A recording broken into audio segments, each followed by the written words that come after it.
All right.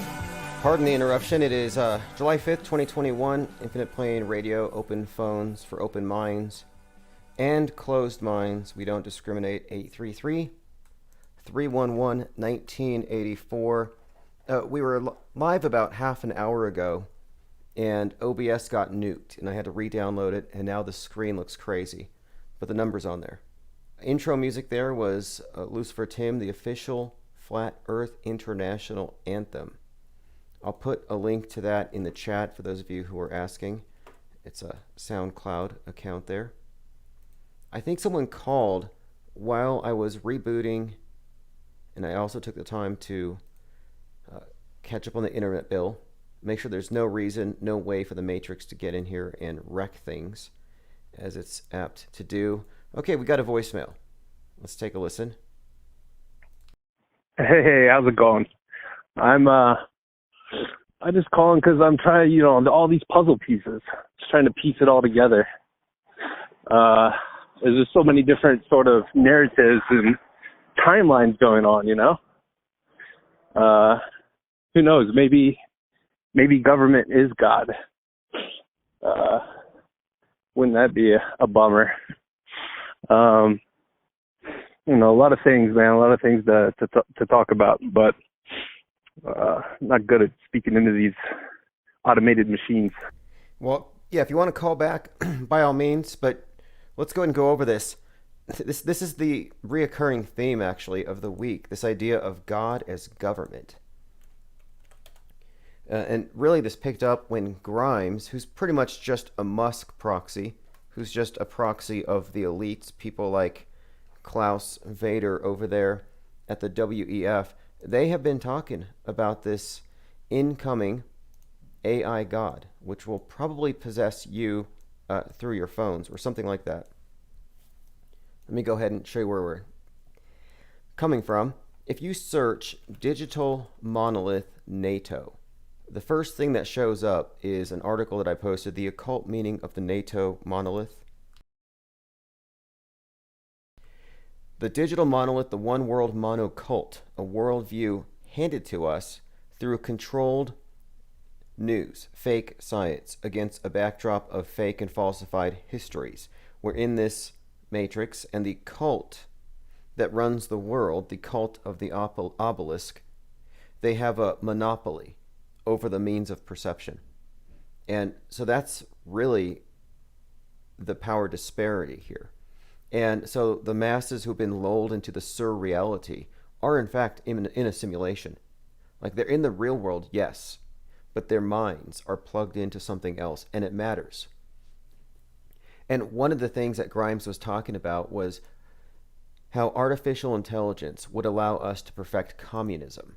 And not only that, but it would get rid of, world hunger. It would solve all of our problems. We wouldn't have to do anything with our lives anymore other than just do art and stuff. NFTs. Well, sure enough, following up on this, someone sent me this message saying, hey, look, you can find a prediction here that connects the monolith theme to the emerging AI. So let me go ahead and show you what Gaia is before we go any further. So the World Economic Forum, of course, they have this new initiative, and it's post-reset thinking. This is how to rebuild the world better, build back better, as they say. The Global AI Action Alliance. So the Global AI Action Alliance, Gaia is just another name for the Earth God that they worship. And here's what they say. They launched this initiative to advance the promise of, quote, responsible artificial intelligence. Look, we don't even know if there is such a thing, much less irresponsible versus responsible. But this has another meaning to it. There's another agenda here. But this is what was sent to me this morning. And this is where the caller, talking about government as God, he may be onto something here. So Bowie predicted the coming of AI in... You have this song, The Man Who Sold the World. I guess that's what it was originally called. So the song here is called Savior Machine from his third album, The Man Who Sold the World. Okay, so Savior Machine has some lyrics that seem to pertain to about right now. President Joe now here's the significance of David Bowie really quick, and just to plug this all in. David Bowie is Space Oddity. He has a parallel story with Space Odyssey, the Stanley Kubrick film. Now, Space Odyssey has David Bowman, or Bowman. David Bowman eventually merges with the monolith, his consciousness does. David Bowie, David Bowman, these are parallel characters. He's kind of based on it. So here, in a David Bowie song, Savior Machine, and we're talking about the digital monolith in this context. Here are the lyrics. President Joe once had a dream. The world held his hand, gave their pledge, and he sold them a scheme for a savior machine. And it goes on about how its logic stopped war, fed the world. So this thing about this savior machine, David Bowie predicting it being given its power by the man who sells the world, President Joe. And I started down this path because someone sent me a message or they posted something and they said, is President Joe going to cede power to AI as Bowie predicted in 1969? And now that was the first I had heard of it. And I would say definitively yes. The answer is yes. All right, let me go ahead and go to the comments. Yes, if you're missing anything, if you ever miss any live streams, just go to infiniteplainsociety.com. It's a hub, and you can catch up on all the archives. We're on every single podcasting platform. We're also on TuneIn now.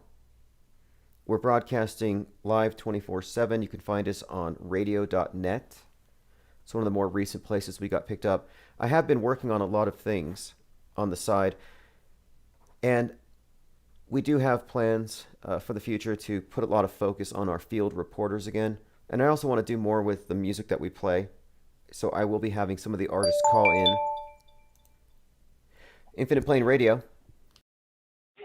Hi, Tim. This is Dustin. I called earlier. I'm the one that left a message about perhaps government is God.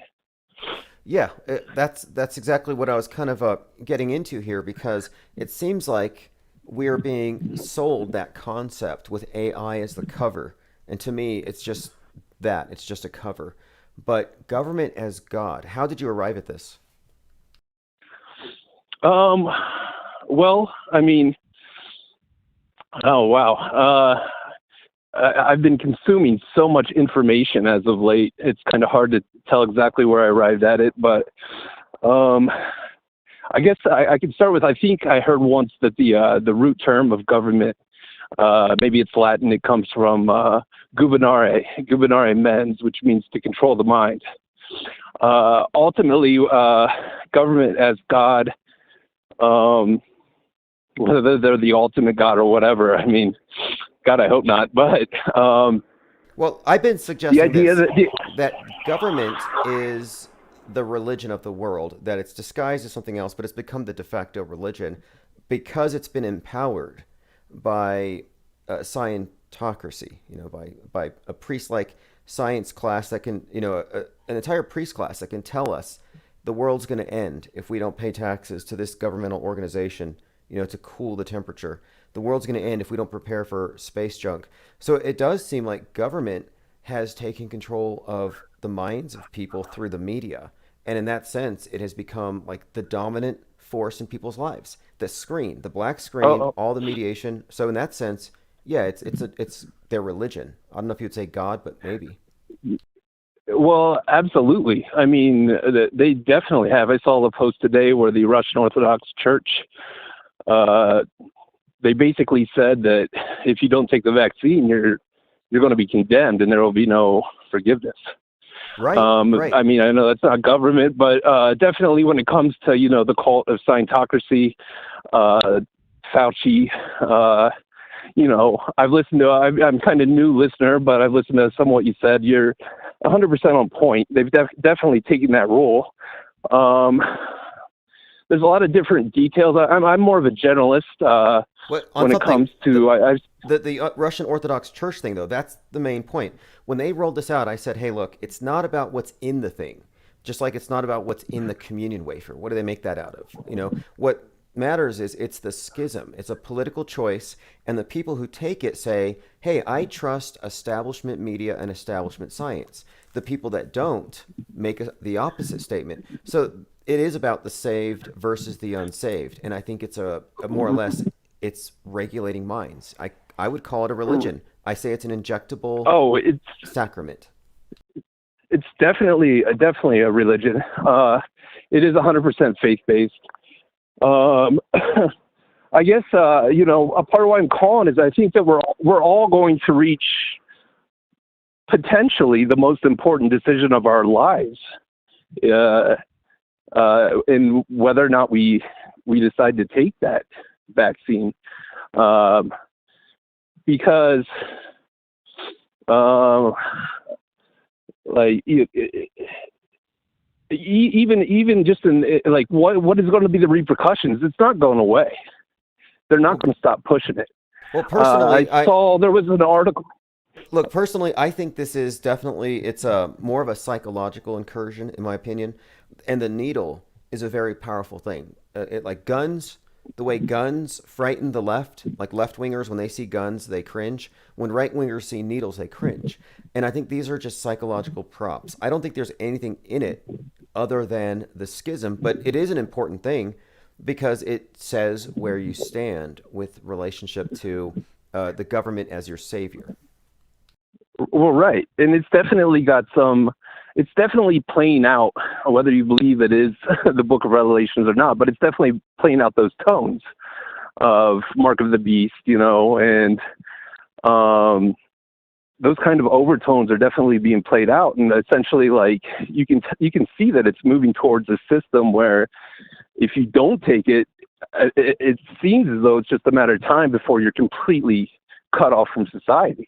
It's just Yes. kind of that boiling frog. It's gradual, but it's just implementing one thing at a time. Well, look, I don't want to that be is essentially leading to global communism.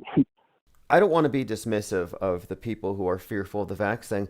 And one thing that I've noticed from the very beginning is that even though I think it's mostly just a political decision, it's undeniable that it's couched in the symbolism of the mark of the beast. And it has been for a long time. AstraZeneca's logo is three intertwined sixes. So I'm looking at Yes. this, I'm like, okay, what is this? Is this some deep Psywar tool to frighten the right? Right. Or Well, what? What is it? yeah, Is it even diabolical? Moderna modification of endogenous RNA. Even if there is nothing in it, just the essence of that.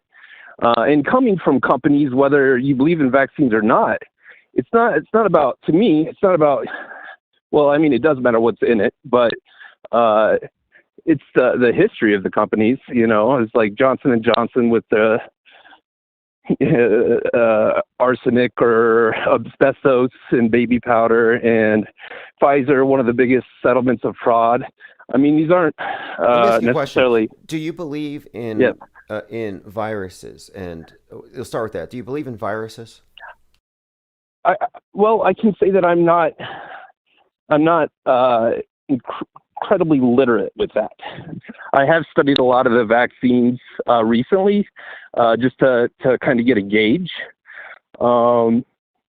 So whether or not I believe that, according to, because it's hard to say, Like, okay, I feel like we are living in this world that is the father of lies. do you believe? Everything is a lie, so it's kind of hard to decipher. But I believe that from what they say, that we have trillions of viruses in our body already. Okay, this is the thing because I differ, I believe, from most of the critics of the entire program here, in that I don't believe that there is such a thing. And I do believe people get sick. I do believe there's bad weather. Yeah. I don't believe in climate change. I don't believe in pandemics. I think they take existing things Right. and they collectivize it. And so I don't think that there are any, but I think that in this modern replacement religion, which doesn't have God, they've replaced the wrath of God with global warming, and they've replaced the concept of sin that you have to purify and sanitize with the virus. So what we went through in 2020, the lockdowns, was a jihad. It was a holy war to sanitize the world for scientism. So I don't believe that there is a virus. I do believe that there is an operation here to make us believe that there's a need to save and cleanse mankind, every last one of us. And until we're all saved, the world isn't saved. And so the unvaxxed are the problem. And that's how they're setting up, like you were saying, they're setting this up to increasingly marginalize the unvaxxed because they're the ones preventing the world from being totally purified. Infidels.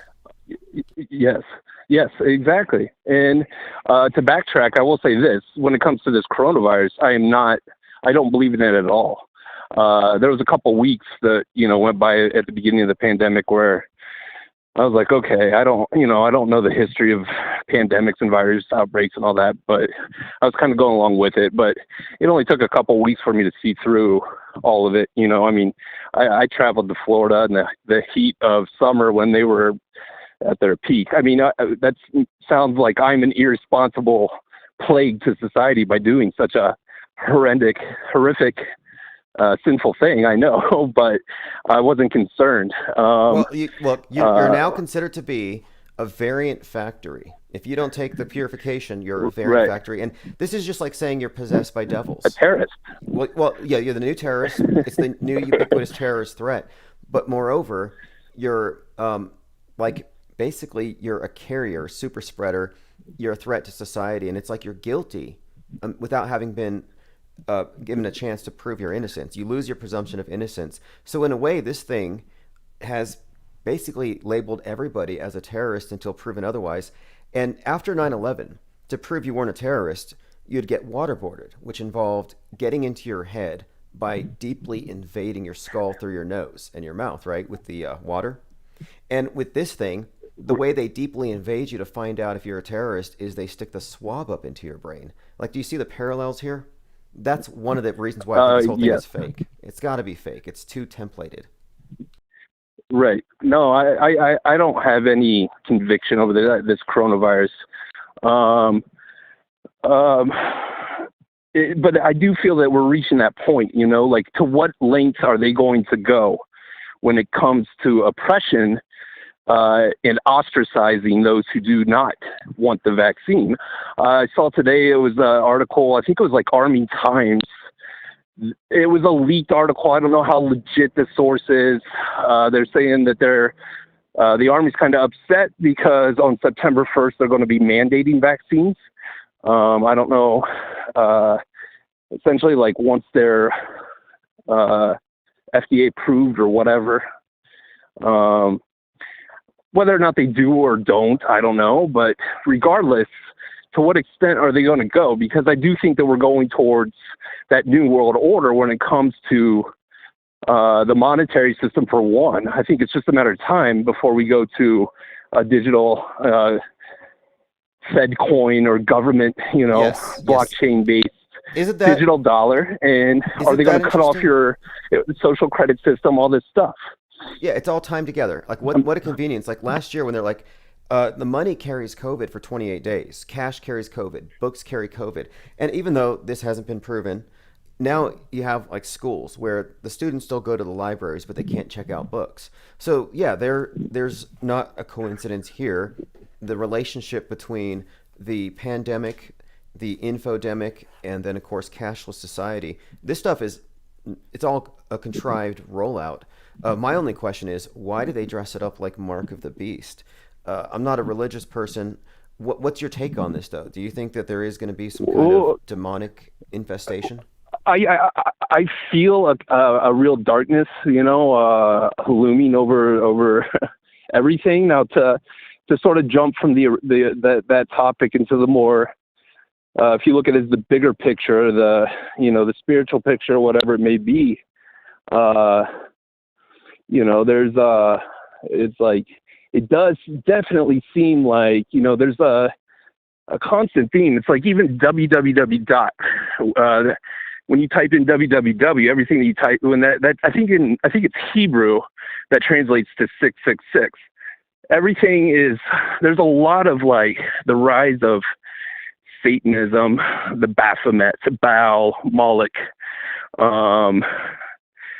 there's this overarching theme of a real darkness. And personally, I don't care what you believe. To me, it's like your actions. I'm not going to stand for blood sacrifice, bringing back the Babylonian, system of blood sacrifice. I'm not going to stand for pedophilia, things of this nature, as long as you don't harm anybody else. And then also enslavement and things of that nature. Right. But there I does get you. seem to I be, gotcha. There does seem to be, and this is the part that I find so peculiar because QAnon is being roundly mocked by the media. It's being attacked. They're being impugned for everything. When you're really just looking at people who truly believe that the world is in the grip of an evil satanic cult and they're organizing on this principle. And it's like, well, what's so bad about that? Kind of like, what's so bad about truthers? They're treated like pariahs. And so right. it seems like, yeah, there is a culture here that is almost like a derisive of people trying to promote wholesome things and good things, and then it celebrates things that would have been considered blasphemous a few years ago. I mean, I'm not really a church lady or anything, but yeah, I can understand why people might be a little bit perturbed by the little Nas, twerking for the devil. But I mean, that's not all that different from Marilyn Manson, I guess. So it's like this has been going on for some time. Right. Yeah, and that's the thing, because I do think that ultimately, for those that live on for the next however many years, 10, 20 years, that we are going towards that AI. I remember seeing on PBS, it was a documentary called Worldwide Mind, and it was presented as that, a documentary that was, this is not, the PBS started with, this is not science fiction. This is not a matter of if, it's just a matter of time before we all enter essentially the cloud, AI. And I don't want to get too fantastical, but I've read a lot on smart dust, the D-Wave computer, CERN, and open up these portals. That's the part that's it's like, do I really want to share a global mind with like Biden and Trump and Elon and Bill Gates as my overlords? Right. I understand. Like, There's quite a lot here. I mean, it's impossible to deny the symbolism. It's there in our faces. It really stood out to me with the inauguration, with Lady Gaga and the Dove singing the inauguration dressed like something out of the Hunger Games. So they give us the symbols in the entertainment, and they give it to us in the news right after. So we make these connections subconsciously. But the symbol of the dove right. is the symbol of Noah. It's the symbol of after the flood. So it's post reset. And everything since then has been about post reset. And the World Economic Forum, which has the 666 in its logo, is talking about this global AI initiative they called Gaia, which is an Earth god name. So it's headed right. in this direction. It has been this whole time. The internet, it's like enter the net and the web. Like, has this been a trap the whole time? It looks like it. Yeah. Objectively speaking. Have you seen some of those old Bill Gates magazine covers? Like, there was the one that called him Master of the Universe, and then there was another one from like 90. It's called Board Watcher magazine. It's got all the symbolism in it. He's got like a black box, Saturn's cube. What? Looking over a flat Earth. Okay. Oh man, Let me get into this really quick. Okay, a couple of things here. One, his father, who's probably a Nephilim, worked for a company called Black Cube for some time, and BlackRock Financial plays a huge role in all of this stuff, and everything about them is coded with Saturn 33, the Phoenix, and the Reset years in advance. So all of this is very fascinating. Here's a very insane-looking Bill Gates making a peace sign in front of a globe, Master of the Universe. Yeah. And the Board Watcher magazine cover was even more ominous. There was, it was 1996. I forget the exact date. The inverted 666 in a way, or maybe it was 99. It's either 99 or 1996. And it might have been 99. I forget. Found it. This is great. Boardwatch magazine, May of 1996. And resistance is futile. Here you have it says you will be assimilated. A couple of things Yes. here. One that looks like the cube from Hellraiser, for one thing. He's got the single eye symbolism. This is very interesting. It's got the cube with Microsoft, and it's beaming down on the entire United States. Fascinating. Good find. Yeah, I'm not watching your video right now, so I can't see what you pulled up. But so it's been a while since I've seen that. But yeah, there was all kinds of symbolism in that.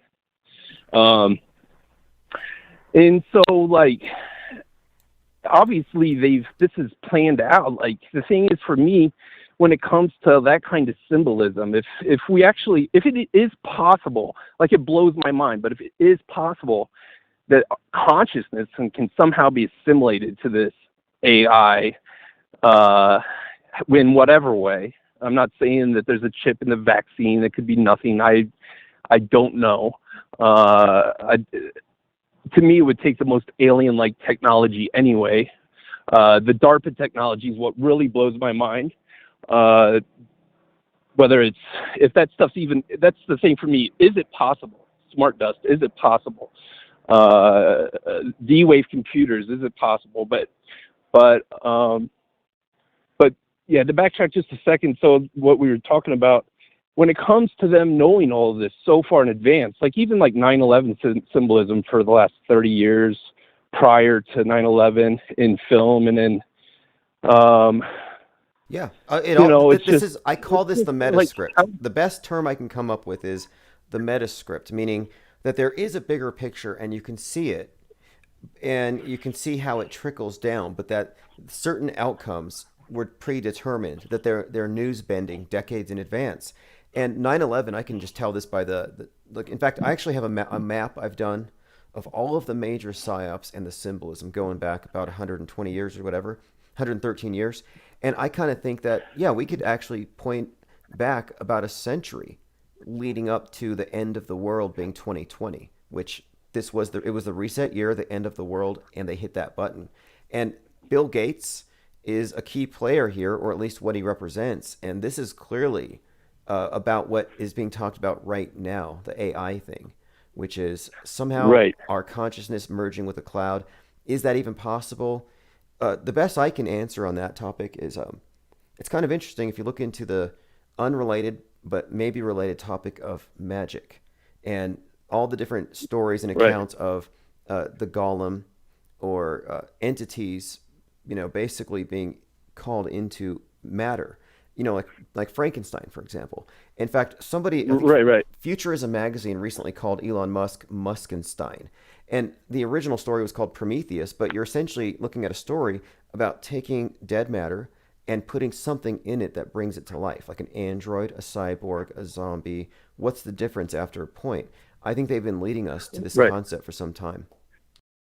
Well, yeah, Microsoft even has a patent for AI chatbots, dead AI chatbots, so you can chat with your dead loved one. Have you seen that? That's disturbing. That's it's very. They have a patent for it.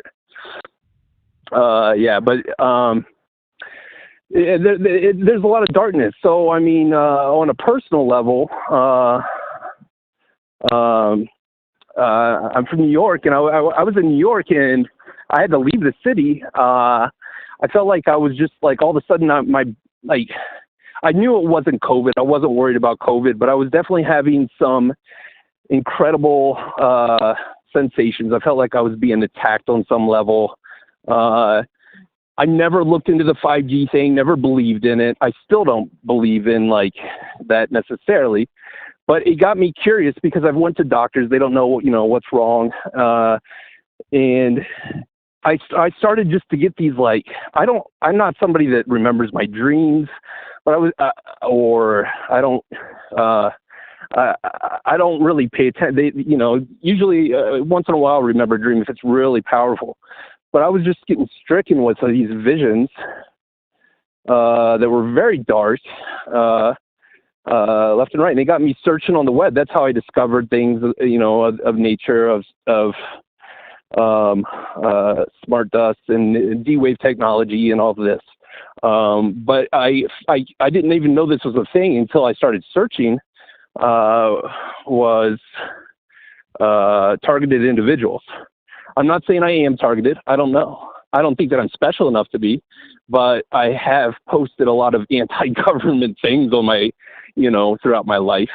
And I think with the algorithms of Google and Facebook and Instagram, that they could definitely pick up on that. And there seems to be a lot of targeted individuals. And then I found out that, and then I was. They do have ways now of filtering out extremists, people who are likely to spread memes that are considered to be extreme. So a lot of that stuff is just automatic. Right. Like they're trying to shut the doors on free minds. Like what they're doing is they're quarantining the internet against the infodemic, which is the info they don't control, monitor, and filter. This channel on YouTube had been shut down more than 100 times. I found ways around it all. We have more listeners than ever. They can't stop us. I'm going to do this for 30 years. I probably would have quit 2 years ago and done something else, but their efforts to censor this just kind of made me realize, well, I'm not going to stop just out of just sheer spite. But basically, yeah, they do have ways of filtering out ideas and people all the time. But whether you are personally targeted, that's probably highly unlikely, just given the expense of it and the need for a warrant. But I can understand, though, the sense of, well, they put so much dystopia out there. The media itself is nothing but MK Ultra. It's meant to traumatize you. Right.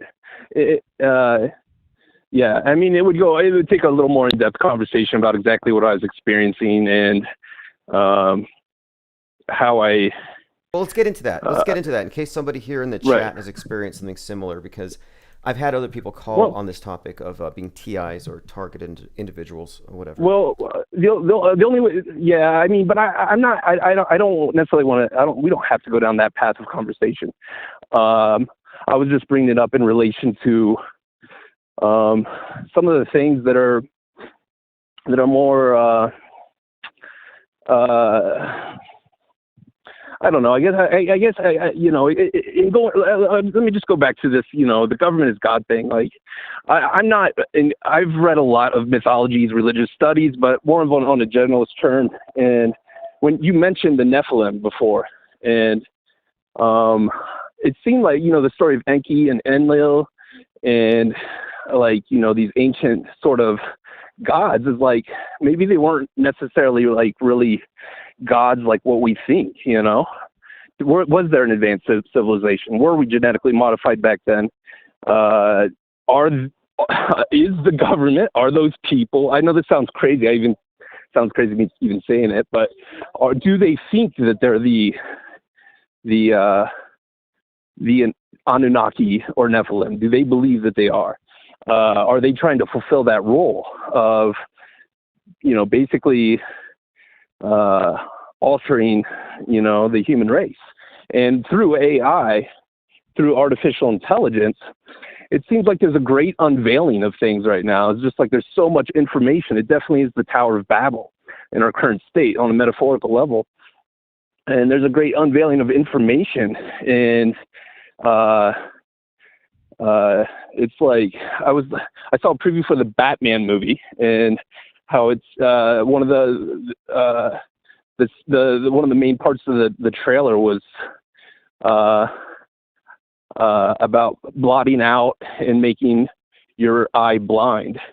And is that the goal of government, is to essentially just unveil all this information and then connect everyone to this artificial intelligence simulation and blot out their, mind's eye? And does the government want to take the government? I don't necessarily think that they want to kill anybody. I think they want to control minds. Did you notice the symbol within the new Batman series, Dark Knight Rises and forward, with the burning bat? Have you noticed that symbol?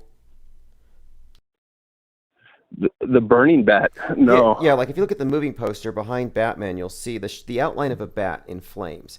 Or you'll even see just like a burning bat logo. And what they did is they used a bat to make a phoenix. And the symbol of the phoenix is burn down, build back better. That's the formula there, but they used the bat, and this was predictive programming, years in advance, signifying that the Right. catalyst for the reset would be something tying into the bat, and that would be, of course, the COVID.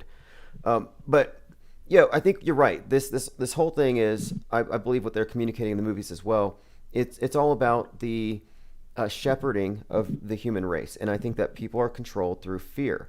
I think that they control Right. both sides, like they control the patsies, the bombers, that is, and then the police response. And it's very systematic, and it ties into the entertainment, which makes this so fascinating to unveil.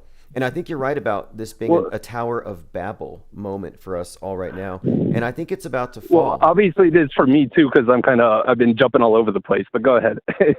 No, I think this is a Tower of Babel type moment where, the entire world is synchronized, one language being the internet. And we're on a mission united to go from Earth to the heavens. And then we have this International Space Station. But it's all, everything is all set up perfectly, I think, for everything to take a fall. And that's kind of where I think we're at. As far as this AI thing, I don't really believe in AI, although I'm open to the concept or notion that maybe that there is Right. some type of I don't know, maybe they can fake it. You know how you can find all these stories or conspiracy theories about how they're going to have a staged alien invasion. Maybe they could Oh fake. yeah, Werner von Braun. Yeah. Well, it doesn't have to be aliens from Mars. Like maybe they can be aliens from Right. beyond wherever. It could be. It could be. It could be. It could be. Yeah. It could be the COVID, the magical non-existing COVID alien that is. It could be. Yeah. It could be a. Yeah. You're right. It could. It doesn't have to be that kind of alien. Well, this idea of, It of could be the. consciousness being uploaded into the cloud and all of that, that's talked about frequently with the same people who talk about going to Mars. I think it's all science fiction, but if they can fake it well enough, they can get people to believe it. Anyway, Right. let me go through some comments here. I think some people had some comments on things you were saying. Okay. Hey, what's your take on outer space? Do you believe in the Apollo 11? So, oh no, I definitely believe that was faked. I definitely think that Kubrick, Kubrick fooled the world. Stanley Kubrick is a mastermind, but maybe somewhat diabolical, but maybe one of the greatest filmmakers of all time. I think we did not. I actually am born and raised in a small town called Wapakoneta, Ohio, that's right next to where Neil Armstrong was born and raised. So I was raised on this cult icon, this hero, and yeah. Well, okay. Neil He Armstrong. inspired me. Neil Armstrong. And that was a Interesting. hard realization. Well, there's this theory that Neil Armstrong was like a Russian agent, that his real name was Yuri Gagarin, the first man in space, who died in a mysterious explosion in '68, and they couldn't find his body. He was so incinerated. But there is an uncanny resemblance. Right. If you look at Neil Armstrong, he looks just like the first man in space. So there is a theory that yes, Neil Armstrong was a Russian agent. If you look at the pictures, it's hard to dispute that. But okay, now what about the idea of space travel in general? Do you think that's even real? Do you believe in the space Well, station? so this is kind of new to me. It's something I like. Okay, so like flat Earth and space, right? I've stayed busy a lot of my life. I explored a lot of uh, other subjects, I should say. I was programmed like we all were with the globe Earth model. I didn't even know that all those photographs from NASA were fake up until a few years ago.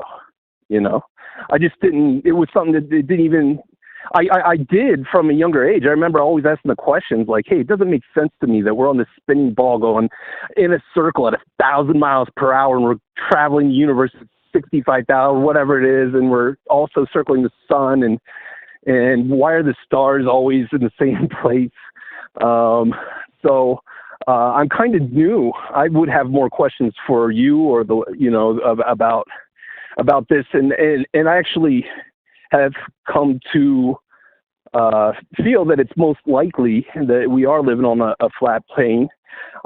Even And I don't need all the physics and science to tell me why. I can just, it's like my eyes are open now. I can just, I actually feel stupid for ever believing what NASA sold us.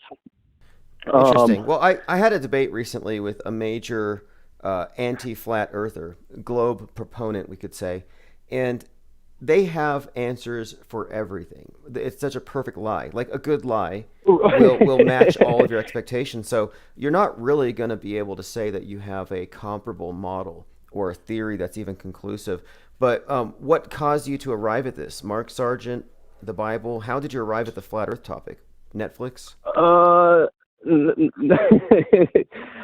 Neither of those. So it actually, so a period of my life, I worked with a lot of plant medicines. Plant medicines is what we call them anyways. Could be called psychedelics, I guess. Probably done 100 ayahuasca ceremonies, multiple San Pedro ceremonies. We did a peyote ceremony in the Bronx. I built a giant teepee that housed 70 people. We ran sweat lodges in Brooklyn. I've been to Peru. I've had Bufo Toad and Sapito. So I was more concerned with, I guess, inner space in a way. Right. I was more interested in that realm. And there was a couple of people, and actually there's a lot of those sort of ayahuasca psychedelic experiences are so profound and vivid. And some of those visions that I had years and years ago were actually kind of, I'm seeing them now, that's on a more personal level, I should say, the more mystical level that isn't foundational in this third dimensional reality that we live in. But there was a couple of people that were in those circles that had mentioned and brought up flat Earth to me. And my base reaction, I didn't try to argue it, but I kind of like laughed at it in a way. And my perception at the time was like, doesn't matter to me if we live on a triangle or a hexagon or whatever, what matters is this moment, this present moment, but it does matter. Okay. Cause I've had people, I've spoken to people who've experienced, drugs like DMT, for example, or mushrooms. And they often talk about traveling the solar system. I had a long talk with one podcaster about this where he communicated with Sirius, he flew to Jupiter, and he looked back at the Earth, and it was a ball, just like NASA showed him. So I kind of think it's interesting, how drugs can kind of meet your expectations. But I've never heard of somebody arriving at the flat Earth conclusion from drugs, but it wouldn't surprise me. I think it would be hilarious to look at a flat Earth model while, high on mushrooms. Oh yeah, and the person that I know, really a brilliant person, a good friend. She was in Brooklyn, but she was obsessed with she was making these flat Earth maps and posting them all around the city. And she just, she was really into it, but I didn't give her the benefit of the doubt. I didn't give her the benefit of the doubt. I was very smug about it, and kind of basically as a prick, and I didn't hear her out. I was kind of had those blinders on when it came to it. Right. Because my program, my software program, whatever that was, if we are in the simulation now, whatever was downloaded to me from growing up in our educational system was,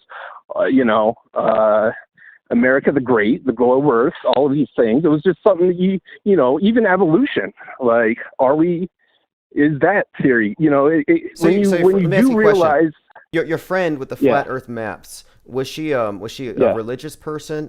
Was she a religious, like, flat earther, or what was she? She was a very spiritual person, I should say. It's kind of like these communities that. So, like, when it comes to, like, the community of something like ayahuasca, it's not like you're going with your friends to, like, Wally World and taking some shrooms and going on a roller coaster. It's like you have an all-night ceremony, essentially. You treat it like a sacrament. When it comes to... I've heard of it, but look, here's my thing. My question is, like, a lot of people have done that stuff, like Joe Rogan. How come Joe Rogan's Right. not a flat earther if he did the drugs that show you the truth? Like, Right. it's just not a Well, common thing, and I find it to be very can interesting. so can I'll be if I'm gonna be honest and just like I can't speak for her, but if I was to just knowing her, I think that she went down the conspiracy rabbit hole and probably came across flat Earth.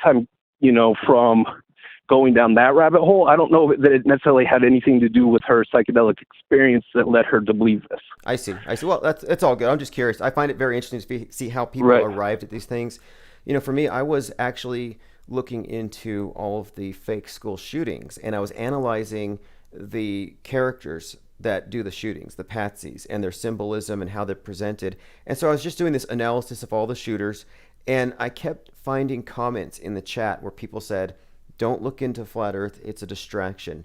And anytime people tell me not to look into something, the first thing I do is well, what's That's where you're going. so I looked into it, and but there isn't I mean, there are so many problems with the way that it's been promulgated because the way that it's described in the media isn't accurate. But what would you expect? They have an agenda there, but because from the media's perspective, global warming is settled science, and so if that's your starting point, then you're not going to see anything outside of that box that you're in. All right. Well, anyway, this is Yeah. I think I think if this is sort of like something really dark, then I don't believe in the climate change.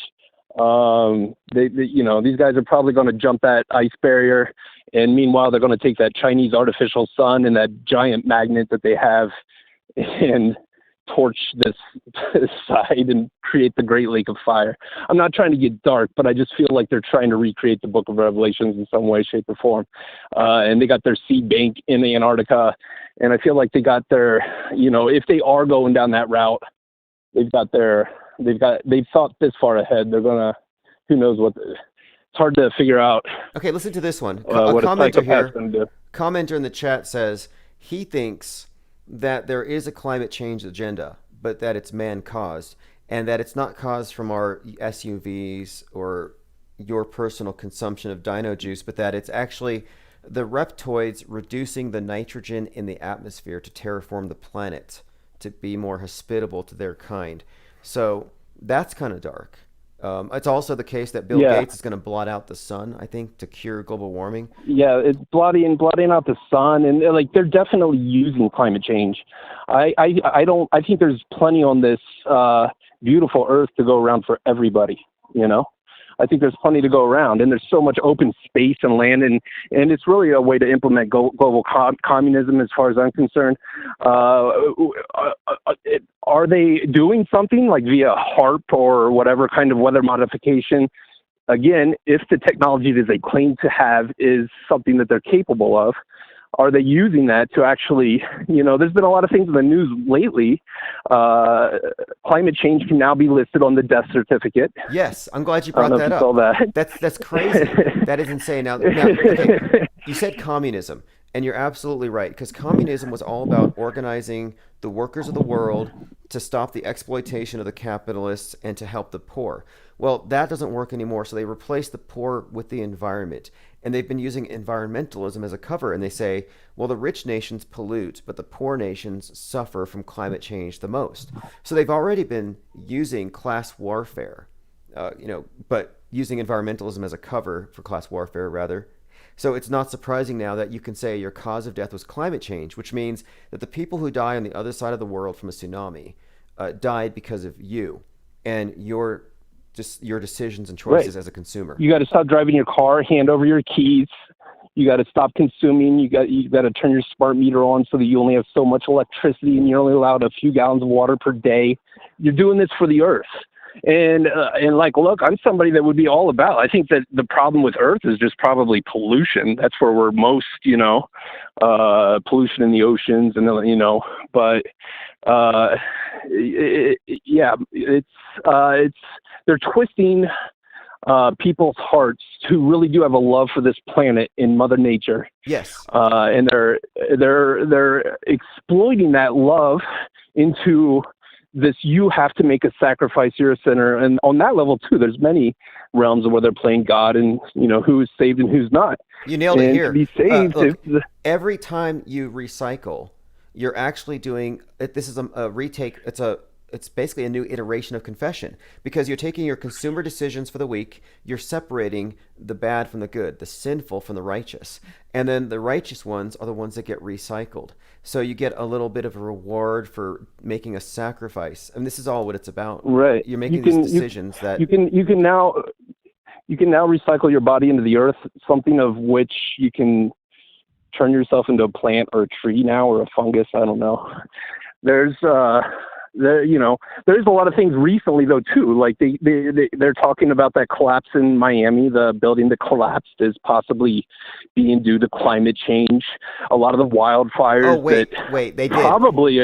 They said the condo was caused by climate change, and I'm like, wait a minute. You have climate change, which is a global phenomenon, but it targeted one Right. condo. I'm sorry, but that just doesn't make any sense at all. But that gets a pass. So is there going to be a lot more of these, and then these fires in the ocean, which I'm like, I don't know if it's a busted oil pipeline, if that's actually what that is or not. Very bizarre. But there was also one in Africa, I believe, too. And is this going to be another terrorism plot? Like how many are they actually, like, I'm not trying to go off the deep end with the conspiracy that the government's doing, but are they? You know what I mean? Are they going to blame natural things or a building collapses or whatever it may be? Yeah, I'm surprised. We're going to be flooded with it. They'll find reasons. They'll say space junk hit the building. There's been mud volcanoes. There have been and one point here on the recycling thing, because you nailed it with this being a replacement for a religion. They're worshiping the earth. Look at the dumpster, or rather the recycling bin next time, the green one. Green god Osiris, god of the earth, god of death and resurrection. And you look at the symbol with the 3 arrows making a cycle. Well, that's the god of death and resurrection, death and rebirth. So you have 3 nails, right. And if you look at the symbol, the negative space actually creates a 6-pointed star, which is also the symbol of Saturn, or the earth god. So 3 nails also relates to what? The crucifixion, another symbol of the dying and the crucified, resurrecting earth god. This is or sun god. It's a reoccurring theme, but yeah, they put all the ancient iconography, and then of course the dumpster itself is a cube, which unfolds into a cross. So everything that we do plugs us into, I believe, this archaic religion, and nobody sees it for what it actually is, except for, I think, a handful of us. Right. But the highly concerning thing is, whatever their beliefs may be, though, is when they put out their agendas with like the mega zones and the Great Reset for 2030, and you will own nothing and eat bugs and be happy. And it's just like, and not to mention just the history of lies. That, the first thing that woke me up was, the CIA traffics drugs. I learned that in a sociology course in college. But like all of these, just like this history of like twisting minds and playing on heartstrings. And it's just like, I understand that, there's an evil that resides within us all. Maybe if I was all powerful and I was like a Rothschild or a Warburg or a Rockefeller, maybe I would be a total dick too. I don't know. But I would like to think that I would have a little compassion and not, there's so much to go around. Like we could actually make this the Garden of Eden, like we don't have to distort. We don't have to like flood everything in Hollywood with just like over the top, like death and destruction and just like action, and just like. Yeah, that's a good point there. What is with that? I can't watch. I love sex as much as anybody, but I don't need to be flooded with everything is a sex symbol, you know what I mean? Everything is to deter you, it's the bread and circus, Can you sports, still, and I love sport. Can you still watch movies like you used to? Do you still find movies enjoyable, or are you just disgusted or rather overwhelmed by the other messages? Well, I just see, I see it there. I see like, the occult symbolism throughout. I see the programming that's going on. So if I watch film now, I always watch film and TV from, having taken semiotics courses in college as well. It's the first thing that, I had to do a study on the first episode of Family Guy ever, which was a pretty cool research paper. But I had to like break down the psychology of that and what they're saying. And I realized that just how the mind works. They say that our conscious mind only incorporates and consciously realizes perhaps 1 to 5% of all stimuli coming in at any given moment. It's why you could be driving down the highway and not even know that you crossed a McDonald's sign, and all of a sudden you're hungry for a burger of some sort. I don't know. Yes, but let me run this by you then, they definitely know how the mind works. We brought up Kubrick, and I think that Kubrick's movie Eyes Wide Shut tells the whole story in the title, that our subconscious mind has its eyes wide shut. It doesn't have its mouth. It's basically, it doesn't speak. It just takes in. And when we put on the masks last year and they ramped up the censorship agenda along with the masking of our mouths, I believe that was about making us eyes wide shut, where now we're not talking to each other. We're just receiving all of the stimuli.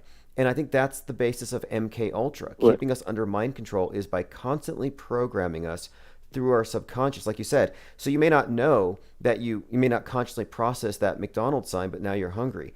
Well, it's the same thing here. Right. You may not know that you have already been drilled on how to respond to this terror attack that hits New York because you've been drilled for it your whole life, subconsciously. And I think they've done this for our entire lives. And I happen to think that what comes next over the next few years will be not a surprise to our subconscious.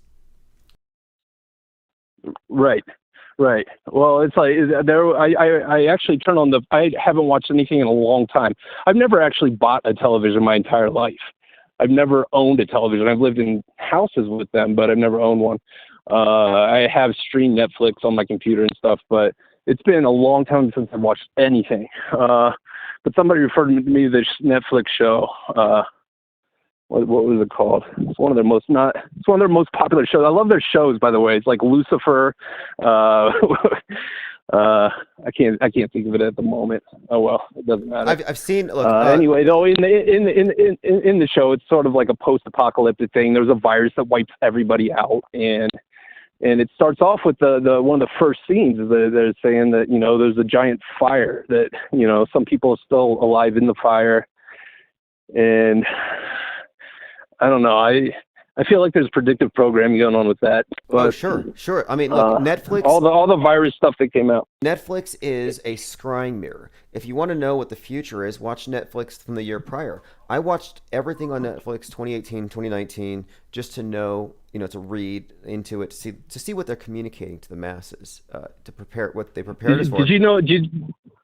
Oh, absolutely. Did you know that I think I don't know the exact relationship, but the owners of Netflix are like the nephews or grandchildren or something. It's not nephews, but something blood related, specifically in the lineage of Sigmund Freud and Edward Bernays, the father of propaganda. Wait a minute. Let me see this. It says I've got to find out about this. If this is true, because I actually have a clip here, a screen cap from something Edward Bernays wrote.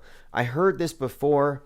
I'm looking into the connections, because if there's any connections with Edward Bernays, that family. Yeah. This is something that I saw like a couple years ago, so I don't remember the exact name. I don't know if there's multiple owners of Netflix, but I think it's like the main one.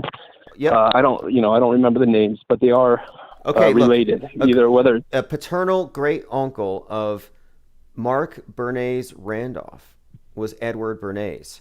And we're talking about the first CEO of Netflix. So yes, the first CEO of Netflix was the great nephew of Edward Bernays. That's incredible. And that's, of course, the guy who gave us Propaganda and the Public Mind, which they're the masters of it. They're the master. He is just like he basically was. He knew they knew way back then exactly how they can steer the mass consciousness and even cultural movements such as Black Lives Matter or whatever, or the transgender movement or whatever it may be. And they can do that at a whim. Oh, it's just called propaganda. Like maybe a few years of indoctrination, Yeah, the public mind in the making. And you're right. This was the individual who basically engineered women smoking cigarettes, associating that with liberation. I think they made breakfast bacon a thing through the use of Yeah, they did bacon and eggs. calculated He took actions. it was like the St. Patrick's Day parade. He took five women at the time that were very high class. I don't know if they were actresses or popular or famous at the time, but they were very well dressed, very, considered beautiful and sexy at the time, and took them in the middle of St. Patrick's Day parade. I believe it was St. Patrick's Day parade, maybe in New York. And he also set up the press at the time, and he had them all light up cigarettes at the same time. And boom, just like that, it's like sold. Well, here's a quote. Propaganda is the executive arm of the invisible government. And then his great uncle starts Netflix. And look, right before COVID broke out, Netflix had a 5-part series called Pandemic, where they made heroes out of the frontline nurses, and they told us about PPE and everything else. So, yeah, Netflix to me is just an extension of the news media, and it's what softens us up for whatever's going to be in the news. Oh, they're Netflix and Hollywood in general, as well as the mainstream media. They're the orators. They're the priests of our day. They deliver the sermon in one form or another. In many forms. Well, look, I look at this too. You said you haven't purchased a television, but the symbol of the TV, I think that's the monolith. Like, I take the word monolith to mean monolithic. So let's say you have an entire society based around one book, like a Bible. That would be the monolith. Well, I think the new monolithic viewpoint giver is the screen, after they've, of course, put their filters in place. And it was the television screen. Now it's just the Netflix screen. But that's the device that gives the accepted world view. And everybody's getting on the same screen. And the more they censor, and they're ramping it up, the more they censor, the more what we all have on our phones is going to put us all on the same sheet. We're all going to experience the same simulation. I mean, it's a trap. Yeah, it's just book burning reinvented. It's no different than just burning books, and rewriting history as well. Oh, yes. To the victor goes the spoils. Just like 1984, Ministry of Truth. Only now, and this is what's fascinating, is that at NATO, they were out there worshiping this big digital monolith. And I'm like, that's the perfect symbol for the one world religion's Bible, which is the mass media, because they can always manipulate it. They can always change it, and they don't have to physically burn books, which is bad for the environment. They could just digitally do it, and they have been for years now. Yeah. Yeah, and I think, especially if they do end up trying to implement this social credit score, coming from New York, I'm not in New York now, but I know that Andrew Yang was a big proponent of that. He's running for mayor. If they do implement something like the social credit score, well, one, I'm fucked. Excuse my language. I'm totally screwed. But that's going to put everyone in compliance. If they cut off your funds in some way or shape or form, or cut off your travel, or cut off your, because you made fun of Mark Zuckerberg. Speaking of symbols, him sort of skyboarding across, sky surfing, or just surfing across the 4th of July weekend. Did you see that video? He was using a hydrofoil, and when I first saw it, I thought, man, that looks like Zuckerberg. The last time I saw him, but no, he's using a hydrofoil with an American flag. He's catching a lot of hate because I guess it's because he's a tool of the Chinese government, people think. But it looks fake, but I think it's real. What's your take on it? I don't know. To me, the symbol, I don't know. I think that there's a huge, the transhumanism agenda, the technocrats. To me, this is just what intuitively popped in my mind symbolically, was that this is sort of the, Zuckerberg's face of this sort of transhumanist agenda, or the technocrat agenda, and the big tech takeover, and him and Elon Musk. And to me, it symbolized he's just like in a way, he's holding America in his hand, Well, he's holding that symbol of the flag. It was very symbolic. This is another example. It could have just been a picture. This is another example, though, of a character like Elon Musk, too, who was created, I think, in fiction first, and they give them they basically they prepare us for these characters. And I don't think it's a coincidence that people often liken Mark Zuckerberg to a cyborg. And at times I wonder if he's a sinister guy. Did you hear about his goat killings, where he names his goats after things he doesn't like Bitcoin? I don't know. No, I did not hear that. Yeah, Zuckerberg had a goat that he named Bitcoin, and he said at any time he can kill Bitcoin. That was something he supposedly said. And yes, Mark Zuckerberg named his goat Bitcoin, and he did this as a way of, I guess. Well, I mean, if Elon Musk can really crush Bitcoin, not kill it with just a couple of tweets, then who knows what kind of. I don't like to give these people too much power, but I think that I have to give them respect because they do have a lot of power. And he looks it almost seems like they're above the government, you know? He looks like Data. And I don't, from Star Trek, you know, and that's not a coincidence because Exactly. What does Zuckerberg have? He has all of your data. Oh, he's got everything. They got everything. So, like, I don't know. Yeah, and apparently they've been running this simulation.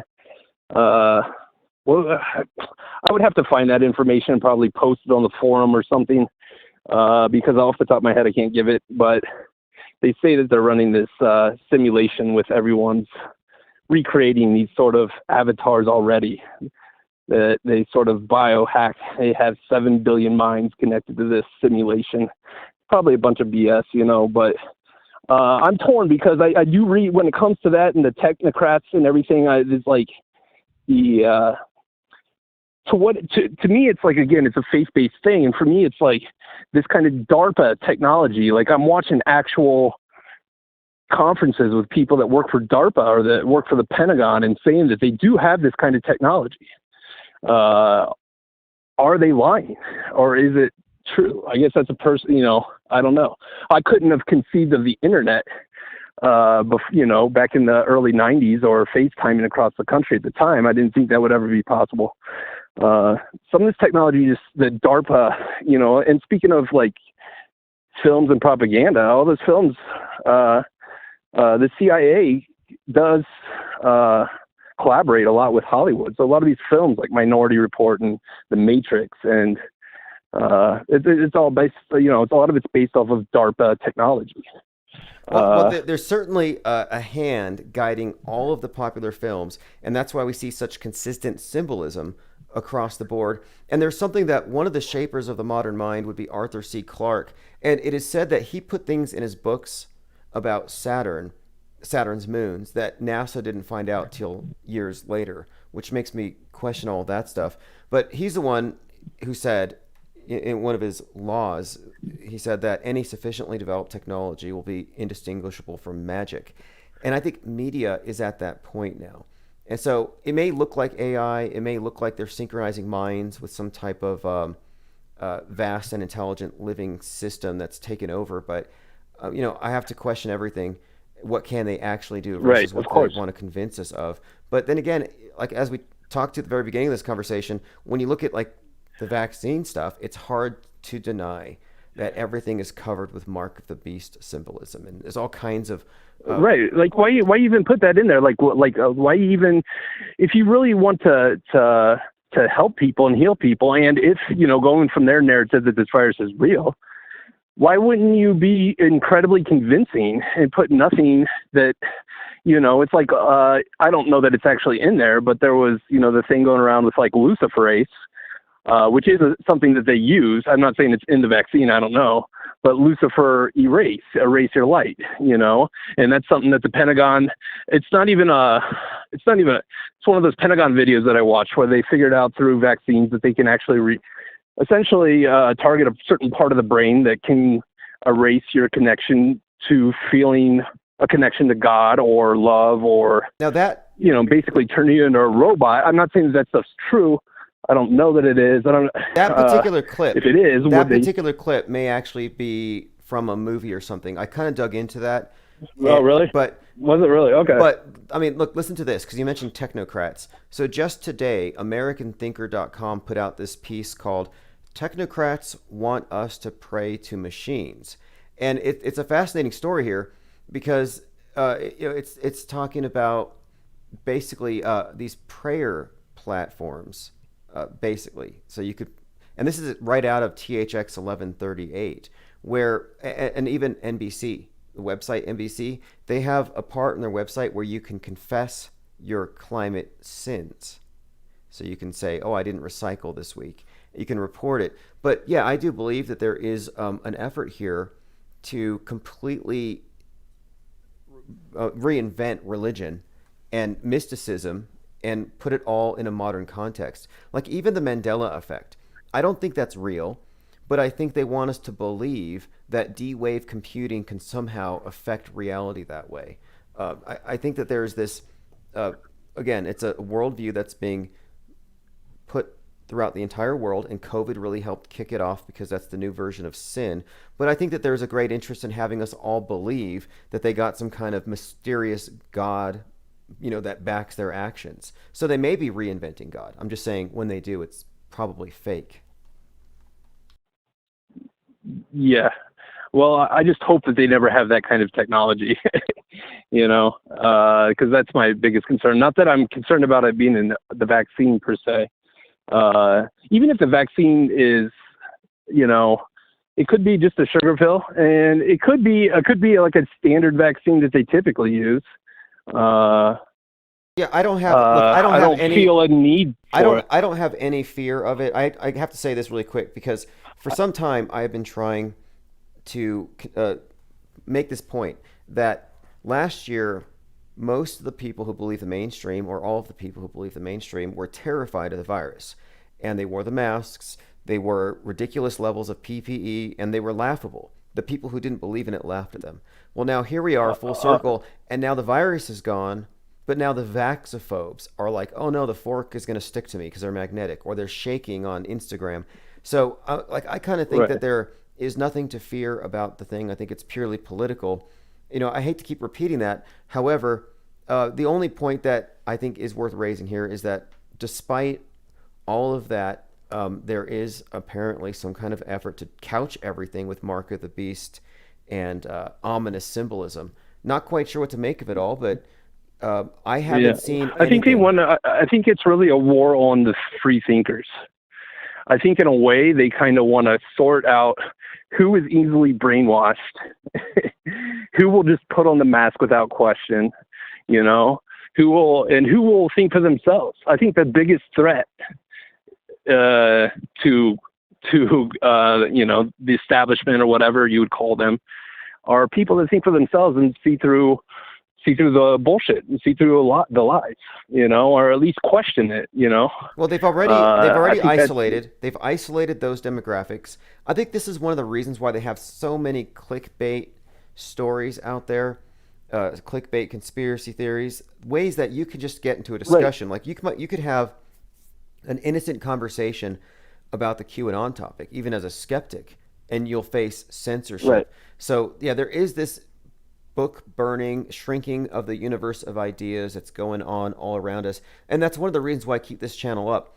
I don't believe everything or endorse everything that I hear or discuss on this channel, but I feel like, we're keeping the light of civilization alive because at least we're not supporting the idea that we should burn ideas that we disagree with.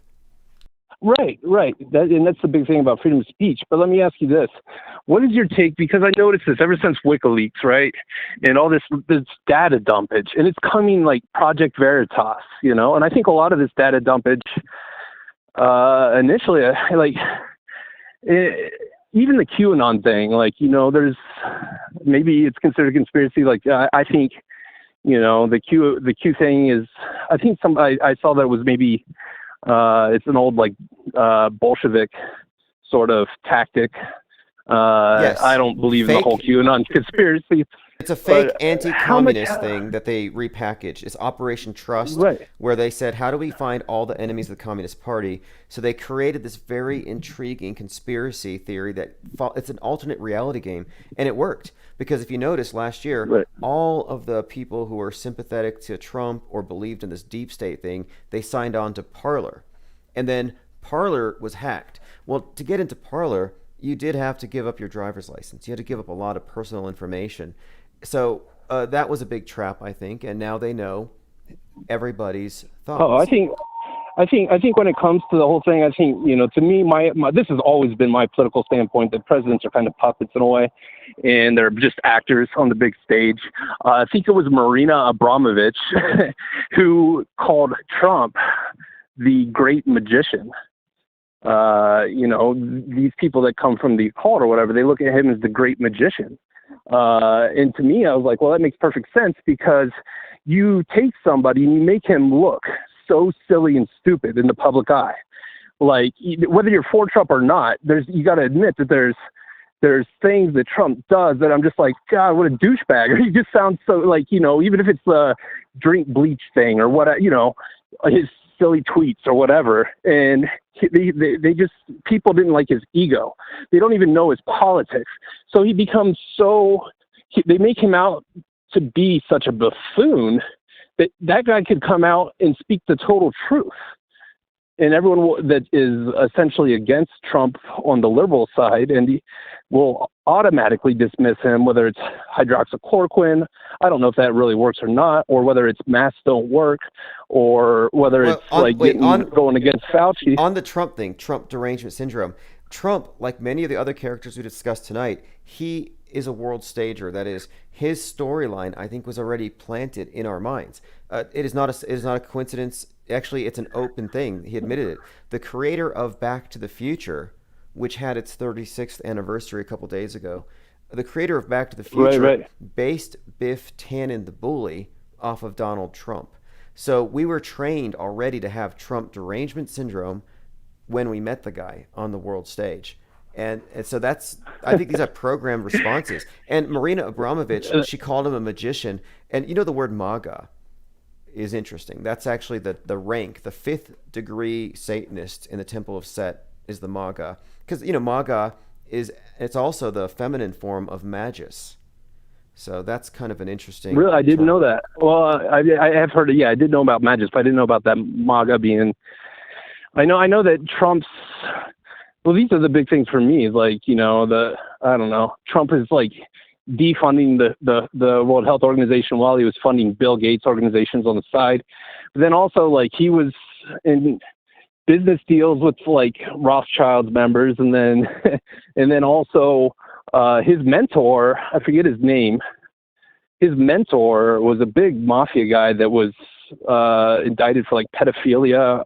I don't know if he's indicted, but he's got a lot of history with Epstein as well. I don't know how deep that rabbit hole goes, but I definitely think that regardless of where that rabbit hole goes, that Trump definitely. I mean, I've heard that he's like Scottish Rite Freemason, I've seen him, with like all of those presidents do the Zionist thing and put on their, Well, let me run this one by you. I don't know. Okay, I don't trust that guy one bit. Okay, so like biblically speaking, you got the Whore of Babylon, where she's got Babylon the Great on her forehead, and of course she's got the scarlet. Okay, so Trump comes out with a scarlet hat that says "Make America Great Again." America, Babylon. So you got Babylon the Great on a scarlet hat, and it says MAGA, which again is a feminine form of Magus, which would be an accurate description for the Whore of Babylon, I think, who is also, yeah. So which Kamala Harris came out in all purple for the inauguration. A lot of people were linking her to symbolically representing the Whore of Babylon. That whole thing was intense. It's just absurd theater on one hand. On the other hand, what are they communicating? And the phrase "the dark winter" was thrown about quite a lot. The Hunger Games symbolism, and none of this is accidental. None of this, and of course, the whole. Oh, none of it. Yeah. Entirely unbelievable. There's too many. There's way too many. There's too much. Like, it's overload. It'd be like one thing if you picked out one symbol here or there. It's just there's an overload of like why put all this. Well, Kamala, very very Luciferian. Kamala was wearing Lisa Simpson's presidential outfit, but the thing I mentioned about Lady Gaga with the dove, that's all post reset symbolism. And then they were talking about Dark Winter, which alludes to more predictive programming, Tom Clancy. And Dark Winter had to do with basically what I think blackouts from EMP and the chaos that ensues, nuclear winter. And of course, Tom Clancy also predicted 9/11 10 years prior with Sum of All Fears.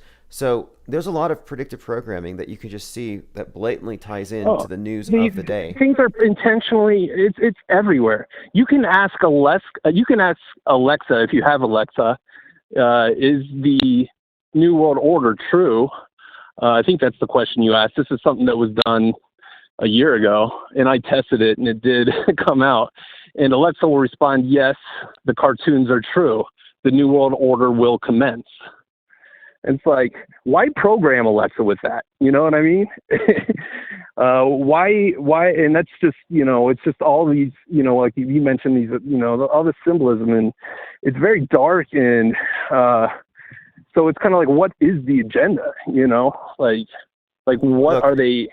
Seems like we are, but they're trying to recreate this Book of Revelations thing or something. I don't know.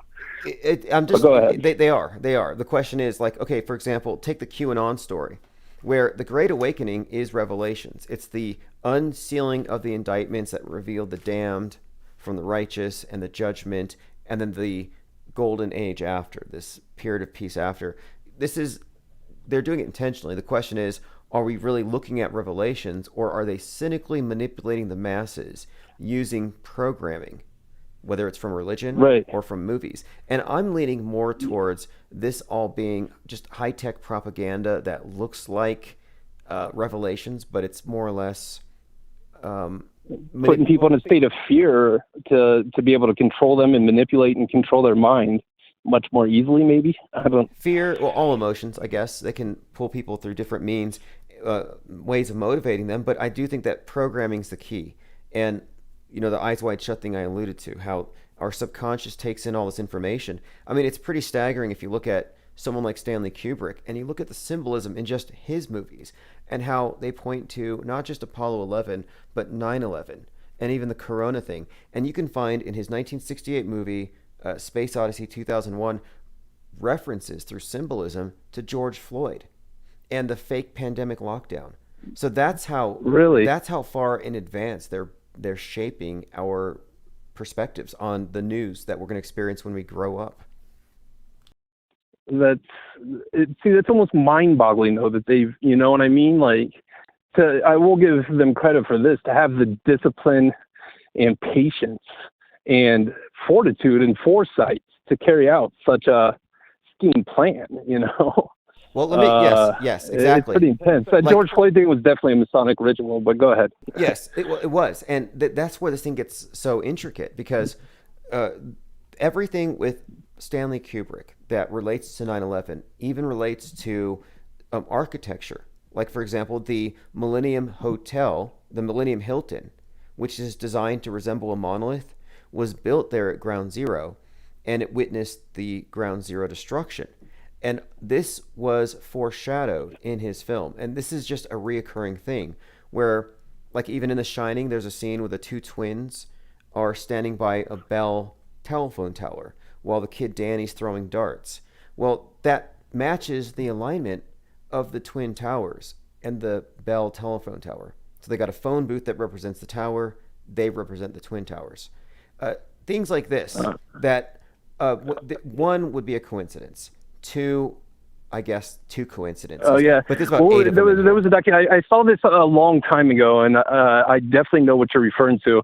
It's just not fresh on my mind, but I think it was called Kubrick's Odyssey. Have you seen that documentary? I haven't, but I've been looking through a lot of these types of articles. So that's a really good, that one specifically goes through the references, and it goes through even in The Shining. And in, of course, the Eyes Wide Shut and Space Odyssey. Yeah, the Kubrick's Odyssey, I think is what it's called. It's like an hour long, but it definitely goes through a lot of the symbolism of 9/11 and all of that. So exactly what you're saying. So then, so what you're saying, what we're seeing here then is, let's say you grew up watching, you watched The Shining or whatever. Inexplicable movie, makes very little sense. It's traumatic and shocking and crazy. Well, then later, you see 9/11 happen. Well, all of these connections between the emotions you experience in that movie, which I would contend is the MK Ultra, mind control ultra, where they're using trauma to Right. program you. For the masses. And I think that that set of emotions and feelings would be transferred. You would feel something identical. Like I think what they're doing is they're setting your expectations so you respond in a very specific way. And so the image of the plane hitting the tower would therefore be recalling images of the emergence of the this space age. And you can find in the iconography clues where Kubrick has the spacecraft going into the space station that they have with these twin cylinders. And it looks almost identical to the setup of Flight 175 speeding into the South Tower. And this is one of many examples of where you could only call this predictive programming. Dr. Strangelove had predictive programming for the treetop level flight of Flight 77 hitting the Pentagon. Wow, I didn't know that. I'll have to go back and I don't know if I remember that from the movie, but yeah, from the documentary. That's interesting. Well, in Back to the Future was definitely a huge one because I definitely had to go back. There's a little like 15-minute sort of YouTube video or BitChute video, wherever you find it, on the symbolism of 9/11. It's woven throughout that entire film. And it's really everywhere, like the cartoons and it's definitely been a planned out thing for a long time. Yeah, and check this out. There's just too many of them to. So Kubrick had a film called AI, which was completed by Spielberg, but this is kind of all very interesting, this AI thing, because the numerology there is 19. A is 1, I is 9. So you got September 11th, which of course 19 hijackers. 19 years later, COVID-19. And now the big agenda is AI, which is another 19. So there's a pattern here of resets being precipitated by something with that code attached to it. And I remember reading about the PNAC group talking about needing another Pearl Harbor as a catalyzing event right before 9/11. Well, it turns out Pearl Harbor was actually called Operation AI. So reoccurring theme decades back, and I'm saying that this AI thing that you brought up originally is part of whatever the next big agenda is. Yeah, well, that's why I'm wondering though if maybe they do have that kind of capability, and at some point they do want to connect people to the hive mind, or perhaps they're just I don't know. Is there that's what. Not that I'm concerned necessarily that kind of technology is in the vaccine. I think if they have that kind of technology, then they probably wouldn't even need to administer it via vaccine. But that's probably one of the most frightening things. It's like the zombie mushrooms in nature. That sort of the way that they, the way that they consume their prey is these mushrooms. I forget the name of the mushroom. But it some insect, like I don't know whether it would be like a spider per se would walk over this mushroom. The mushroom would sort of trap it. This mushroom in nature sort of sticks to the mushroom. Somehow the mushroom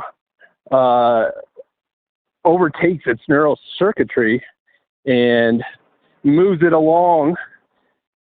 The mushroom moves the spider to where it needs to be to thrive in a better environment. These sort of like zombie mushrooms, that kind of invasion of the body snatchers. Invasion of the body more, snatchers. Okay, I'm actually glad you brought that one up because that's the other side of alien invasions. You got the high-tech craft coming from somewhere else, and then you have the internal invaders. In fact, when Putin revealed that they had a vaccine, they called it Sputnik 5 back in August of 2020. That exact day, there was a movie that came out, and the movie was called Sputnik, and it was about how the cosmonauts are coming back with a virus, and the virus was actually an alien parasite, and it takes them over, and they become basically predators. They have to feed off other humans, and they feed off their fear. But anyway, it's a movie that came out last year called Sputnik, and it had to do with this idea of these viruses that take over your body as a brain parasite. And just a few days ago, Elon Musk suggested something that kind of like toxoplasmosis, that there is some type of a brain parasite that might be leading us to create a superhuman AI. That's Musk talking, not me. I mean, that's his thinking. And I'm like, I don't know why they put these ideas out there, but it's out there, as you've noticed. Yeah, well, definitely, yeah. Musk, even with the RNA technology, he said that, with the right DNA sequencing, we can essentially transform you into anything that we want. We can turn you into a freaking butterfly if we wanted to. So it's just like, it's very creepy things for them to talk about, and then I'm sure everyone knows about him referencing, AI is to summoning the demons and the devils. And it's the same thing with the D-Wave computer, which I think a lot of people are not aware of the D-Wave computer, this quantum computer, and how it's referred to as summoning the Lovecraftian old ones, summoning these, and then like also just CERN, like doing these very expensive sort of occult rituals, at least with their opening ceremony. Okay, CERN does the claims happen about opening gateway. They do have their 666 logo. That's right up in your face. Now there is something to this though, because Elon Musk did say we're summoning the demon with AI. He did say that, but and it's easy to just say, okay, this is all just hype, or they're just playing on superstition or something. But it is worth noting that SpaceX, if you go back in NASA and the space agencies, you trace them back, you do end up with JPL. You end up with Jack Parsons, L. Ron Hubbard, Marjorie Cameron summoning the demon, doing the Babylon workings. Yeah. And she was actually the first person to report a UFO sighting. So it's probably not a coincidence that she's involved in sex magic, demonic evocations, and then she's the first one to report seeing lights from the sky. But no, that's the genesis of the space program. There is occultism, demonic summoning, and magic there. You can't really deny it. Right. Well, yeah, and there's that famous quote that millionaires don't practice astrology, billionaires do. So it's like these, just like it's really mind blowing to think though that the on this level that they're all involved in some way, not all, but there's definitely a certain amount of people that are very powerful that are involved in some very dark sort of occult black magic. I'm like, do all the magic you want. I don't care. You know what I mean? But when it comes to, why the overload of like the Baphomet and this very satanic, speaking of Putin, like, they just named their new bomb they claim to have, whether whatever, one of their most powerful bombs that they have. I don't know if it's nuclear, just a regular bomb, whatever, but it's called the Satan II. Oh yes, I saw that, the Satan II. I remember that. Another example of this symbolism in plain sight. And I mentioned here about how Elon Musk was postulating that toxoplasmosis infects rats, then cats, then humans, who create AI, which takes over. Someone in the chat points out that in Hitchhiker's Guide to the Galaxy, it's the mice who actually rule the world. Because in that movie, the mice are actually studying us, the lab rats. They're pan-dimensional, hyper-intelligent beings. So that's an interesting little tie-in there. Really? Wow. It's like the black goo symbolism you've heard of that, the black goo symbolism throughout all these films? Yes. It's sort of like, it's like the Terminator film, the self-assimilating AI sort of, it just, yeah, it's pretty wild to think about and talk about. And I'm somebody that's always enjoyed, I'm somebody that's always been a seeker of, the mysterious. In a way, I'm sort of a mystic, like I want to know on a future scenario when I have time, because I'll probably end this here before too long. Thank you for letting me talk this much.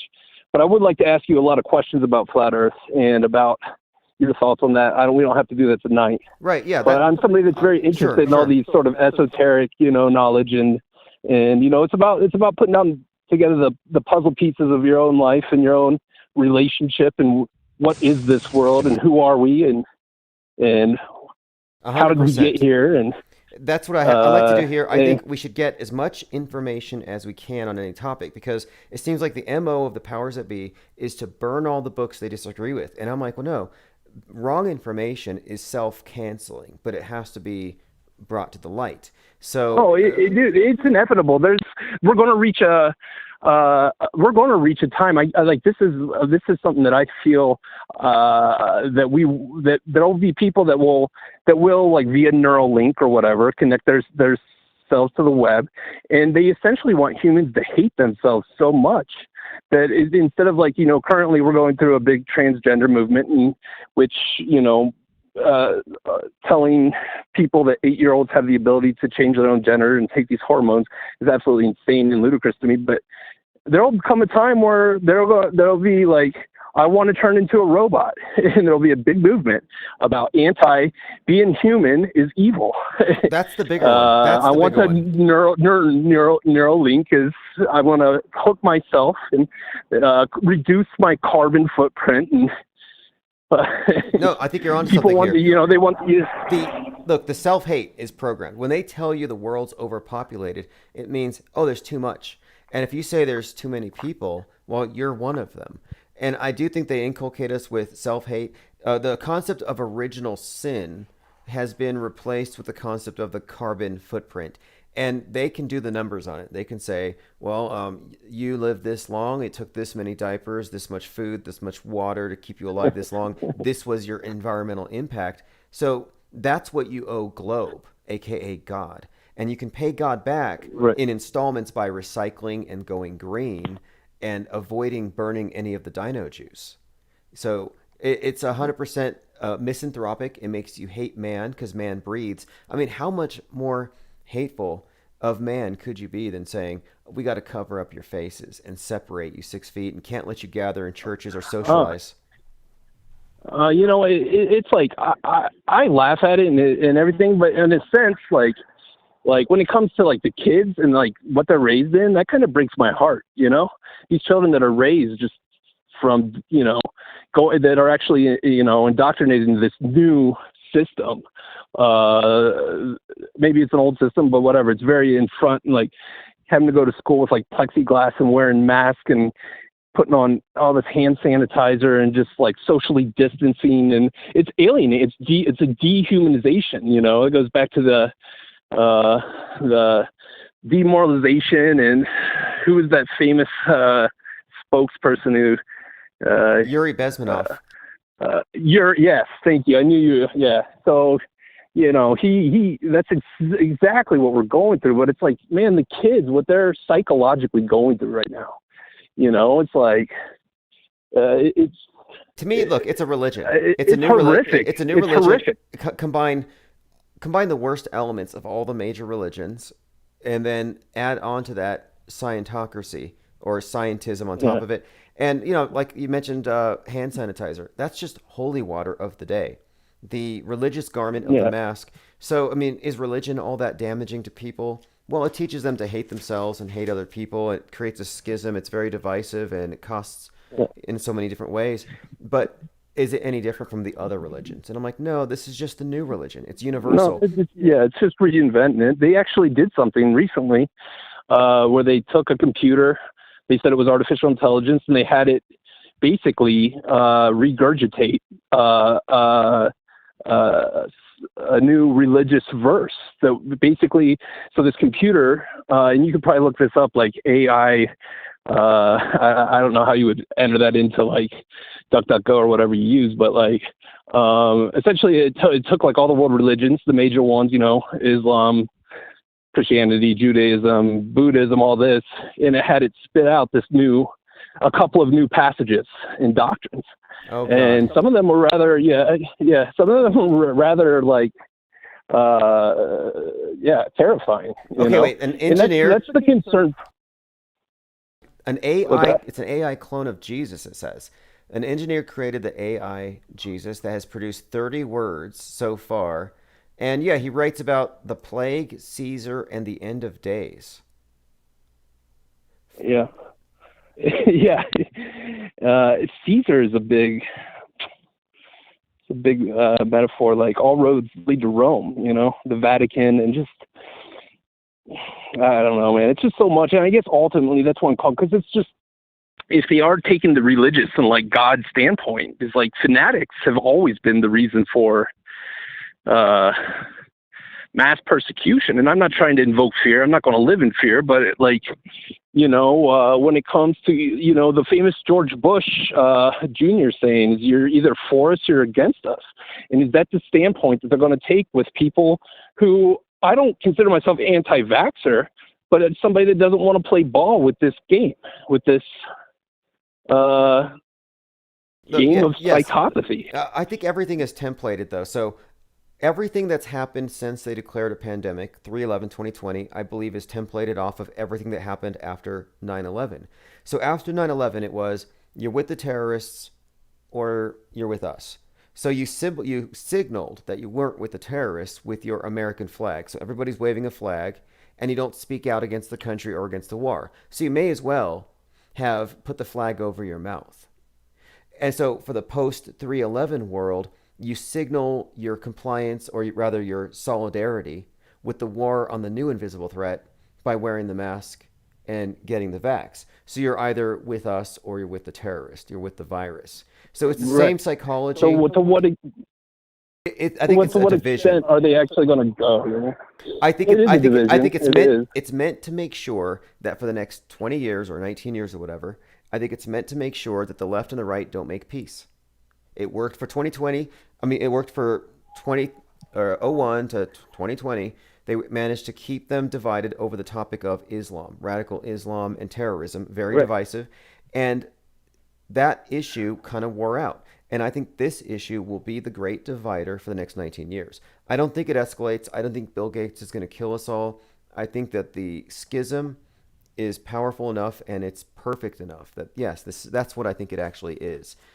So, no, I don't think there's going to be a Vaxageddon, just like Islamic terrorists didn't wipe us out and there wasn't some sort of... Well, my concern is just more the communism and just like, are you actually going to go through with like relocating people to these mega zones? Are you actually like, are these FEMA camp conspiracies, actually, the old conspiracies of Obama and the guillotines and things of this nature?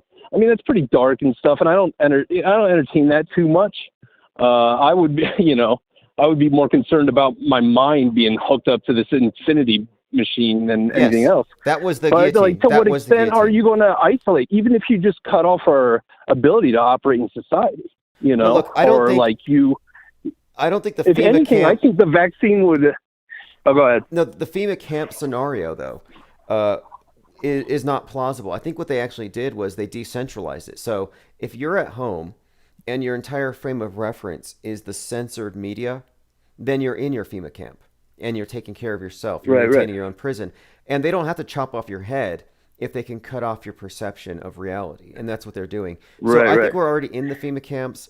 I think that this is the worst it could possibly be. We are. It's all in the mind. Quarantine in our own homes, afraid.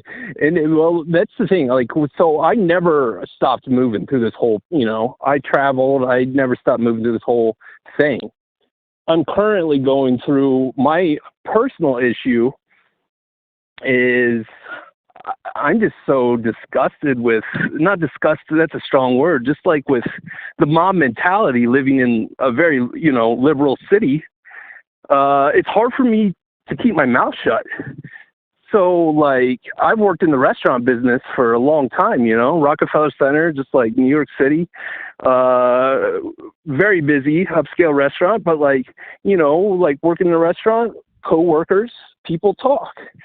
Every single person, by the way, I'm not there right now, but every single person is, they talk about what's going on, the state of the world. And I would be the only person there that's like, it's all bullshit. It's all bullshit. And it's hard for me to like sit there and like work at a job where I now have to be the police for somebody that's sitting down without their mask, but when they walk to the restroom, they don't have it on. And I have to be, excuse me, sir, can you put your mask on? I'm not going to be the police, but that's my new job as being a citizen policeman by proxy. And I don't want to deal with like the whole, I think whatever was liberal is completely twisted, and everyone's just like went to this extremist. They're fanatics now. And I have a hard time even wanting to be a part of society because of the mentality. I'm probably going to move to a more, I don't know, Florida or somewhere, where it's just like the mentality isn't so, I'm not going to stop living my life, but it's hard for me to, like, this is the first time in my life where I'm like, I don't even, like, it's hard for me to even really, I can't fit in with my coworkers because I can't hold my tongue when it comes to, like, my best friend being like, could you stand like a few feet back from me when you're talking to me? I'm like, seriously? Like, it's just, it puts division amongst friends and family too. It's just it's a very evil thing that is being done. I think so too. It was antisocial by definition.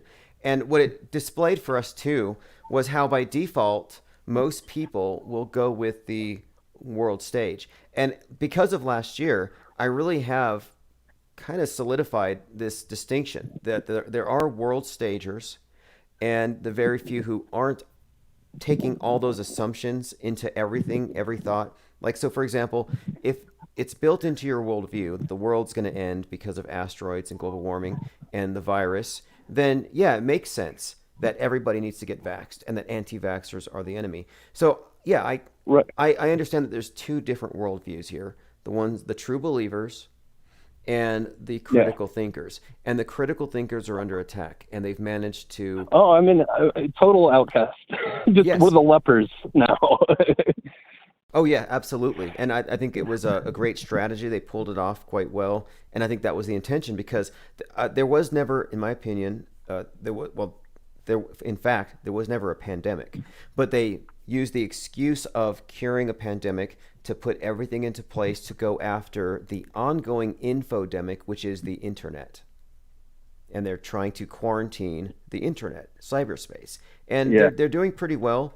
I'm a super spreader of dangerous and infectious memes. This whole channel is just that.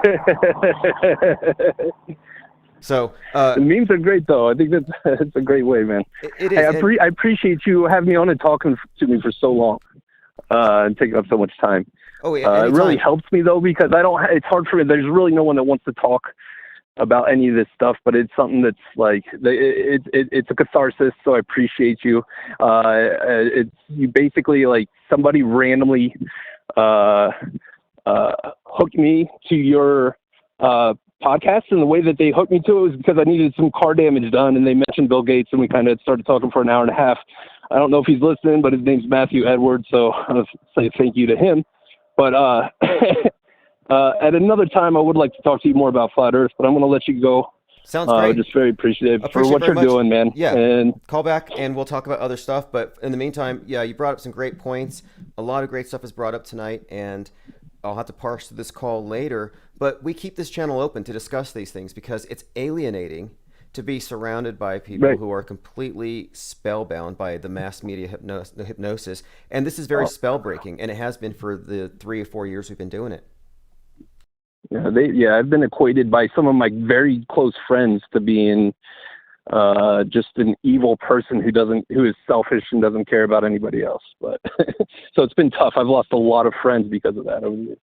Right. But thank you, man. And yeah, you're a super spreading variant factory, and you might wipe out the whole world with a sneeze. All right. Hey, thanks a lot for the time. Have a great night. Thanks. You too, bud. Bye. All right. I appreciate the call very much. And let's see here. I'm going through your comments to see if I've missed anything. By the way, we do have a Discord, and we have a forum. In anything you want discussed on this channel, go to infiniteplane.media. Throw in your links. We'll discuss whatever gets popped up there. Mark says, I went from too many friends to almost none.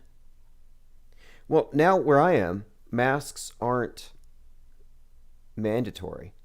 So it tells you where people stand. They can just wear the mask to say, look, I believe everything I see on TV uncritically. That's what it actually says. When they say that space junk is now a threat, I will put on a helmet. That's what your mask says. So you have the people who are double vaxxed, double masked, helmeted, living in fear. And they look at us like we're crazy. But there are enough of us, I think, out there promulgating memes and networking that you can see that there's not a consensus with the cult of the monolith. There isn't a consensus. And they want to create that. And so to create the illusion, they try to censor and censor. Like I said, this channel's been shut down 100 times. All right, let us see what else we have to go through. I have a lot of links here. Let's go ahead and listen to Elon Musk talking about summoning the demon.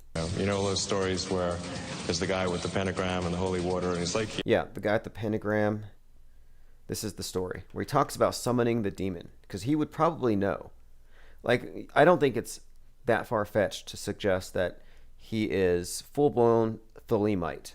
Probably has a shrine to Aleister Crowley in his basement. Just guessing, but it wouldn't be far off, I don't think, just based on the origin of the space program and really the occult roots of it all. You think that's just a rocket? No, that's actually, it's a symbol to the Lord of the Earth that they worship. Summoning the demon. You know those stories where there's the guy with the pentagram and the holy water, and he's like, yeah, you sure you can control the demon? Didn't work out. I take it there will be no HAL 9000 going up to Mars. Okay, now he mentioned HAL 9000 going to Mars. So HAL 9000 is from Space Odyssey 2001. Now you take the letters HAL and move them over one. So H becomes I, A becomes B, L becomes M. You get IBM. So it's actually IBM. And this is another reference to Space Odyssey, which, look, there's a great story here to be told that we go over here, and I'll go over this in detail, about Space Odyssey, Kubrick, and Space Oddity, David Bowie, and the parallels here, and how every significant move with the space program has had this accompaniment in music and in the culture, specifically through Bowie. First music video in space, Bowie song. Not a coincidence that Elon Musk sends Mr. Satan, Starman, to space with a David Bowie song playing. Infinite Plane Radio. Hey, how's it going? Pretty good. Just talking about Elon Musk and his summoning of the AI demon. Any thoughts on this or any other topics that we've covered tonight? Yeah, I want to talk about actually Elon Musk and Grimes. Have you heard about that whole thing? Yeah, let's get into that. Azealia Banks? No. Azealia Banks. Is this... Yeah, why don't you fill me in? Because I remember something about Azealia Banks partying it up with Grimes and Musk, but what exactly happened? Yeah, I think they dropped a bunch of acid together, and then she pretty much said, Elon Musk, his action's fake, hair isn't there, and then that he kept like a copy of Mein Kampf like in his room at all times, and so she was posting on her Instagram story and all that, and said like the dude's obsessed with Mein Kampf. Fascinating. It says here she kept him. Okay, they kept her hostage. Okay, there's a few articles about it. Yeah, it's pretty crazy. It was the media swept it under the rug, kind of went in the news cycle real quick. Okay, I found it here. I found some articles about it. And I remember something. She said that he was doing nothing but popping pills and tweeting all hours of the night or something. But this is all strange. Grimes is a strange character. What are your thoughts on Grimes and her proclamation that AI would become our government and perfect communism? I mean, I think she's part of like the coastal elite. I mean, through and through, they have a plan and they're putting that agenda forward. Now Grimes, you look at some of her music and stuff, there's tons of alluding to like the devil and worshiping Satan, so it's just not good news. And having those two people together, it's pretty scary. Well, I brought up earlier how Jack Parsons, the start of NASA, that they were involved in. Well, he was the American counterpart to Aleister Crowley. So that has its basis here with the space program. There's all this occultism. But Elon Musk's first wife, Justine Musk, she wrote all kinds of books about clones, like cloned humans, being used to inhabit demons that are summoned. I think one of her books is called, I think it's called Blood Angel.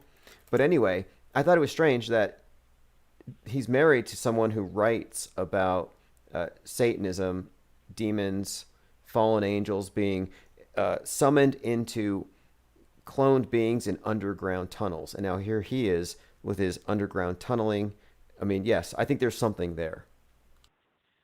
Yeah, no, it's very sketchy. And going back to, there's a bunch of Nazi scientists, they joined, the U.S., we were fighting to have them come over.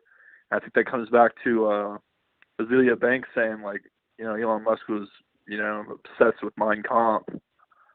But, yeah, you look at all the Nazi scientists, I mean, his name, can't remember it right now, he's called the father of the rocket. Yes. And he was he knew Crowley and everything, and they would, perform seances and all that.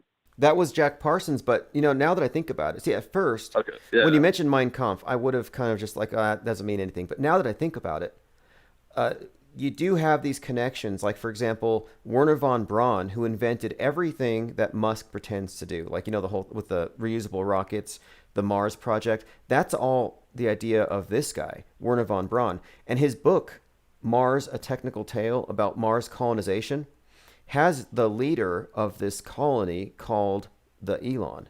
So this guy has a connection to Mars, the space program, and Musk in that way. And he's a Nazi.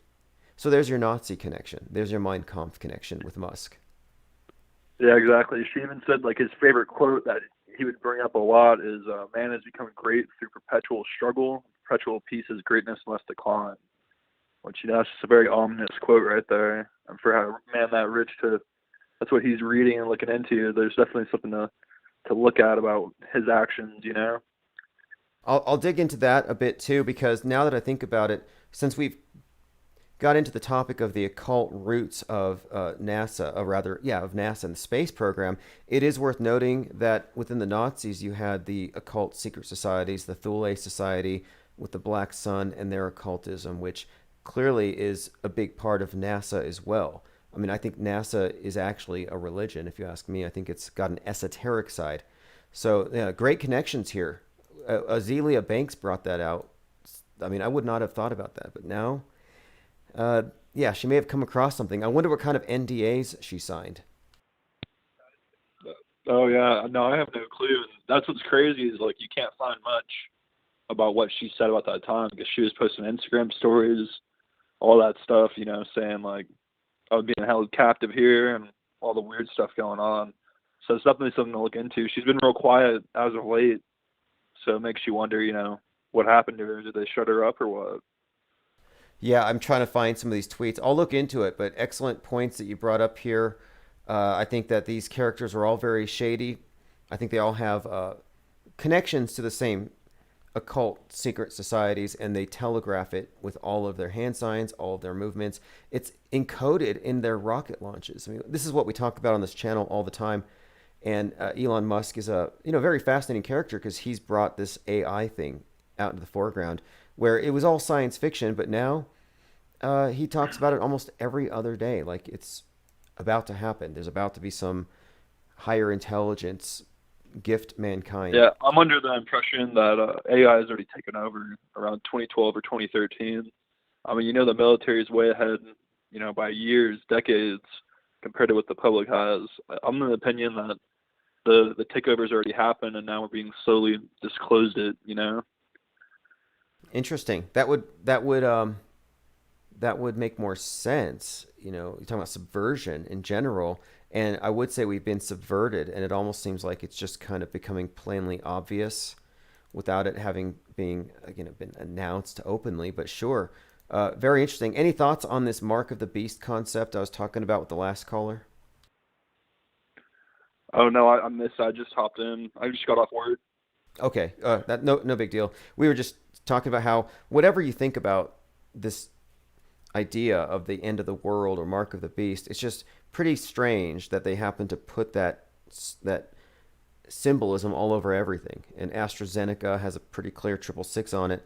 It's just one of the things we were talking about because that all kind of ties into this, I think, this idea of this AI God. No, same with the imagery of Saturn. The black cube on Saturn. It's the same thing. They hide it in plain sight. You know. Yes, and the last. But yeah, man. No, Yeah, but hey, I appreciate the call. And if you listen to it from the beginning, the last caller brought up a lot of stuff about that in particular, and this Saturn stuff is key, I think, to understanding all of the symbolism that we see, all of the occult symbolism. It all ties into astrotheology. In fact, last caller brought up the George Floyd event, and this is something. If you've never heard this, 8 minutes 46 seconds. We all heard that. They talked about how he was suffocated for 8:46. The sun set in the Twin Cities that day, 5/25/2020, at 8:46. 9/11 started when the first plane hit that first tower at 8:46. Those are just some examples of where you can see these rituals are timed down to the minute, and it all ties in with the sun, in the calendar. But it's too precise to be coincidence. No, it's weird. I thought his name was Greg Floyd. No, it was George, but congratulations on not memorizing that because they shove so much propaganda at us. I feel lucky if I miss something. Yeah, no, I agree, man. I didn't care much for the guy, like the way he looked. Well, I don't. Are you talking about Floyd or Chauvin? I mean, the whole scene was ugly, but regardless. Anyway, hey, I appreciate the call. Call back anytime. Have a great night. Thank you. All right. I have an article up here, SaturnDeathCult.com, Stanley Kubrick and the Saturn Death Cult. This is probably a topic we're going to dig deeper into in the coming days. I think I also want to get more into the symbolism of the number 42 and as it connects with Space Odyssey, Space Oddity, and this space age. I mean, there are stories that are told in the subtext of our culture that reflect in the, quote, real world. All right, let's see here. Mark says Floyd and Chauvin were work buds. Oh, they worked together for 7 years. There are so many holes in that story. I mean, in my opinion, Floyd and Chauvin are probably hanging out right now, having coronas out on Epstein Island. AutoHoax says, truth groups severely underestimate the current standing of technology. Could be. I kind of think that we're conditioned to, like I mentioned earlier about Arthur C. Clarke, any sufficiently developed technology becomes indistinguishable from magic, and they want us mystified, not understanding anything. Like you can't even talk about journalism today seriously if the journalists or the undercover journalists or the reporters, investigative reporters, aren't actually getting into the underpinnings of what the media actually is. And they never do. Project Veritas will never say the words crisis actors. They will never go that far. They're world stagers. And this channel is not a world stage channel.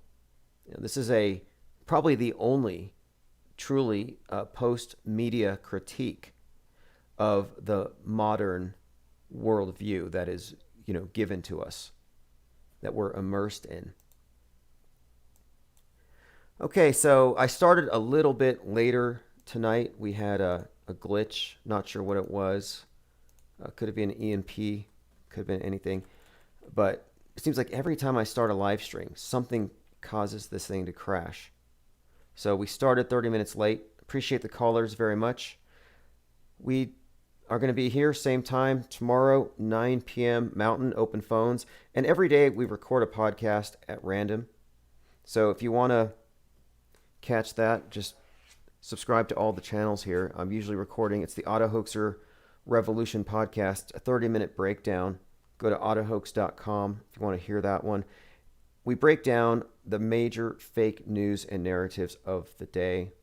Things that, because you don't have time to keep up with all the news. And I think one of the habits of mind that people have is they passively accept all of the news they didn't consume as true, because if it wasn't, it would have been debunked. And so you have a great deal of information out there that you're just kind of on the fence about, or you haven't even thought about. So I find it useful to point out several agendas just so you can kind of see what's coming in the future, so you're not surprised. I mean, this channel, we called out the space junk thing. You know, before the Chinese space junk was about to hit somewhere on the world and it was a big controversy, we had already more or less predicted it.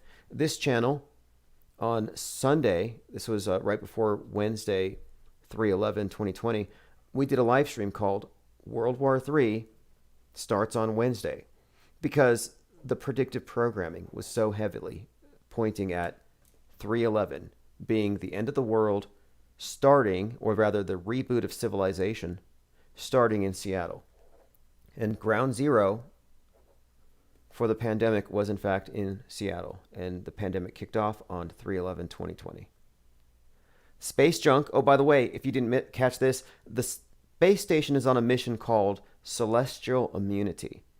And Celestial Immunity, this mission, is going on up above while we're down here getting our vaccines.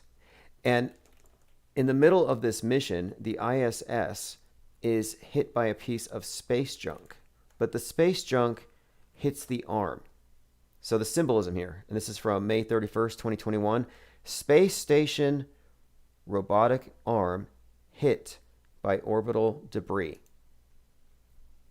Now again, the mission is called Celestial Immunity, and now the space station's arm has a hole in it just above the elbow.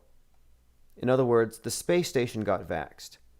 This is another indicator, if you ask me, this is another indicator that this is just a major propaganda operation for the entire world, and it's not real. Such a joke. Anyway, thanks for joining. This is Solemite Fly, Auto Hoax. Have a great night. Ready, real.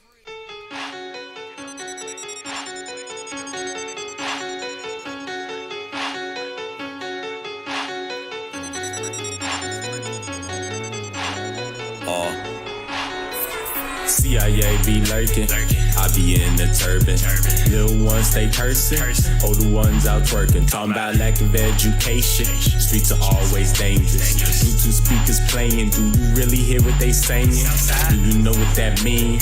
Are you down for the team? They speak through signs and symbols, you can learn about these things.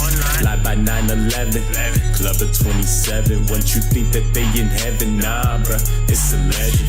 It's all according to the code. Them Illuminati with my mind, body, and my soul. That's why they snatching bodies, everybody in a Holly Grove. Deception is a hobby, switching roles with the auto close. We call that an auto hoax. Man, what you trying to prove? Don't you know we've been around the globe and been to the moon? Get it, that's an auto hoax. You tripping, times two. What about the shootings that they always cover on the news? Real, that's an auto hoax. They don't move, we will make the way. Let it spray, right reality like an AKA. Let them know we don't play. They live like life's a party, but it's really like a breakaway. Meditate, focus your attention on your better days. You know what I'm talking about. Don't let these slimy narcissists, antichrist out there turn you out. Freedom of speech is actuality. That's why the truth must spread by word of mouth, word of mouth. It's all according to the code. Damn Illuminati with my mind, body, and my soul. That's why they snatching bodies, everybody in the Holly Grove. Deception is a hobby, switching roles with the auto clone. Let me turn on my auto hoax. Not even a proven fact. The floor curves into a spinning ball, and you can test for that. Globe is an auto hoax. Man, you must be trolling me. Scientific theories aren't what they are shown to be. Yup, that's an auto hoax. So what you're saying is you don't accept the claim that's missing proof, then you label it. Exactly, it's an auto hoax. Wow, sports are scripted by the number code. What do I really don't? Let me turn on my auto hoax. Squad. Let me turn on my auto hoax and look this stuff up when I get home. Cause boy, I tell you, these kids today is tripping. I ain't tripping, he must be tripping. Cause I am not tripping, not one little bit. I know my things, I know my shit.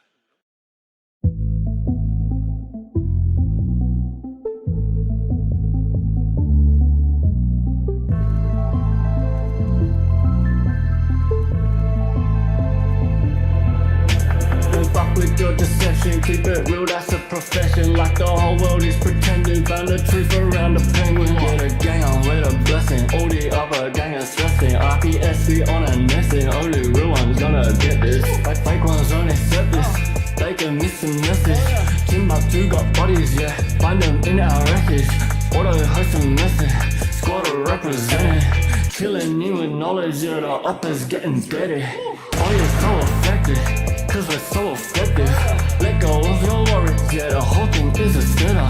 We got it and we get it. Offering refreshment. Level up your consciousness, honestly the essence. This wave is uncontainable, facts are undebatable. You lanes are unrelatable, give a fuck about saving you. We could keep on playing you, you just keep complaining too. Game is unescapable, unless you're with the gang or no. Messing with the penguin, we're messing with the penguin. Messing with the penguin, messing with the penguin.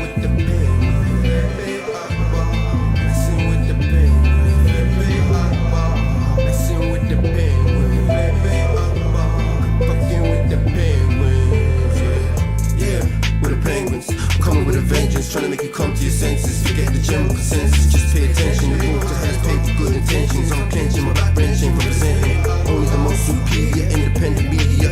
We got that real shit fucking encyclopedia. We're bringing an end to this mass hysteria. They wanna know why it's so serious, cause you must be delirious. If you're still believing stuff, get a grip and show some evidence for your bold claims. We don't play no games, we stay relentless, exposing those events. When the IPS are making an entrance, busting doors down, cause now's the time for interventions. Did I mention we're affecting so many men across the spectrum? We stand out from the crowd, we don't blend in. Steady gaining tremendous momentum, there's nothing close to resembling. Check the emblem, it's a penguin, not a gremlin. Just letting you know you're on an infinite plane, it's never bending. We strike like Tenpin, killing all fears and breaking the tension. Got another Hawks army, digging deep in the trenches. Come and join in, be adventurous. Quit being so sensitive, forget the censorship, we ain't telling fibs. Messing with the penguin, we're messing with the penguin.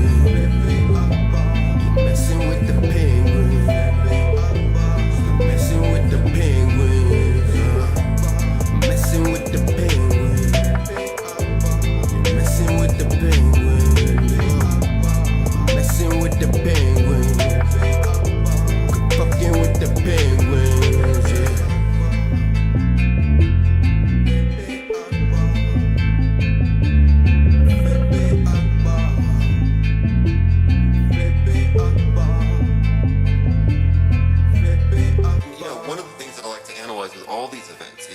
You can analyze what you don't see, the actual victims. You don't see any evidence of real mass casualty, the victims, the crisis actors. You never see tears. I haven't seen a single tear yet. Nobody cried, nobody died at any of these events.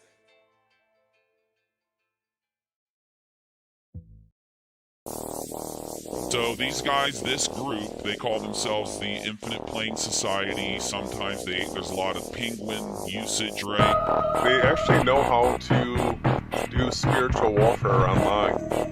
They're good at it, they're trained in it. IPS is just sharing the truth. Yeah, respect to the Infinite Plane Society. The Auto Hoaxer Revolution. Auto Hoaxer.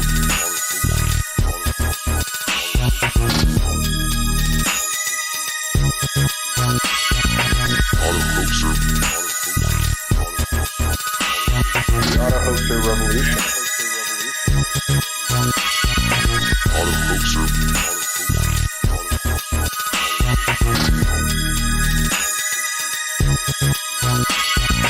Auto Hoaxer. The Auto Hoaxer Revolution.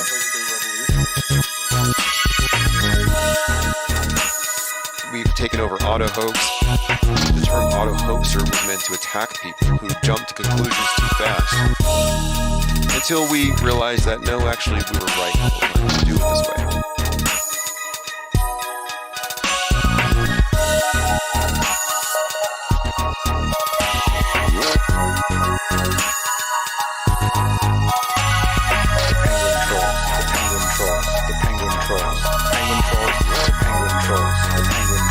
The Auto Hoaxer Revolution. Auto hoaxing really has to do with a very tight grasp on the facts of reality. Auto-hoaxing is based on logic, and automatically believing what you see from your media sources is actually the opposite of logic. The auto-hoaxer revolution. Auto-hoaxer.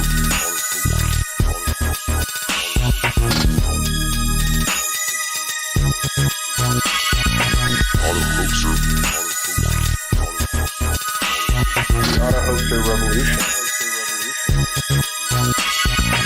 Auto-hoaxer.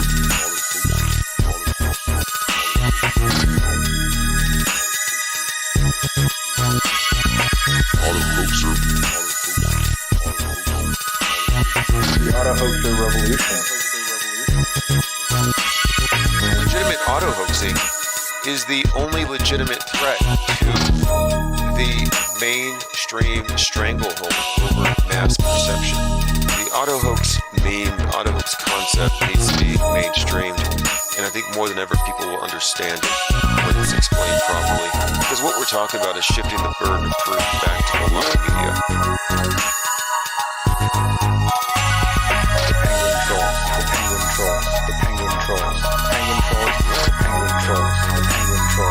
The auto-hoaxer revolution.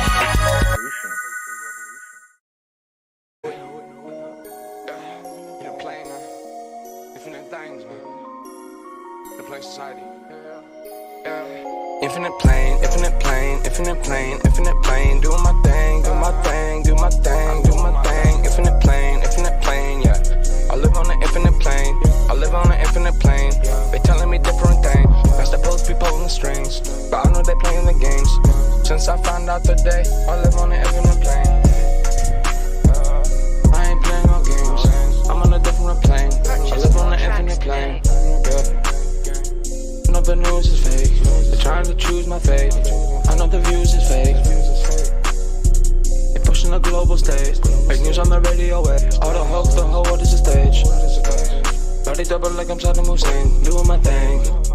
Don't want the fame, just trying to make change. They took out my page. But an infinite gang, infinite plane, playing no games. Infinite gang, we ain't playing no games. Infinite plane, I'm on an infinite plane. Infinite plane, the world that I live in is strange. Cause I'm on an infinite plane. I'm doing different things, yeah, I'm on an infinite plane.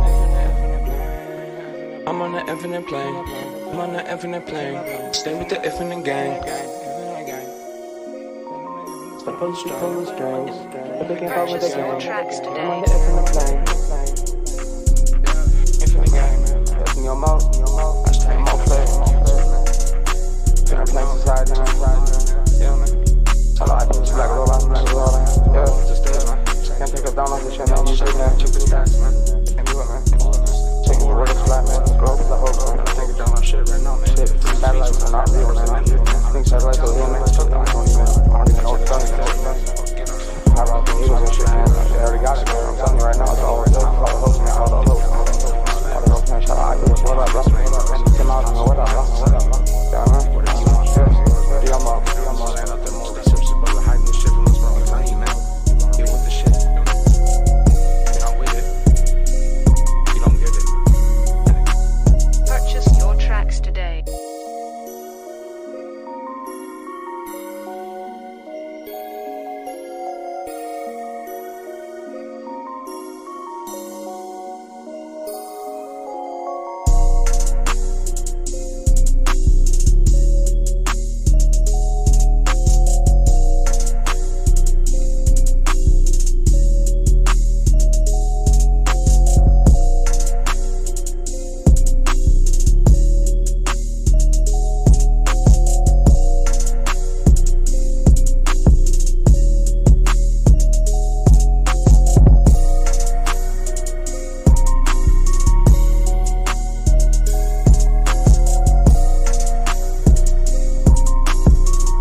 Hey, what's happening, people? Celebrate good time.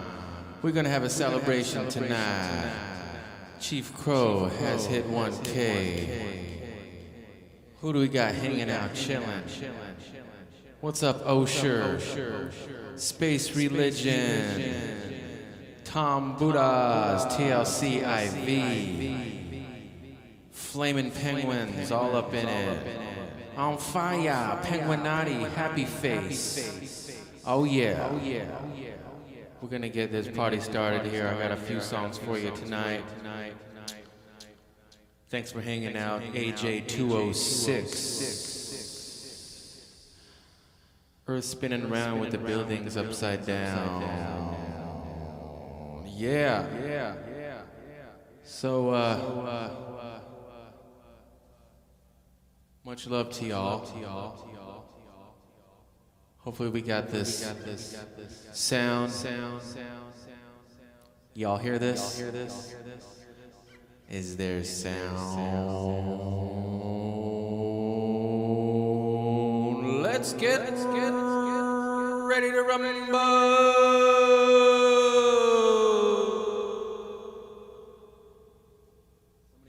In here, hey, we got No Despair Bear.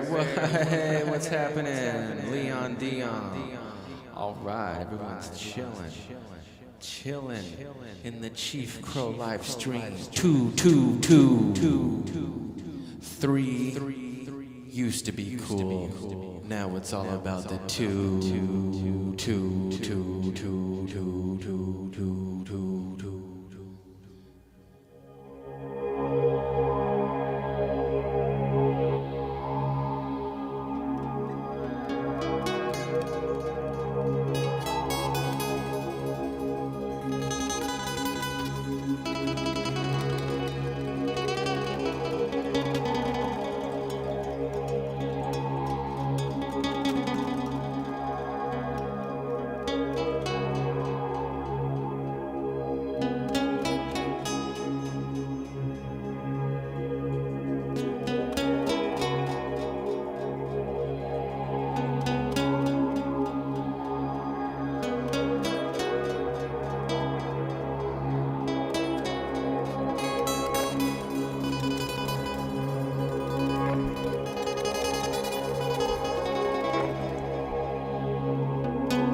is in your mind.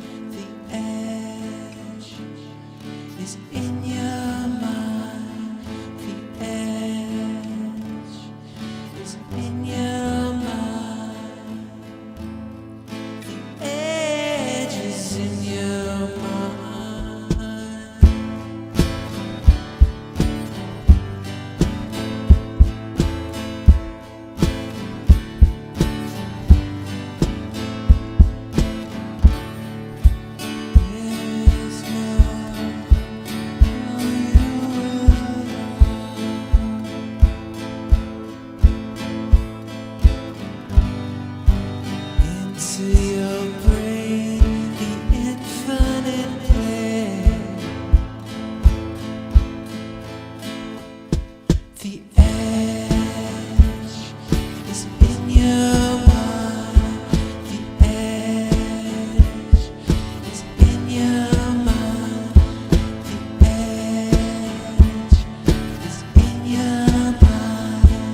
moves on to the new sun of dawn.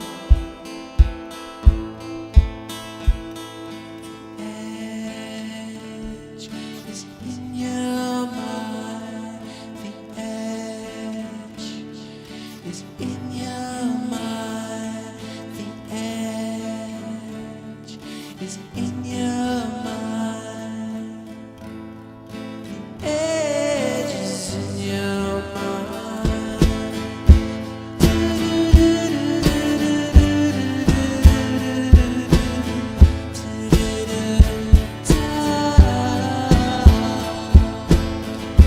It's in your mind. It's in your mind. It's in your mind. It's in your Hey, thank you. All right. That song was called The Edges in Your Mind. And got a little foot drum here. Banging on some drums with my feet. I'm just a one-man band, yo. Yeah. And sharing this too. Hey, thanks, No Despair Bear. Shout out to No Despair Bear for sharing. All right. Eel 03733, The Missing, Osher Space Religion, yeah, Leon Dion, One Man Band, wow. Matthew Northey, shout out y'all, all you beautiful people out there. Hey you, thanks for tuning in y'all. We got 21 people tuned in right now to Chief Crow. Hey, check this out. So my guitar sounds like a guitar, right?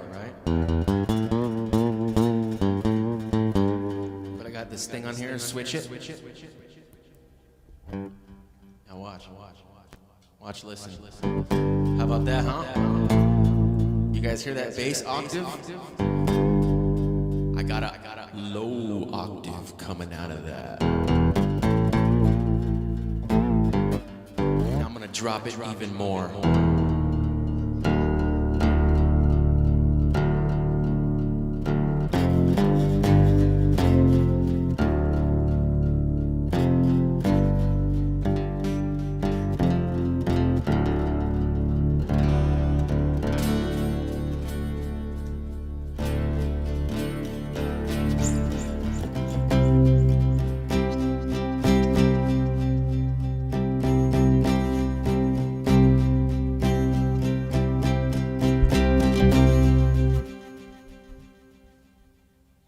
Thanks again for tuning in.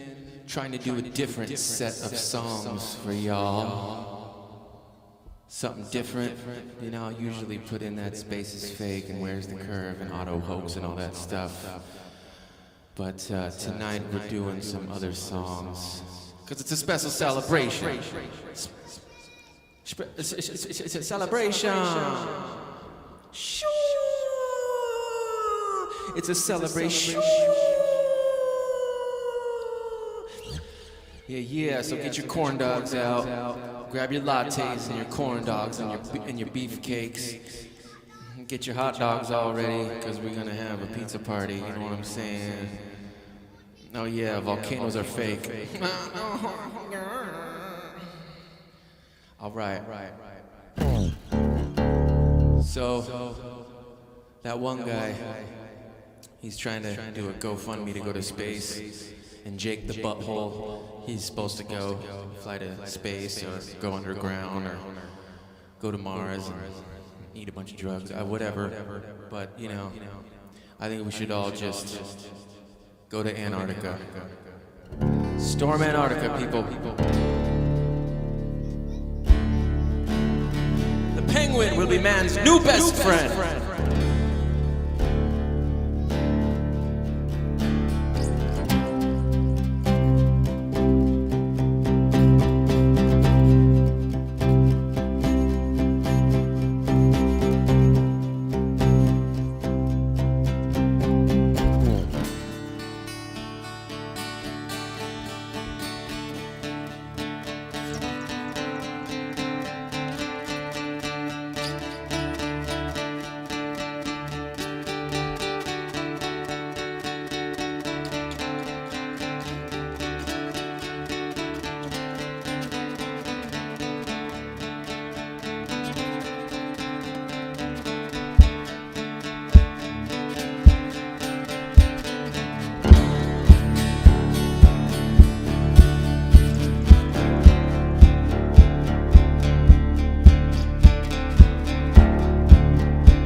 This is a search for the edge, a new age of discovery. We will head south in search of new land. I have the need for freedom, to explore far lands and sail the seas. Go beyond the edge of your mind. We have the very best sleeping bags.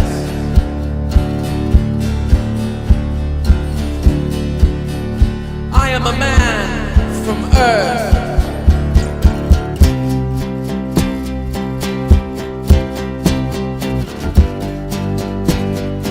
Antarctica expedition.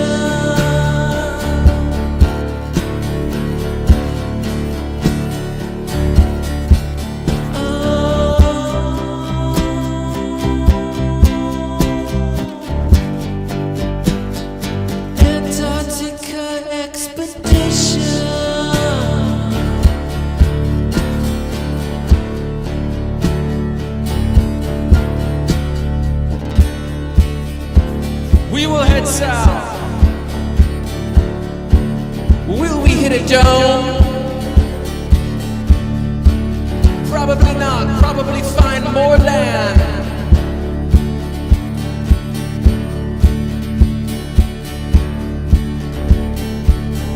So come along and ride on a fantastic voyage.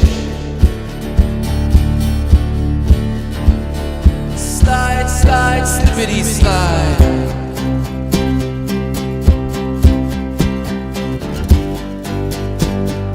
Antarctica expedition.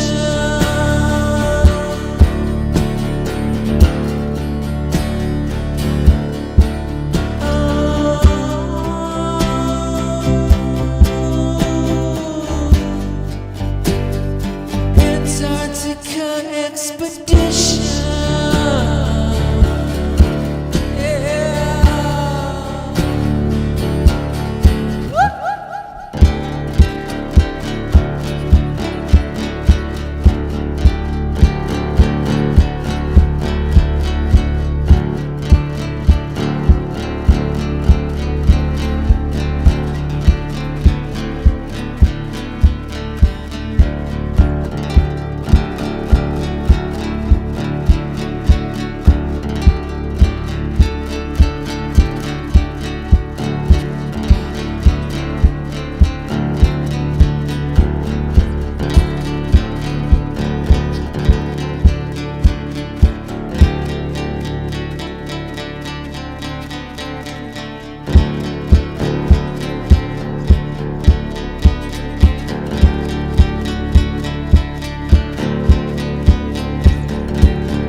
We are pioneer people with pioneer hearts.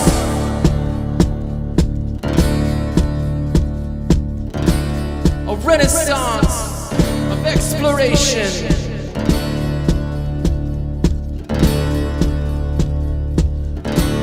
The new age of discovery. A romantic frontier.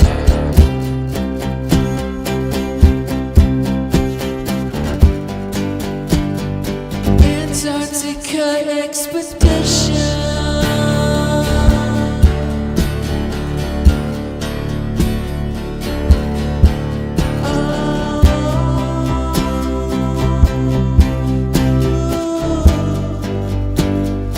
Antarctica expedition.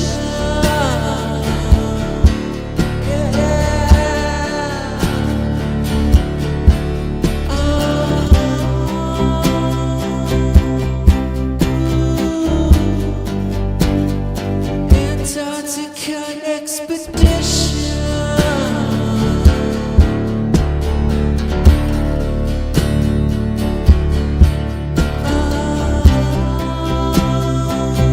The penguin will be Van's new best friend. Antarctica expedition. We have endless granola bars.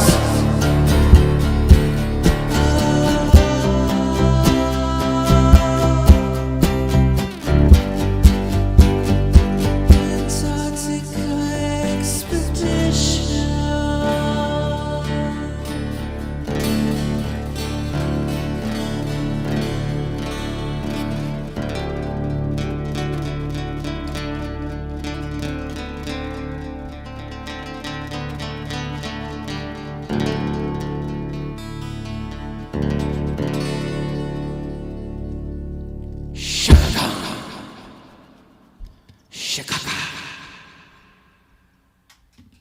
Hey, hey. Another shout to everyone in the live stream. Thanks for hanging out the toast. Lickety split. What's up, brother? Hey, hey, hey. Lickety, lickety, lickety split. All dumb shit. Press Infinite. Oh, yeah. Synchro. The Missing. Shaka Khan. Lickety split. Yeah. X322. What's up, Tim? Hey, hey, thanks for mirroring this stuff. Mirror. Is it mirror? Or is it mirror on the wall? Is it who's the greatest? Oh, man, I must be infected with the Mandela virus. Oh, no. Did Tone Loc die? Is Tone Loc dead? I think Tone Loc from Blank Check might have died, but he really didn't. Hey, what's up, Karen B? Thanks for stopping in. Oh, yeah, shout out to Karen B for putting all the celebrations together and making it happen. I'll be playing a live set in South Carolina at the Solar Return Celebration. South Carolina, March 27th.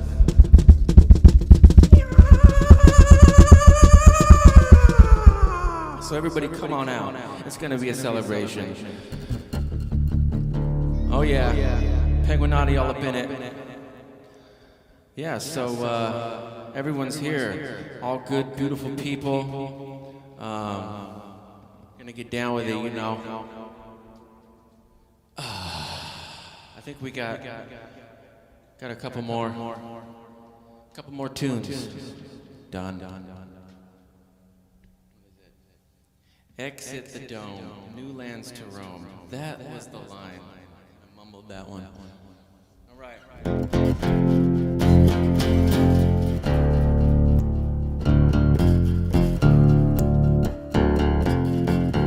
Okay. It's a pretty cool little bass octave, right?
be ready.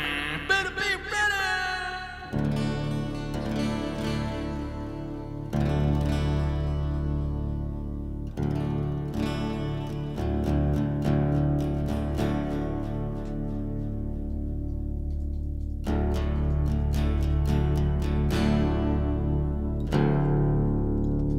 Play some more tight riffs for you, man. This one riff, my brother played a riff and it went like this.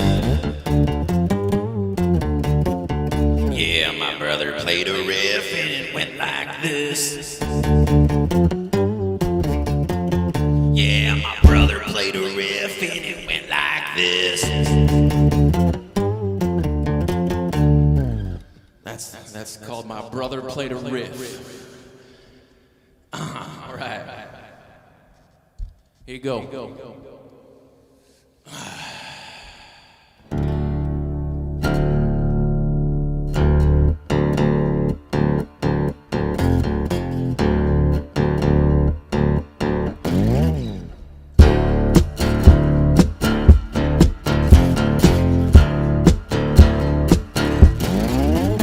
It's the mask of the beast, mask of the beast. It's the mask of the beast, mask of the beast. It's the mask of the beast, mask of the beast. Faceless cock, another NPC.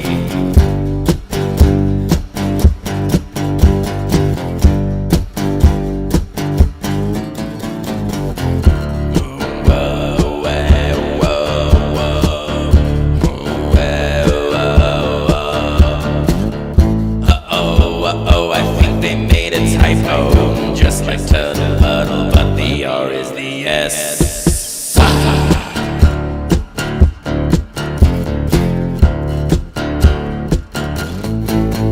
It's the mask of the beast, mask of the beast, mask of the beast, mask of the beast, mask of the beast, mask of the beast.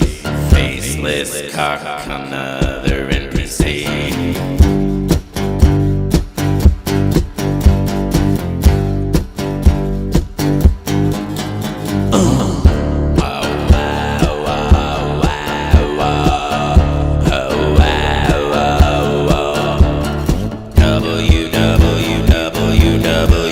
WWF. Now you're out of breath.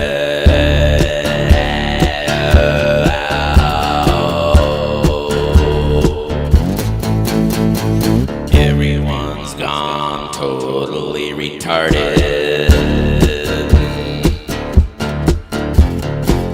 Auto believing everything on the TV. Yeah, 33 with a double E, yeah. Whoa, whoa, whoa, whoa, whoa, whoa, whoa, whoa. WWF.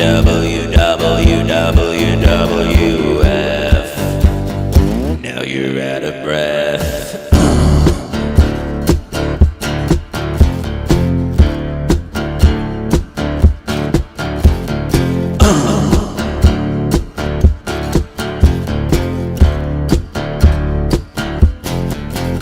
It's the mask of the beast, mask of the beast, mask of the beast, mask of the beast, mask of the beast, mask of the beast.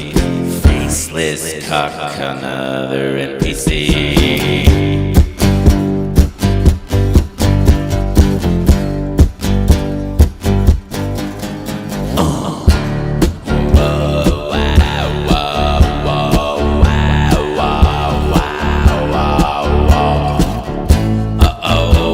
I think they made a typo, just like Tuttle Puddle, but the R is the S.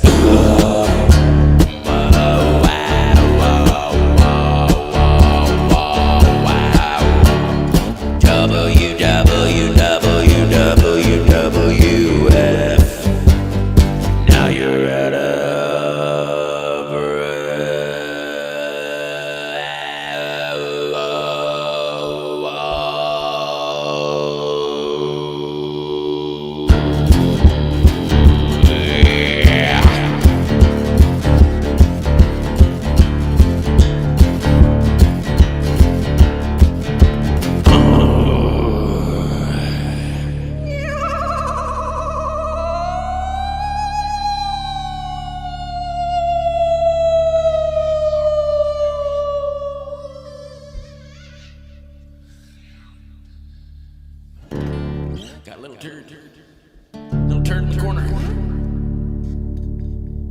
Hey, that was Mask of the Beast, brought to you by Fred Meyer.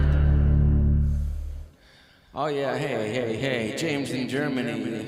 LOL. Charlotte and Paul Flatastic, Synchro. Tim Osmond, shout out to Tim Osmond. That was a good chat we had on the phone earlier, bro. You know what I'm saying? Hey, Brian Stapley, what's happening? I'm gay. It's a happy time. It's a happy gay time. It's a happy cucumber cheeseburger. Happy. It's a happy time. What's up, Brian Staveley and Osher and Infinite Jack and Lickety Split and dumb shit there with the mushroom head and the Leon with the missing Anna Lilith and the Peace Man Lee. Channel Love Craft Reefs. Oh yeah, everybody here. Everybody here with the diaper face on. Everybody breathing, everybody here, everybody's chilling in the live stream. Yo, we're having a party in the live stream. Matrix party. It's a Matrix party. Chilling on the phone, chilling on the keyboard, all alone. With the cucumber and the cheeseburger. You got the diaper on the face and a guitar flame. Everybody chilling on the computer. Matrix party. Everybody get down. No, seriously, did Tone Loc die, or did he not? Because I'm telling you, man, Tone Loc from Blank Check. He's like, get that kid. Yo, get that kid over there. He took my boss's check. Get that kid. He's like, Ace, the boss is gonna kill me, Ace. And he's in Ace Ventura 1. They were doing the wild thing.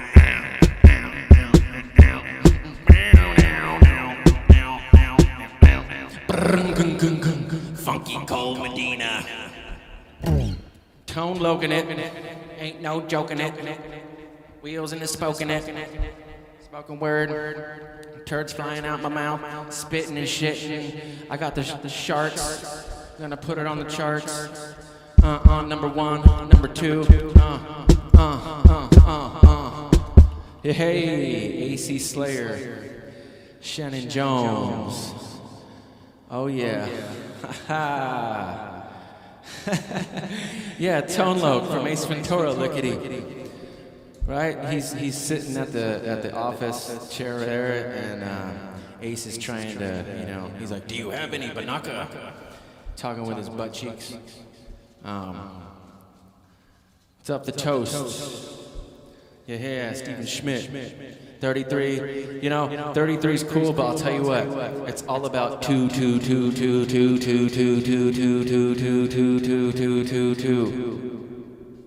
Meditate on the 2.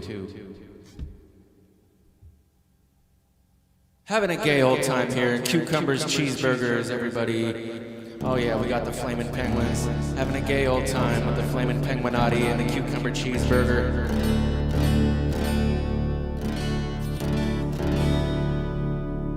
Check it out. Check it out now. I'm gonna tune back up.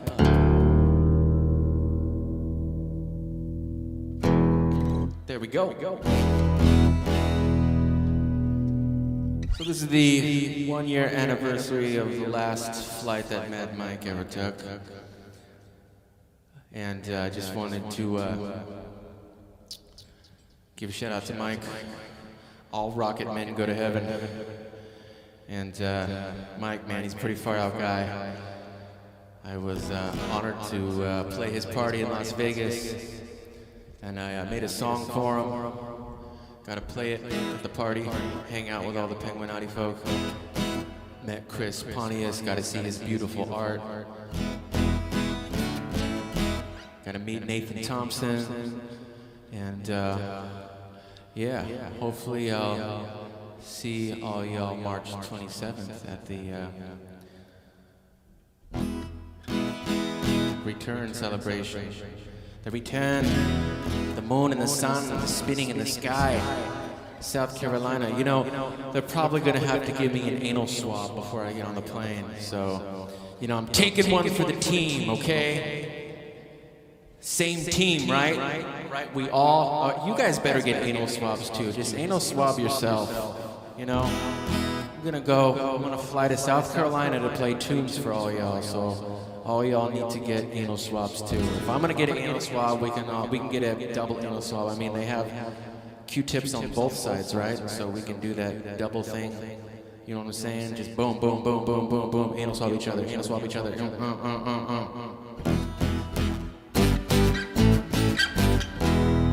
All right.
So this next one here is gonna go out to Mad Mike, and just want to give a shout out for everyone that is hanging out here in the Matrix party, the computer, the bowling alleys of your mind, the tainted swabs, the cucumber cheeseburger of the tainted swab. We got pancakes and rockets. I swear I saw Jesus. His face on a pancake, and then I realized it was Mark Sargent. I was at McDonald's, and I was got a pancake, and I saw Mark Sargent on the pancake. Yeah, if you look close enough to the moon, you can see the map, and it's Mark Sargent's face in the map of the moon, the spirit of the rainbow swab sticker. Everybody better be triple masking out there. How about the mask, right? Jim Carrey mask? Boo! Boo on the mask. Hey, commercial sound and video, what's up, bro? Oh, yeah. Don't swab me, bro. Leon, stranger, yeah. All right. Check it out. Go.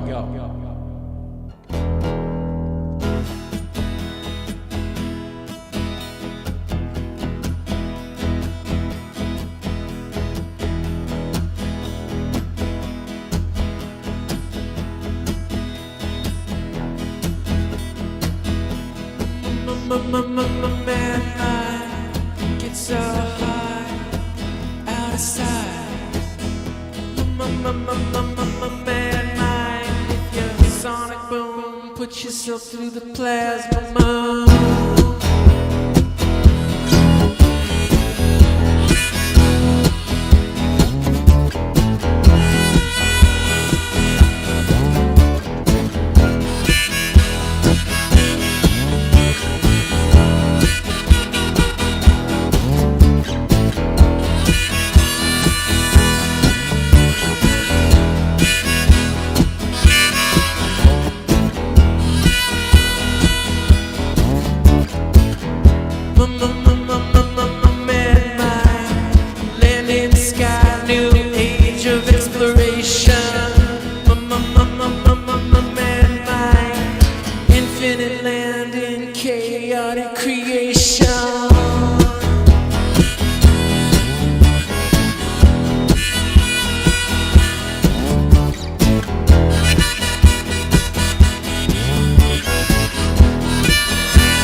of exploration. Mad mind, infinite land in chaotic creation.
This is the part of the song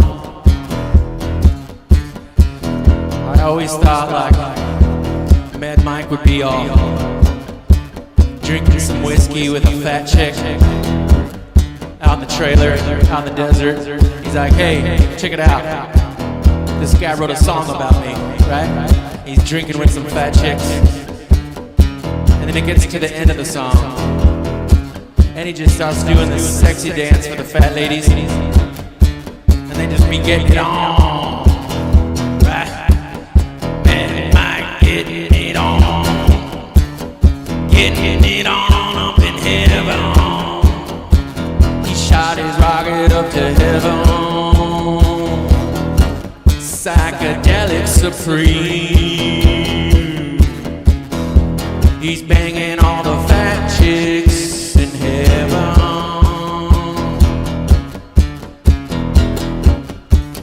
Somewhere far away. Drinking a fat chick in heaven. Drinking some whiskey, doing a little dance. Oh yeah. Hey, that's Mad Mike. Shout out. Shout out, shout out, shout out, shout out. Shout out now, King George. All right, True Life Media. Do Where's the Curve? Shannon Jones. Tim Osmond. Hey, hey, brother, everyone hanging out. Overthought. Yeah, Mad Mike. What a cool, weird, awesome dude.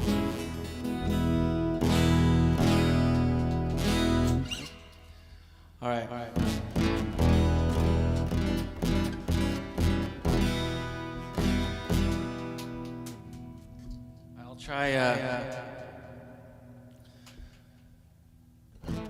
I'll try to do Where's the Curve with my one-man band set up here.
People walking round upside down. You got a balloon, I got a balloon. Boats reappearing soon, they reappearing soon. The horizon line is flat, Santa sky looks the same through the lens of my senses. At peace upon the plain.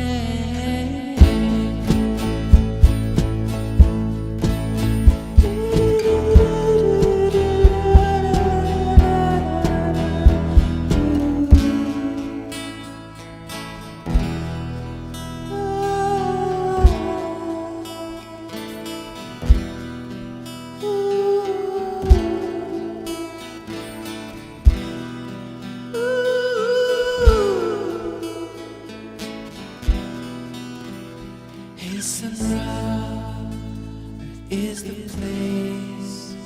The moon makes light so cool at night. The luminary, they all rotate around you. From the point of truth.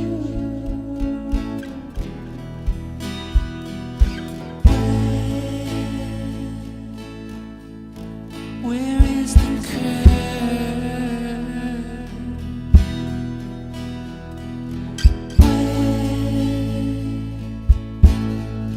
Where is the curvature?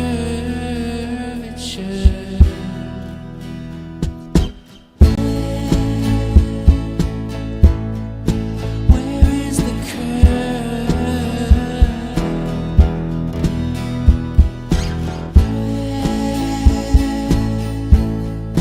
Where is the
Hey, worked out there.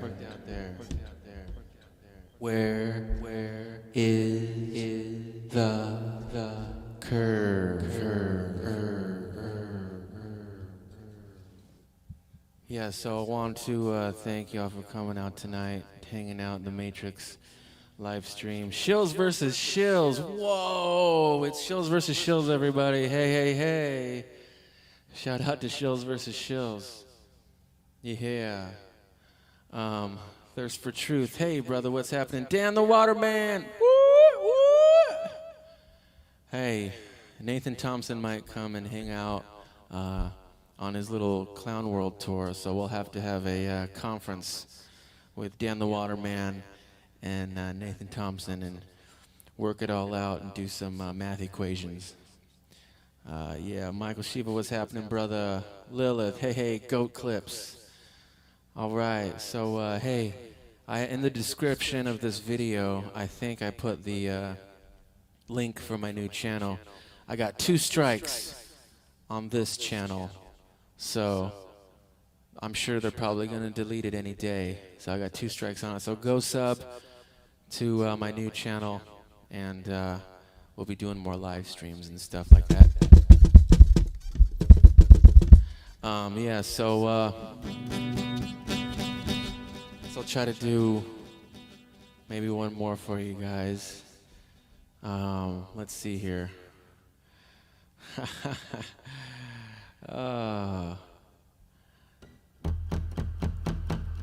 What's up, Ace Slayer? Rosie Finn. Copacetic, brother, what's happening? Flat Plain, Oregon. Hey, what's up, Oregon, brother? Let's throw a party here in Oregon. Where you at, bro? Let's throw a party, bro. Yeah, hey, we got all the good people here. You know, the music, it brings people together, you know. I know we're all in different tribes. I know everyone is a shill tranny. I know we're all just a bunch of gay shill trannies. And, you know, we're all just a bunch of Loch Ness monster shill trannies. And, but it's all good. We can all hang out in the Matrix party and have a good old cucumber hamburger time with, you know, Bumblebee Tuna. Here we go. Oh, we got some requests here. Let's see here. COVID 1984. Man, I don't even remember how to play that one. It's like COVID 1984. COVID 1984. COVID 1984. COVID 1984. 4, 3, 2, 1.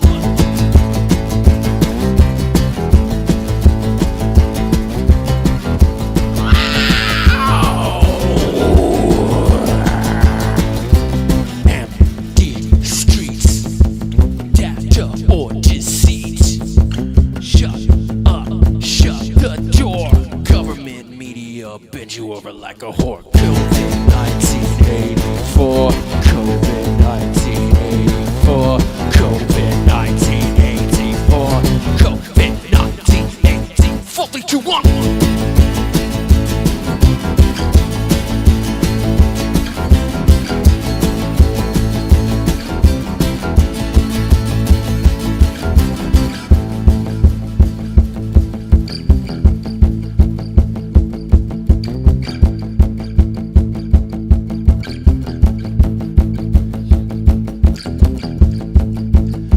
Is the other verse? I don't even remember. So, go into my grandma's house. Shut up, cover your mouth.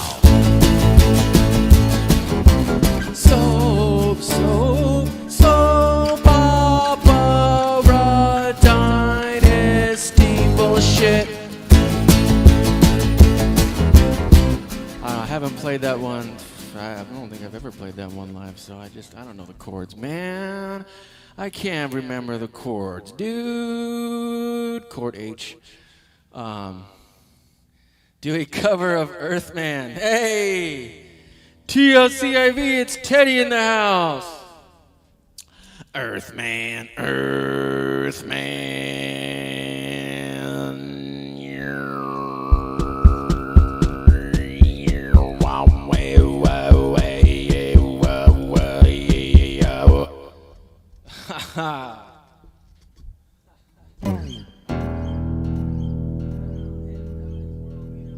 Dottie's World meetup in March. Yeah.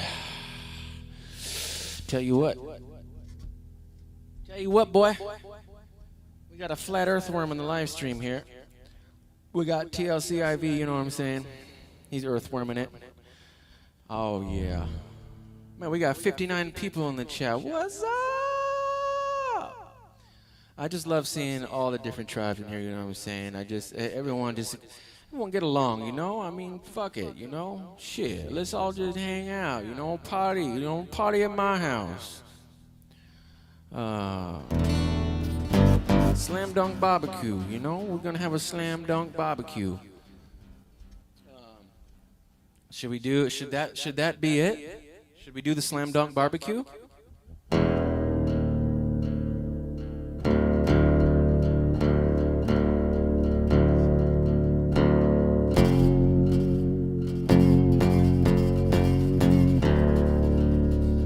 in a cult. I'm not in a cult.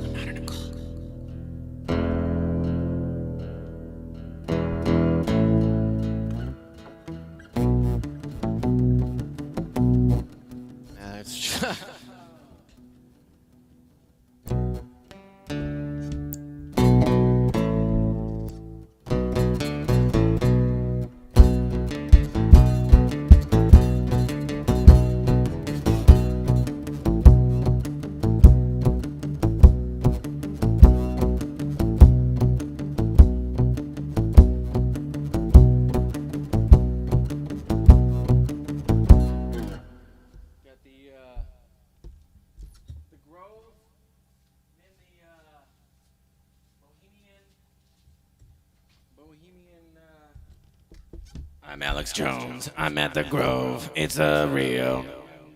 I'm on TV, the web stream, the internet, CNN, NBC, LeBron James on Fox Sports. Everybody, you know, I'm a dork.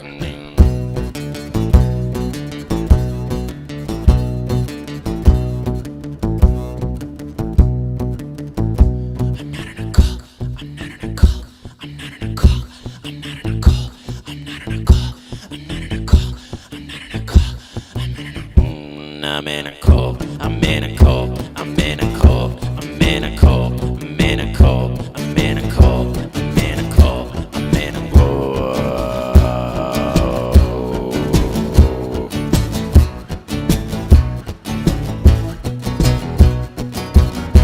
I'm at the Grove, Bohemian. I drink the juice, the chocolate milk, and the holy sneaks. I wear this. Wait, check it out. Here we go. Okay, here we go. Oh, I fucked it up. I'm at the Grove, Bohemian. I drink the juice, the chocolate milk, the holy cow. I wear the sneaks, tip of the beak. I'm a 33, my nigga.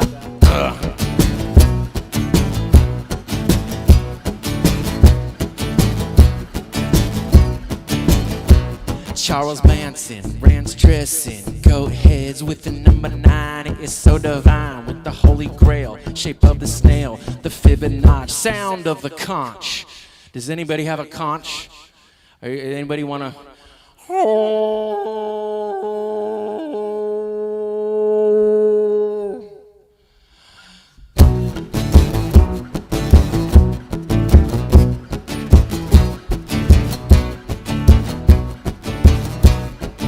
Third eye rainbow swastika in my pine cone like a dirt bike. Go wow wow wow wow wow wow wow.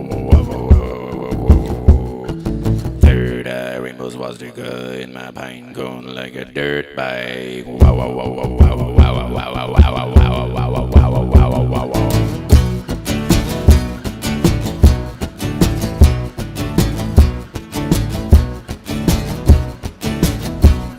Squeegee weegee weegee, squeegee weegee weegee weegee, squeegee weegee weegee weegee weegee weegee weegee board.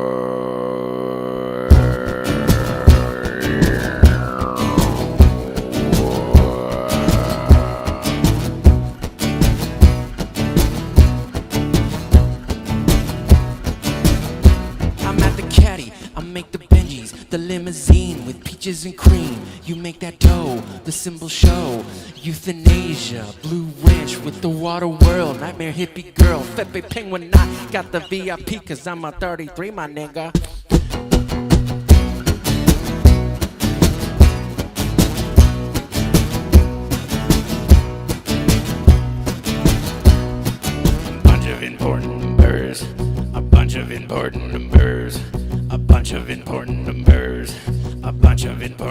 4, 81, a bunch of important numbers. 5, a bunch of important numbers. Number 9, bunch of important numbers. A bunch of important numbers. 22, a bunch of important numbers. 2, bunch of important numbers. Bunch of important numbers. A bunch of important numbers. A bunch of important numbers. A bunch of important numbers. I'm not in a cult. I'm not in a cult. No way, I'm not in a cult. I'm not in a cult. I'm not in a cult. I'm not in a cult. Wait, cults are cool. I'm in a cult. I'm in a cult. I'm in a cult. I'm in a cult. I'm in a cult. I'm in a cult. I'm in a cult. I'm in a cult.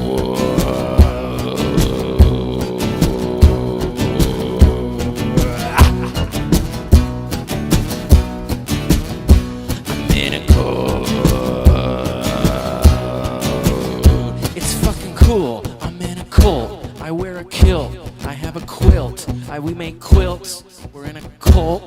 We make quilts. It's fucking cool. I wear a kilt. I have a cloak. It's freaking sweet. I'm in a cult. Yeah, cults are cool, man. What's wrong with a cult? I think they're sweet. You have a fire. We all sit around the fire. Wow. Get visions of rainbow swastikas all up in the fire. You know what I'm saying? Get them visions. Yeah. Got visions, baby.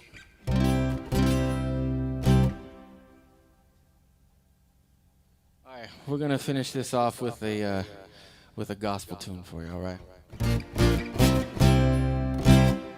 We're gonna go out on the cultish gospel song.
Why would anybody have a minor chord harmonica?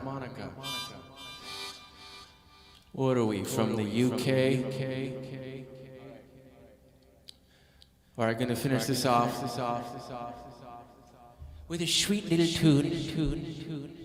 There's hey, once again, shit, guys. Fucking love y'all. Love y'all for coming, hanging out, being here.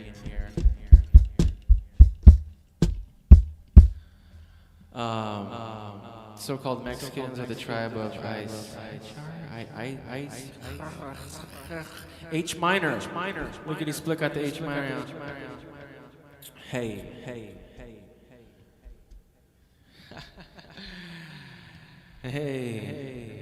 Shout out to all my cult members.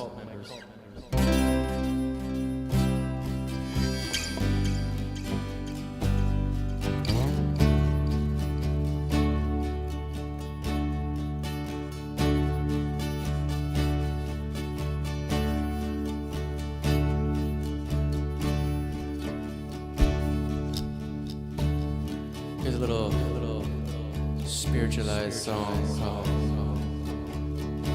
Shine the Light.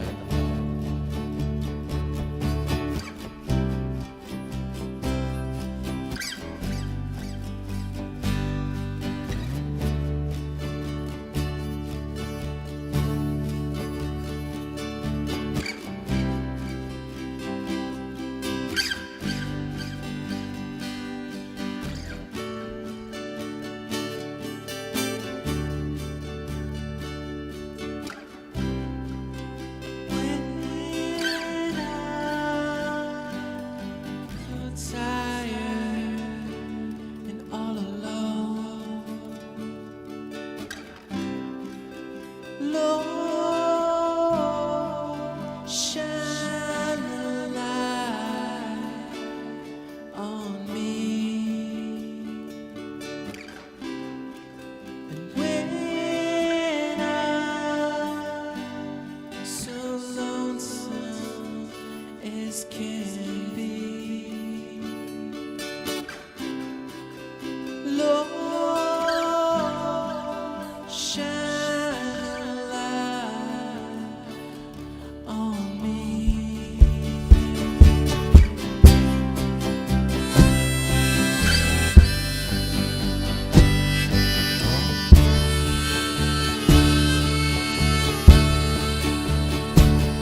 Hey.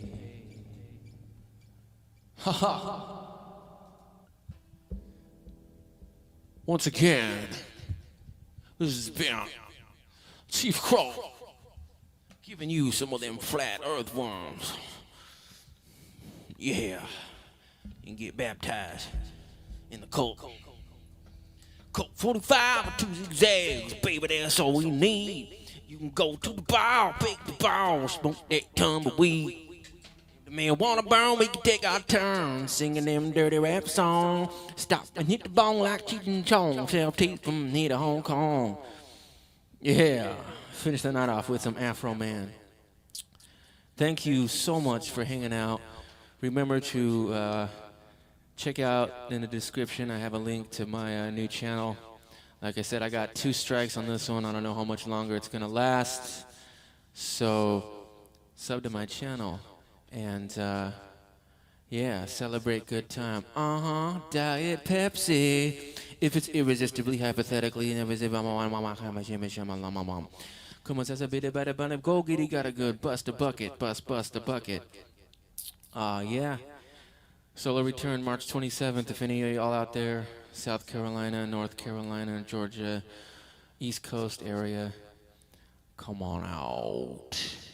And I want to thank Flat Plane Oregon X322, The Toast, Impress Infinite, Thirst for Truth, Blake O'Reilly, 6119, Leon Dion, Osher, shout out Osher!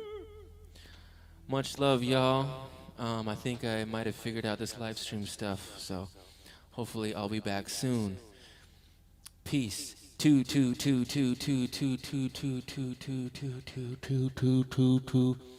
March 27th, Crystal. Okay, not March 20th. March 27th. East Coast. Hey, Tim Osmond. Thanks again, bro. Shout out to Tim Osmond, Infinite Plane Society, Penguinati. Check out Infinite Plane Radio, y'all. Best stuff out there. Infinite Plane Radio. 2. Peace. 2 up.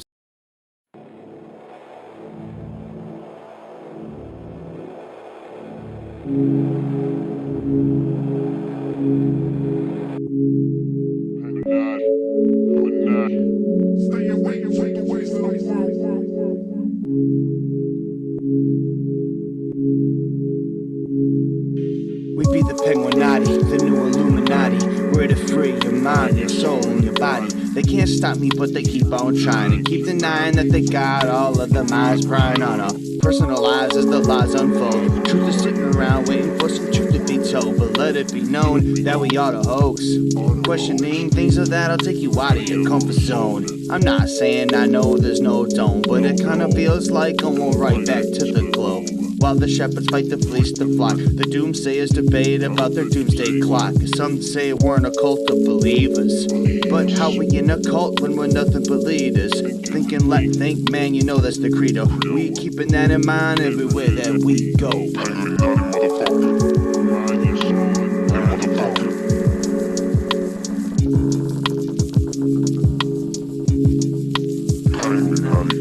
Day after day we open the doors of perception, finding more and more of the damned adaption, armed with minds to unlock the hidden answers, interested in research, journalistic freelancers.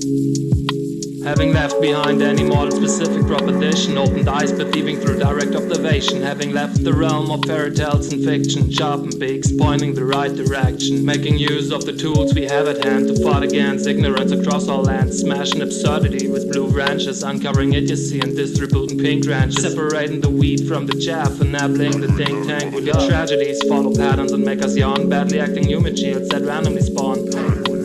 We do in fact call BS on your fabricated anecdotes, moving on without you, not even leaving notes, activating infinite potential, lying fallow people waking up, speaking what they know.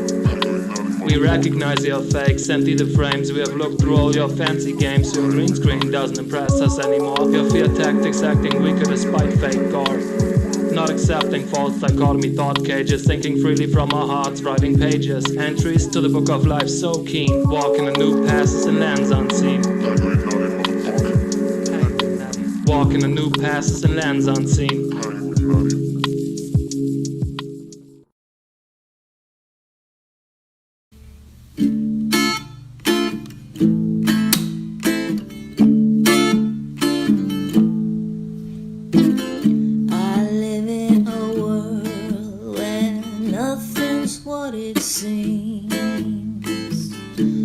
'cause people run in circles, chasing the dream, chasing a dream within a dream.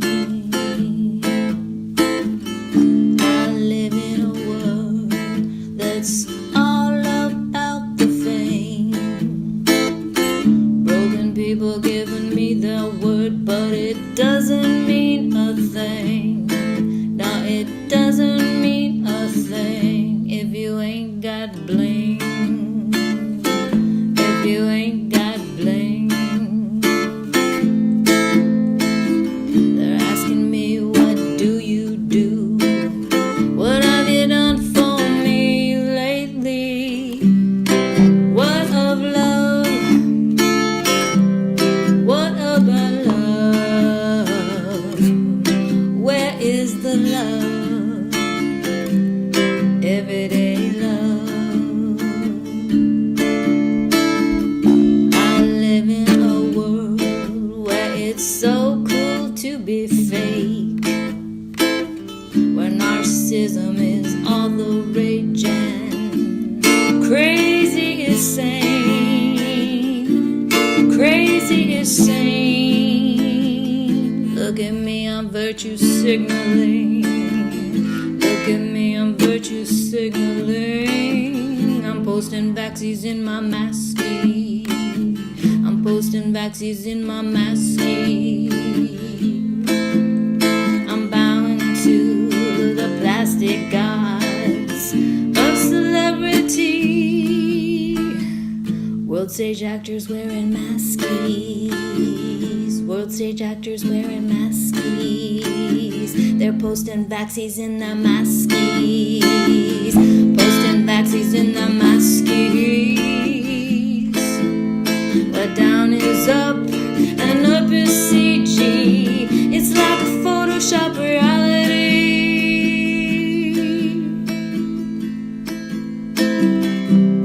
What of love? But what about love? Where is the love?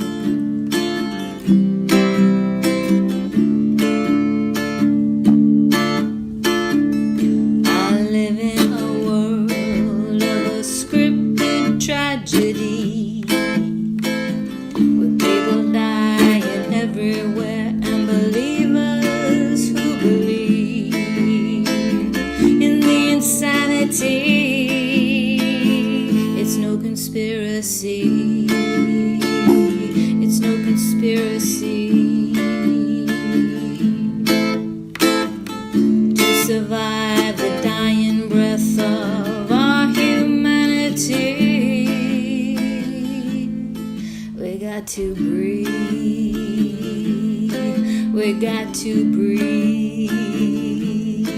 Just breathe.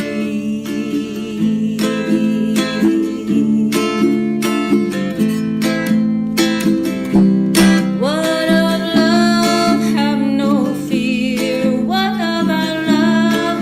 No fear. Where is the love?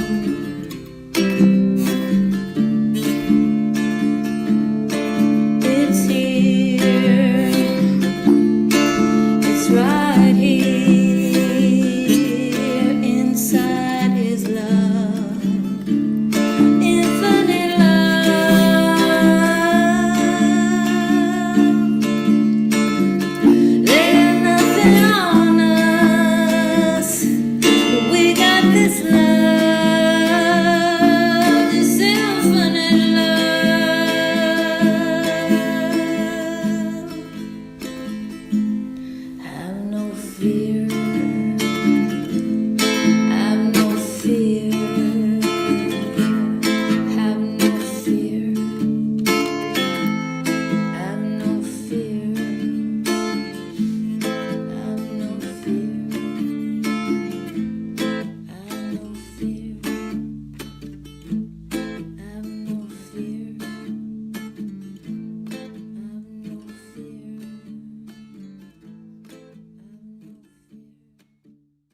in my home. The globe is in my home. Globe, globe. It's in the globe is my home.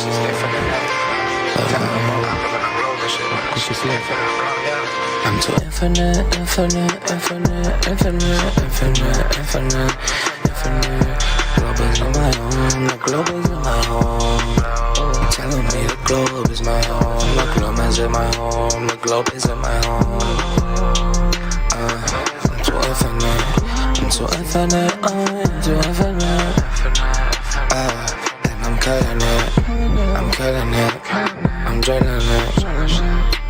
And I said it's fake as shit. Yeah, I was in the basement. Now I'm in the spaceship, cause it's fake shit. Got on my camera, and I'm guiding the challenger. I'm smashing the actress, cause that's all that NASA is. Space isn't real, the stars are a spirit, and I'm trying to do the real. I'm counting it. Space is so fake.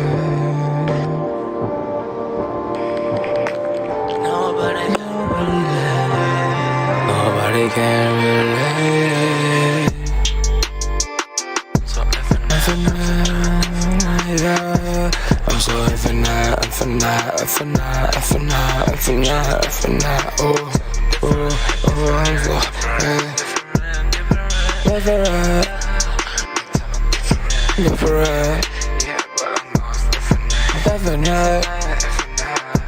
yeah.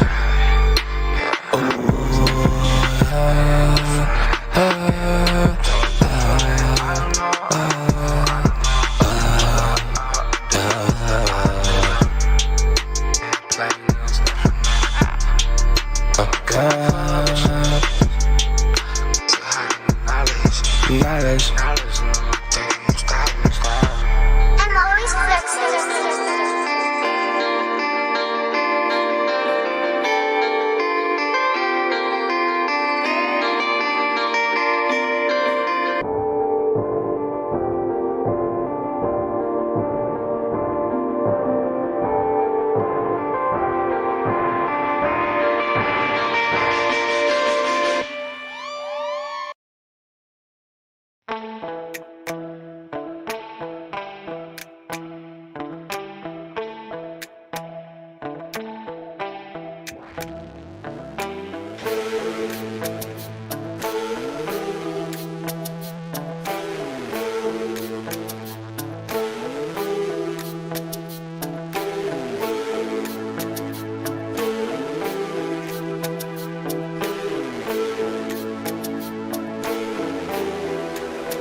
We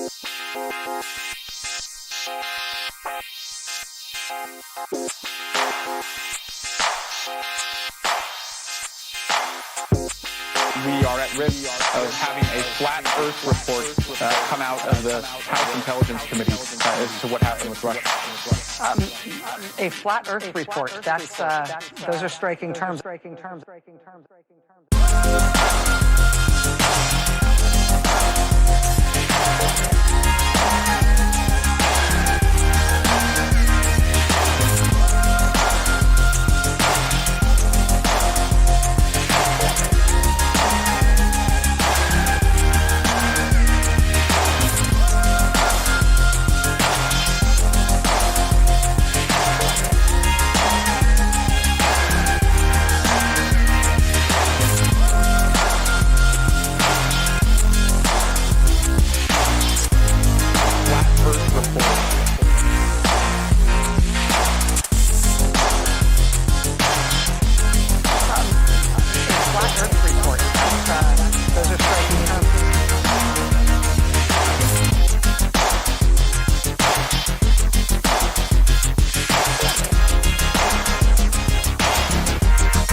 Those are striking terms.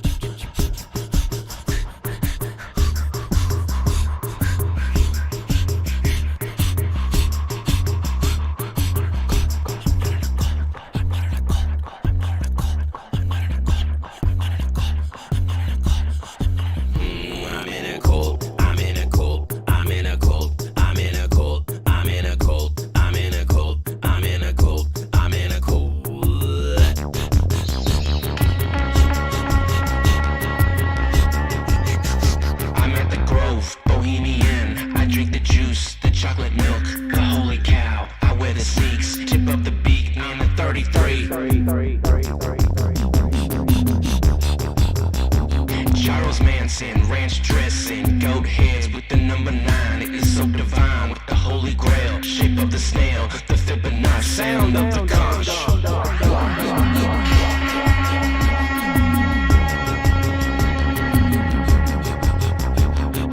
Third eye rainbow swastika in my pine cone like a dirt bike goes. Third eye rainbow swastika in my pine cone like a dirt bike goes. Third eye rainbow swastika in my pine cone like a dirt bike goes.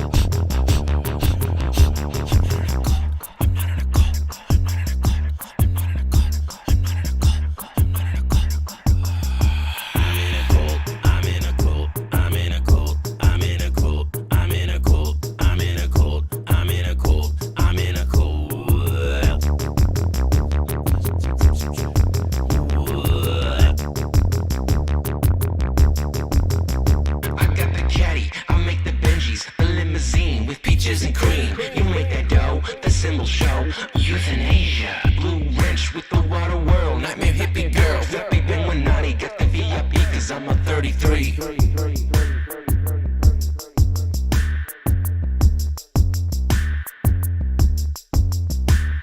A bunch of important numbers. 3. A bunch of important numbers. 42. A bunch of important numbers. 484. A bunch of important numbers. 5. A bunch of important numbers. 0. A bunch of important numbers. 9. A bunch of important numbers. 23. A bunch of important numbers. 7. A bunch of important numbers. 11. A bunch of important numbers. 11. I'm in a cult. I'm in a cult. I'm in a cult. I'm in a cult. I'm in a cult. I'm in a cult. I'm in a cult. I'm in a cult.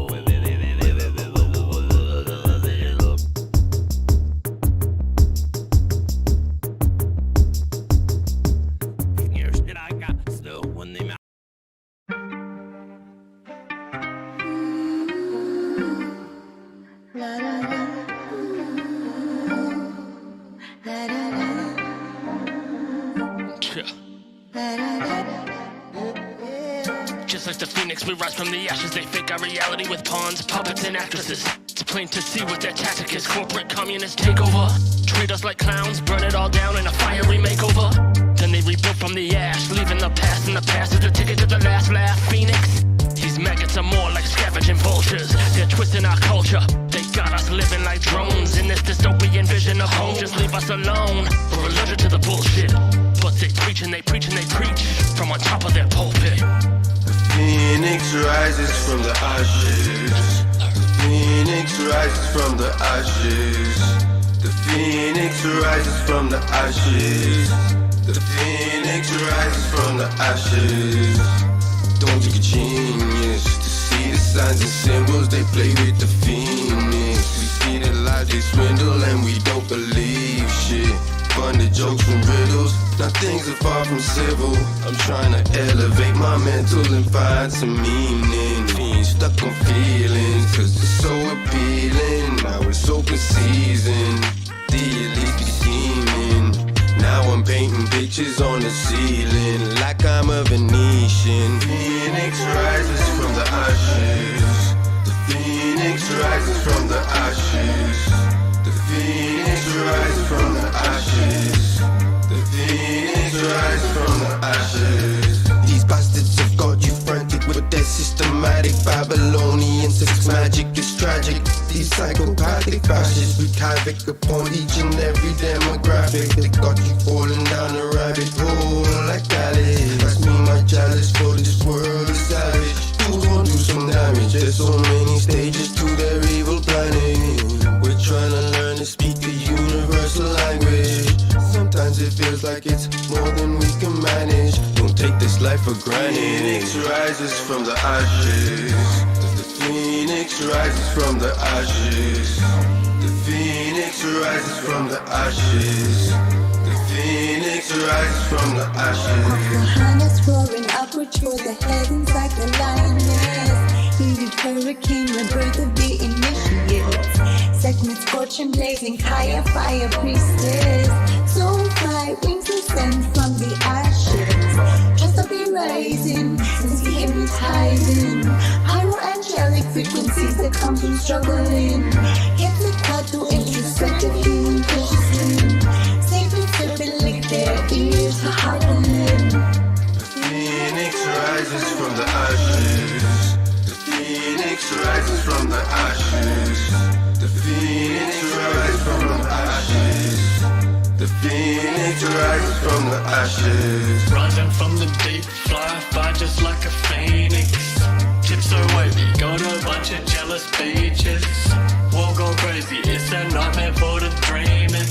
They think it's safety, but it's really just obedience. Time to tell the secrets, listen bitch, we gotta speak it. See at least don't like you breathing. There's illusion in your freedom. New normal, new world order. They've inverted all the meaning, so we do this for a reason. Keep it big, yeah, that's a peak, that's a peak.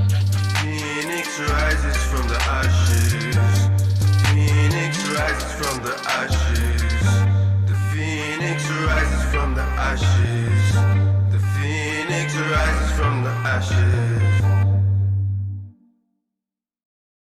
Have you ever looked away from Earth into the black void?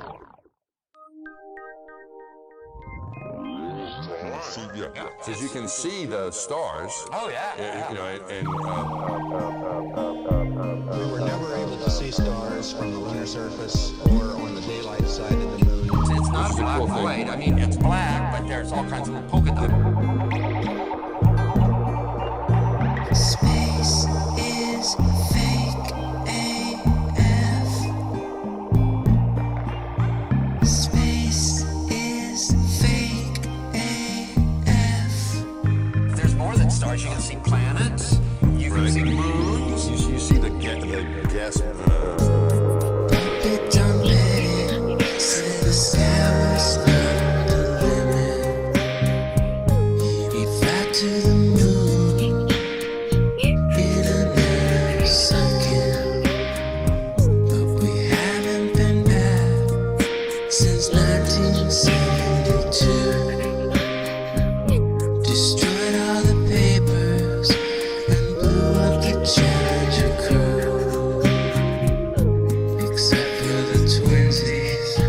Space is fake AF. Space is fake AF. Look out into deep space away from the sun. It's the darkest black you can imagine. Hey, space boy, you broke my rocket man heart. Where are the stars? Is it bright or is it dark? The vacuum of space, oh, the tomfoolery. What happens if you get a leak on that? You have a leak.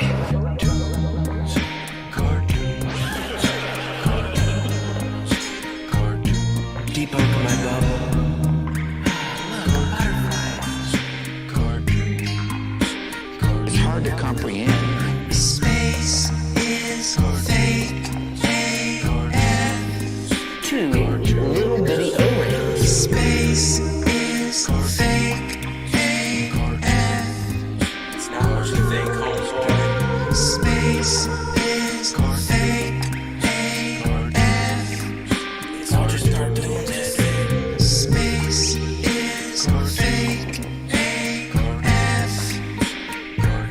Research, Eddie Bravo. You just have a leak, and what you would do is lose air.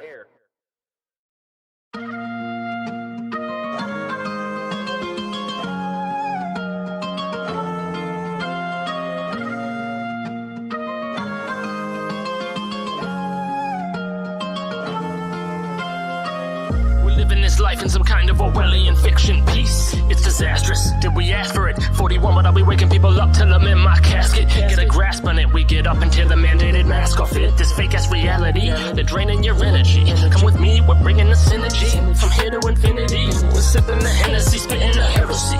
You're blindly following enemies. But a waste of your life, why do you let it be?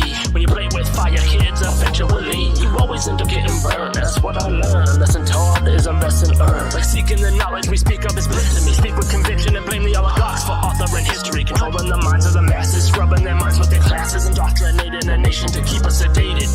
Waking up in this communist paradise, wearing masks with some sort of parasites fit for your life. Still in heaven, your mind is a loaded weapon. They want control your possessions. They're selling Armageddon. They want you begging like a peasant. Man, I tried to tell them. Condemnation before investigation is the evidence of your indoctrination. It's blatant, you're a willing participant and a hypocrite. I'm partaking in mass shaming. Yeah, I'm different. These imbeciles are only used of innocence. They try to condition us to a new norm with constant repetition. Cognitive dissonance got this fool tripping. Now civil war's imminent, and BLM is a stimulus. People acting belligerent when now's the time to be vigilant. Why they didn't put COINTELPRO on the syllabus? If you think you came from a monkey, then you're primitive. Them idiots are thick as fuck, thinking they came from Australopithecus. I'm sick of these frivolous rituals and the ways that they try to belittle us. Coronavirus is an anagram for carnivorous. It's ridiculous. So now we meet at a paradox to which most are oblivious. With their nations of ignorance, no, it don't make a difference. I stay vigorous, chilling with syncretists, ever ambiguous with my gibberish. There's no such thing as a coincidence. This place is so magnificent. The possibilities are infinite. I'm just an insolent immigrant, freeing my mind from imprisonment, using my voice as a blunt instrument. These 808s are so militant. Now I've got myself in a predicament. I tell myself I'll be so hesitant. I strive for excellence, immune to the pestilence. I'm a perfectionist, shop up an etiquette or I'll give you a taste of your own medicine. Big bro's omnipotent. Big bro don't give a shit. Big bro's omnipotent. Big bro don't give a shit. Big bro's omnipotent. Big bro don't give a shit. Big bro's omnipotent. Big bro don't give a shit.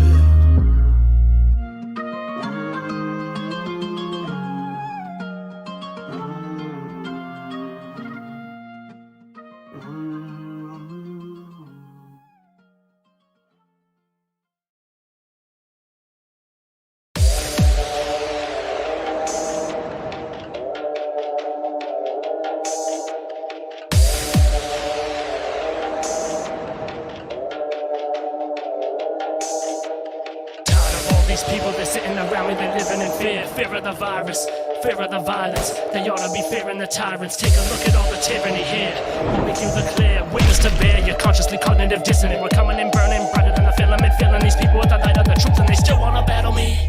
Shining that very same light onto this ever fictitious reality. Society's living in sickness. This pandemic's a scare for the richest. In this matrix we see through the glitches. Snitches no longer get stitches. They get rewards. I'd rather just leave them in ditches. On this plane to give up the pen of the game, to give up the pen of the game. Was birthed on this plane to give up the pen of the game. Was birthed on this plane to give up the pen of the game. Was birthed on this pen of the game to give up the pen of the game. Was birthed on this plane to give up the pen of the game. My mission is beckoning. We are the fingerprints of life's outstretched hand. This is the reckoning, exposing the truth of the negatives. We always picture the positive narrative. Sleepyhead NPCs been popping them sedatives. Night night, we put them to bed with a lullaby sounding like Fright Night. Better put on your nightlight. There's no waking up, walking dead. We watching them flutter by. We transform like a butterfly. We ready for the fight, that's right. We taking a flight like the sparrow, piercing straight through the heart like an arrow. Soaring on a different frequency. You can never fathom all the hurts you receive when you beef with me. I swear it's a zombie apocalypse coming, I'm running. It's like the sixth sense. I see mass people and vax people. Our community does not consent to the immunity from all these pharmaceutical companies. Free from impunity, free from impunity, free from impunity, free from impunity.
have no idea. Okay, next question.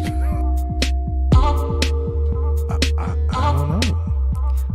What is gravity? You have no idea. Okay, next question. I don't know. What is gravity? You have no idea. Okay, next question. I don't know. What is gravity? You have no idea. Okay, next question.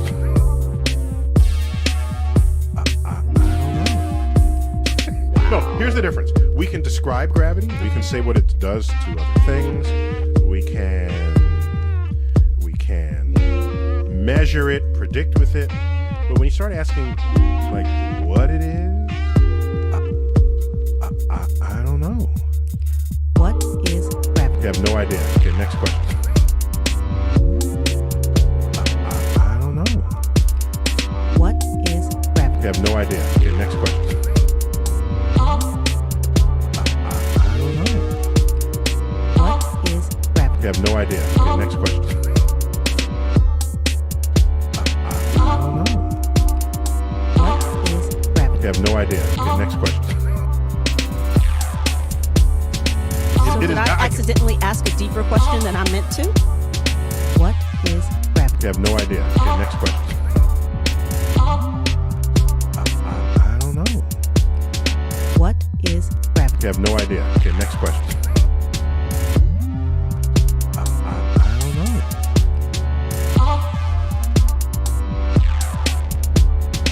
We would say gravity is the curvature of space and time.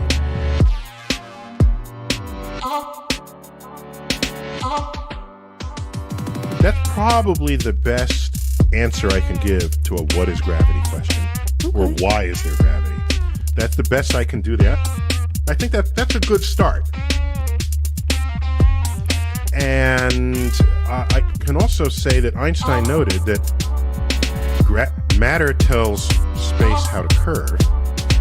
Space tells matter how to move. Say that again.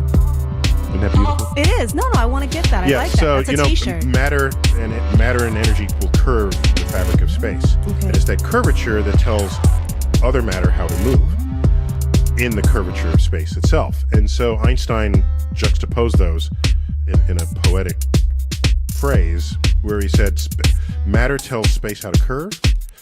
Space tell. Did I get that right? Yes. Matter. Get that right? Yes. Matter. Space tell. Did I get that right? Yes. I don't know.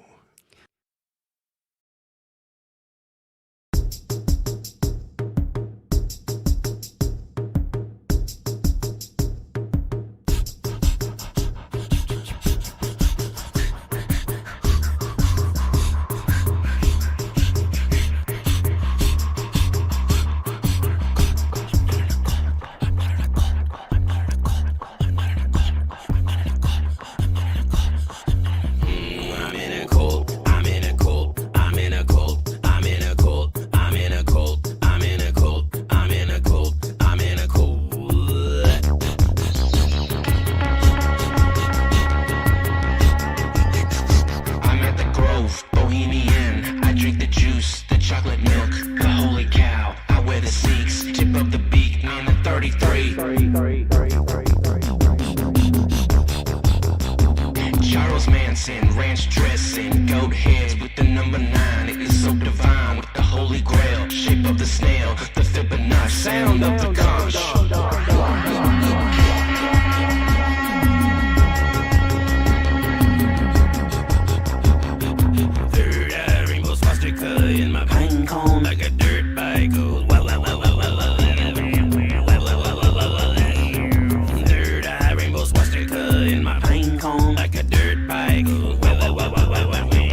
Happy Illuminati, get the VIP, cause I'm a 33.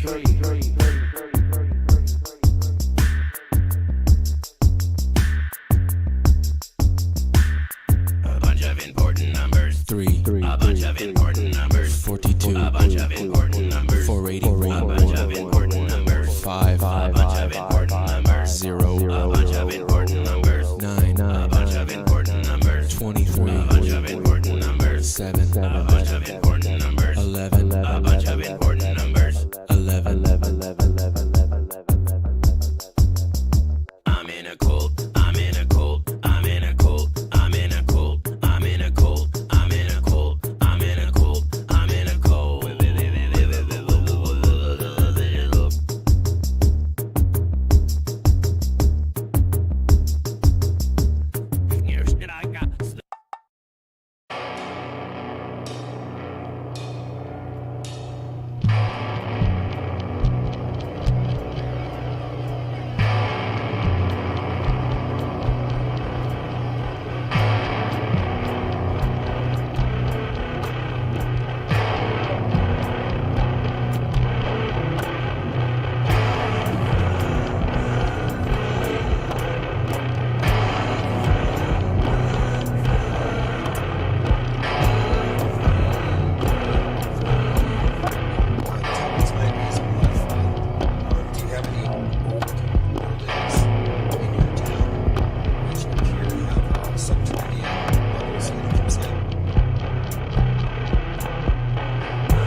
Water doesn't curve for fuck, they give a vacuum, ain't ever thought it's fake. Telling you about spins and orbits, all vanities like little hobbits. You've never felt the orbital speed, there's no way you could stay on your feet while you're blasting in every direction. Your doom would need a redirection.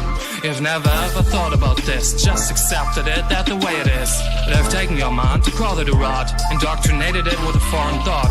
Talking about their imaginary friend, helping the masses to make light bend. A concept for water on the ball, like it could stick to a wall. Vast bodies of water won't ever display the convexity a globe would portray. They clearly meet that ability, no way to form that kind of stability. And before you get off on your water drops, you have to know a thing about the ocean's tops. Cause they got waves rising and falling, destroying your fallacy about surface tension. In fact, why you would even mention.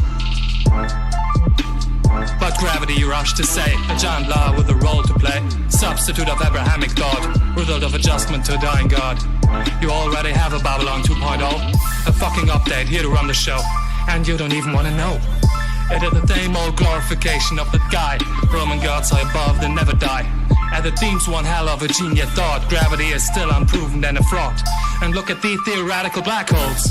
They've taken money and debt and their goals, presenting now pretty graphs and sheets to mix logic while that feeds.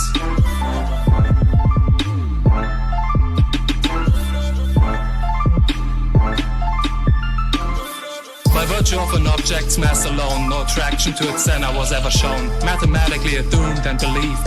Many generations got deceived. CGI is the best out of space you get, and they fail like 500 years yet to show you a spinning ball with water on it while itself shooting in elliptical orbit. Avoiding A360 pan at all cost, moon landing dead or unfortunately lost, unable to evidently prove the ball. It's the mechanics of the force wall.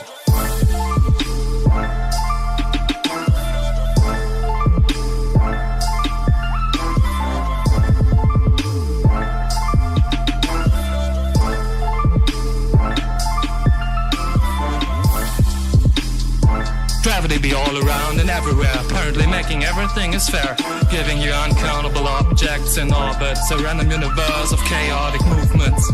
The Earth shooting in every direction, couldn't have thought out a more alien fiction.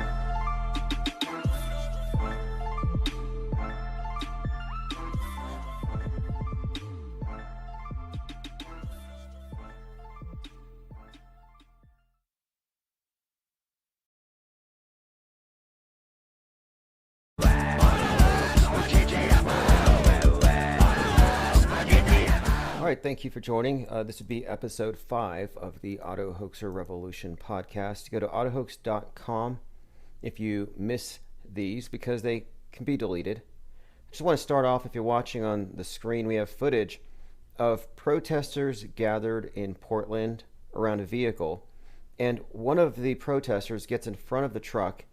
He throws his arms up and he flails and he falls backward onto the ground, but the truck didn't actually move. And so we have an example of crisis acting in broad daylight. So he mimed it so hard that the glasses flew off his head and flung onto the truck behind him. I haven't seen flopping this unconvincing since the last time I watched LeBron James play. It's pathetic. Just thought I'd bring that up, just to show you that it's not just the mass media engaged in lies and deceptions. It's everybody around you.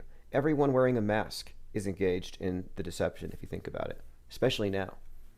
By the way, don't trust the Jell-O. Don't take the Jell-O. Bill Cosby has been released. Listen to this, quote, "I was shocked by the verdict. Gloria Allred, lawyer for 33 of Bill Cosby's accusers." Now, I don't know how many of you believe this story to be real. I've seen some convincing photos of some of his so-called victims that makes me wonder if the whole story isn't completely made up. Why? That's another topic. New York City is urging its citizens to reduce electricity to avoid blackouts, And now there's open talk, as I brought up last week, about climate shutdowns, climate lockdowns, locking down to save the planet. And I want to point out that Jeff Bezos was talking about, quote, freezing civilization back in 2017. They said that if we're going to go to space, we have to freeze civilization first because the Earth cannot survive. It's been this ongoing theme, as you're all aware of. And I think it's important to call these stories out in advance, because if you don't, well, the herd goes with it, and by default, you go too. By the way, global warming is 33. It just turned 33 years old. Happy birthday, global warming, this month, or it's actually in June, celebrated its 33rd birthday. So they actually kicked it off on June 23rd of 1988. NASA scientist James Henson testified the greenhouse effect, blah, blah, blah. Right. Global warming, but they changed it because it wasn't actually warming up. They said, okay, it's too random, let's call it climate change. But basically it's just weather and selective reporting and computer models replacing perception. A few more follow-ups. That McAfee thing. Okay, so there has not been a dead man switch. We're still waiting. We're still waiting on the dead man switch. I figured 7 days they're going to have something come out on this matter, but nothing has happened yet. So we're still waiting to see. This is an important one too. This story is just now breaking. Donald Trump has his own private Twitter feed, his own website, Save America or whatever, and he puts out these statements. Statement by Donald J. Trump, 45th President of the United States of America. So he makes these statements as though he's still in charge. And he asks, who shot Ashley Babbitt? So that ties into 1/6 and the whole farce about 1/6 itself. It doesn't presuppose that the thing was a psyop or that it was staged by crisis actors. No, this assumes that it was real and that there's some kind of cover-up on the other side. So this isn't someone trying to get at the truth. This is stirring the pot for the mainstream media brainwashies. And it will do exactly that. So what are they doing here? I think they might be creating a martyr for the right. Something to give them like someone to rally around. And martyrs are very powerful things. This hasn't been investigated. And they're drawing attention to the lack of transparency. There's more than 10,000 hours of closed circuit television footage inside of the Capitol that we're not privy to that would show us the truth. Although those of you who watched it live and those of you who pay attention to the news know, it was simply a guided tour with some acrobatics, some theatrics, and more photographers than so-called insurrectionists. They were even quiet. You wouldn't have known. There's no fires, nothing burned, nothing was looted. So you had this shooting of Ashley Babbitt, which, in my opinion, that thing was just totally fake. You can look at the footage if you want. You have this character who in the silhouette looks strangely a lot like Chuck Schumer. And then she's jumping through the window like a zombie. And this is Ashley Babbitt I'm speaking of. And she gets shot in the neck and falls on her back. Now, she's wearing a massive backpack, padded like a turtle shell. So it looks like a stunt. She's literally wrapped in an American flag. So she could have blood bags. She could have padding. We don't know what she's wearing. But I'm suggesting that based on the footage, there's no reason to think that there was an actual death that day. And most of the deaths that day were actually kind of comical, like bad writing, Shakespeare.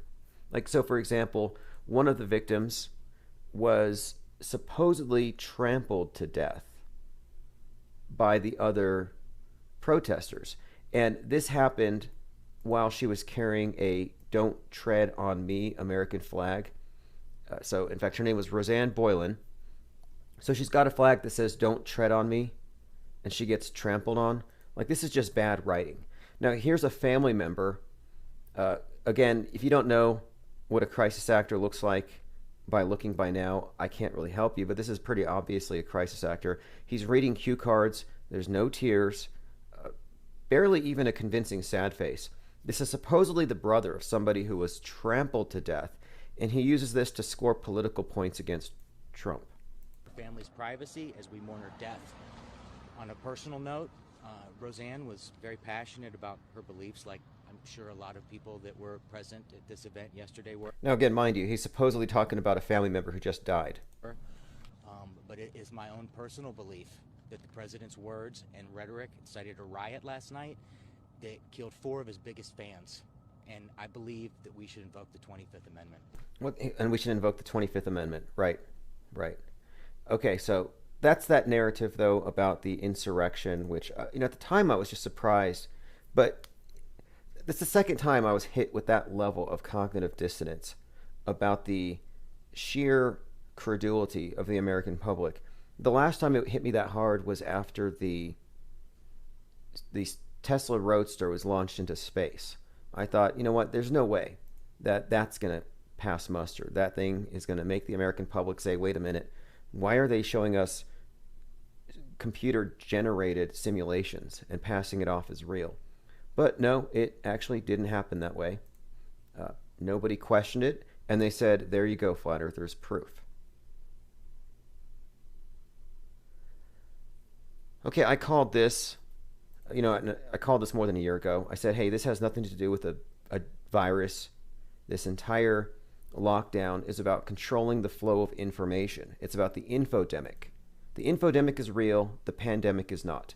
The infodemic is the flood of information that the elite, that the monolithic mind control cabal don't have complete control over. Anything that they try to censor, anything they try to marginalize is something that might challenge what they're trying to establish as the dominant worldview.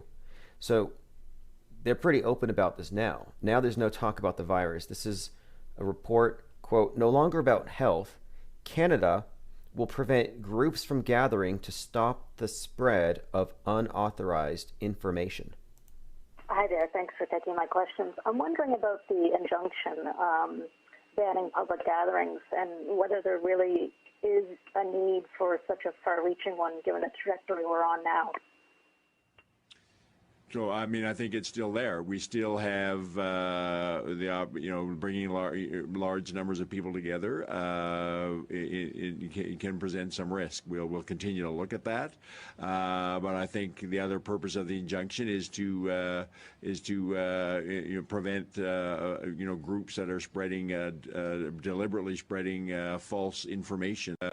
Is to prevent groups that are spreading deliberately spreading false information that can actually create risk. Okay, the guy's hard to listen to. He's babbling, but he eventually says unauthorized information. Unauthorized, non-canonical, non-MSM. Like, what does that mean? Unauthorized, and by who? Really kind of strange. Oh, by the way, Donald Rumsfeld died at 88. So who's going to spike the Diet Coke with neurotoxins now? Here's an article from HuffPost. Donald Rumsfeld and the strange history of aspartame. I've been told that aspartame is a neurotoxin, and Donald Rumsfeld personally dumped a whole lot of this waste called aspartame into it in order to damage us. Now, I don't know how true this is, but anytime I see Rumsfeld, I think aspartame, and I reach for my Diet Coke. NSA, by the way, if you missed this one, the NSA was accused on national television by Tucker Carlson of reading his private text messages. And so they released a statement. They said, on June 28th, 2021, Tucker Carlson alleged that the National Security Agency has been monitoring our electronic communications and is planning to leak them in an attempt to take the show off the air. This allegation is untrue. Tucker Carlson has never been an intelligence target of the agency, and the NSA has never had any plans to try to take his program off the air.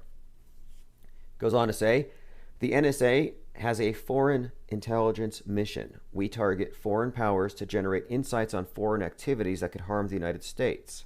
With limited exceptions, NSA may not target a U.S. citizen without a court order that explicitly authorizes the targeting. So there you have it. They're not targeting Tucker Carlson. This is a picture of Elon Musk. I don't know if any of you find this believable. He said, "I don't know Ghislaine Maxwell at all. She photobombed me once at a Vanity Fair party several years ago. Real question is why she invited me in the first place." So I just wanted to put it out there. Should any pictures of me surface with Ghislaine Maxwell in the future, I can assure you that I was photobombed. Here's a few other images. You know, decide for yourself. Photobombed or photoshopped. I think there's a little more going on. I bring this up because I just found out that Neil deGrasse Tyson, who was accused of rape in 1984, he Cosby'd somebody, gave somebody the jello. He attended a reception at Ghislaine Maxwell's residence in 2014, and I have a picture here. This is Neil deGrasse Tyson with his Masonic swag, his sun shirt, his vest, the suns and the moons. Very kind of a ominous picture here. His hands are covered. They're in his pocket, but how I can't tell what his hands are doing. They're covered by the scarf. But that's Ghislaine Maxwell's house. It says here, Star Talk Live, Waterworld, panel discussion, and reception. New York, June 5th. This is June 5th, 2014. It says here, Neil deGrasse Tyson attends a reception at Ghislaine Maxwell's residence after Star Talk Live panel discussion. And then here we have Neil deGrasse Tyson accused of rape and sexual misconduct. Pretty dark stuff. It's from 1984. I don't know the present circumstances on these accusations, but they're there. And here he is hanging out at Ghislaine Maxwell. You can connect the dots. Maybe you want to look into, well, Bill Nye and the sex junk thing, which now that's a whole other topic. But briefly, Bill Nye did this dance called My Sex Junk on this Netflix special. And let me bring this up just so you can probably not have to look it up yourself. It's terrible. So he's with Rachel Bloom, and he's DJing. She's performing this song. This next thing I feel is very special. This is a cool little segment. You know this woman from Crazy Ex-Girlfriend. Now, here's where it gets a little crazy. She comes out and does this horrible little choreographed dance. It's evolution. I love may have some butt stuff. Okay, so while she's singing about, quote, butt stuff, you have Bill Nye back here DJing, kind of like headbanging and hip thrusting. If you sit up on it, drag queen, drag king, just do what feels right. You're tall, pansexual, flirty with stripe. It gets even weirder because they have these commercials with like ice cream flavors talking to each other. Very disturbing, targeting children. Again, this is Bill Nye, friend of Neil deGrasse Tyson, and I'm just like, is he friends with Ghislaine Maxwell? I don't know, but wouldn't shock me. But now it gets a little stranger or grosser because Rachel Bloom has this song about Ray Bradbury, the scientist, only it's sung from the perspective of a 6th grader fawning after her old teacher in the most disgusting ways, as low as this video. Total garbage. Only 32,000 thumbs down. Segment from Bill Nye's original show, Bill Nye Saves the World. Let's see, commenter here says, these people have zero self-awareness. The cringe factor on this has actually ripened. It's more cringe now. Usually that fades over time, but this one is fermenting, growing more potent as time passes. I have to concur. And I'll be going back to this video here in about a year or so. Okay, again, Ashley Babbitt, my opinion on that, she's not dead. The whole thing's a hoax, but obviously doesn't matter. We're looking at the world stage, and interesting to see where it goes, because clearly this is all leading to something.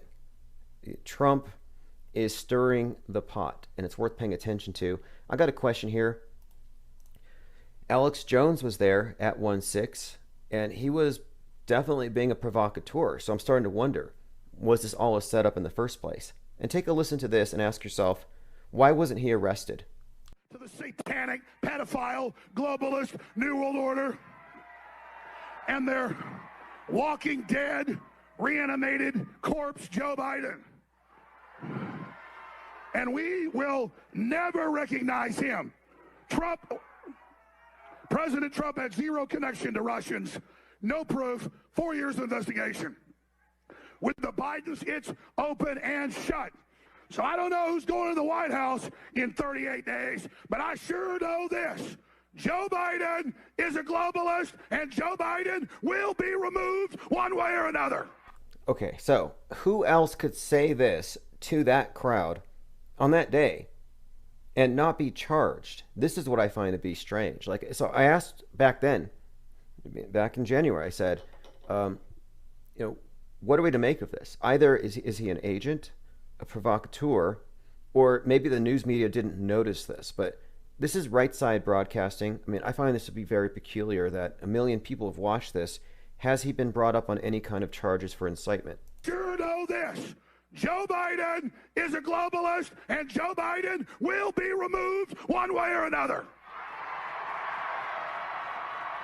I mean, removed one way or another, while you have the guy with the spear and the Viking hat running around. You can understand the optics here, right? I mean, they don't have a point necessarily. However, they've been given a lot of ammunition by Jones and company. Quite a lot of ammunition. Which again makes me think we're looking at a bunch of crisis actors all around. All right, let us continue. Okay, so this thing with the towers, or rather the condo that fell, a lot of interesting connections have turned up between that event, 9/11, interesting correlations between that event, and even the Oklahoma City bombing. So we have a few things to discuss when we do open phones later, but listen to this, another crisis actor. We didn't know what to expect. We rushed to the scene, and when we saw really what's happened with this collapse, we just kind of broke down in awe that my grandmother, my father's mother, was somewhere underneath that rubble. We couldn't believe it. And your dad, of course, police chief, North Bay Village. Yes. Oh, okay. Yeah, that's another thing you often find. You find these people are politically connected whenever you go into these crisis actors.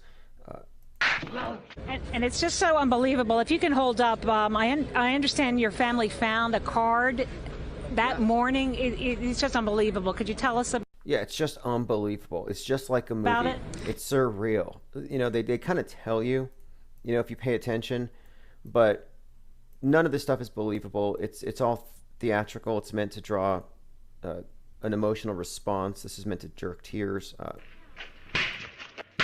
And inside is a birthday card that she just received 2 weeks ago from some friends of hers at a brunch. And so it was just surreal that we found. I wouldn't be surprised if some of these actors weren't recycled from the Orlando event of just a few years ago. That's another thing we often find. They get repurposed. And there's hardly any efforts these days put into concealing this fact. In fact, we've been giving awards out, the Golden Hoggy, to some of these actors and actresses who repeatedly just outdo themselves in bad acting. And I guess it doesn't matter, when it comes to the government acting versus, Hollywood or something. If you're not really trying to make a profit, if your money's coming from the public anyway, you don't actually have to deliver the goods, the quality goods. Okay, again, I'm just updating everybody on the McAfee thing. It is true, and we talked about this, that he does have a lot of body doubles, and he does have a lot of people thinking he's not dead. And one of the persons who thinks he's alive is the sister of the guy that poisoned his dogs, the guy who was supposedly, or who was tasered and shot in his home. And supposedly this was a retaliation. So again, there's a lot of talk. People are asking for autopsies. Out there in Spain, I think they actually published that they found a suicide note, but I haven't seen it. And if there was a dead man switch, it would have gone off. So we're waiting to see. By the way, JFK Jr. is alive and well. He was at the last rally. Here he is. The QAnoners are pretty unabashedly certain, and they proclaim it all the time, that, yeah, this is JFK Jr. Like, yep, we're going to go get JFK Jr.'s signature. And they're just, apparently he's wearing a fake nose and a wig. They're just waiting for the day that he's going to reveal it. And there may be others as well. I've heard Michael Jackson, of all things. So just a heads up, JFK Jr. is on the horizon. Apparently there's still that new variant going around. They're still talking about COVID. I kind of stopped talking about it. I mean, this is the biggest hoax ever. Here's some pictures from Wuhan if you don't remember. This is why we called it the Kung flu. Because the people who were catching it on the streets fell on their backs. Like, they just fell on their faces. As though they had been kicked by some kind of ghost. Like some ghostly Bruce Lee just knocking people down. It wasn't like you just got sick, you got a tummy ache, and then you called in, then you got sicker progressively. No, it was like instant, zero healthy, 0 to full sick to death in a matter of moments. And then you would have the crews come out with their personal protective gear. Again, these ones aren't even wearing shoe covers. Like, if you take a moment to be critical about what they showed us, you can pretty much tell that we were looking at drills that they used to shut down everything. But no surprise here. We all knew about it. Has anyone been able to explain this? This is such a weird story. Apparently, Anthony Fauci was sent some kind of white powder, probably anthrax or something. But look at the headline. Anthony Fauci was hosed down naked in what looked like a kiddie pool after being mailed mysterious white powder by Bridget Kennedy, contributing writer from The Week. So, strange headline. Looks a little bit coded. I'm not quite sure. I mean, when I look at the news today, it's not hard to understand why people arrive at these bizarre conclusions. Like JFK Jr. being alive. Well, how weird is that? Considering that they have rubber dummies on TV posing as victims for a plague that doesn't exist. Like, everything is so damn fake. Restless Bear says he does look like he's wearing a disguise. I doubt it's JFK Jr. Well, apparently the spouses are a match. So, Restless Bear says I sent him cocaine. Oh, yeah. We're going to have to wait and see. I mean, the story is this, okay? A brief synopsis. Kennedy was killed. His son wants revenge and says, I'll bring down the government if I have to get revenge. So he hires Trump, or enlists Trump as an agent of the Kennedys to take back control from the deep state. That's basically the story. So it actually goes back to JFK. And JFK Jr. is, well, a death faker, along with probably, I believe, Michael Jackson, Princess Di, and a few others. So you have a lot of people, a lot of death fakers who are about to save the world from the deep state. And when you follow their breadcrumbs and their logic, it's actually not difficult to see how they arrived at what they've arrived at. So to me, it's a question of, well, who engineered this? Is this a government engineered psyop, start to finish? Are the Democrats running this? Like, I'm not quite sure, but NASA just sent a $23 million space toilet to the ISS. Astronauts will test out the expensive commode before its eventual use on deep space missions. $23 million. I'm like, what does that really mean? Are they trying to tell us that they're just flushing our money? That's an insane amount of money. But I was looking at the design on this thing, and it looks exactly like this. Hi guys, Max Scoville here for IGN News. As part of his humanitarian work, Bill Gates has shown off a machine that turns human waste into potable drinking water, and he's put his money where his mouth is. A lack of ultimate example of that old expression, one man's trash is another man's treasure. Big smile on his face. I don't know how we got here. I have to apologize. I was actually looking for something completely different. All right, let's continue. I'm not even going to deal with that. I don't know how that happened, but again, oh, that's right. It looks exactly like the thing they're sending to the space station. And it's all about sustainability, recycling, and I think it's all some dark right to celebrate their god of recycling, death, and resurrection. I think it's actually probably sinister as much as it is revolting. And the fact that it's Bill Gates just makes it even stranger. And, you know, I'm like, what is with these individuals who are talking about the need to save the whole planet, vaccinate everybody, like it's the most important thing in the world, when there are people starving? Like, are we going to have a lot of vaccinated corpses? A lot of people who've starved to death, but at least they don't have COVID. Like, the priorities seem to be a little bit off, which makes me really doubt their intentions. Here's a redacted video. This is one of these things that you don't see on the news. This is another video, another angle showing that... Take a look at this rare, super slow motion video of Flight 175. This debunks Flight 175. It debunks it as being anything other than a CGI insert. Take a really close look, because there are two impossibilities I'm going to show you here. This video was allegedly shot by Michael Herzakani, a diamond merchant based in Los Angeles, California. The first impossibility is a real airplane couldn't have sliced through a building with a steel facade with reinforced concrete flooring and 47 steel support beams. A jet's wing can't slice through steel building like a hot knife through butter. But that's the story the news media wants us to believe, and most people are still believing this hoax. So there you have it. If you're looking at the second impossibility is in plain sight.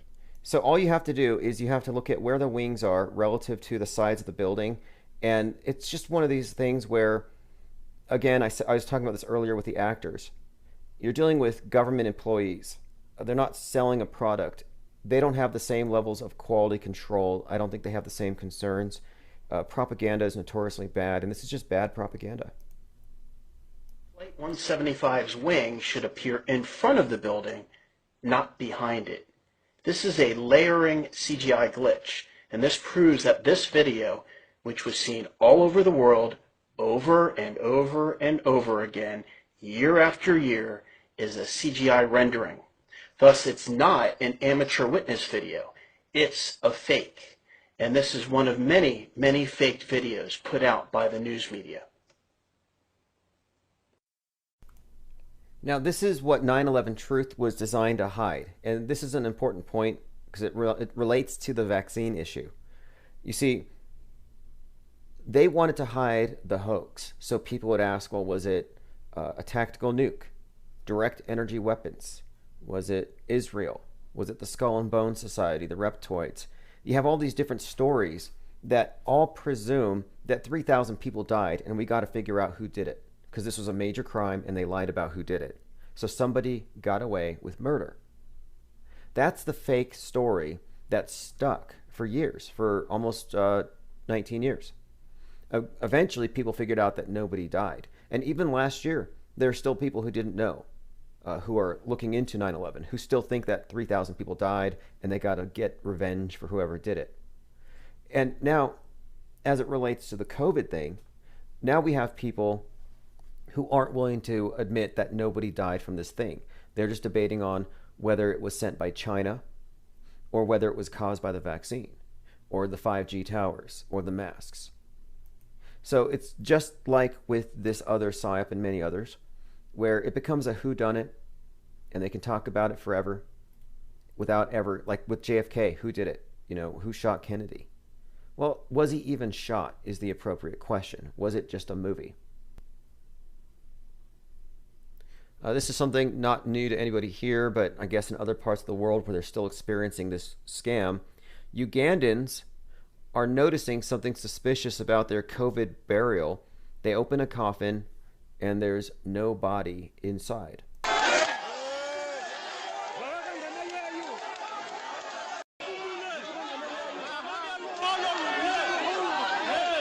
So what you're hearing a crowd of people around a burial, and there's no bodies in the casket. A little problematic there.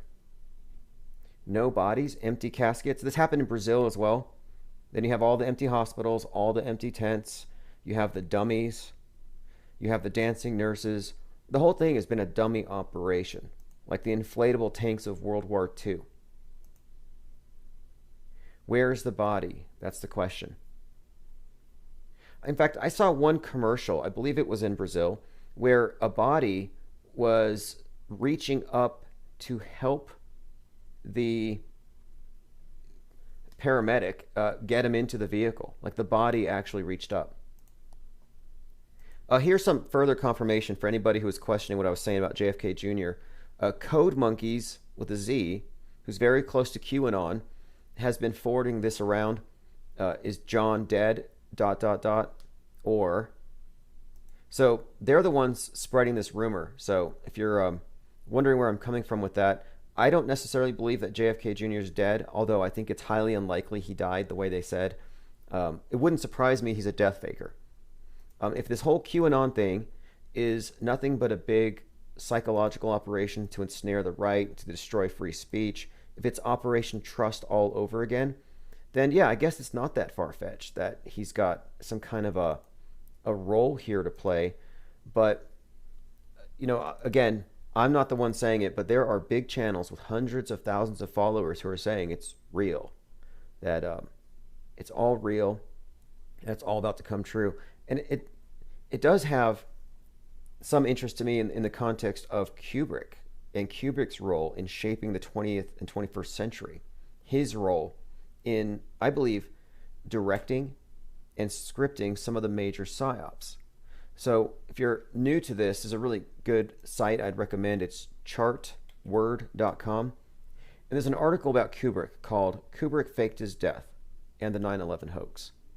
And it goes through various psychological operations and hoaxes that they suggest that Stanley Kubrick was personally involved in. And I find it to be very compelling, specifically with 9/11 and even with other things like the assassination of JFK. But listen to this. Kubrick's involvement in productions like 9/11 was essential because events like September the 11th and the JFK assassination were not real attacks that occurred spontaneously, but were made for TV productions that were crafted and planned with the same level of detail and symbolism that he put into his film projects. So my point is, you know, we're looking at the CGI plane hitting the building. So like this is a legitimate critique and a legitimate assessment of what we're looking at. We're looking at made for TV productions. So if JFK's death was a made for TV production and Kubrick was involved, I think it's kind of safe to suggest that he was also involved, and it suggests that here, in the staged fake death of JFK Jr. Which leads me to think too, that he would have a significant role in the QAnon storyline.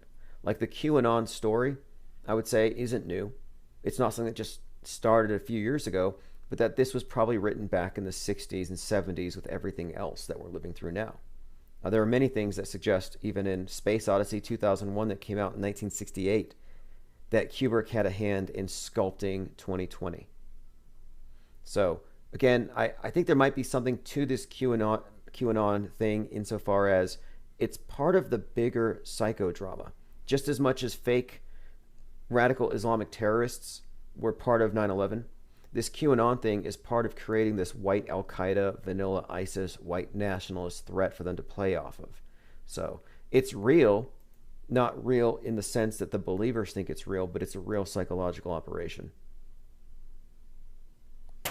And I heard at the last Trump event, they weren't allowed to wear Qs on their shirts. Like, what does that say? That's the level of suppression that this idea is getting. Like, I'm surprised they haven't kicked in your doors yet to take the Qs off your keyboards. So, thanks for joining. We'll be back later.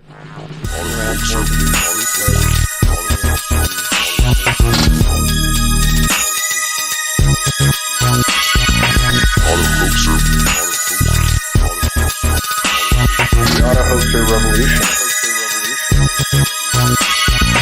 Auto Hoaxer.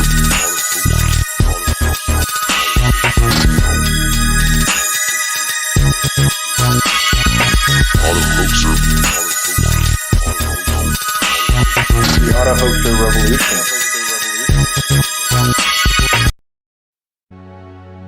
listening to Infinite Plane Radio. Stick around for live call-in shows. Stay for the music and recent replays. Join us at infiniteplane.live for 24/7 live chat with other listeners. Donald Trump doing labor at the candy factory. Like interplanetary travel through a tunnel underground. It all connects.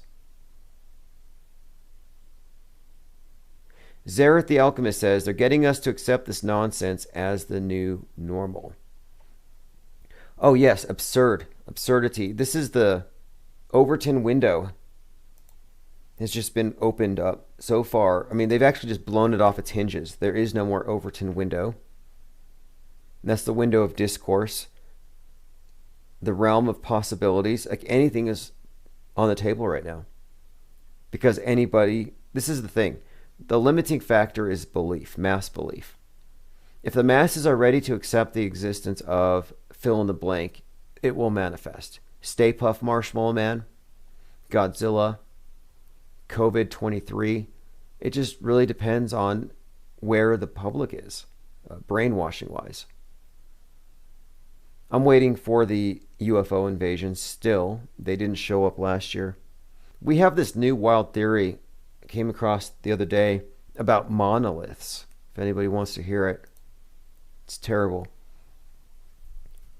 The idea is that again, I brought this up earlier, that the vaccine might actually be the spice that Dune was about. Infinite Plane Radio. Hey, Tim, how are you? Hey, pretty good. Hey, what do you think about my theory that Bill Gates is actually just injecting us with a spice that'll make us palatable to the aliens? Look, I wouldn't rule it out. I'd like to see a bit more evidence first, but possible as much as that it's going to help us to fight some virus called Corona. Right, exactly. Quite a fan of the beer, by the way. Thanks. I'm glad that you're calling in here at the last minute. We're trying to do this routine thing. Always appreciate our callers. Any other opinions on the topics we've covered tonight? Yeah, well, I mean, the whole 42 falling through the earth, the Lewis Carroll thing, you're the first person that I ever heard bring that up, and I think that's pretty amazing, that encoding. Similar to the whole Elon in the Mars book by our friend Werner von Braun.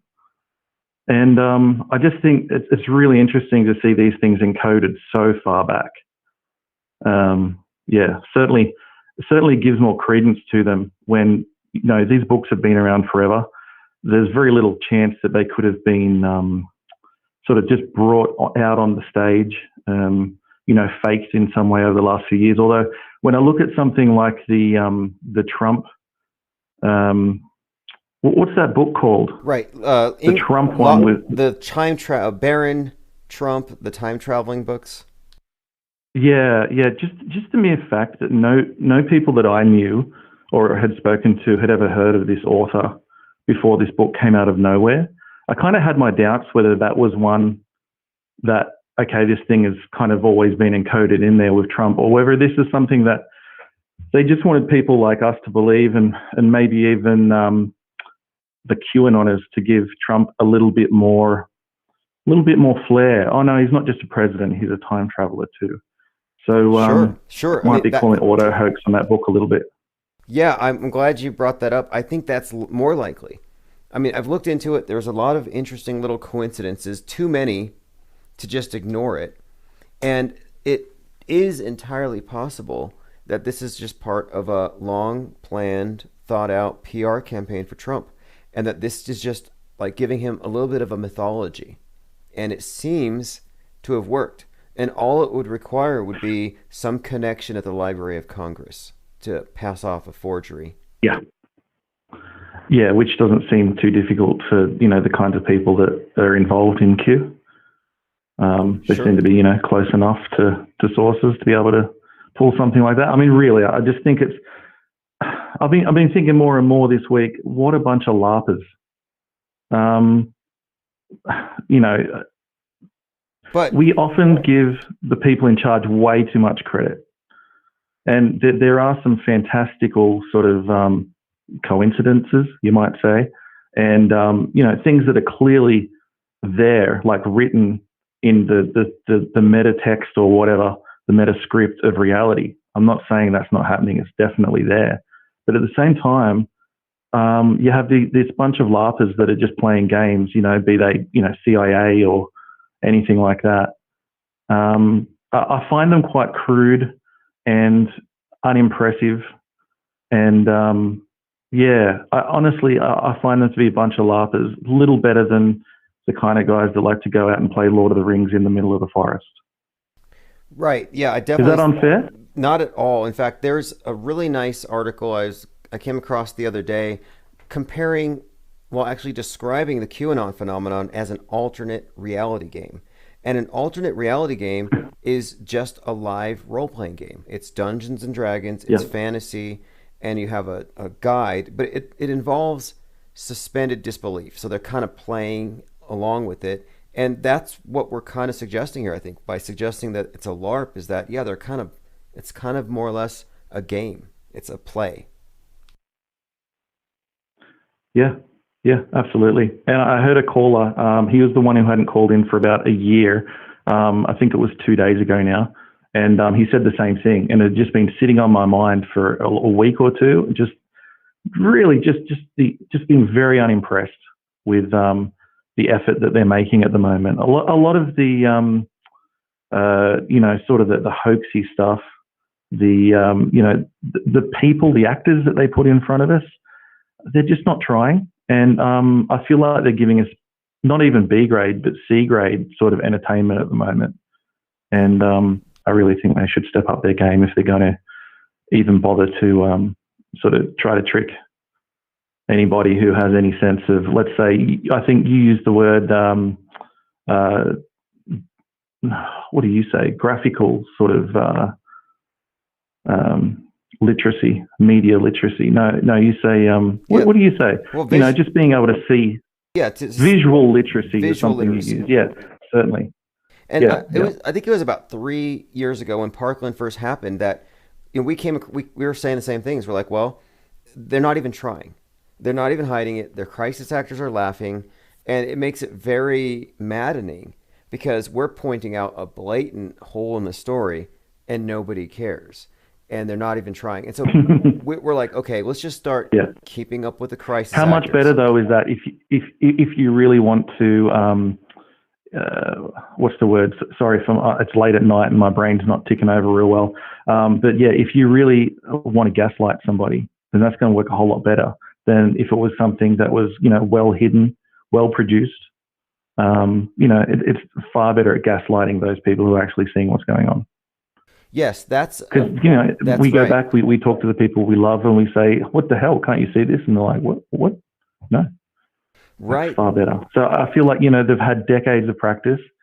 They've gotten this stuff right over a long time, partly in the West, but a lot in the East as well, and Russia. They perfected this stuff. Again, one thing that you've mentioned that I hadn't heard anyone else mention was how QAnon looks just like this Trust the Plan that came out of one of the Eastern Bloc countries.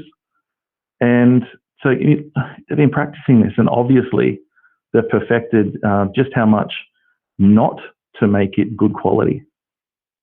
Yes, absolutely. I think you're really onto something with this, because if the thing was very, very slick, it would be one thing. But the fact that they're so bad at it, one, it's maddening to point it out because people who trust the authorities look like they're in a trance, and it makes you look crazy. So it alienates the conspiracy theorists, and they probably know that.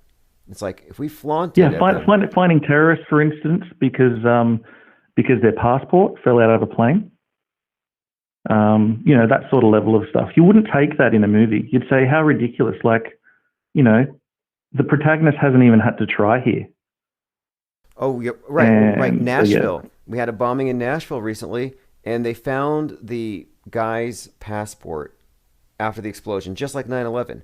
Or, for example, really? After Parkland, you had this story where the shooter goes in, he's a Nazi, whatever, he's wearing a MAGA hat. He goes into Holocaust class, which I don't even think is a real class. And supposedly, one of the crisis actresses says that he shot her friend, who then threw a copy of Anne Frank's Diary of a Young Girl, and she took the book and blocked some of the rounds. So we're supposed to believe that tiny books, her words, a tiny book, blocked the rounds from Nick Cruz's gun. To be fair, I think she said it might have deflected them, or it might have helped her. But then she talked about her having been grazed by the bullets. Certainly the people on the news show, I think it was at CNN, or maybe CBS in this case, were saying, "Oh, you were also grazed by bullets." Like, hell, show us your graze. That's news. You'd think there'd be a picture of that. Oh, yes. And you would think, too, that if you're talking to, let's just say, a high school student who was shot at and she watched 5 of her friends die, I don't think you would say, "Oh, show us where the bullet hit you. Show us your wound." Like, that just seems so insensitive. But yeah, the whole thing very off. But yeah, they're just not trying. That's my point of view. And I don't know how much is that they're just not good at it, that they're just laughers. But it does seem to me like, they could put better people in charge.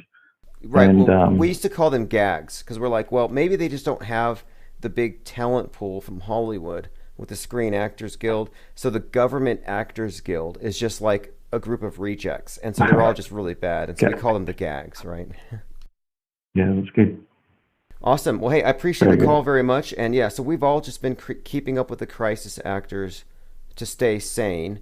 And it's literally that. Because if we aren't able to corroborate our information and just compare it with other people, how could you remain sane? You'd be the only person you know who sees how fake everything is. So I consider what we're doing here to be very healthy.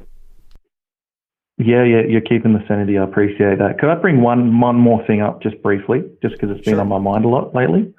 Yes. It's the TV show, the newer version of it, Battlestar Galactica, and then it's about 10 years old now. And then the prequel that came after it, which is Caprica. And I was wondering if you'd seen that. Certainly, if your callers had seen that. I feel like there's just so much hidden away in that. It's something definitely worth exploring. So I'll just mention that here, and maybe another time we can delve into it. But I'm going to go back and watch it again just because it seems to have a lot to do with what's happening around the world. Wouldn't surprise. I haven't, but anybody here, by all means. I happen to like a lot of the science fiction, everything with space. I watched Dark Matter on Netflix. I like a lot of the stuff, and it's always full of subtext. So if anybody here has seen it, by all means, because we're always talking about science fiction, which is usually prophecy and predictive programming. All right. Well, thanks, boss. Awesome. Have a good night. Yeah, appreciate the call very much, and somebody here will probably look into that and hit me up. So thanks for the call. All right, so yes, it's kind of late over here too, but this is a late live stream I had. I really wanted to get it mentioned tonight at a minimum that the plane parts that fell, most likely we're looking at predictive programming, and it perfectly corresponds to Don't Look Up with Leonardo DiCaprio, and it perfectly corresponds to the new show called Debris, which is about to start. So they're getting us used to space junk. They're getting us used to stuff falling from the sky, which has to have some kind of deeper significance. Leon Dion says the Mr. Robot show demonized people that call out the crisis actors. See, the caller made a point here, though, that could be it. That by making it so obvious that it's a hoax, it's like a limited hangout op. The definition of a limited hangout operation is you have a secret you want to keep, but you can't keep secrets because people can't keep secrets. So you leak it. So you control the leak. And anybody who goes to that leak, you now know who they are. You control what they know.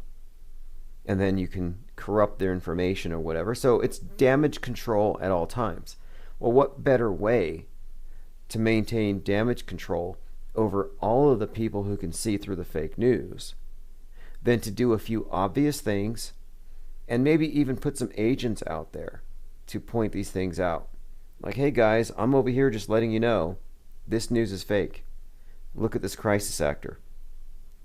Kind of low-hanging fruit, and it probably is the case, although I tend to lean towards the gag explanation, the Government Actors Guild. We're looking at government incompetence. But it is the case, I think, that the incongruity between the scenes of the tragedy and the responses of the actors does induce a great deal of cognitive dissonance. That's what caused me to look closer anyway. I mean, I was a blue pillar for the most part. I mean, I wasn't a non-critical thinker, but I didn't have enough information to reach the right conclusions. So I just kind of passively accept that the news was real. And the first time I questioned it deeply enough to where I understood what this, how fake it was when I recognized, okay, wait a minute. Nothing at this particular scene adds up, and the facial expression, specifically the laughing, grieving parents, that's what really caused me to look closely. So, in a way, we can thank the poor acting for exposing the farce for what it really is. My third eye says, are they going to start dropping the balloon sats? Yeah, this is what they're probably going to do. I think they're probably going to have stuff, because look, there's no such thing as orbit. But I do think that the balloons, the stratospheric balloons, could easily hold objects and drop them on cue, sure. Lloyd Miller says, I thought the news was real but biased. Right, see, I thought that the left-wing news was fake. Oh, liberal media is fake. So when Sandy Hook happened, I was like, well, obviously the liberal media is faking stuff to grab the guns and all that. And so I figured it's just a matter of time until somebody on the right says, wait a minute, these guys aren't playing fair. They're weaponizing propaganda against us. Never happened. Then I see Project Veritas, and they exposed Acorn and how corrupt Obama is. And I thought, well, surely these guys are going to expose it. Then Alex Jones, well, he's going to expose it. But no, nobody exposed it. Think about it. They all backtracked. Or they won't touch it because they're cowards. So you're left with a choice. Listen to sellouts, the ignorati, the people who just don't know what's going on. They're completely ignorant about how fake the news is.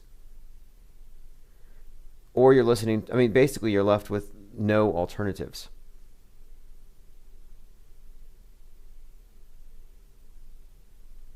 It's like you're pretty much between a rock and a hard place. You don't want to be a conspiracy theorist, but you know the news is fake. Alex Jones and his company, they will tell you it's fake, but then they kind of dilute it and they backtrack. Really, there is no platform out there you can go to for pure just media analysis without assuming stuff to be real. I think it's because they've made it a hate crime or tantamount to a hate crime to not believe the news. Crisis actors. In fact, this is a real big one. I thought this was a big indicator of how fragile their system is. So after Parkland, the crisis actor theory thing, right when that thing started, they started conflating it with racism. They said that the accusation of crisis actor is actually rooted in the civil rights struggle and racists calling civil rights activists actors. So there's no real correlation if you look at Parkland. It's like a elite school, a bunch of thespians, mostly rich white kids, but now you're racist for calling them crisis actors. Very desperate. I'm surprised they haven't called anybody a racist for saying the earth isn't a ball. Where actually they do. They call you a Nazi. You're a Nazi if you think the earth is shaped like a pancake. Makes sense. The Chinese were flat earthers until the 17th century. Commenter says, I think we're in the realm of bad political performance art. Yeah, it definitely seems to be the case. But it's always been the case. That's the other side. It wasn't like the media was just hijacked. Oh, like in 2010 or something. They took it over. They corrupted it. It used to be real. There used to be reporters. It used to be about the truth. And now it's not. No, it's always been that way. I think it's always been theater first. Theater for the mind. Do you remember that story, urban legend, about War of the Worlds and how when it was broadcast over the radio, people panicked and they thought that there was actually a UFO invasion? And so they responded accordingly just because they heard that? Well, it may have been exaggerated. I don't know if people actually jumped out their windows. That might have been overstated, that people were actually panicking. His from history.net. Says here, War of the Worlds, the 1938 radio drama, the Mercury Theater on the Air, narrated by Orson Welles, an adaptation of H.G. Wells' War of the World. It was broadcast live as a Halloween episode, Sunday, October the 30th, on the Columbia Broadcasting System. It was famous for causing panic among its audience. The scale of the panic is disputed. But whatever it is, it created the illusion of realism and apparently freaked a few people out. This is again War of the Worlds. And I think that after this broadcast, when they realized how much power they had over the minds of the masses, how easy it was to tap into that, I think this is when they realized how malleable everything was. And they probably even then were planning COVID or similar operations. I mean, how is COVID-19 any different than War of the Worlds? You heard about it on TV, and then you reacted. It's just basically, it's a panic. See, I don't think we had a pandemic. I think we had a panic-demic. It was the fear that spread around.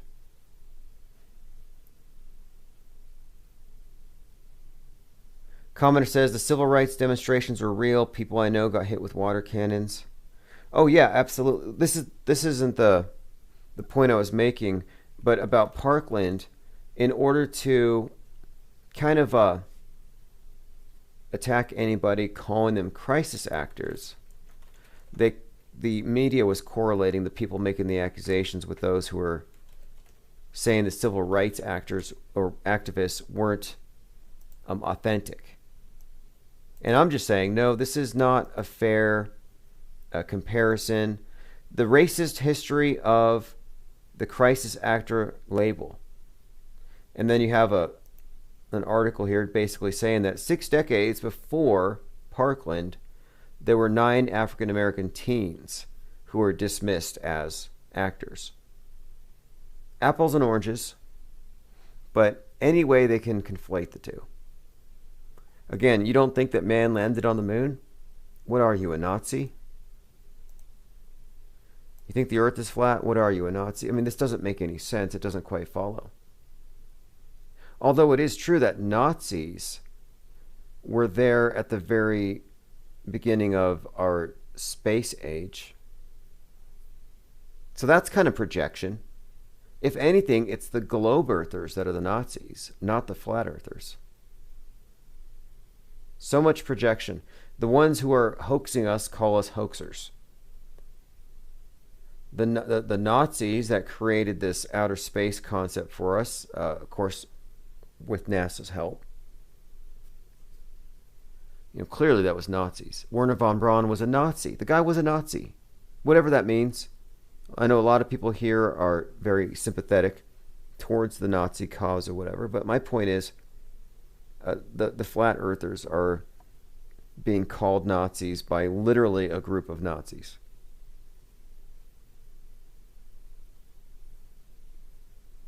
Now, as far as activism goes, the thing is, okay, many activists are legitimate.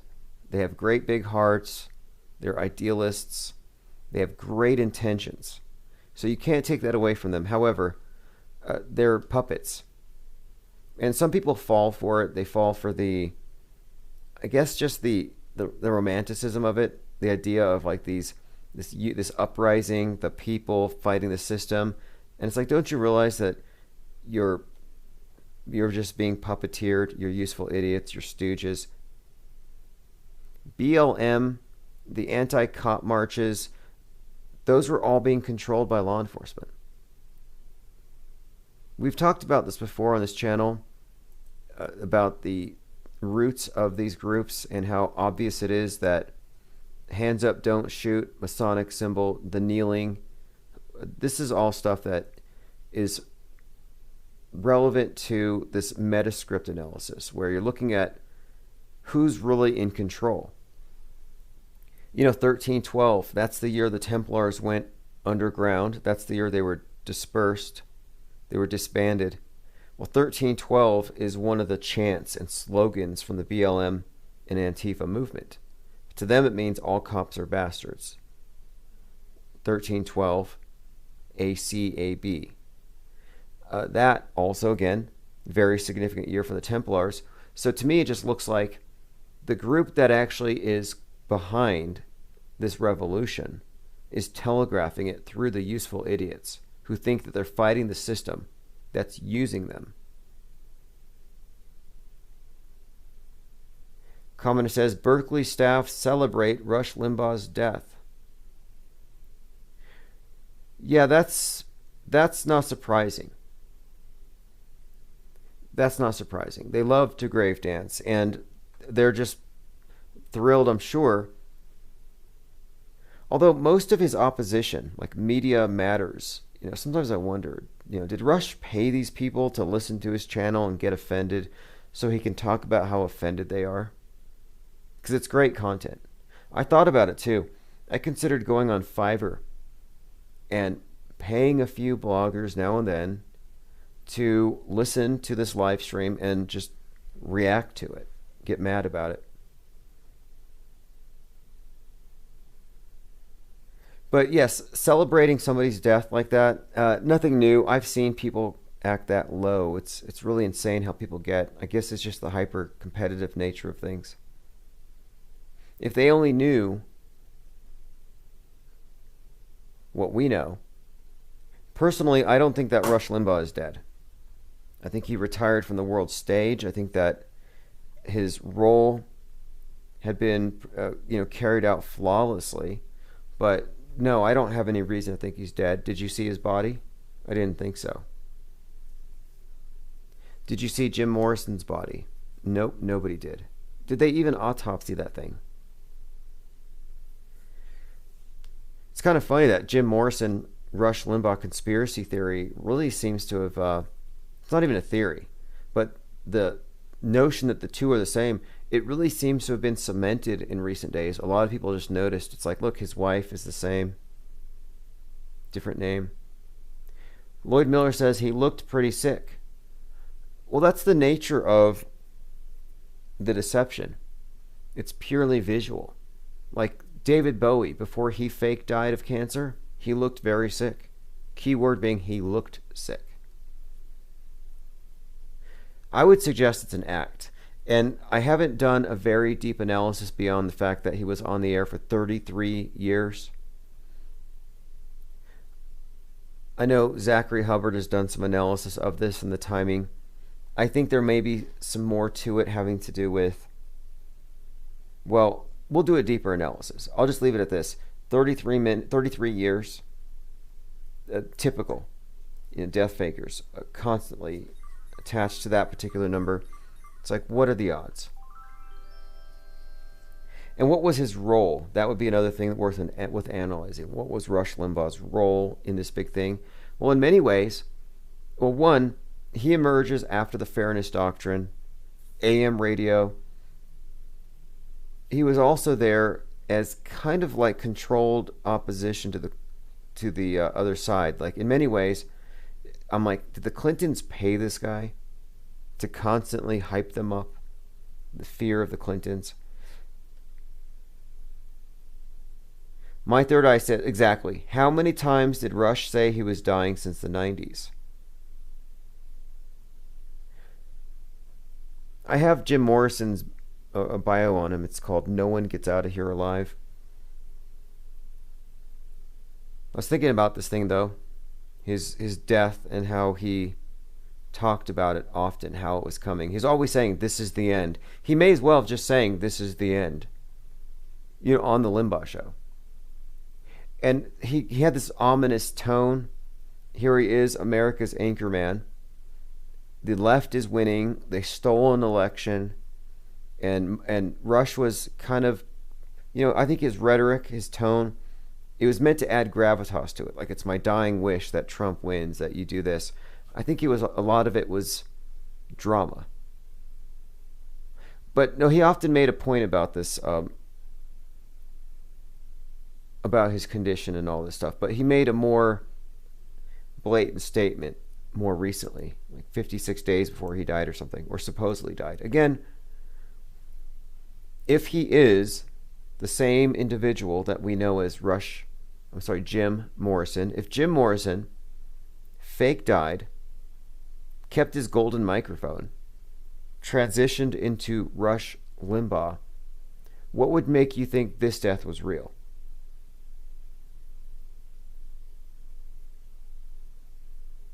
What would make you think so? I mean, 70, kind of young.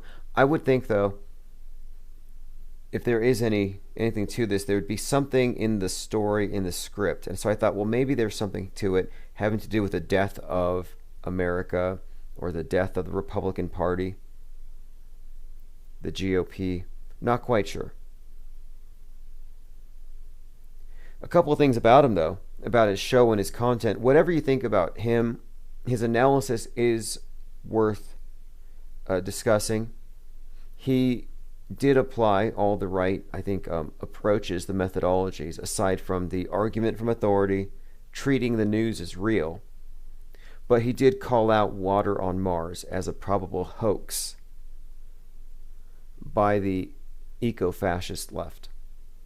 He also described himself as the mayor of Realville, and he did create these media montages before you saw these things on YouTube, showing how uniform the media is.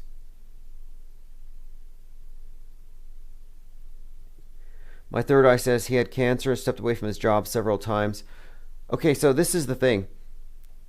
Let's just bring up a couple of known death fakers. David Bowie, Chadwick Boseman, both cancer.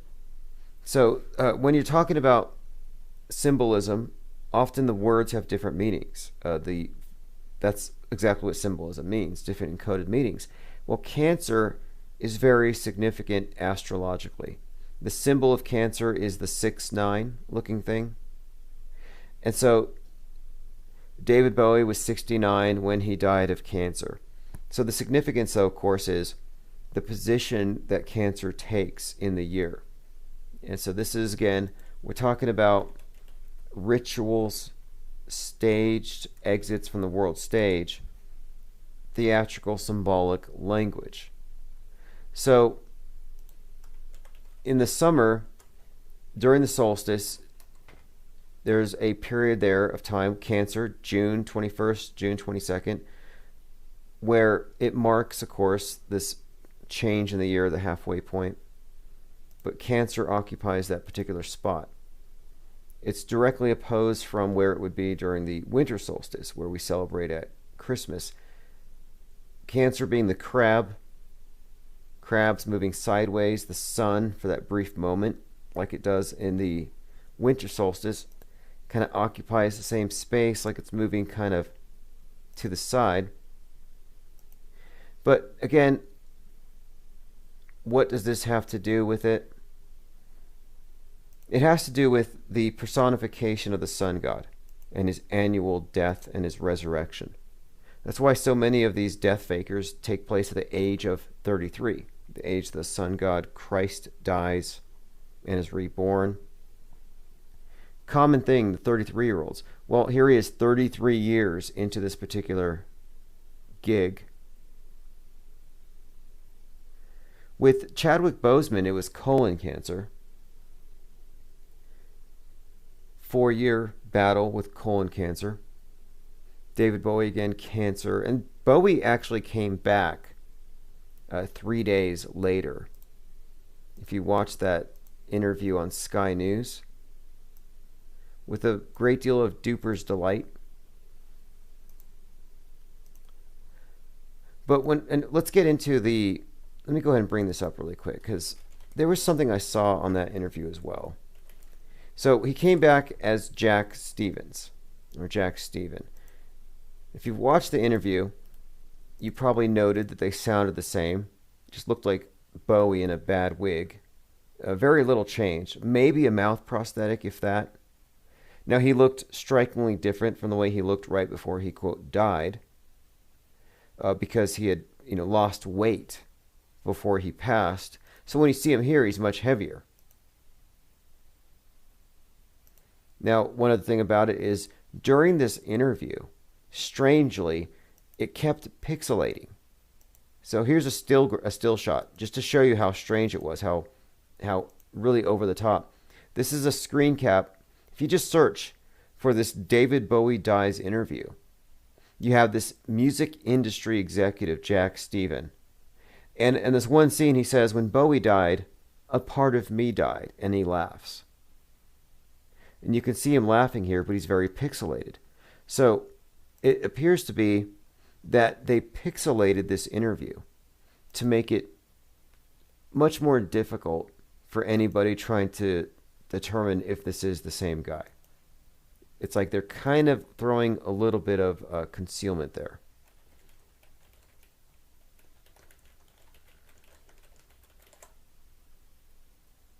So here is a quick little bit about Cancer. Cancer's relation to the summer solstice. During these days, it moves from one side from noon to the next, much like the sideways motion of a crab, and occurs on the summer solstice. So I think that solstices are very significant in all of these occult rituals, as we've noted. Winter solstice and summer solstice. So again, for Cancer to be a cause of death in so many of these death fakers, I think it's a reference to this more than anything. And again, the crab has very special significance within this occult system. The tarot cards, if you look into these cards, specifically the major arcana, it gives away a lot of the symbolism. I brought up earlier how the SpaceX starships, there were 2 starships side by side, photographed with the wolf moon in between them. Very, very significant image, and the way that they framed it. Again, we're just analyzing their language, their ritual theater. Redux says, Jack Stevens came out of nowhere. There's very little about him online. They did find a Jack Stevens and did an interview with him, like Damage Control. Didn't look like the same guy. So David Bowie put on a disguise of his friend. Kind of like Michael Jackson putting on a disguise to pass himself off as Dave, his friend Dave. I mean, either that or he wore Dave's skin, Hannibal Lecter style. Such an odd choice.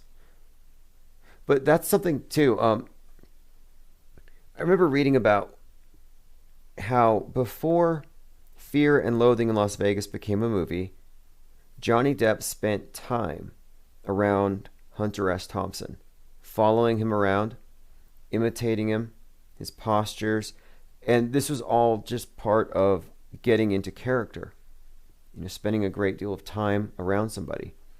So it wouldn't surprise me in some of these instances, like Michael Jackson makes friends with Dave, gets the disguise. It could have been an arrangement. Like a body double.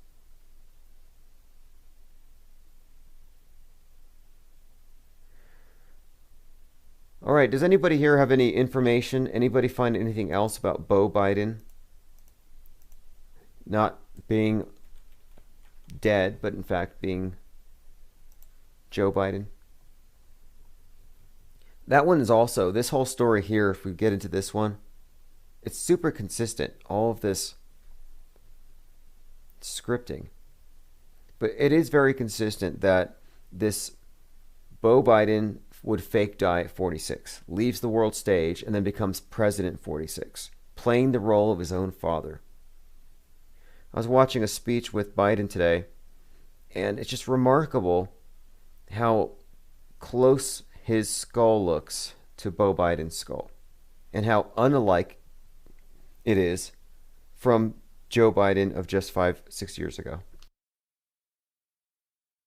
Joe Biden's skull either changed since he was vice president, or it's not the same guy, and it's his son wearing a hideous mask.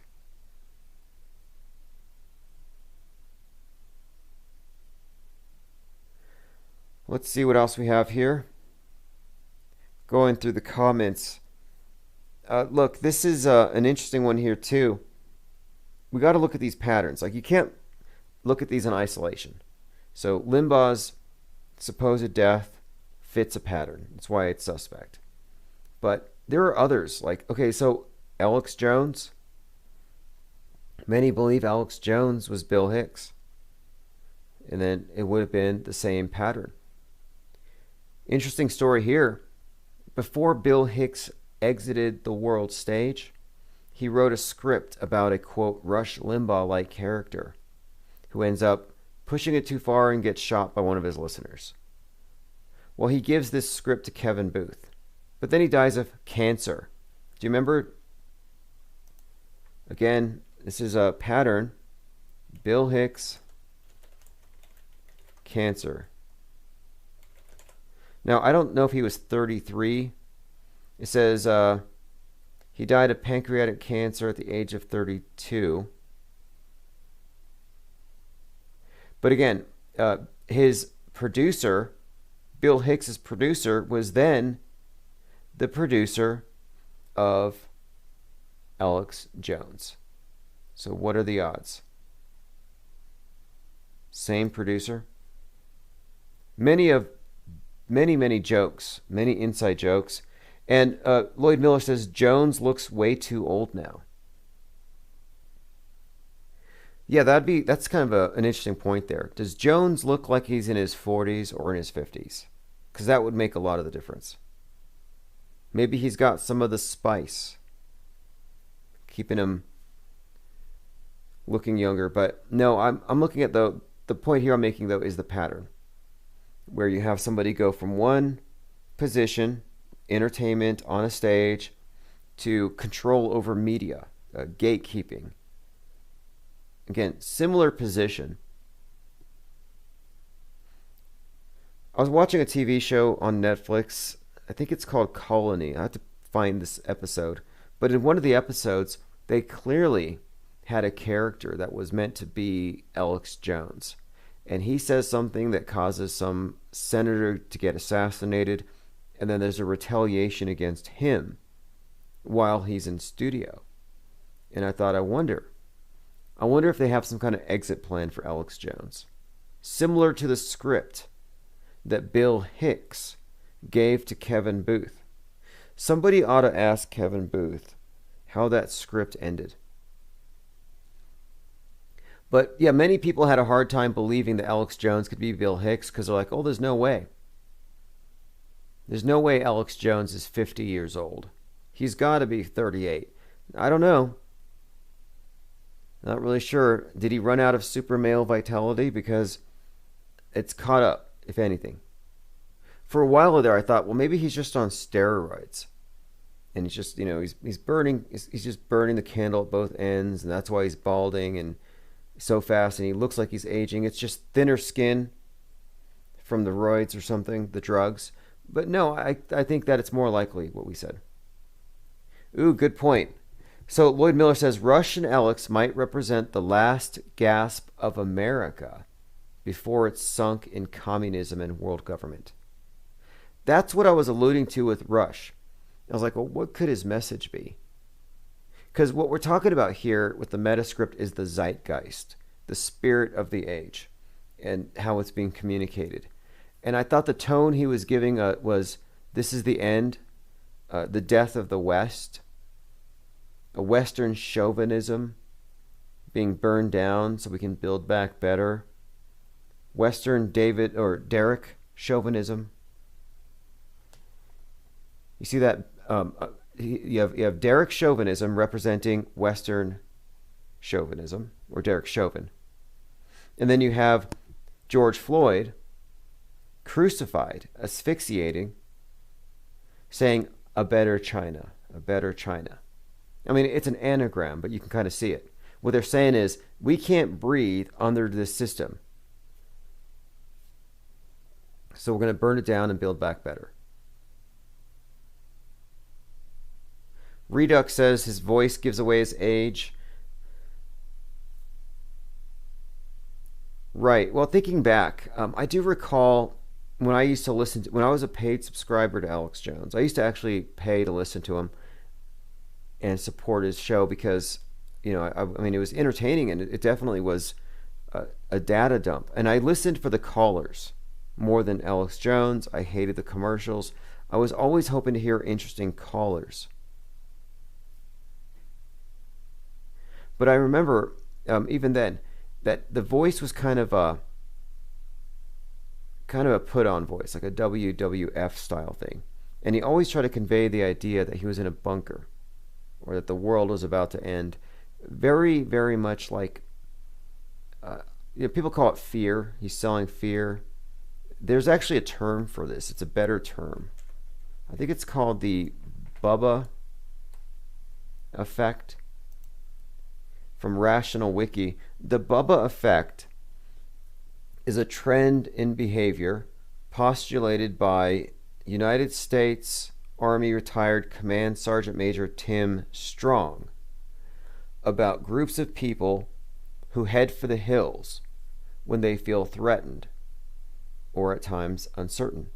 So the Bubba effect is something, it says here, like Alex Jones, for example, is very active in spreading the theory that the government will institute martial law, enslave the citizens, financial meltdown, NWO takeover, China, the rapture, what have you.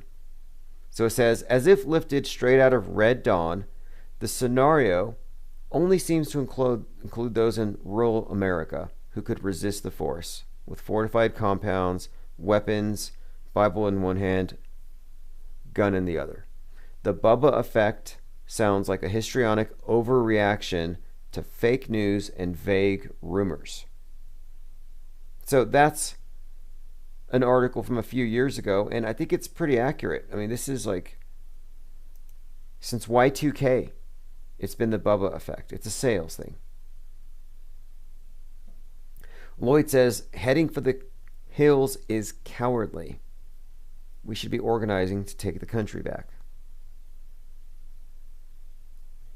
Well, with QAnon having misled the patriots into standing their ground, staying home, trusting the plan, not investigating, it's too late. It's too late to organize, and now it's actually more or less prohibited. Now, it mentioned Red Dawn. I want to bring this up really quick, because this is also significant. It has to do with the Red Dawn emails. So this is from April 11th, 2020. The Red Dawn emails. 8 exchanges on the faltering COVID response. So apparently there were a number of emails that Trump ignored that could have caused us to have lockdown sooner. And they're calling them the Red Dawn emails that he ignored. Again, Red Dawn is a movie about a communist takeover. So I find it to be very significant that this term was used, given that COVID-19 is just a communist takeover.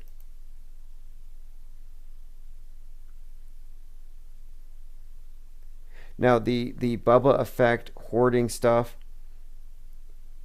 it's just, to me, that's just it's a marketing ploy. Here's something to consider. If you have all of your, like, let's say it goes Mad Max, because Mad Max was set in 2021. So it goes full Mad Max right now. What are you going to do? You can't get any food. Can't travel. Well, go to the local conspiracy theorist house. You know, Alex Jones has got food for years. Richie from Boston, kind of interested in what you got in your basement. You going to share? You know, all the hoarders, the people who are hoarding their weapons, hoarding their food, it's like you're just going to attract roving bands of cannibals who care less about life than you do. You know, just that's what you're going to see, roving bands. My Third Eye says, I was at a lecture by a libertarian in 1999, and he said it's already too late to save the United States. It is. We've lost the culture war. This country doesn't believe free speech. Nope. Makes people cry. Somebody somewhere might get offended, so can't have freedom. Breathing? I don't know. If you breathe on somebody, they might die. Like, everything is literally being prohibited. There's no more desire for freedom. There's desire for total safety.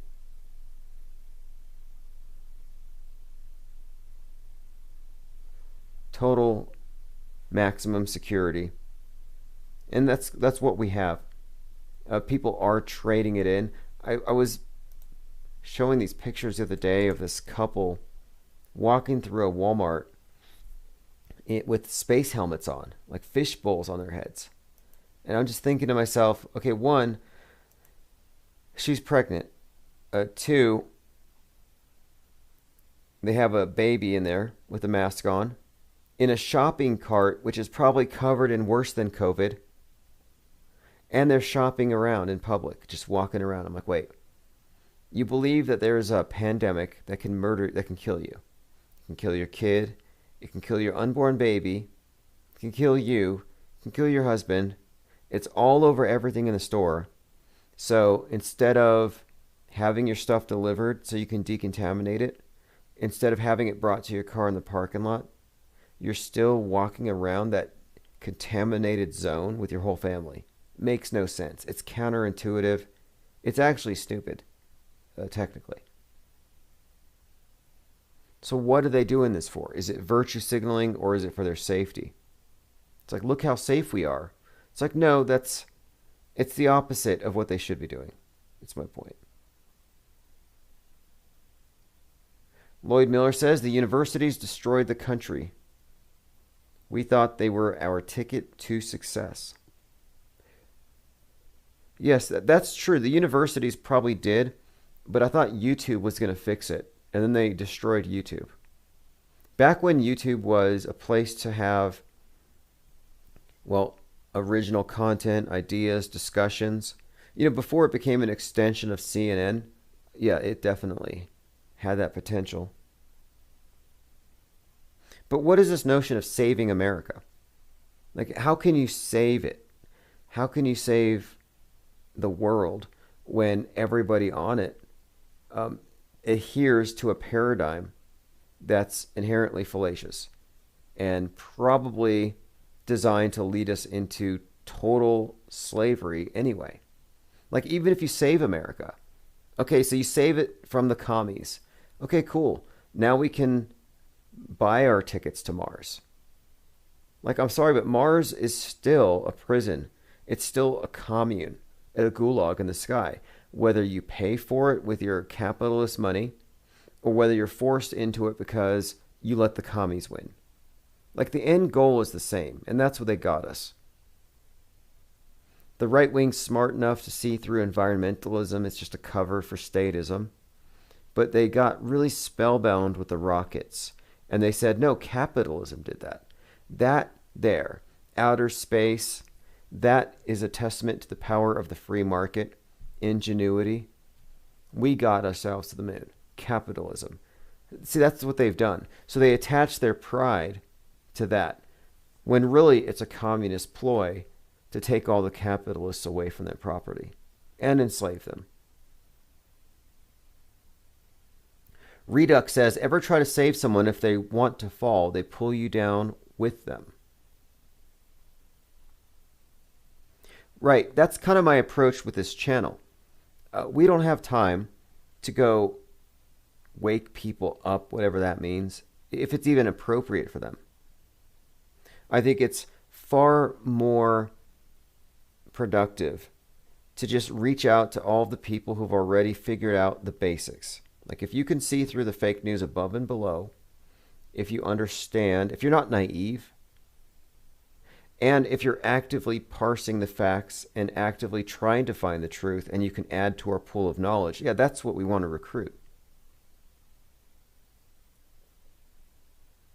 There's no point to, I mean, it's not that I want everyone to agree with me, but we're interested in thinkers and critical thinkers at that.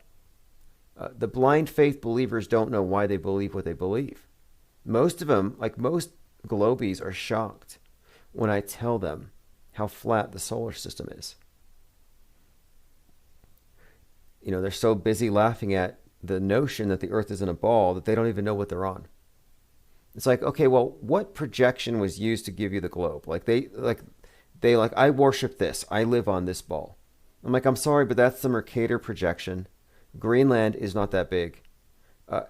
That's underrepresenting the size of Mexico, overstating Europe, understating Africa. You don't live on that. 64% of the waters are so uncharted. Nobody knows what's out there except for Ghislaine Maxwell and all the sex traffickers. So it's like most of this, we don't even know what's there. I happen to think that ice is just code for off limits to the slaves. So the people who swear by the globe don't even know what the globe is. They don't even know where any of it is. They're just like, yep, this is it. I believe it. I live on this and it spins. What do you have? That's why I say that the flat earth versus round earth debate is premature.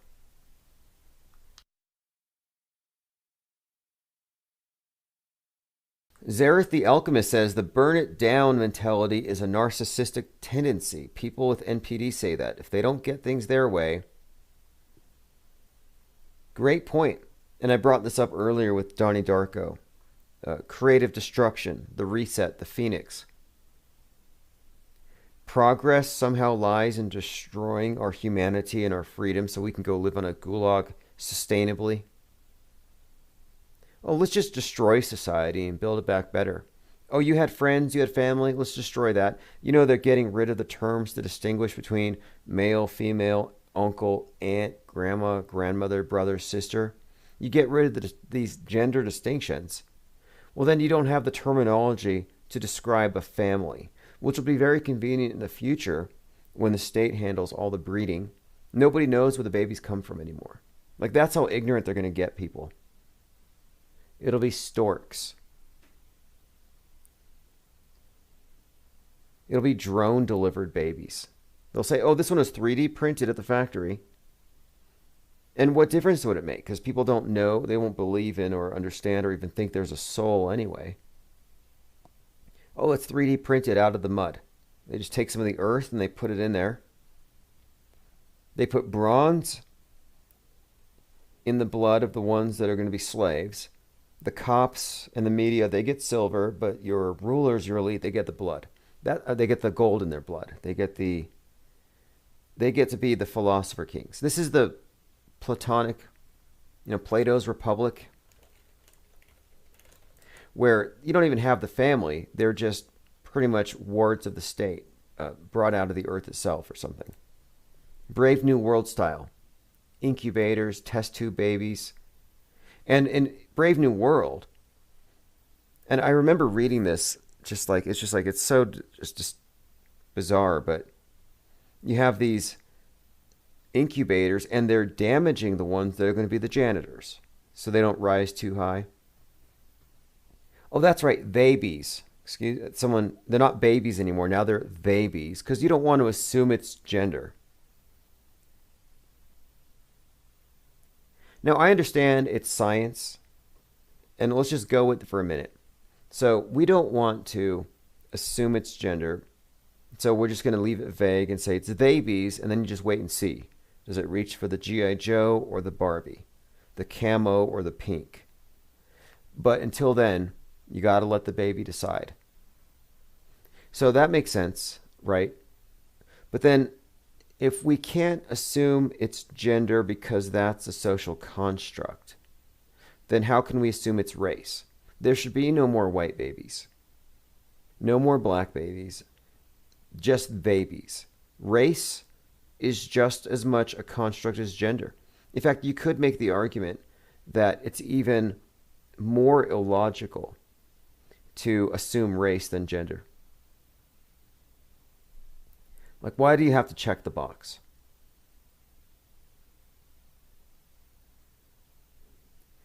Babies. Is that why babies are always crying?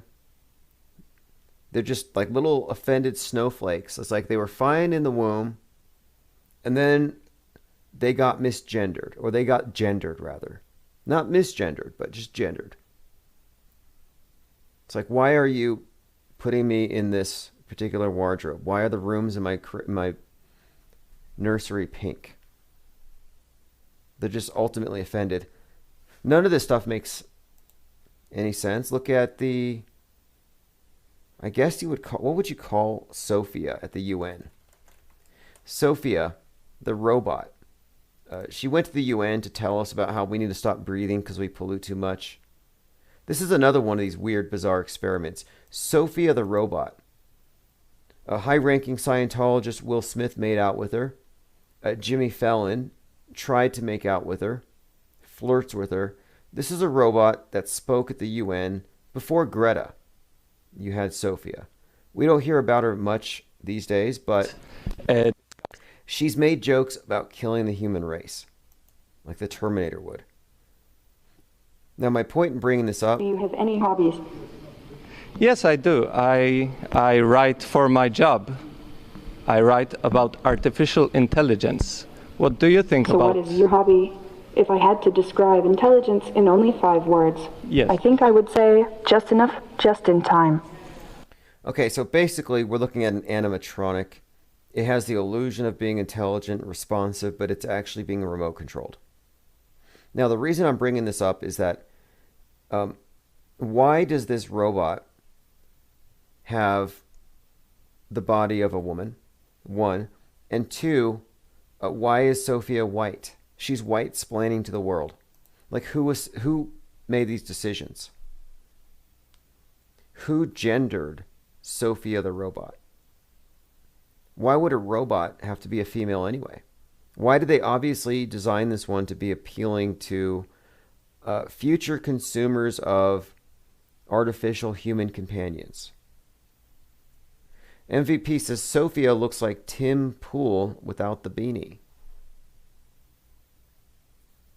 Lloyd Miller says many people are repressed by the biological sex as hormonal nature might be inadequate. It's a new victim category. Right? Could be. Well, to me, it's just another group to be exploited. Another identity group to be exploited. I don't even care about the culture shock value. I'm not even thinking it's like, oh, it's the, like these transvestigators go crazy with this stuff. They think that every single celebrity is the opposite of what they portray themselves. It's not even about that. I think really what we're talking about or looking at here with this elimination of terms is, like I said, the destruction of our society and its organization. How are you going to describe family if you can't make these distinctions? So fast forward 100 years, looking back, nothing's going to make sense the way things were organized once they strip people of all this. Like, I happen to think that the dividing of gender, separating it from sex, and then dividing gender into dozens of variants, it looks like it's all about diversity and inclusivity. But I think that this is all a cover for getting rid of individuality. Because every one of these identity groups is a victim of what? Some individual with hate. But it's always the individual. Like every time I've lost, let's say YouTube channels, 87 channels so far. So every single time I lose a channel, it's because of hate speech. So I'm supposed to believe that somewhere somebody might get offended by it. Now, I'm never told who was offended. Like, they don't send me an email from YouTube. Hey, we got several complaints about your live stream. These 3 people were up until 5:30 in the morning crying over what you were saying. It's like, no, I never get messages from YouTube on behalf of the victims of my speech. And the victims of my speech never contact me to say, I was wounded, mortally so, by what you said. I demand reparations. Like, nobody ever comes to me as a victim. So I'm thinking, wait, are we preemptively deleting content in case it might offend somebody? And yes, that's the case. It's like Minority Report, pre-crime. It's pre-offended. It's like, we don't want this material to melt these snowflakes. This stuff is too hot, so we're going to shut it down.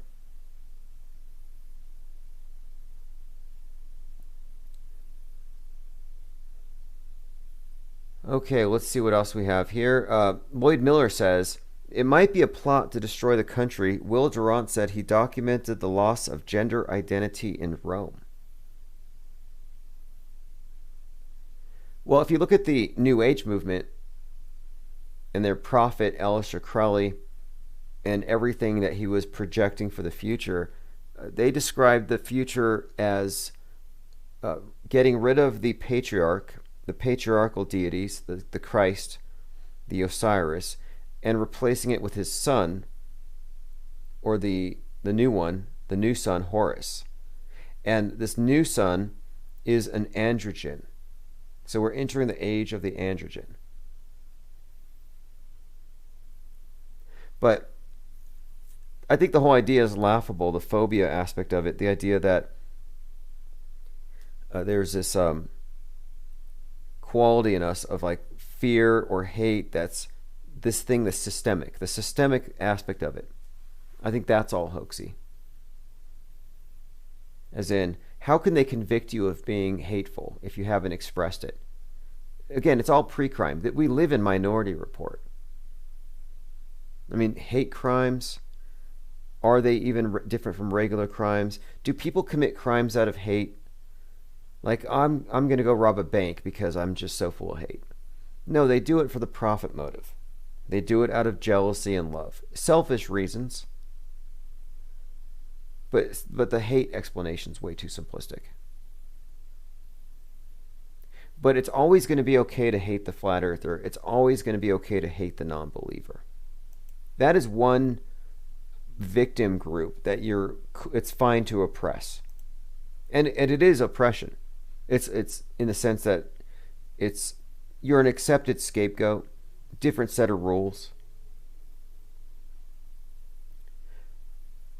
Redux says Sophie looks like one of the seers in Minority Report. That's true. So you had these, they called them the precogs. They would lie in a pool of water and they would mentally scan the city for crime, and then they would go prevent it. What about love crimes? You know, there are people who kill out of love. Like, they love one person a lot, and they love that person so much they can't imagine that person being with somebody else. Or something, you know, in other words, fixations, obsessions.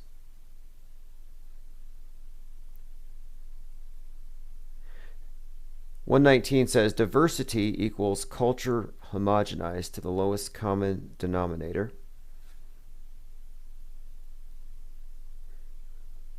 Interesting take on it. The thing is, they're misappropriating terms, because I think diversity already exists. You go to a room full of 10 people and it's diverse. You have 10 individuals. Are they all the same? You know, I'm not anything like the people I know. even if outwardly we may resemble each other. So we're supposed to believe that's not diverse. So individuals don't exist.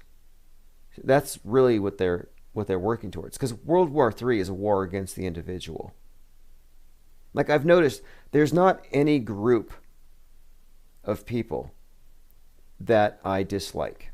There isn't a human culture that I don't like, but there are individuals I don't like. So that's the interesting thing here, is that they've inverted everything. I like people, I dislike certain individuals. I've never disliked a group, because you can't generalize like that, because then you efface the individuals. It is very clever what they've done, though. They've destroyed the concept of individuality, and they've worked it into this mask thing where you're selfish if you still want your face. It's true. You want to have a self. You don't want to get rid of yourself. You don't want to be selfless, so you don't cover your face, which distinguishes you from others. Shows it. So, in other words, they're robbing you of your selfhood. MVP says, I identify as a non-binary tea leaf. My pronouns are fugue, and I have a degree in underwater basket weaving. Right. I identify as a non-trinary alien. My pronouns are shrill screeches. The smallest minority is the individual, always will be. And that's the one that they will not defend. And this is the only reason why they go after fringier, smaller groups, or groups that just represent such a small 1% of 1%. It's because it makes it look like they care about individuals and the minority. But no, they use these minorities now, these minority groups, to bully, or as a victim group, to shut down the ones that aren't in it. It's such a messy game, the identity politics, how people play it. It's mind-blowing when you look at how many people in BLM, like the leaders of BLM, are actually white people in blackface. Like it's tremendously offensive. But that's just one level of it. The other side of it, it's typical weaponized anthropology, CIA. Look at Sean King, Rachel Dolezal, transracial activists for BLM, major voices in all of these events, these marches, always there to speak after the outrages that trigger these things. They're advocates. They've got the biggest channels on Twitter. And you find out things like Sean King, for example. This picture I find to be rather interesting. You can find pictures of Sean King hanging out with Colin Kaepernick, who, by the way, is filming something right now. There's a movie about his life being filmed by Netflix, and the Proud Boys are constantly protesting. So just a heads up there. Now, the significance here, of course, is that Sean King passed himself off as black until his parents told on him. And then he claimed that his father wasn't his father. His father doubled down, was really mad about it. Turns out that he's actually got, like red hair, so ginger. But this is, again, been exposed for years. Nobody seems to notice or care. Then you have Rachel Dolezal, who actually committed a hate crime against herself. She put a noose in her mailbox, and the post office said, well, this only could have been put there by her. So if you see on the left and the right, if you're looking at Rachel Dolezal, another transracial. Redux says, King has done heinous things, but he's still on Twitter because he's on the correct side. Oh yeah, Telcom X. Yeah, and by the way, he even committed a hate crime against himself. Telcom X, Sean King. So I saw pictures of him where he was all beat up. He was in a hospital. And I love it how these crisis actors, they get beaten up, they get the COVID, they can't breathe, but they always have a selfie cam ready. They've always got a smartphone, which, by the way, your phone can carry COVID for 29 days. So you're in the hospital, You're about to get cured. You take a selfie and you tell your friends, wear a mask or you'll die. Well, you just touch the phone. You're going to bring COVID back home with you. April Peters said, I identify as a billionaire, and I'm extremely offended when my credit card gets turned down by these hateful stores.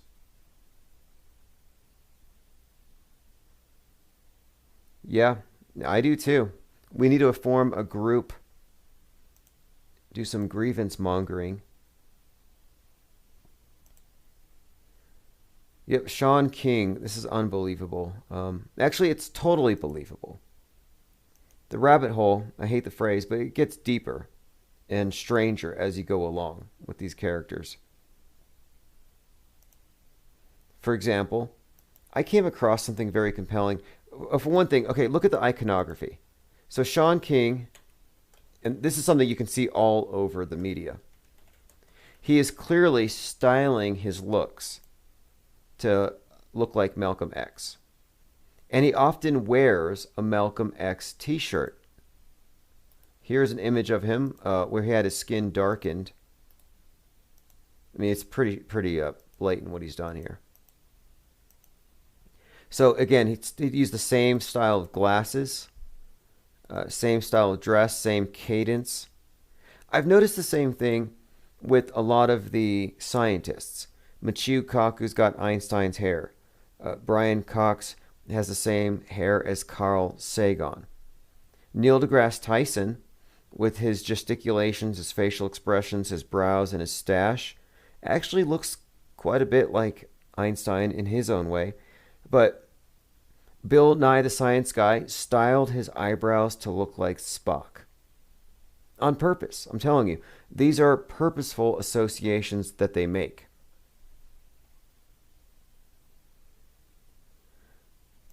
Okay, now if April Peters, if you get your reparations, share with the rest of us, if you don't mind. And we're all equally victimized by being, what is it, misclassed when you're a billionaire and you get lumped in with the minimum wage workers.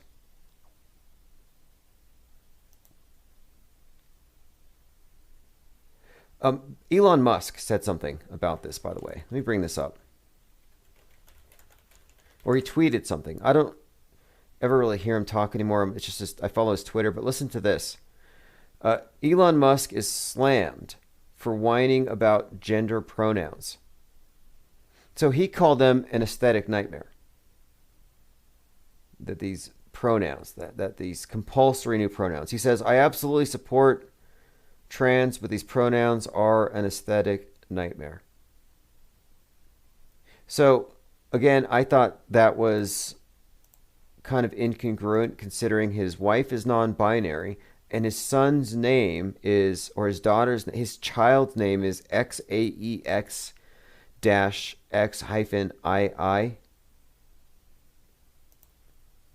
So I don't even know if that is a machine part of an electric car or what, but supposedly that's his baby's name. And it's like, well, you can't even tell what it is. You call gender pronouns an aesthetic nightmare, and you name your kid after the Google Chrome recommended password.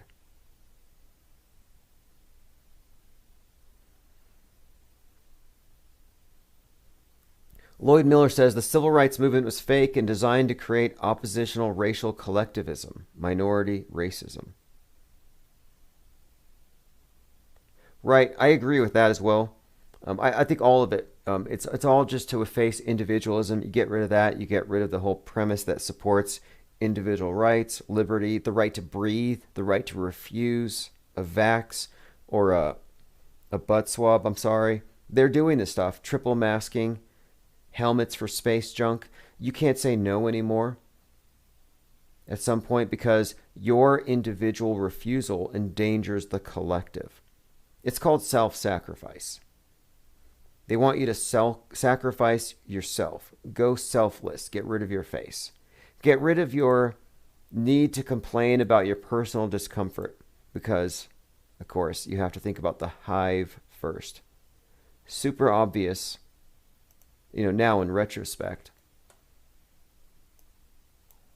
The whole mask thing was always about censorship. It was always about covering the mouth, which is a symbolic thing. And now they want you to have a mask on your brain, and most people already do. Speaking of masks, here's an excellent meme. This is from Scooby-Doo. Fred is unmasking COVID, and beneath it, Agenda 21. Like, who didn't see this coming? Remember back in April, there's an article by RT where they said,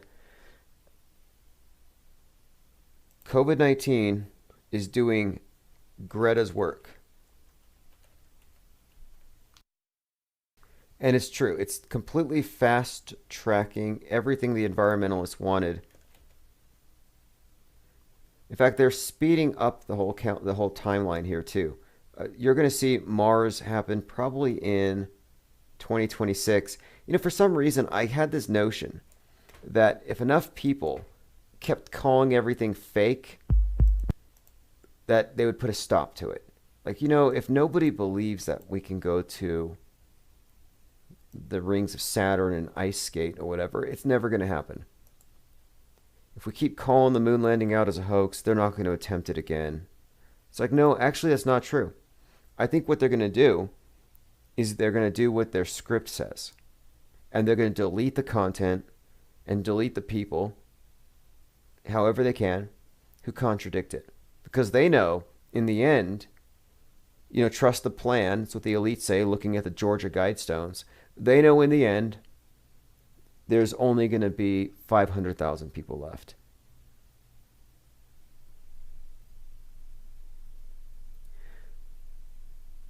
Zareth the Alchemist says, the grievance mongers are professionally offended and perpetually oppressed.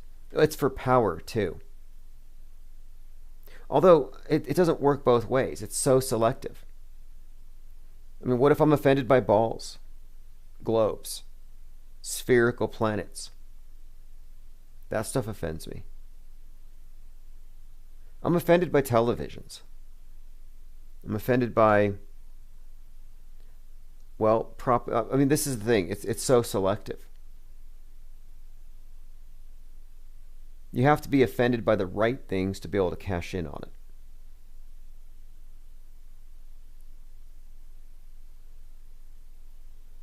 All right, this is COVID 1984 by Chief Crow and the Flat Earth Worms. I mentioned this earlier today, and if you want to get a link to it, just go to infiniteplainsociety.com. There's a Solar Returns Festival in March. Chief Crow will be there performing live. So this is Chief Crow and the Flat Earth Worms, COVID 1984. I'm going to post a link to his channel. If everybody here could go subscribe, it looks like he's just 3 shy of 1,000. All right, thanks for the calls, everyone. Thanks for hanging out. Thanks for the chats. See you tomorrow.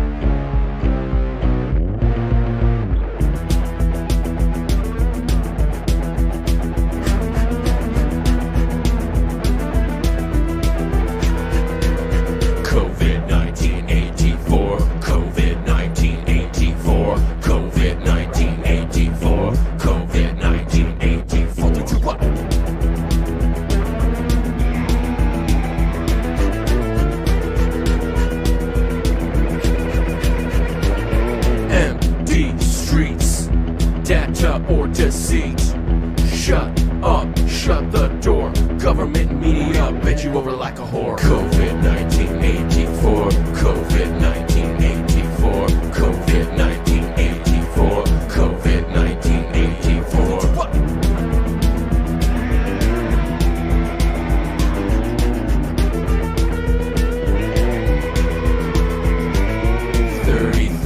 Puzzle, face mask muzzle. Going to my grandma's house. Shut in, shut up, cover your mouth.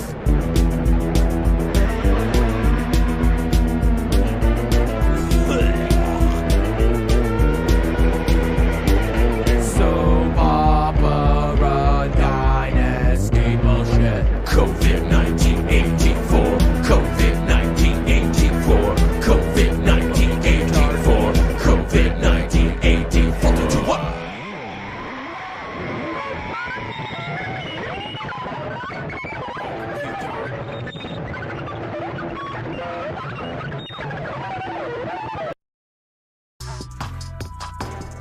Hey, is this Lou? Tim. Hey, thank you for calling, and let me go ahead and just briefly introduce you to everyone here. So, for those of you just joining us, I am joined with Crater Earth USA, and as I explained in the emails that I sent out, he has a radically new cosmography. If you haven't been able to wrap your mind around flat Earth, here's something else that will challenge you a little bit. So why don't you go ahead and tell everybody who you are and what you're positing here. Oh my goodness, Tim, I didn't know when you answered the phone that I would be live. Oh, I But see. I'm very, Okay, that's great. We like to do it this way, though. I'm like, let me just meet him live, and we'll just go from there. well, that's okay. That's okay. It's fine. It's the Tinder of the truth community. I'm with you. I'm Commander Lou. I'm the commander of the Northeast region of the Cult of the Living God, formerly my only affiliation. Now we've started a new chapter, Crater Earth USA, and we're growing. And yeah, you want me to explain the cosmology? I think you need to know, Tim, I did not develop this concept. I don't know how much you've looked into it on your own, but this is the work of someone by the name of Wim Carrot, or Carrot, from Belgium. His channel is God Give Lamsey. I don't know if you've heard of that. Have you seen that? Yes, and in fact, this is the thing. I have been seeing in the comment sections of my videos people talking about this thing called Crater Earth and referencing the moon. And so there's just been a lot of conjecture. And so I've been trying to find, well, who knows enough about this to be able to explain it. And so I've seen there's a number of channels. And then I came across your channel. And you had a video called How to Tell Your Family You Live in a Crater. And I'm like, okay, let me talk to this guy, and then he can be our tour guide. Good. So, all right, I'm glad to hear that, Tim. You've just put me at ease. I'm really excited to be here. I got to tell you that. I didn't expect any kind of notoriety, but I have to say I listened to your broadcast last night for about 45 minutes, and my lovely wife Christine and I are intensely intimidated by your intelligence. And so you're just going to have to deal with that. There is no match here. I had to take a break after 45 minutes. I needed a lobotomy. I had to erase all the knowledge you put in my brain. I was on overload. So I just want to compliment you and say I haven't come across someone with such a grasp. And you said something. Now you called me in the bio a cult leader. You played that intro, and it upset a couple of my followers. I mean subscribers, because this isn't a cult any more than, like, I'm not a cult leader any more than Bezos, Gates, or Musk. Yes, this yes. is just. Let me go ahead and address that point really quick. And I appreciate what you said here. And yeah, you must have caught on last night in the middle of what I call, like, it's sort of a data dump, where I have a minds.com account. And when it's live and it says what's on my mind, that's when I'm going to be going through all of the ideas that we're gestating in the think tank. And it can be a lot to take in, but it's meant to be, an open forum, open mind. And we just keep hearing this Crater Earth thing, and I'm like, we have to talk to this person. And I saw the word cult, and I kind of like that, because I've been accused of being a cult leader, and we took Thank you. And we've taken that word to mean culture. And if your culture, if it splits from the mainstream, they call you a cult. But what does that really mean? It just means that you have uniqueness, and that's what you're centered around. So I see the cult as just the center of culture. It's a positive thing. It's not necessarily a negative cult. The word has just been, I think. Well, I'm a benevolent cult leader. Let's just say that. Plus, we don't have any property yet, so we're not a danger to anybody. But the funny thing that I thought about while you were saying all that is, when I first decided to start streaming or posting videos on YouTube,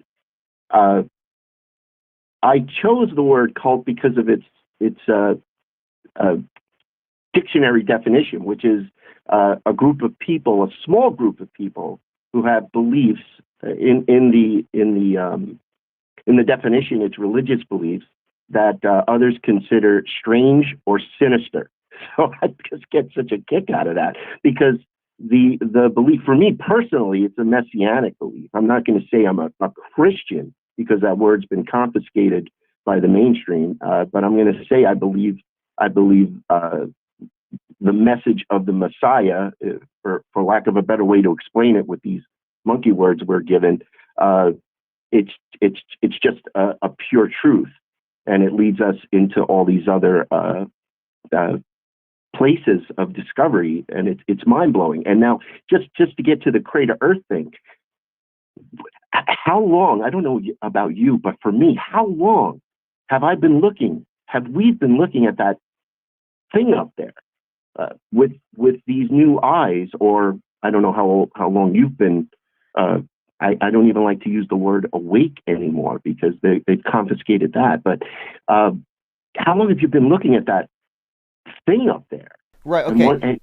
It stopped being a dead rock floating up there, a sphere. Yeah. It stopped being that for me several years ago, and I find it very perplexing, entertaining. It amuses me that it's somehow tidally locked, and yet it supposedly rotates every 27 days. There's so many problems with it. The moon's perplexing, and unlike the sun, you can stare at the moon all night, so you can think about it. And the sun is just, you know. Yeah, you can't look into the sun, which brings me to, back to the scriptures. I'm not going to make this about that, but you can't look God in the face. You can't look at God. So whatever that means to anybody. I mean, my cult is all inclusive. I don't care if you're a Jew, a Christian, a Muslim, astrotheologist, or an atheist. It doesn't matter. Bottom line, well, maybe not an atheist, but agnostic. There's something bigger than us that's in control of all these things, and that's where I land. And I believe whoever or whatever that is personified came into this habitat to save us out. So whatever you want to think of, little green men or Aztec warrior type gods or whatever, it doesn't matter to me. But that's my truth. Now the moon isn't what they say it is, which I mean, you just have to listen to your take on it for 30 seconds, and that explains it all. It's just not what they say it is. So I'm going to drop another channel. It's Quantum of Conscience. I don't know if you've ever heard of him, Matt, in Pennsylvania. Quantum of Conscience has been recommended to me probably 50 times, and I ought to look into him. I believe I've probably seen one or two videos, but I'm going to have to look again. And what should we be looking into as far as his videos? Well, frankly, he's moved away from the truth. From commenting on the truth or reporting on his journey, because he doesn't want to lose his YouTube channel. And so if you go there now, you may not find what the reasons why he was recommended to you so many times clearly evident in his recent videos. But he did write a book, an ebook. He reads it. I would recommend you read that if you did anything. Read what he wrote. It's just a compilation of everything that proves this world is not real, for whatever that means to him or you or me. One of the things that he brings up is the impossibility of the eclipse. Just how things line up so miraculously well for a moon however many miles away from the Earth, and the sun however many miles. And you probably could say it better than I can. It's impossible. It takes a coincidence theory to even believe it, to explain away how the sun 400 times larger and 93 million miles versus 238 perfectly lines up to where it blocks out the light. And even that's problematic to me. I don't think that it should totally make the sky black if it's not a spotlight. It ought to just be a black orb in the sky for a minute. But I think everything's wrong about this thing. So I'm going to look into this Quantum of Conscience because, this is what I'm mostly interested in. I'm trying to figure out why these things are so, they're perplexing for one thing. For example, the craters on the moon. Do they look like impact craters to you? Where's the skid marks? Why are so many of them appearing to be just flat plains? Well, because it's a reflection of a greater Earth, and the craters are the craters formed as a result of hot boiling mud cooling. You can find that with great ease scientifically on YouTube. Just search for bubbling mud, hot bubbling mud craters. It's just it makes more sense than impact, because first of all, I don't believe space is what they say it is. Obviously, I don't even think it exists in an infinite what they call the universe. I don't think it's like that. I don't think it's stars and planets and systems. It's to me, it's just not. I've known that for quite some time. Just in my soul, in my consciousness, it's just not what it is. So bubbling mud, cooled. That's a crater. Period.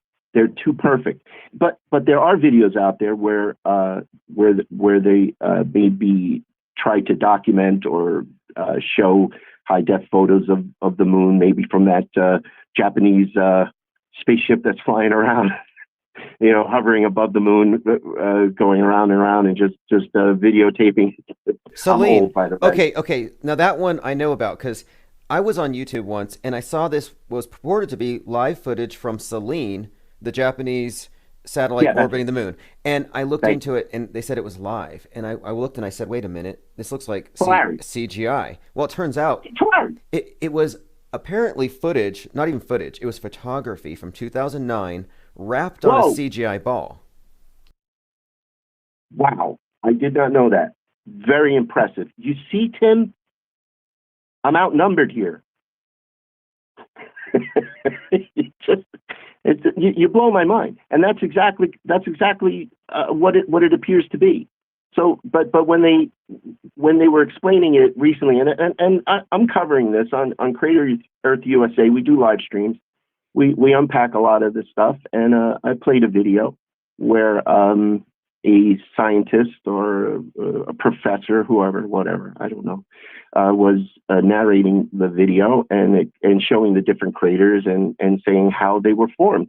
And it's almost insulting when they claim it as a fact. We know science needs, proof. Theories need to be proved by observation, and there's just the conjecture is astounding, and it's insulting, irresponsible, and I think it's treason. These people should be jailed. I know I'm being a little, you know what I mean. Right. Yeah, I think a lot of us know what you mean. The powers that should not be, the ones who've given us the false paradigm. So if I'm understanding this right, the concept here is that what we think of as the moon, what we're told is a physical object, is actually a reflection. And what it's reflecting is what we are on. And moreover, what we are on is an area of land contained in only one of the craters. Well, it's all right. Try to keep me focused. Okay? Yes. Thank you. I want to start by saying I'm pretty sure you've seen this, and a lot of us have. The black and white video of the scientist from the 60s who is interviewed saying the moon is plasma, made of plasma. I don't know. Does that ring a bell for you, Tim? Yeah, I believe his name was Foster, and yeah, he said the moon was made as a plasma phenomenon, and it wasn't going to be landable, and this was like 1965. No, yeah, that's it. Either you have the fastest fingers on Crater Earth, or you should be on Jeopardy, Tim. That was fantastic. Yes, that guy. So, to me, that just confirms that the fact that we're seeing that now. And I brought up quantum conscious because in a short video, Matt just put it out there. That's how I found it. I was watching one of his videos. It was very short. He's like, look, I came across, someone sent me this, and he's like you. He's tentative, you know. I don't know how much credence to give it. I don't know if I'm going to do research, but it is something to consider. This concept, this theory, this discovery, whatever you want to call it, that we live in a crater. Now you go to God Giblansky's channel, and he shows us the manifestation of the reflection supernaturally in this object, and he does explain it in some ways using science. I don't know. I don't know that part. It's a wonder to me how he even came up with it. But he claims that he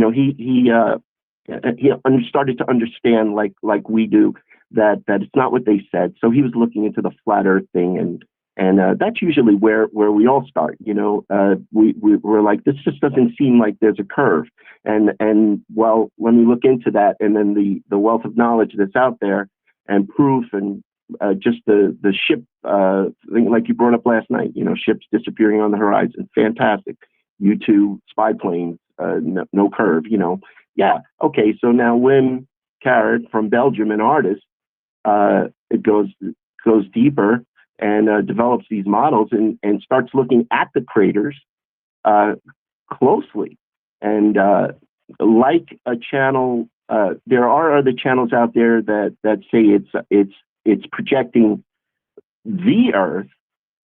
I don't know if I'm sure you've heard of that too, that the moon is an actual projector, like in a planetarium, and you can look at the craters or the shadows, and you can make out a similar terrain. Yeah, there's a channel I've been following for some time, and he suggests something similar to this, but that the moon is in fact something of a projection, giving away the land masses beneath. And he seems to correlate the continents that we are shown on the globe with an additional one or two, with a certain section of craters on the moon. So it is interesting. That one suggests that the Earth is flat. With what you're talking about, is that the case, or is it simply that the Earth is bigger? I'm glad you asked that, Tim, because Wim says it's a globe. I took the crater Earth discovery. Can I call it a discovery? What do we call this, Tim? What is this? Is this a discovery? Is it a discovery? Is it a theory? Is it a question? I think we'll use the word discovery for now. I like that. I appreciate it. So, as my practice is to always take these kinds of truths, cosmology, you said, and try to align it with Scripture. Now, when I say Scripture, I don't mean the canonized Bible. I mean Scripture, ancient Scriptures, whether it's Hebrew, Babylonian, Mesopotamian, whatever it is. I will try to align it to show me that it's something I need to know. I don't know if that makes any sense. But doing this, when I first started understanding that the Earth in the account in the Scriptures, and we're talking about Enoch and references a little bit here and there in the Old Testament, that there's four corners and that it's a stationary and like you say, flat plane. I like infinite plane, but it's not a flat Earth. You've probably heard me say, if you even looked at my channel at all, it's a lumpy Earth. So I'm not going to fall into that category, because they're isolating the flat Earthers like they are an insane group of fundamentalists of some kind. Yes, you nailed it. They're nuts. The instant they took that label flat Earth and they were assigned a model that has a dome over it and it says it has an ice wall, and that model isn't all that defensible, and it becomes an article of faith, and then you just discredit this group. And so when I say Infinite Plane Society, I'll jokingly mention that official science, establishment science, says that the universe is flat, galaxies are flat, the solar system is flat. Maybe the Earth is an extension of the universe. But I don't even know for sure. All I can say is it appears to be, but it's infinite possibilities. So as far as I'm concerned, there's question marks at the edge. Does it curve? Is it a bigger ball? Is it a cube? I don't know. But what I like with what you're describing is it doesn't rule out the possibility that the world is bigger. And I think that's the central thing. Are we in a closed system, or are they hiding a bigger world?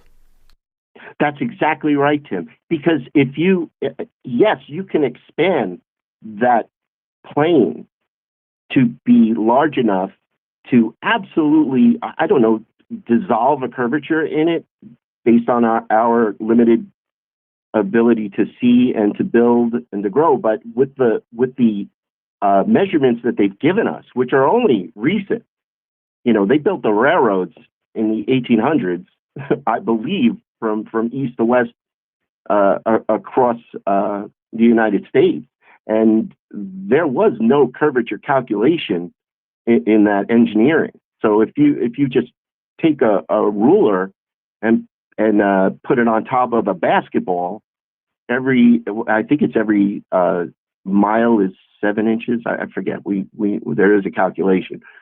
By the time you get from New York using a level and iron rails that don't bend, they'll try to say that it'll bend to the curvature because it's so huge, but that's a significant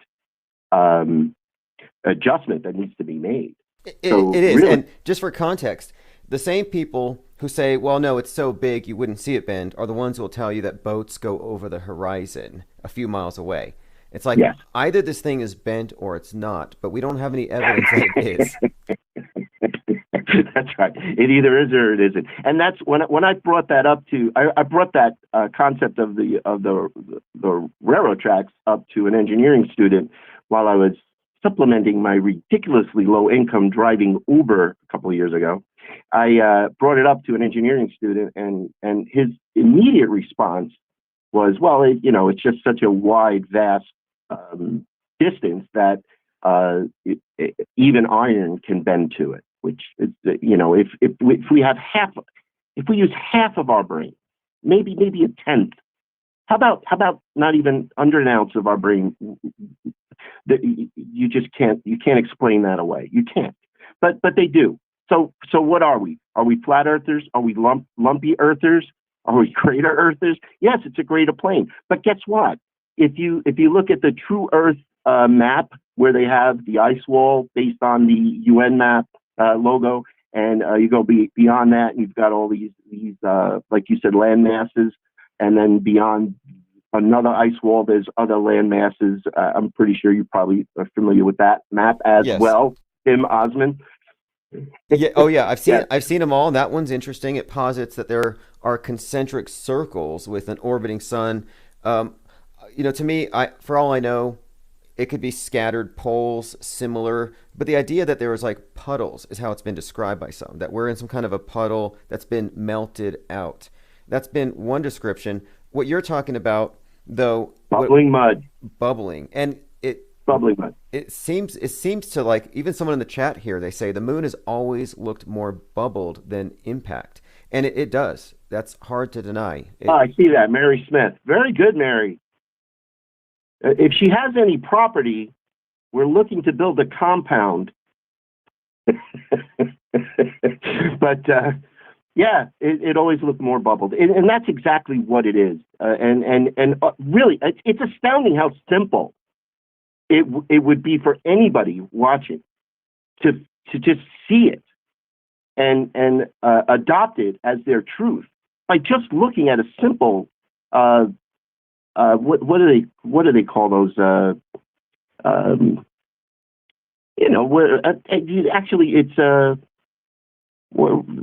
it's a bubbling mud pool. I don't even know. That's all I had to put into the search engine, and I saw it. And you just imagine when you can imagine something that's happening once it's completed its process, what it would look like. Those bubbling mud puddles or bubbles will look like a crater, period. And the impact crater theory is ridiculous because there's no such thing as meteorites and asteroids as far as I'm concerned. There's nothing there. Okay, I'm glad you brought that up because, look, I'm looking at the moon right now, and they don't look like impact craters. And if it's a big impact, where's the thing that did the impact? If whatever punched the hole is apparently disappearing, doesn't make sense. it absolutely looks like it came from below. It looks like a bubbled surface. But the topic of asteroids is always headline news. There's always an asteroid about to hit us. Sooner or later, it's this constant threat. And personally, I don't believe in their model of outer space. I don't believe in falling rocks, but it's one of these things that they keep us believing in. And they really start programming you with a belief in falling rocks when you're a child, with the whole dinosaurs going extinct because of a falling rock. But no, I don't even believe in asteroids. And your explanation matches what we observe, and it definitely makes more sense than the official one. Well, let's take it a little further than that. Now, let's say that you have to. Now, I don't know what whims the person who figured this out. I don't know what his religious. I don't know him personally. He just likes. He thinks I'm crazy, and I like that. That's all I want. Because really, my goal here is to lighten this up a little bit. I'm sick of the truthers, even in the Crater Earth community, or in the Flat Earth community, or just exposing psyops. How there's this idea that they can do something about it, and all they want to do is alienate family and friends and scare the children with their knowledge and try to convince and get people to see what they see. And it's a futile effort. And I defer to the scriptures for that understanding and wisdom. So I backed off. And now if someone wants to talk about it, I'll let them know. But in the meantime, I'm going to come at it like you said last night, and I'm going to use it, Tim. We're laughing along with them right now. That was if I had to say one of the most amazing ideas on how to express how I look at this is, these reporters, you said it, these reporters, you may want to say it to give it a little more credibility the way you said it, if you remember saying it. We're laughing, they're laughing at us, and we in this community who know exactly what they're doing when they teach us, when we're still wetting the bed about this solar system and craters and nuclear war and everything. Okay, so a few moments ago you brought up a compound, and soon I'm going to be speaking with an individual about something like that. The concept is something of creating an enclave. So it's not like an underground bunker, but networking with people on certain principles. So you could conceivably form a network of people who don't want to abide by certain rules or don't want to treat something as serious as, in other words, if you wanted to create a community of free thinkers, I think now's the time to do it. And that's what I'm trying to do with this channel, with what I've with what we have in the chat. Many of these people have been here for a couple of years, and we try to network based on ideas and do our best to avoid a lot of the drama that tends to typify research communities. And incarceration into a re-education camp. That's what I'm trying to avoid. Oh yes, and they have the mass media has its sights on people. Like, I looked at your video, okay, and I didn't hear you talk about QAnon, but for some reason it has, like, one of your videos I think had QAnon warning labels. As you know, if you talk about anything flat Earth, they'll put a flat Earth Wikipedia below your video. Like, these are warning labels. So the fact that you're getting warning labels means you're onto something. I understand that. That actually, I can't even tell you where in that video, because I don't say that. Not on purpose. It's just nothing happened. You said it too. And I'm sorry, everybody who's watching, both of you that are watching this video. I'm sorry to say it, but I keep saying you said it last night. It's not, you see, now I just lost my thought because I went to look and see if any of my subs are here, and I don't see any of them. Oh, yeah, we were talking about QAnon, and hey, somebody brought something up here to add on to what we were saying about craters really quick. He said, Sun Rabbit says, I've seen real bomb craters in the woods from World War II. Yes. He says they're bowl-shaped, not dish-shaped. Interesting. Oh, yeah. It's a complete, and the they try to say that the model in that video I brought up where they were teaching the children what an impact crater looks like is dropping a ball in a sandbox, the heavy steel ball into a sandbox and recording it and then slowing it down and then showing them. But the residual effects are just not evident. So if there's no wind, there's no atmosphere, which, by the way, if you haven't noticed, suddenly there's an atmosphere, water, and evidence of volcanic activity on this dead rock that we've been taught is floating up there. But suddenly that's what's coming up in the reports. But there, where's all the residual rubble? Where's the rubble? There should be. And was it pulverized? It should be. It shouldn't be just dust.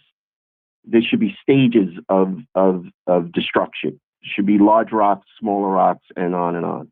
Yes, I think. Yes, good point. And yeah, you're right about this. They've added something of an atmosphere, a residual atmosphere from the Earth reaches the moon, and they say there's little water droplets. It's kind of like a misty rain on some parts of the moon, ice on the bottom. Just wait until they discover oil on the moon. I mean, it's coming. It's coming, Tim. They're totally misrepresenting this thing. And okay, so let's get into this for a second. Somebody in the chat had mentioned aliens. Now, the way that aliens have been used throughout, generations now of science fiction is to connect the idea of life being very far away, requiring advanced technology, so they have to fly over here. Now, if what you're describing is not the case, then aliens would just be our next door neighbors, right? Well, I'm glad you brought that up. If you go to the scriptures, any scripture, there is a creation that, may I just use the Torah, the Old Testament, Genesis 1, 2, and 5? May I, Tim? Please do. I rely on biblical scholars for all of my biblical knowledge. So. Oh, I am not a biblical scholar. I have a computer. Okay, anyway. Genesis 1, in my view, and quite a few other folks out there that I've come to know, not personally, but the fallen angel,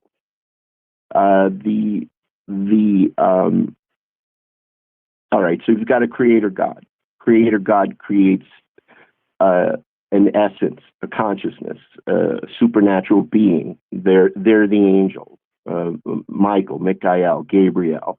Then there's the fallen angels, led by Azazel. This is in the book of Enoch. Now you take those fallen angels and you create them with the ability to create. They create what the Jehovah God, the self-existent, eternal creator God, always was, always will be. They take his gift and create their own habitat, plane, greater earth, whatever. They create this place. It's huge. Outside our creator, and I'll explain that to you in Genesis 2, but during the creation account of Genesis 1, it is clearly the Elohim, which is a plural, which is God. The singular Jehovah God does not appear in the scriptures until Genesis 2.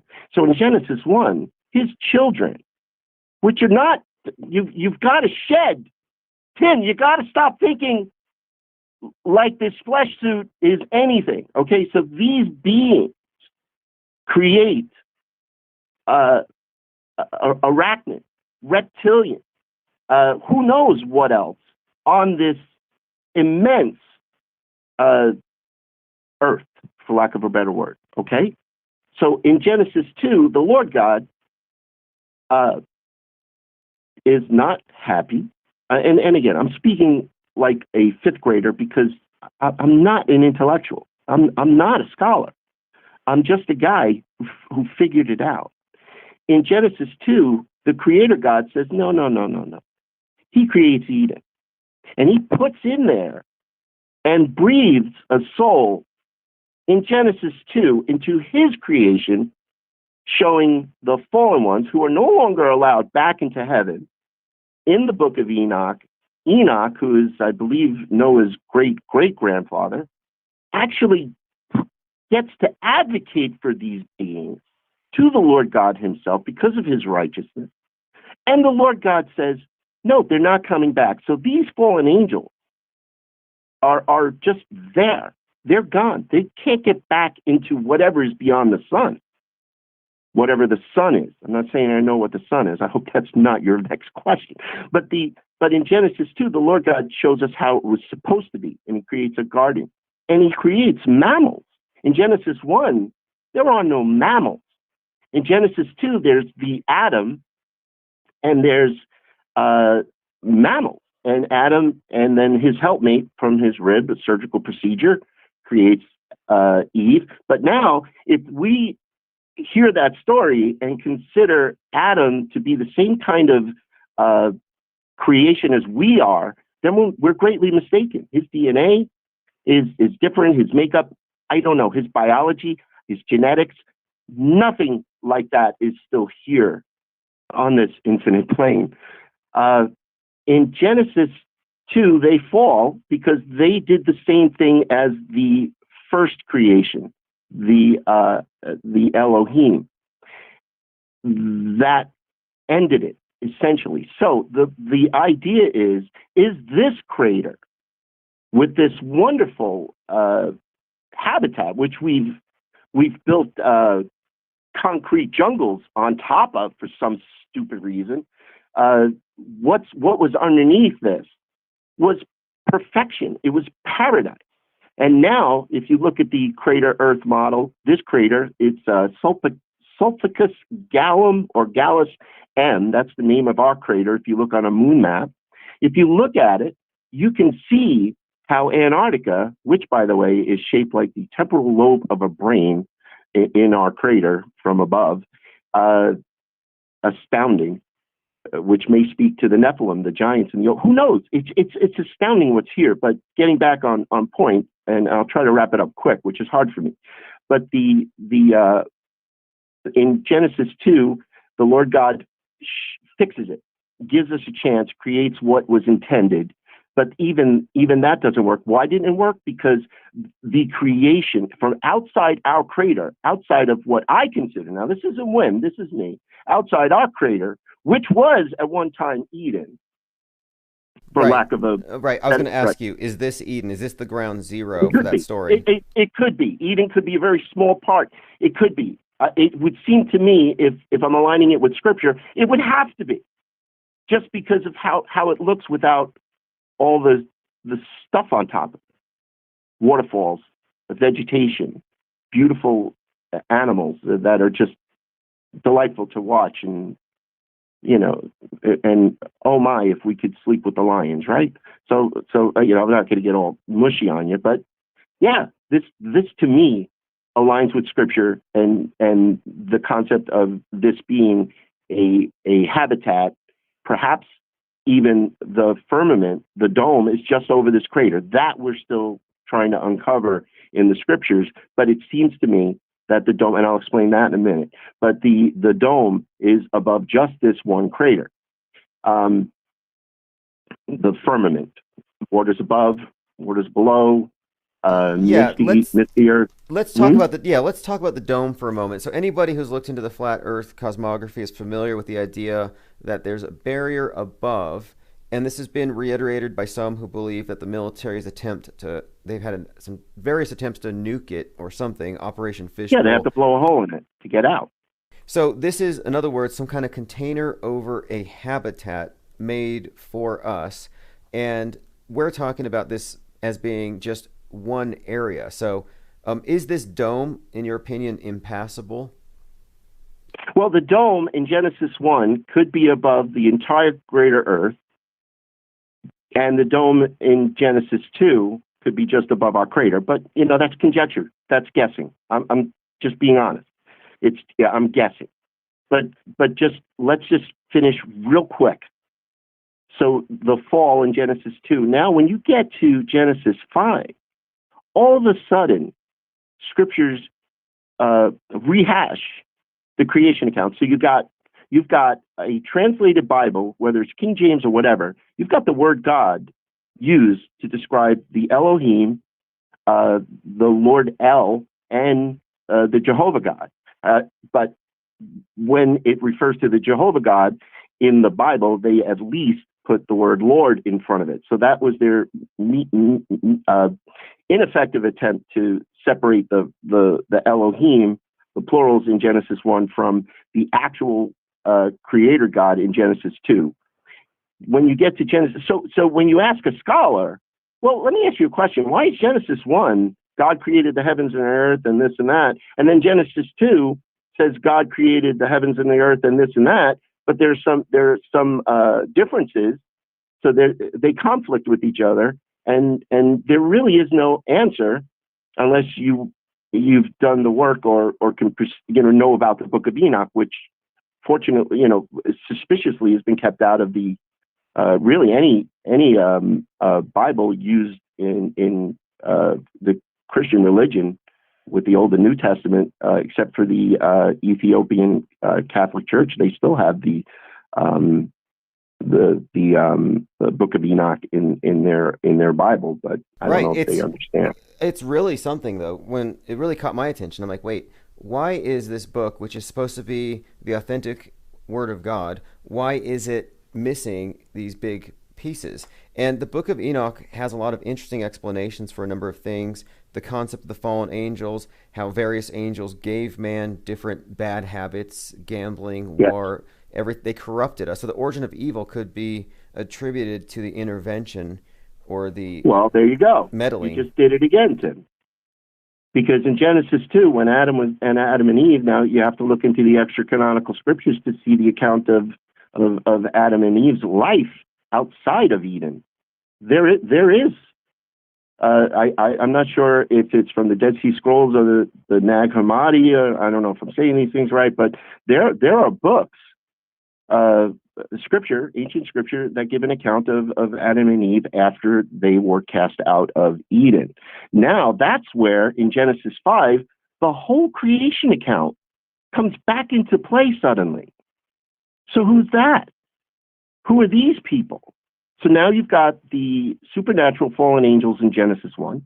Genesis 2, you've got the Lord God creating a perfect human being, for lack of a better word.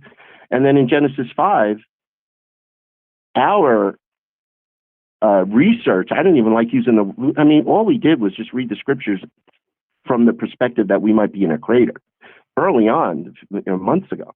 And it became clear that whatever was going on outside this crater started to infiltrate inside this crater in Genesis 5. And then if you align it with Enoch, that's when all the weapons of destruction, tools, pharmakia, all the drunkenness, began with Noah. All the things to keep us, just to terrorize the Lord God's creation once it got kicked out. And that's what they've been doing. And that's who you're talking about. That's who's still doing it today. That's why it's such a small group of people. You said it yesterday in your data dump. There's a line. It's the seed of Cain. So Azazel seduces Eve, mates with her. You've got the two, and also bears a child. The forbidden fruit, doesn't translate out to an apple. It translates out to, don't do this with that. And they have a kid. It's Cain and Abel. So Cain kills Abel. Then Adam and Eve. Already Eve is infected with the DNA of the fallen angel, Azazel, who took the form of a serpent, which was an upright being from outside the crater. Okay, so this is getting really interesting to me, because for some time, people say, well, why would the flat Earth, if it's true, why would they hide it? But one thing about the flat Earth model, or the concept, and it's often pointed out that the UN map kind of reflects what it would look like. So if you look at the UN map, you've got this, what looks to be like it's sectioned off into quadrants with 4 in each. It's 32 different sections with a circle in the middle. And it encompasses the North Pole in the middle. North Pole in the middle, the UN flag. So that's our world. But the thing is, there are so many times where in the mass media and big movies, they represent the world as like a round table that they control. So, for example, if you could look at the Hunger Games, the elite are surrounding a table. Westworld, the elite are surrounding a table that represents the world they control. Look at Clash of the Titans. The gods who meddle with man are all around this table. Always. And I thought, maybe this area that we're in is some kind of a contested zone, maybe a quarantine, or maybe this is, like you described, this could be a place that's being deliberately tampered with by the enemies of whoever built it. Well, it was tampered with. It's already been infected. We have the Wim calls it the parasite. You may have said that too, but you left out one movie. I guess you're much younger than me. I'm 58. Jason and the Argonauts. I don't know if you've ever seen that movie, but they do that. They have the goddesses and the gods looking through a circular pool of water at everything that's going on down here in this crater. But the secret, you mentioned the secret. I'm glad you did. You know, we have been fooled when these people are flashing the 666 and flashing, you know, with the okay with the fingers. You know, I wish we were on video, but you know what I'm talking about. And they photographed almost anybody in a position of responsibility as the gatekeepers of the secret knowledge for whatever amount of that they're given. The ones that we get to see, not the ones that are, you know, hidden up and only accessible by helicopter. The true rulers of this earth, the keepers of all the wealth, you know, they're untouchable. We know their names, but they're untouchable. And beyond that, they're the ones that, you know, Matt would say, they're the ones that actually hear from the fallen ones. They're the ones that get all this. I mean, just any of this technology, computers, any of it. It's just impossible that we monkeys would have been able to come up with that with what we were left after the mud floods. Let's not go there. But wait, maybe we should. But one thing about the hand signs. Just last week on Dark Matter Radio, we had a guest. His name is Micah Dank. He's an expert in astrotheology, but we spoke about hand signs in particular and their origins. And that's one of the things that cues a lot of people in to the fact that there is some great conspiracy to hide the nature of the world, and that the conspirators communicate to each other above our heads without words all the time. And they've been they use the scripture, they use the Strongs. It's apparent. You can take 1984 and look up the Greek word and the Hebrew word in the scriptures. Now, I'm not sure if they're using the scriptures, because I believe the millennial reign of Christ happened already, and I believe that Revelation was written for another time, and that the fact that they have us all like waiting for an asteroid, all the Christians in the world, the 501c3 partnered with the government. Christians all over the United States and whatever similar arrangement with governments for tax deductions exist in other countries, that they're all waiting for a Brad Pitt lookalike or Jim Caviezel Jesus to come in on a chariot through the clouds, which, by the way, how the hell are they going to see it on a globe? Every eye is supposed to be able to see him, but, you know, in my opinion, it'll be a hologram created either before or after the alien deception coming. To bring us all together, like Reagan said in the 80s, with, you know, one common enemy will unite us. But now they're using the virus for that, so yes, exactly. They have to do that. Yeah, exactly. So, the tiny miniature alien. And so, you know, we're looking. Well done. I mean, they really pulled it off, and it's according. They did. And it united the world in fear, and of course now in regulation. So now about this idea of, you said maybe revelations happened at another time. What are your thoughts on history, broadly speaking? How far back do you trust the history goes? Here you go. It's very simple. It's actually very simple. You know, you got the Christ, the Messiah. I'm not going to use his name Jesus. It's not his name. His name was Joshua. If you translate it to English, Yeshua. So the Lord God comes in, takes his body. He gives himself up. He gives up his spirit during his crucifixion. He survives it because the pierced side relieved his cardiac tamponade, and he goes on to live a regular life with the Essenes and all that stuff. But they destroyed all that by the end of the second or third century. All of Messianic Christianity was destroyed early on and taken over by Rome, and that's what we're living under. We're living under the Rosicrucians, the Pope, the secret societies, and et cetera, et cetera. But so if that's the case, and this happens shortly after Saint John, John, the disciple John, wrote Revelation, inspired by his visions and meaning the Spirit of the Lord God, again, the Messiah. Supernaturally, he writes the book of Revelation. It happens. The seven churches were in Turkey. They're there. It's in history. There's the remnants of a millennial reign of Christ after he imprisons Azazel, Satan, whatever. They're all Satans. Imprisons Satan in subterranean earth. You said that last night. That's an obsession of these. Like Elon's obsession is to go down below. What is down there? Is that where they were? The Messiah goes, brings them up, which is actually in the scriptures, extra canonical, not in the canonized Bible. It's called it's either the Gospel of Pilate and then renamed to the Acts of Nicodemus. I could be wrong, but if you put the Gospel of Pilate or the Acts of Nicodemus into the monster search engine, the Google search engine, you will find it. And his account, Nicodemus's account, which was a Pharisee, a Pharisee that accepted the Messiah at that time. So Jesus did go down. Yeshua went down into hell and retrieved all Adam and Noah and all his righteous ones out. Revelation happened. They've hidden it from us. Resurrection happened. They're all up, out, not in the flesh, in the spirit. The flesh returns to dust. Amen. And then his millennial reign. And now you're looking at this impossible architecture with this impossible energy sources, transportation, transport stations in cathedrals that are now still standing. Are remnants of the old world.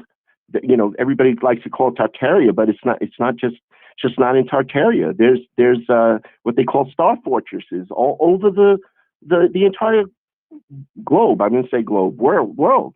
You have them in Mexico. You have them in New York. You have. So for people who don't know about this broadly, what you're speaking of is the idea that the world we're living in now and the technology we have, we're given the impression this is the best it's ever been, and this is the most developed we've ever had it. But the suggestion is that the ancient architecture that we see, that we're told that these are places where people worship, are actually some sort of energy extraction grid that takes energy out of the atmosphere. And then you also mentioned teleportation. Describe that for a moment. Well, the domes at the top of these cathedrals, these temples, the domes. You stand in the middle. If you just look at what they would call today artwork, but if you look at the geometry in the mosaic, first of all, it absolutely would be impossible to create today. Impossible. You could create a copy of it, maybe and lay a piece of linoleum with a print. But the way that they did it with presumably the tools, without laser technology, there's no way they could have cut precision stones that way. There's no way they could have matched all the different, I'll say conduits. When you look up into a dome at the top of a cathedral, you could almost imagine if you have any remnant of the bloodline of Seth, you could almost imagine being able to propel yourself, levitate yourself right through that. If we weren't so metallicized, we might be able to levitate. Who knows? I don't know. Some of us, maybe not all of us. Now that's an interesting point. Okay, so levitation, a lot of these occult terms like Francis Mesmer, where we get mesmerized, animal magnetism, a lot of these terms that have to do with basically psychic phenomenon, the unexplained, the occult, a lot of that stuff was pretty much the sole province of the Freemasons and these other cults, and they're the ones who pretty much retained that information. And I think that, I think there's any advanced technology, obviously they're going to dole it out, monopolize the tech, and keep us in the relative darkness with regards to everything. And I think that's kind of where we are right now. I think the masses Well, are we are. in darkness. We are. But you asked about the timeline in history. Well, just look at it. Look at it. Look what they uncover in archaeological digs. Look what they uncover. The amount. How did that stuff get buried in 1,000 years or even 3,000 years? Why? This country's been around for what 1,700, 1,400. So we're already here 500 years. Why isn't anything buried? So they say cataclysmic event, but what was it? Well, it's in Daniel, and it's in the scriptures. It's in Revelation. That world was destroyed when the Messiah was done with his 1,000-year millennial reign. He didn't leave anything for these monsters. They destroyed it. It's wormwood. So that's all destroyed. Some people like to say it's floods that destroy civilizations. No, I'm sorry, and only because I align it with scripture. That's the only reason. So that I think this way. So I could be wrong, but it's a passion of mine, and that makes more sense to me.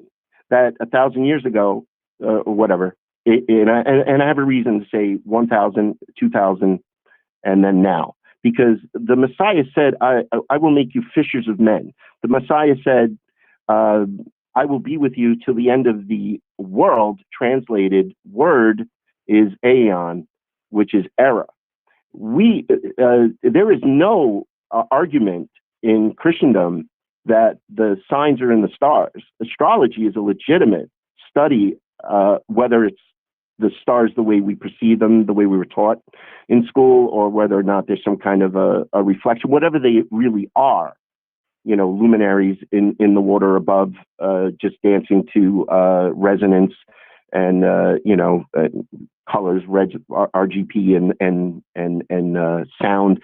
That would seem to me, because when you look at them through a telescope, they don't look like any of the CGI stuff. But just trying to stay focused here. If the Messiah knew, okay, so the signs. I don't know where I was going with that, but bottom line, let me add on this really quick here, because we're talking about history, and it just occurred to me. So last December 21st, 2020, we had the conjunction of Jupiter and Saturn. And December 21st, the end of the age of Pisces. Precisely. And they described this star as a star of Bethlehem because apparently that had occurred then. And I thought, wait a minute, if there's anything that you could associate with a reset, it's this star, because that would mark, of course, the year 0. And so we just had apparently a reset year going by the stars. So whatever people think about astrology or astrotheology, I mean, this is apparently the operating system or the clock they use for. Okay, now you're an intelligent guy. You're using the monkey language that they've given us to describe it, and it sounds wonderful. It actually, to me, hearing you say that, if I were in the world and not wondering about anything, I could say, wow, that sounds about right, and it sounds safe and it's easy because, but it's a spellcasting language, and what the model that you just put forth moves us away from the truth and will keep us enslaved. Not that you're going to get out anyway. There's not enough of us. There's no critical mass to bring this about, because it's over. The Messiah was with us till the end of the age of Pisces, fisher of men until the end of the age of Pisces. The Satans were imprisoned for 1,000 years after the millennial reign of Christ. Right now, Agenda 2021 was globalization. It's been achieved. I was wondering late last year how they were going to pull this off. I didn't even see it coming. I knew, they threw us off the trail with the FEMA camps and all the end time stuff, asteroids, whatever, like you said. They threw us off.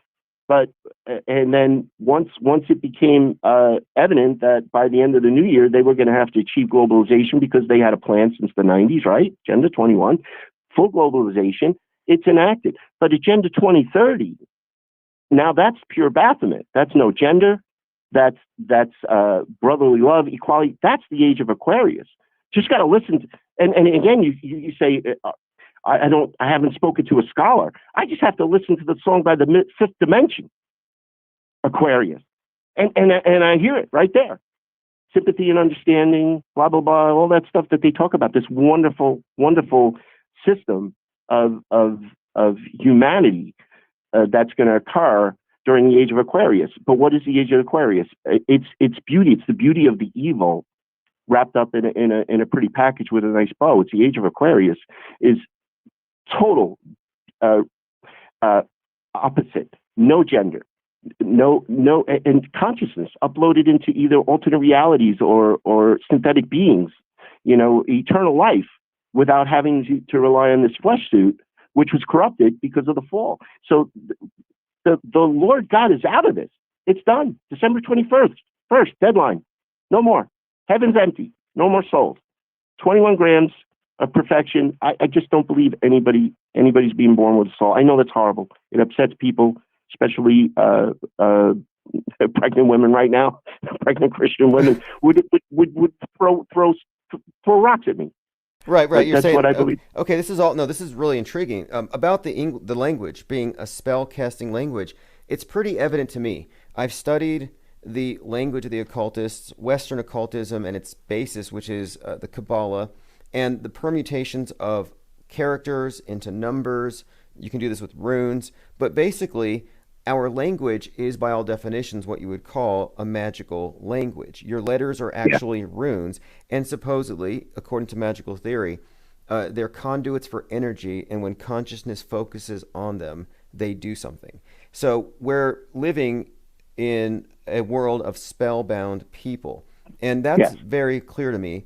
And so this is what I was going to ask you. So is this new age, in your opinion, an age of enlightenment or an age of endarkenment, which has been my thought? It's an age of enlightenment, but it's enlightenment that is the copy, the remnant, whatever's left from the bloodline that from I don't know DNA blood. Again, I'm not a smart guy, but the whatever's left from the line of Seth is why there's people, in my opinion, like us. I hope you don't mind me pulling you into what could be perceived as saying, hey, you're a Christian like me. I'm not saying that. I'm saying you're awake. It's a very small group.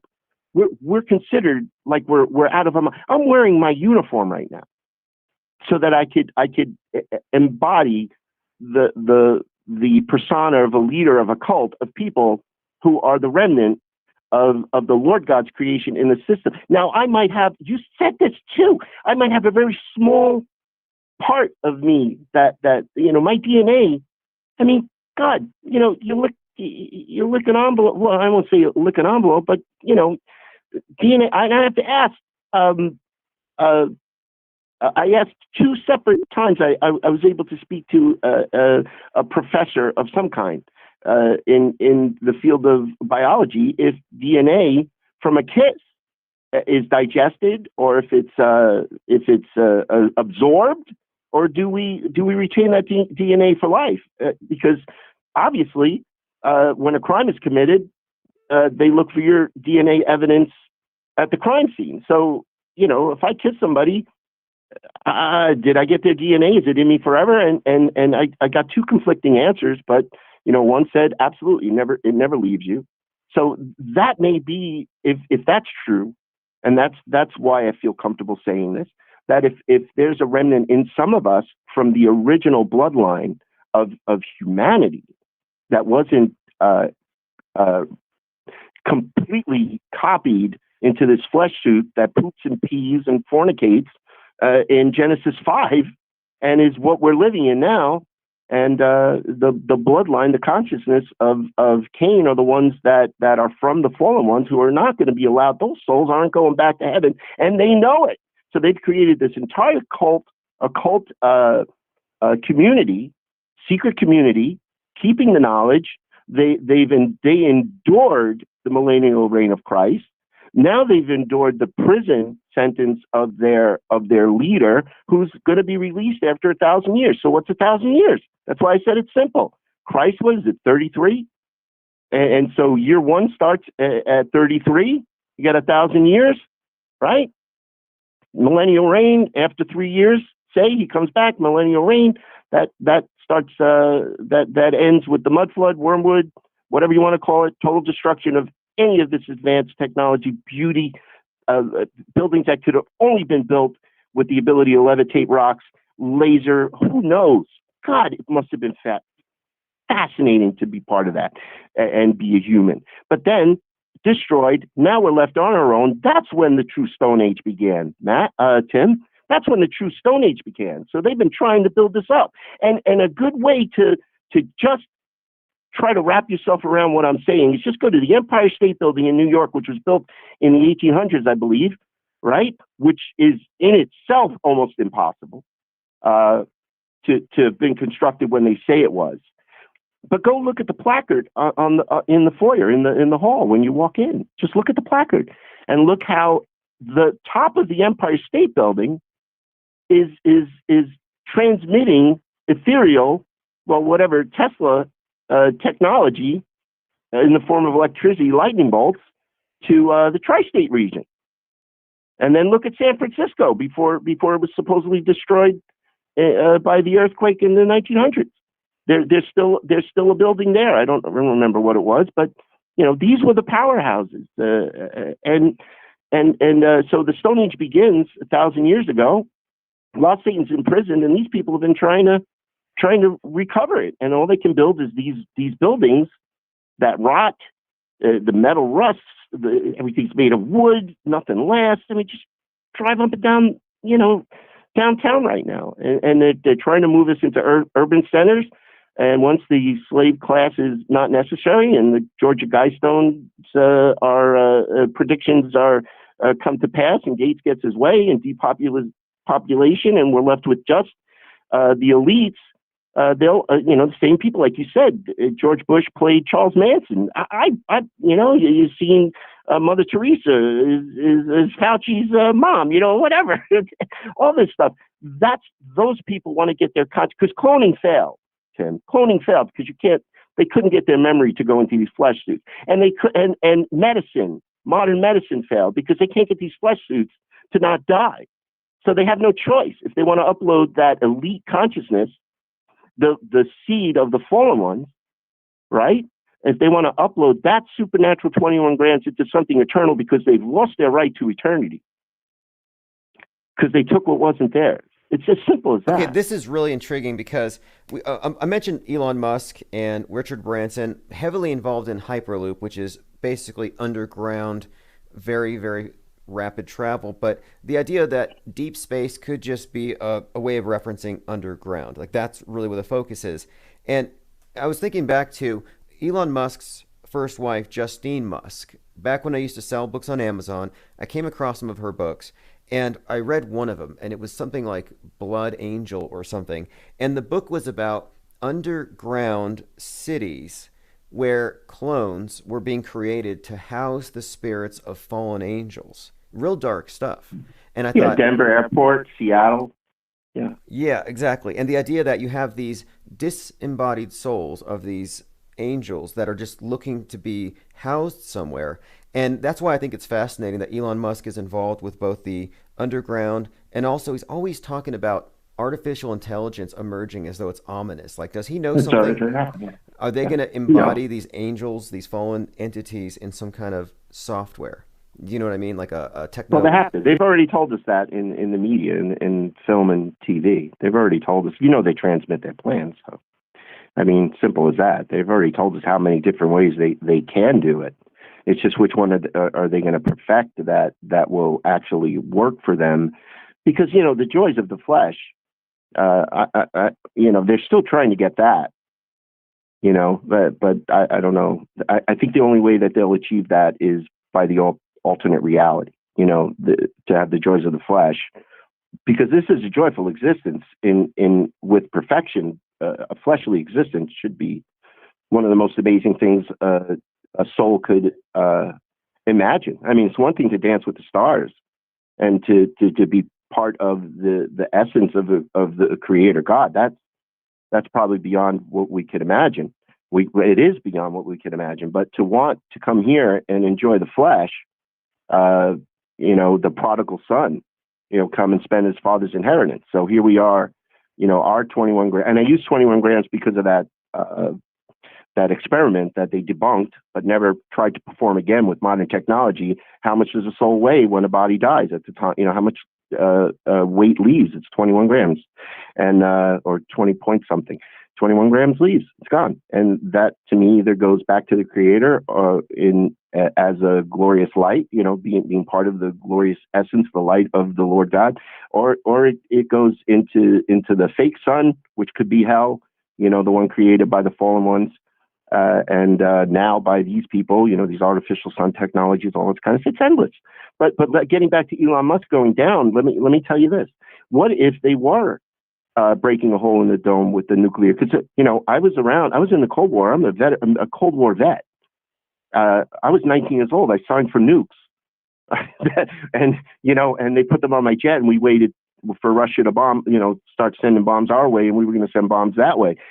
There hasn't been a nuclear blast except on Hiroshima and Nagasaki ever since it ever happened. And the fear, like we talked about, is instilled in us that now it's something a terrorist can get. It's in all the movies, it's in all the news, it's in all the the shtick that these occultists feed us. So we're all waiting for this nuclear bomb. But yeah, we all saw that SpaceX rocket in California skip off the firmament. I think he missed the hole. Now I'm going to blow your mind. And that's probably very hard to do, Tim. And I don't know if you saw this video, but we did a little research. So we have, every nation has a space agency. So let's just say this is Eden, or was Eden. And let's just say global warming is really the opposite, because everything they tell you is one thing is another, right? It's the exact opposite. So if they say this crater is warming up, if we are in a crater, and go to God Gave Lampsey's videos and just watch those, just watch the 3 about that. That's all you have to do. And then you'll understand what he says and how he ties it to Epcot and Walt Disney World and Jerusalem and Mecca, rather, and the cube stuff and Saturn and all. And we find the planets in other craters. We can find the planets in other craters looking at the reflection of the greater Earth in the moon. You can see he found them, not me. He did, but he shows us. And it's 20,000 subscribers or whatever, 30,000 subscribers, or maybe 200,000 views. That's it. Not critical mass, but a secret worth keeping if you know it. So if you're an actor, if you're Kobe Bryant and it's time to die for the cause, and they're going to bring you to Space Station Zero, and it's outside the crater. China went to their crater. Look at the landing zones with these space agencies that are trying to get to the moon. Israel tried to get to the moon. Well, here, let me wrap it up in a little bundle for you. There's 8 space agencies. There's not 8 space agencies. Every country has a space agency, but only 8 of them have recoverable vehicles. Recoverable vehicles. This is on Wikipedia. So meaning like a space shuttle. So how many supplies does a space station need that's smaller than a football field? You could take the ISS and fit it in a football field. But they have, if you look in Wikipedia, supply missions to the space station, you will see thousands of missions, and that's just the United States, just NASA. And we know where NASA came from. Let's not go into, the Nazi thing, who are really hiding out in Antarctica underground. Wait, right? so are you suggesting that they have been using the space program as a cover for exfiltrating people and supplies to areas outside of our crater? Absolutely, 1,000%. And there's, they've blown holes. Hillary said it. We've broken the glass ceiling, right? Tongue in cheek, ha ha ha. Oh, that's funny that you bring that up, because just the other day they unveiled this big portrait of Kamala Harris, and it's made out of glass, where the artist had a big sheet of glass and he broke it by tapping it with a ball peen hammer, and he tapped out her entire face into the glass. Well, there you go. It brings me peace beyond understanding to be privileged to know this stuff, Tim. It really does. It is an honor, but there is no popularity in it. And I'm not saying because I have no friends and family other than my lovely wife, Christine, right now, and people that think like me, which were very few, a very small core group, but I'm not humbled by that and saying it's not growing. It's just they're done.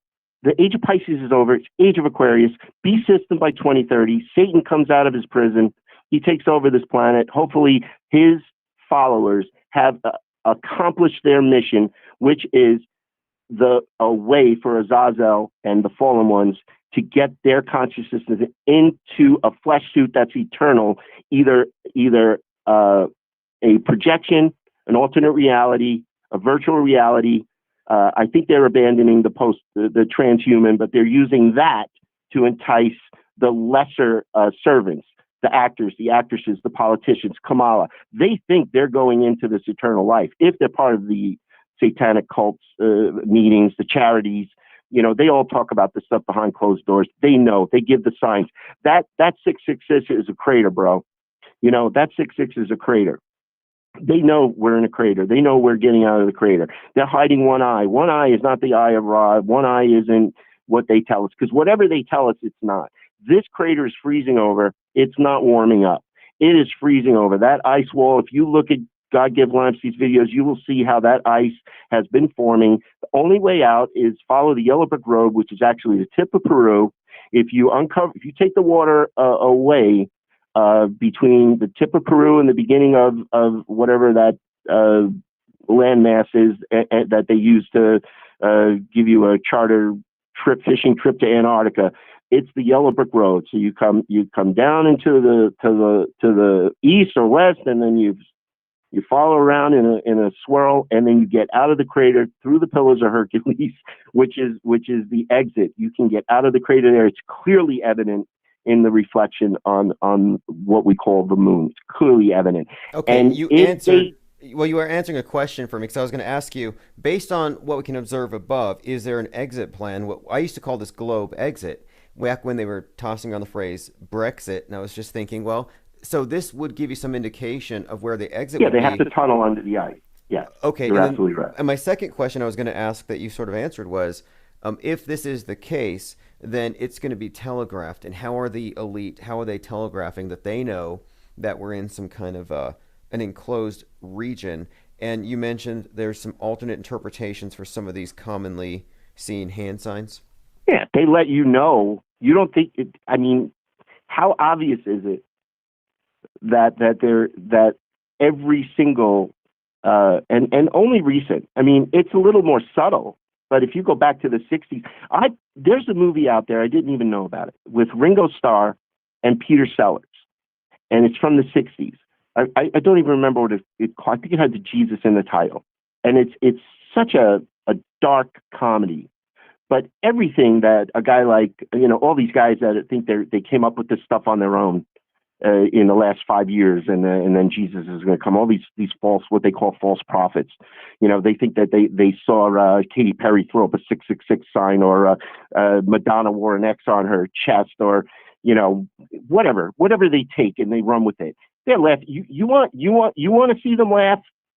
Be in the room when they watch a Grammy celebration and all the black and Freemason symbology and all the things they do, and even say it. Just Gervais at the Grammys, and Ricky Gervais, whatever his name is, at the Grammys, calling everybody out. The presidential, what is it? The dinners. He roasted them.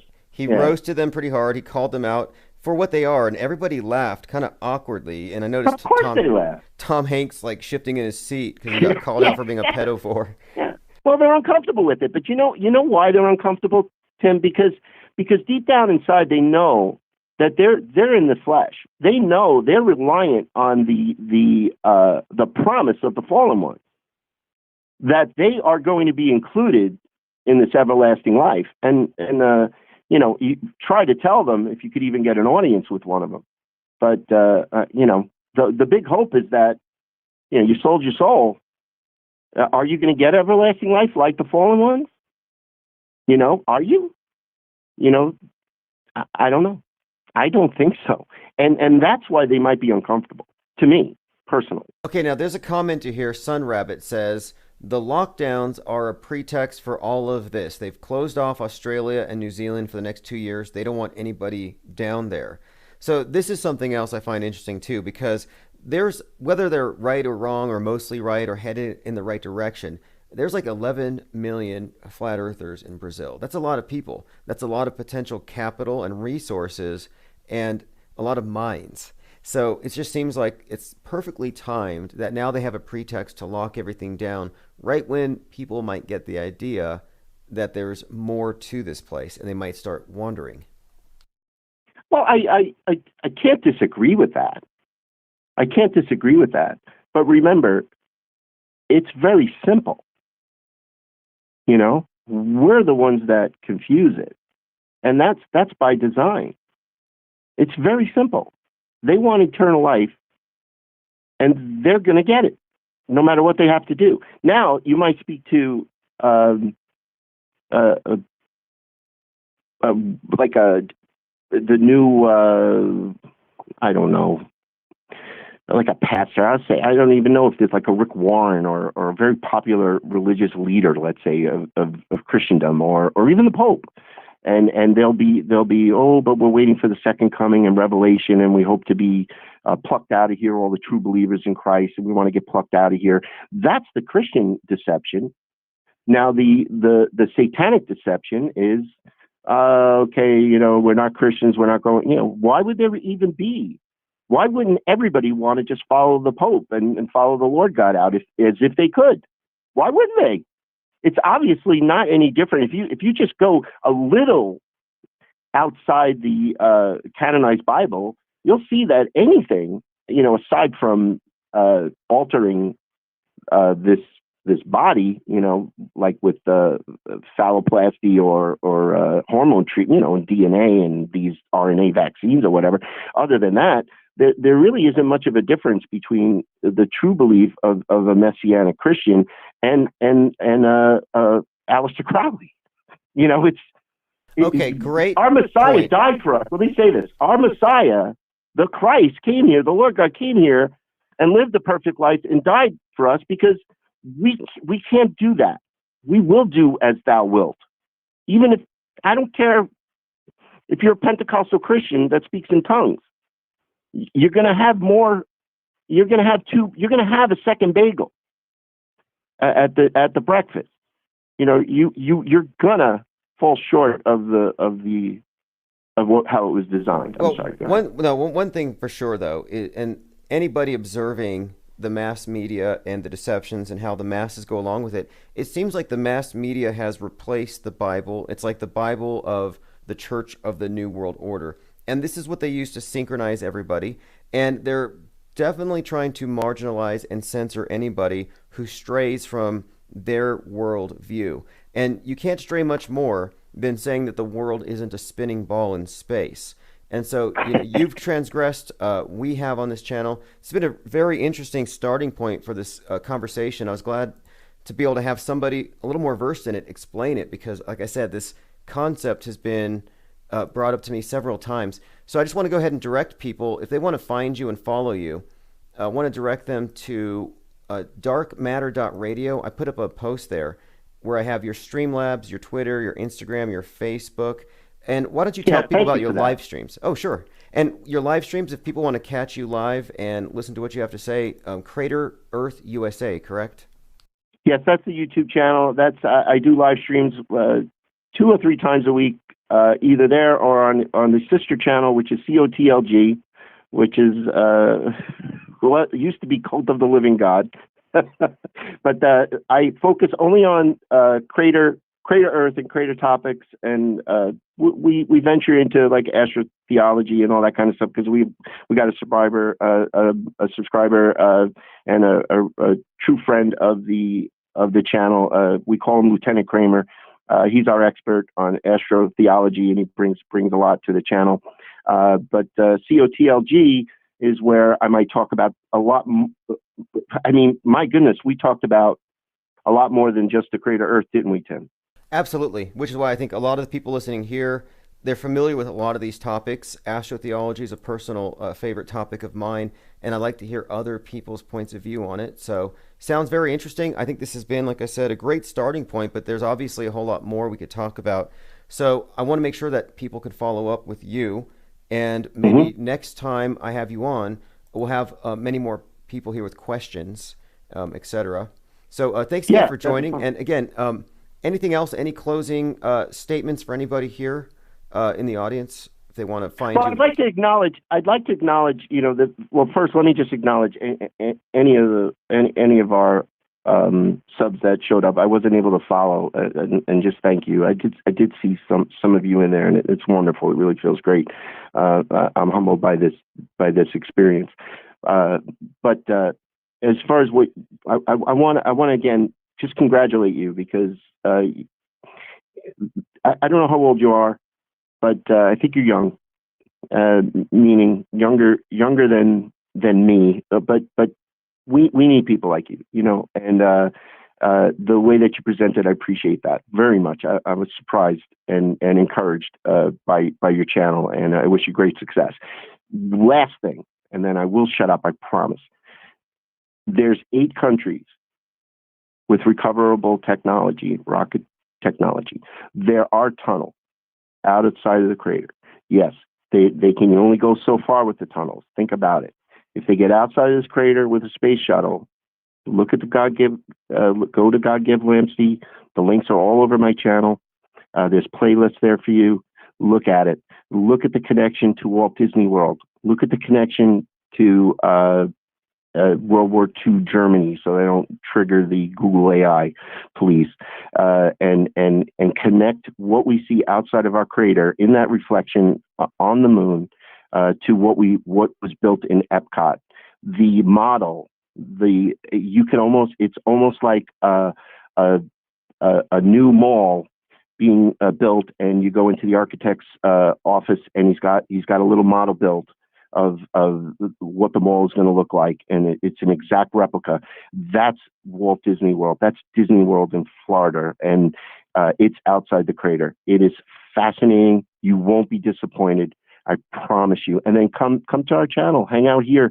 I would love to be back, and maybe then we can be more specific about some of these topics, like the Hyperloop and all the ways that they get in and out of this crater and why. I would love to talk to you about the why. And it's a secret worth keeping.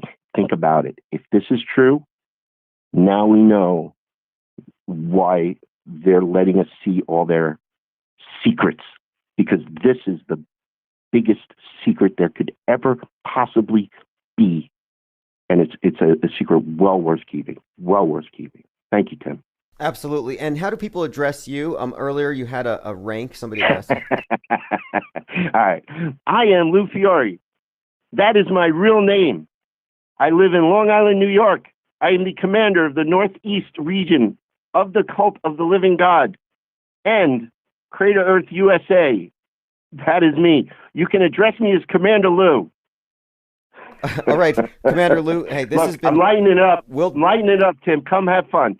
Yeah, this is absolutely. This is the type of conversations we like to have. Very much open to continuing this in the future, because there's a lot more info. And this idea of deep space being deep underground, this is something that I've arrived at on my own in the last couple of years. I've been following this line of thinking, and I really think you're onto it. This is probably the deepest secret for sure. Shambhala, baby. Let's try to find it together. Excellent. All right. Well, we'll talk soon. Have a great day, everyone. Thank you, Tim.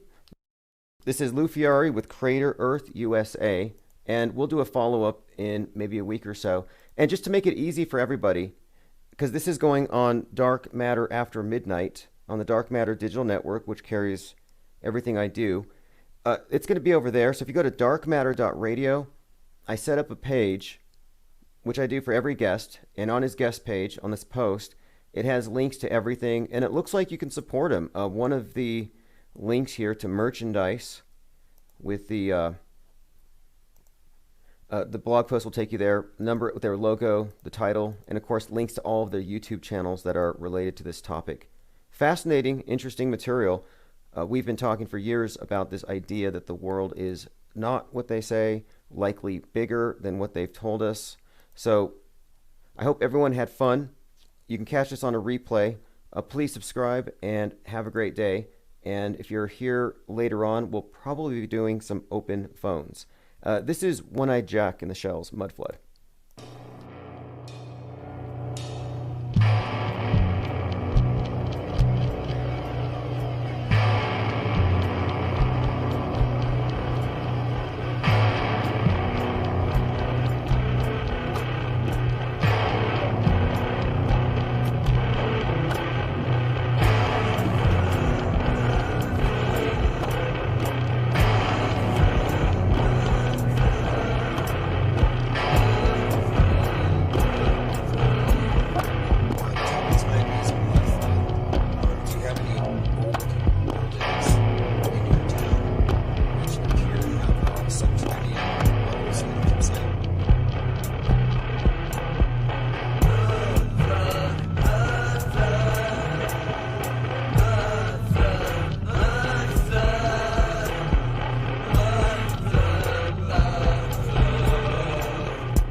answer.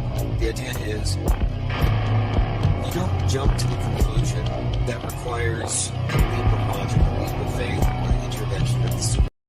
J-Tricks, trolls, and agents set their traps to lure in the light mind into the dumbest theories meant to be laughable issues made up of fallacies. Government guardrailing its sensitivities. The black sheeps in the herd, the crazy ones which society had, not playing along with the absurd, able to see what was to be obscured, not selling freedom for feeling secured. Society's being divided on every level they can. Fear is spread by virtually all media of all my lifespan. Countless narratives being laid out to create illusions. Nobody being allowed to come to sensible conclusions. Economic hitmen used to force the wanted solutions, further extending control on people's confusions. Painfully evident if only ever searched for, admitted and swept under the rug like pedal gore. Yet the sheep can't see the world's a stage. Smurf level blue pilled and caught up in rage.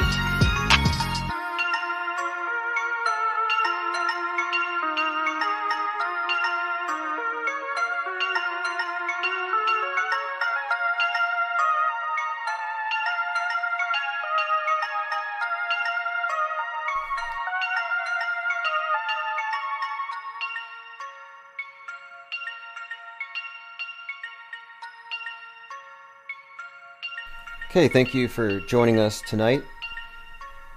Intro here is Black Sheep by PGA. We're going to be joined shortly by The Fakeologist from fakeologist.com. A fakeologist who will explain what that means, what he's about, what his website is about, has recently joined the Dark Matter Digital Network. So if you were here with us this morning, we had the Apostasy Show with John LeBon, and now this evening we're joined by the Fakeologist, who has the Fakeologist Show. The link is on the site, darkmatter.radio. Fakeologist, exposing media fakery one psyop at a time. And so if you go to the Dark Matter site, it's in the menu there. And what I'm doing here with Dark Matter After Midnight is I'm introducing all of the hosts, and the various authors who've been routinely interviewed on this program are also going to start selling their books through this site. So for those of you who liked some of the authors we've had, recently we had John Stedman, Micah Dank. Micah Dank's going to be back next month, by the way, on 3/11. I'm going to start acquiring signed copies of books for your convenience. We're going to stock them here at the Dark Matter shop. So you can go through Amazon, but you can also get signed copies. And that's going to be, well, pretty much starting now. So I'll be putting a show calendar at darkmatter.radio so you know who is live when. So again, right now, if you just go to the site, darkmatter.radio, it's another place to listen. You can click on the Fakeologist show. Now, if you want to join us in chat, you can go to any one of the video links there. We're keeping the chat open for a Q&A session, so if anybody has any questions for Fakeologist throughout, you can ask and we will be addressing those. And here are some of the topics I want to cover tonight.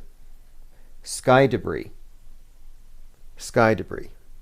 All these plane parts falling, and many people noted how similar it looked to something out of that movie Donnie Darko, which I'm pretty sure is not unintentional if it is what we say it is, if what we're suggesting, that this thing is somehow not necessarily what it seems to be. In other words, a psyop, which, as far as I'm concerned, it's fake until proven real. The media no longer has an authority on truth. There's too much competition, too much noise. The first casualty of war is always the truth, and we're dealing with full-time psy-war from all sides. So the question becomes, well, who do you trust? How do you know who to trust? How much can you trust them? So many problems when it comes to who to listen to. Half the country is considered to be insanely radicalized by conspiracy theories. Well, what's the definition of a conspiracy theory? Well, anything that side A doesn't like, that side B does, will be considered a conspiracy theory. It's a term that really means nothing now. It's a symptom of what I'm calling infophobia. I believe that we're dealing with panicdemics more than anything. The fear of information, as though information itself is killing people. And wrong information is even more deadly. So if somebody tells you that the earth is flat, even though establishment science says it's not, you might actually drive off the edge. Therefore, you can't be allowed to confront that particular information.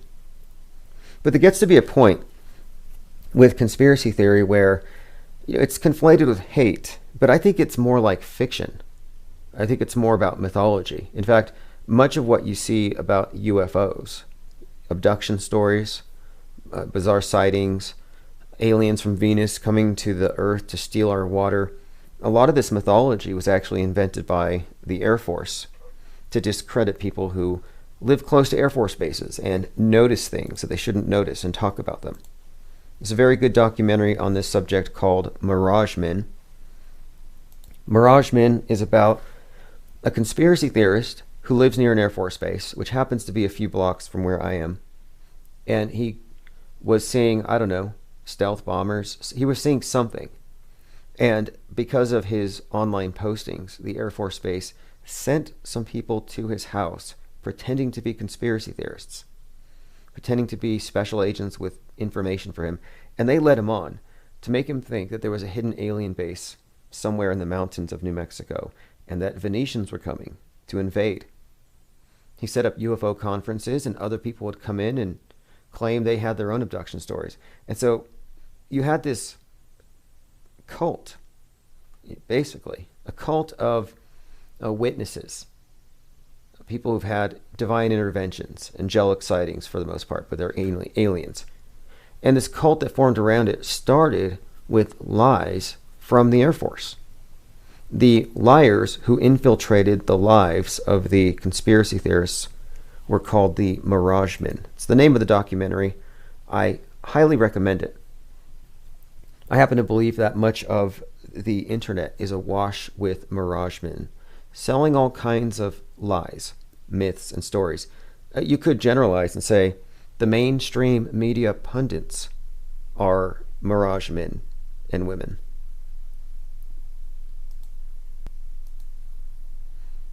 Good to see who is here in the chat. I see Jay Roberts, Osher, IFEP, Mary Smith.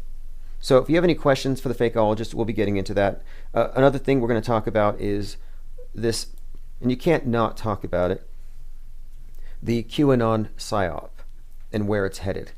And why is it that some National Guard are going on alert for 3-4? Is that over? Then I want to talk about Mars.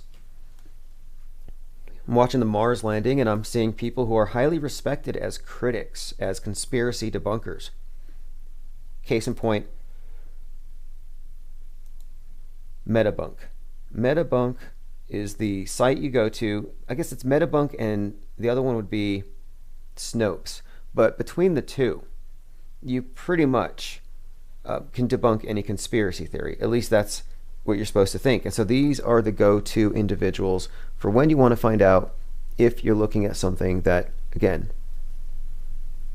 is debunkable. Can they debunk it? And so I'm looking at Metabunk's Twitter feed, and they are simply impressed. They're just beside themselves. They're ecstatic about the Mars landing.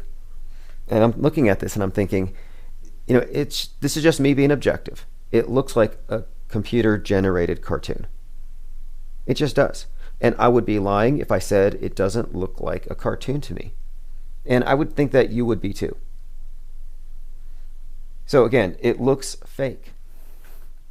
And not only does it look fake, but it's eminently fakeable, and we all have to admit it. So the burden of proof is obviously on us to say it's not real, because the status quo is that whatever NASA shows us is real, even if it's live streaming from Mars. Does anybody even find that believable? So my question was, am I a conspiracy theorist because it looks fake to me? Am I a conspiracy theorist because it just doesn't look real? You know, are my eyes conspiring against my mind? Like, could I be convicted of a hate crime? for not believing something or for saying something's fake when it just appears to be fake? Who decides standards of evidence? Who decides what is real, what is fake, what is fakeable, and what isn't? Well, apparently the arbiters of reality are, of course, the MSM. Now, again, the Mars landing, all we really see is just video, so then it becomes a question of, well, is that a source of authority? And if it is, let's just admit it. Let's just admit it once and for all, that the Bible is no longer a source of authority, but the television screen is. If that's the standard that we're living by, because I'm just suggesting it's logically fallacious at this point to accept video. I mean, there's a reason why eyewitness testimony is so suspect. You know, like 75% of people who are wrongly convicted and later exonerated by DNA evidence are people who have been wrongly convicted by eyewitness testimony, faulty eyewitness testimony. So we know how unreliable perception is. So there's something of a blind spot that's calculated for. It's built into our legal system. So we know how that works. We know how the interrogator has an influence on the interrogatee. And I'm suggesting here that the fact that the space agencies are the only ones who can provide us information because they're the only ones with access, it's given them something of a bit of power. Much like the priesthood has power so long as they're the only ones with the ability to interpret the book. And I'm suggesting that if they're unimpeachable, then they are an arbiter over our very reality. What they say goes. And I refuse to accept that. I refuse to accept that some, for all intents and purposes, a secret society, a small faction in the military, that they're the only ones who can represent this, and then we cannot question what they present us when what we see is often questionable. You know, a few years ago, I think it was in 2009, Rush Limbaugh said that the water on Mars was, he didn't say a hoax, but pretty much. He said it was a Democrat hoax. Like, he knew that the water on Mars was just to allow the environmentalists to throw a bunch of money in this direction. So you can see there are obviously incentives for scientists to go along with certain things, just like there is for journalists. But I just find it to be, again, I think what it comes down to is this arguments from authority where scientists have assumed the mantle of priesthood, but the astronauts are more of an elevated priesthood. Like they're up there on a hill, way higher than the Vatican. And what they say, what they proclaim just is. And I'm just looking at the special effects and I'm so underwhelmed. I'm like, well, how can I even fake it? And I've been trying to suspend disbelief. Like, let's say I had never really questioned this stuff before. And I guess it's because where I'm coming from is more than 10 years of experience in photo editing, video editing, 3D animation. So I just think that visually the stuff doesn't trick me. Kind of like when you look at old movies, they're kind of funny looking. Like the special effects, that is. Like, you understand it's what they had at the time. And at the time, it was probably very satisfying to the audiences. But by today's standards, it's laughable. Well, I find much of what we see with the mass mind control propaganda to be laughable by today's standards. And what we're expected to take as seriously today will be laughable by tomorrow's standards, because it's laughable right now. But the status quo doesn't know it. They think it's real, serious. Overthought in the comment says, the Leonardo DiCaprio movie Inception is about the normie's cognitive dissonance and then not being able to distinguish dreams from reality. Now that's kind of a side topic here. We got into it with the sky debris. When we started talking about the falling plane parts and what this could mean, why would you have something like this, a hoax on this scale, perpetrated? What would be the purpose? Well, we were looking at this.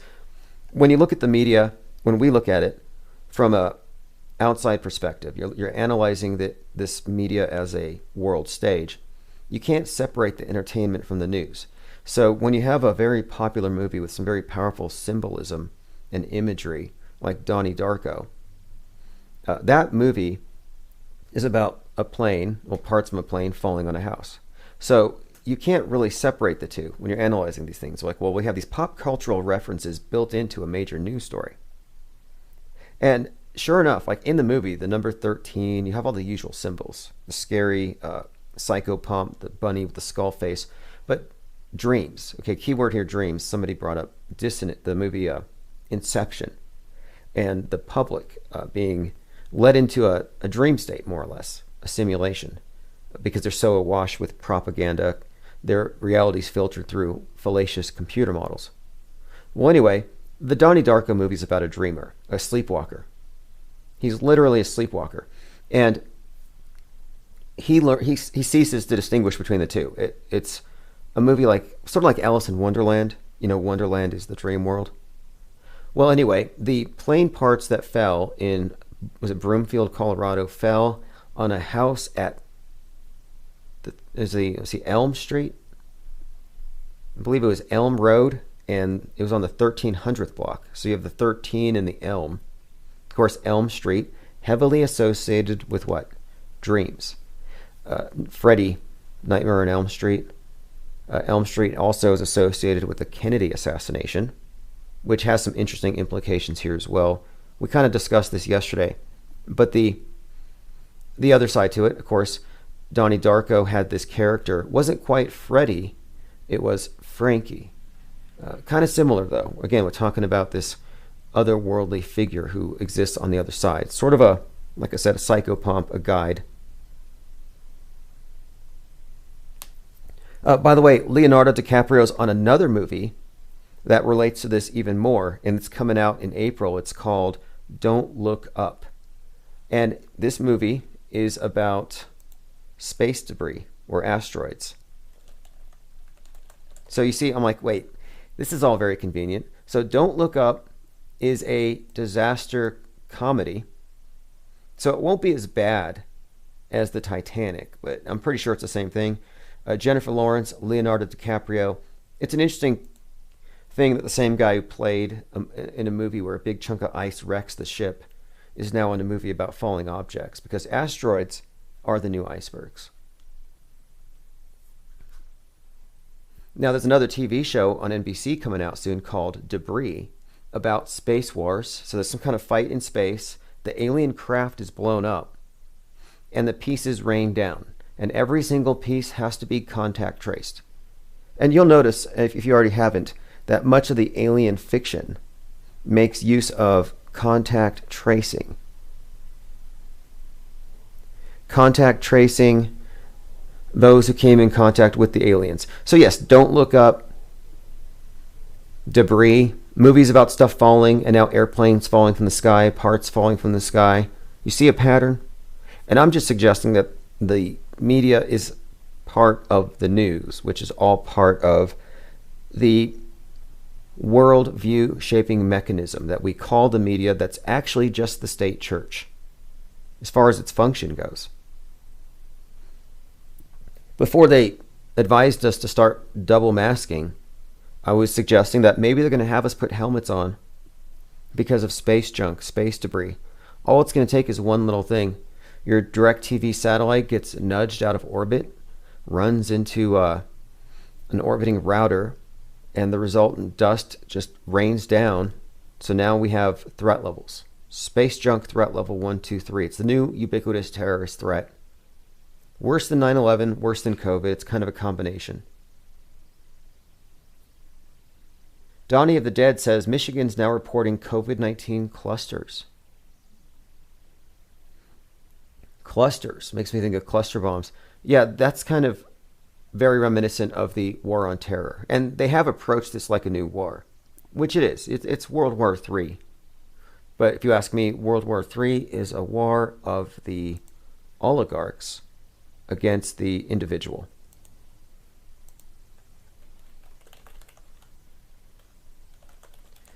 Okay, so the next topic I wanted to cover, and we're going to go through these most likely in this order. I want to get his take on vaxophobia.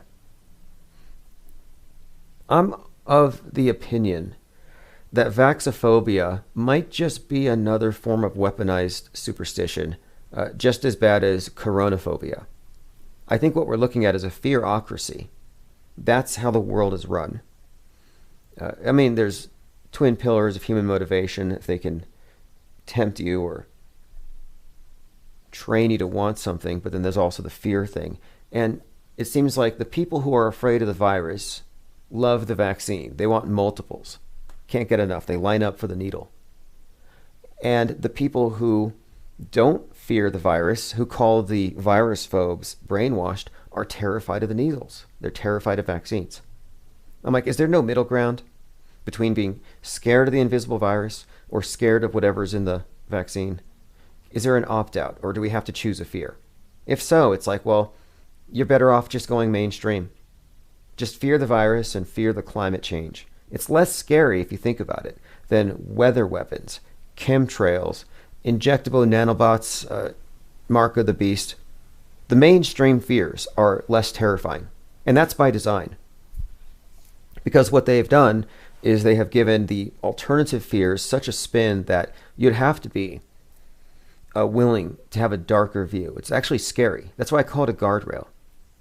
And if you want to go that route, yeah, it's dark. It gets pretty bad if you dig into these conspiracies. And I think that's meant to scare most people back to the mainstream. And those of us who go all the way and inspect it find that, yeah, it's pretty much just a guardrail to keep you mainstream so you don't get off the road altogether and actually pay attention. Jenna says NPR was pushing herd immunity simulation. Right. It's so contradictory worldwide. And the major riots overseas, these are lockdown protests. They're not being reported on here in America. You wouldn't know. But I hear so many conflicting things. In my opinion, the gig's up. They got what they wanted. I think COVID, whatever you want to call it, they could come up with a mutation, 23, 33. I think it's already over. I think they got what they wanted. They got their shakedown and they hit the reset button. And they brainwashed society. And all of the security measures are going to stick for 20 years or 19 years. Even if they get rid of the quote virus, you're still going to deal with the plexiglass and all of these various levels of control. It was always about control and regulation. So many of the things that we talked about last March, right when they declared pandemic, have come true. And we may revisit that. I'm not really one to say I told you so, because I don't think that's useful. It's just so obvious. But I bring it up because if we can show that there's a plan and it follows a cycle, it follows a template, well, then it takes away the uncertainty. At least you know there's a program here. Dark winter, by the way, we're living in the dark winter based on a bioterror exercise conducted right before the September 11th attacks. Overthought says, immediately when the vax came out, there was a story of a nurse who was killed with the vax. Exactly. Exactly. As soon as the vax came out, you saw all these, and Hank Aaron and other celebrities, and people were just running with the information. Oh, the vaxes are killing people. And I'm saying, show me the bodies. You're so hesitant to believe that COVID killed anybody on account of empty hospitals, empty everything.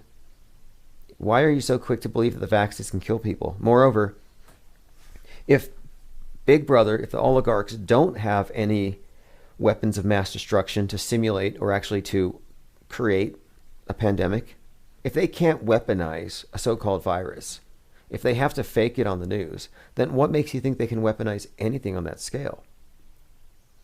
Like, I'm not really a believer in any of the doomsday scenarios. Not a single one. Global warming, chemtrail, Armageddon, space junk, plagues, pandemics, or even the vaxdemic, or what is it, the vaxtermination, where they're going to put us down to the levels of the Georgia Guidestones. I just find it very difficult to believe. How many years have you heard? I mean, these stories aren't new, by the way. And this is something else that gives you perspective. You should look at what the quote conspiracy theorists were saying back when Obama was president. They said if they get Obamacare in place, conservatives will be snatched out of their homes and vaccinated with nanobots in the hospitals. I'm like, wait, are they just recycling these fears? I think so. Donnie the Dead says COVID-19 may be over. The White House had votives out for the 500,000. Yeah, I was watching that satanic ritual tonight. Before this, I saw supposedly Joe Biden with Jill Biden. They're all in black with the black masks. There's candles everywhere in front of the or behind the White House. I mean, who else was this for? What's the date? It's 2/22. I'm wondering if there's some kind of significance to them. Nearly everything does. I was listening to my replays for a few minutes earlier when I was in here, and I was like, wait, right before, like 3 days before Starship fell and crashed and burned, we had called it here on this channel. We said it's the week of Imbolc. There's going to be a burning pillar in the sky, some kind of flaming... we thought maybe the space station would fall, but instead it was the Starship crashing and burning. Right on schedule. So anyway, these are all rituals. I don't know if it's satanic. I use that term very loosely. Very loosely. Let's use this. Really quick here. I'm going to bring Fakeologist on here in just a moment. I'm just going to go into Discord instead of Skype. I think it'll be a lot easier. I'm going to start a voice call with him. We'll bring him in. We've covered already most of the topics, and then I'll just reiterate these with him as we go through these.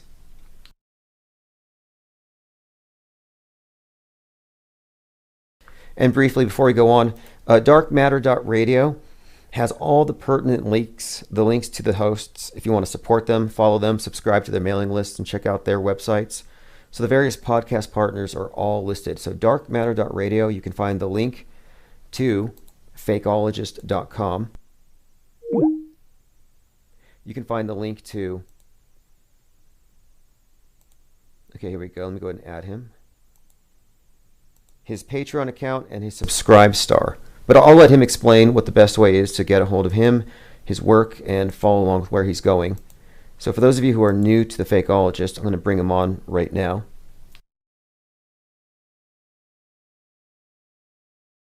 And again, fakeologist.com is in the chat. I'm going to go ahead and walk you through the site really quick. This is one of the first, I would call them proto-auto hoaxing sites. You know, one of the first sites to really just start calling everything out, deconstructing everything, calling things fake. And fake is one of these words, I'm surprised. Well, actually, it is already screened. I think the word fake, the word hoax, these are words that the media is very careful about. You notice that if you call something a hoax, what do they call you? They call you a hoaxer. The definition of a hoaxer is someone who perpetrates a hoax. So when somebody is caught committing a hoax, they call the accuser a hoaxer. What do you call that? It's projection.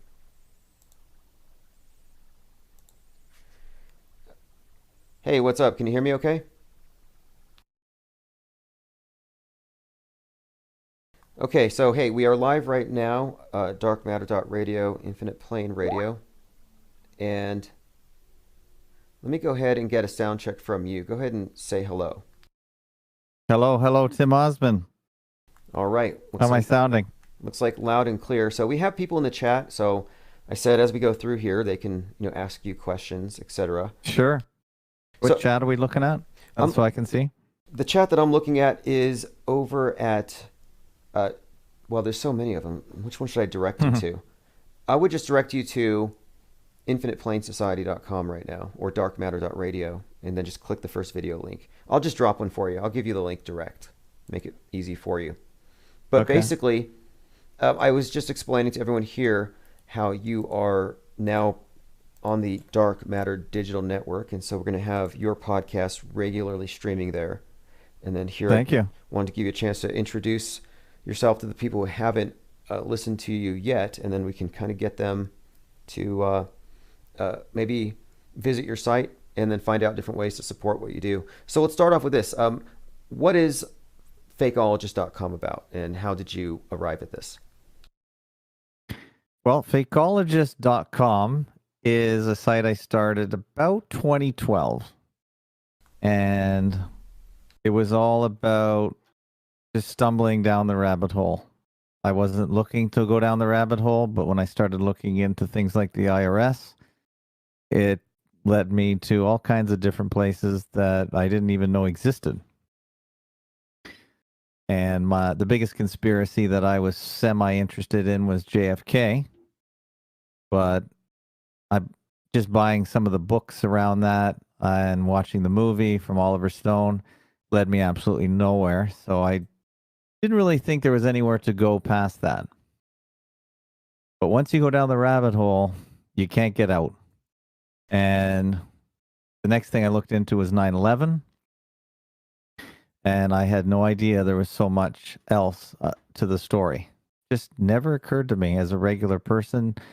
Just never occurred to me whatsoever that there was way more to the story. Yeah, I wonder what I'm finding, and this is the part that got me really hooked on this topic of real-time media critique, is that you have the big ones, the JFK, the 9/11, the Roswell, the ones that X-Files talks about. But the more I dig into it, or the more I dug, the more I found that hoaxes are far more commonplace than people would think. It's not just the big ones, but they're far more numerous than people would think. So with that, yes. I was looking at before you got on the call here, we were talking about the plane parts falling from the sky. Have you had a chance to analyze that particular news story? Well, back in the day, I remember the only one plane part was that engine that crashed through the awning and didn't damage the awning. It was just sitting on the sidewalk. That was the most significant piece that I can remember. But that's just another misdirection to the whole event, obviously, as I've discovered, and I'm sure you've looked into. By the way, I clicked that link and it comes up 404. I don't know if you have okay. a better. Yeah, I do actually. Well, look, this is the thing that got me. I'm looking at the plane Link and it comes up 404. Okay, got it for you. Got you the new link. Okay. So I'm looking at this event where these plane parts are falling and they hit a house, and a lot of people have noticed this. It looks like a scene out of Donnie Darko, for one, and then two, it just so happens that there's a show coming up on NBC. I'm looking at this called Debris, about stuff falling from the sky. And then, of course, there's another movie called Don't Look Up. So I'm like, wait a minute. We have these big productions coming out about stuff falling from the sky, and now how convenient. We have these Boeings with parts falling. Right. That was never an area that I spent much time in, because it took me about 3 weeks to basically understand that we were looking at a movie. So the individual plot twists in the movie weren't really concerning me. It was the overall that I enjoy. I enjoy the overall manipulation of people and how that works and how amazingly convincing it is and how impenetrable the mind control is around it. Yes. And that was the biggest takeaway for me from 9/11, is how pervasive, how complete, and how everlasting psyops can be. And of course, now we're in the world of COVIDia, and we understand as investigators into hoaxes why they are so impossible to break out of for the majority of people that are not awake. Right. Now, what have you experienced this? Like, I'll send a tweet to somebody and I show them several videos from September the 11th where clearly you don't see any plane hitting the South Tower. You only see that from the mainstream media footage. But I share that with people today, and it just bounces off. They don't even process it. And I'm just wondering, like, does the truth even matter? Is it too late?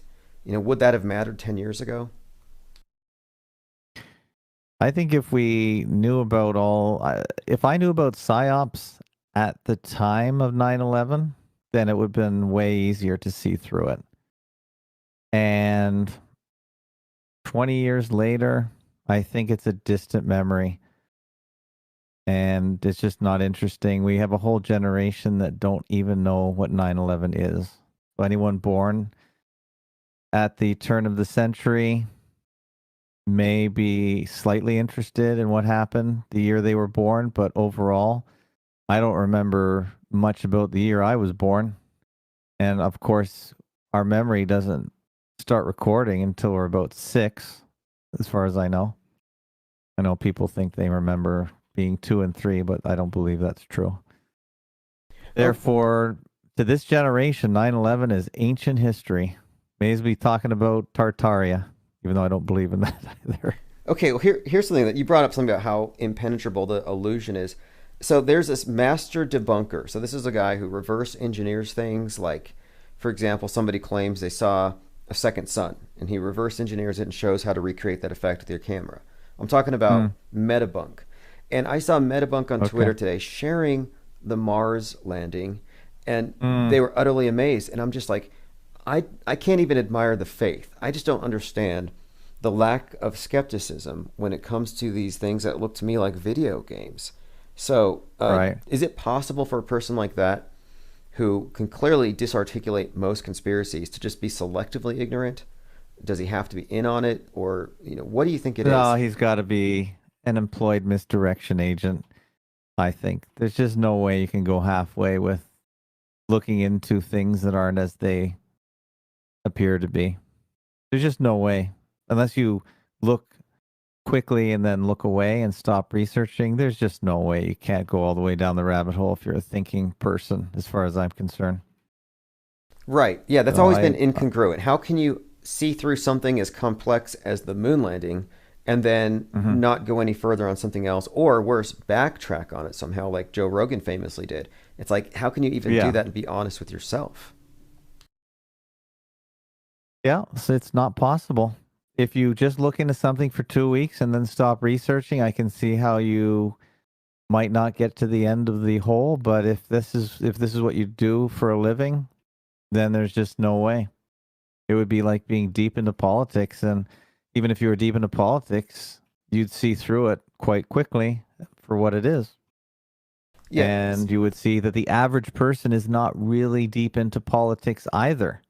They have some surface knowledge, but unless you are a politician and you go see how the system works by being in the system and as an assistant or as a candidate, then that's when you see what's happening for real. But if you're standing on the outside looking in, of course, you're not going to understand.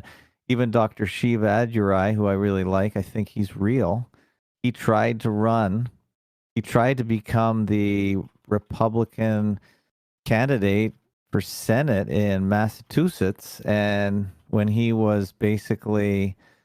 lost that candidacy through electronic voting, and he's a mathematician who sees system patterns, he right away understood how and why he was not going to get into the system, because he was too much of an outsider that couldn't, and was too smart to be reprogrammed into the system.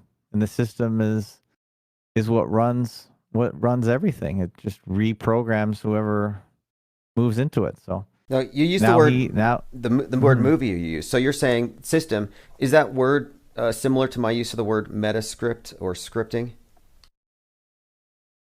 Well, maybe the politics is a system, and the system is more important than any individual person that comes into it. And the system just takes people and crushes them if they're out of line or they're not going to move down the sausage machine. They just get discarded.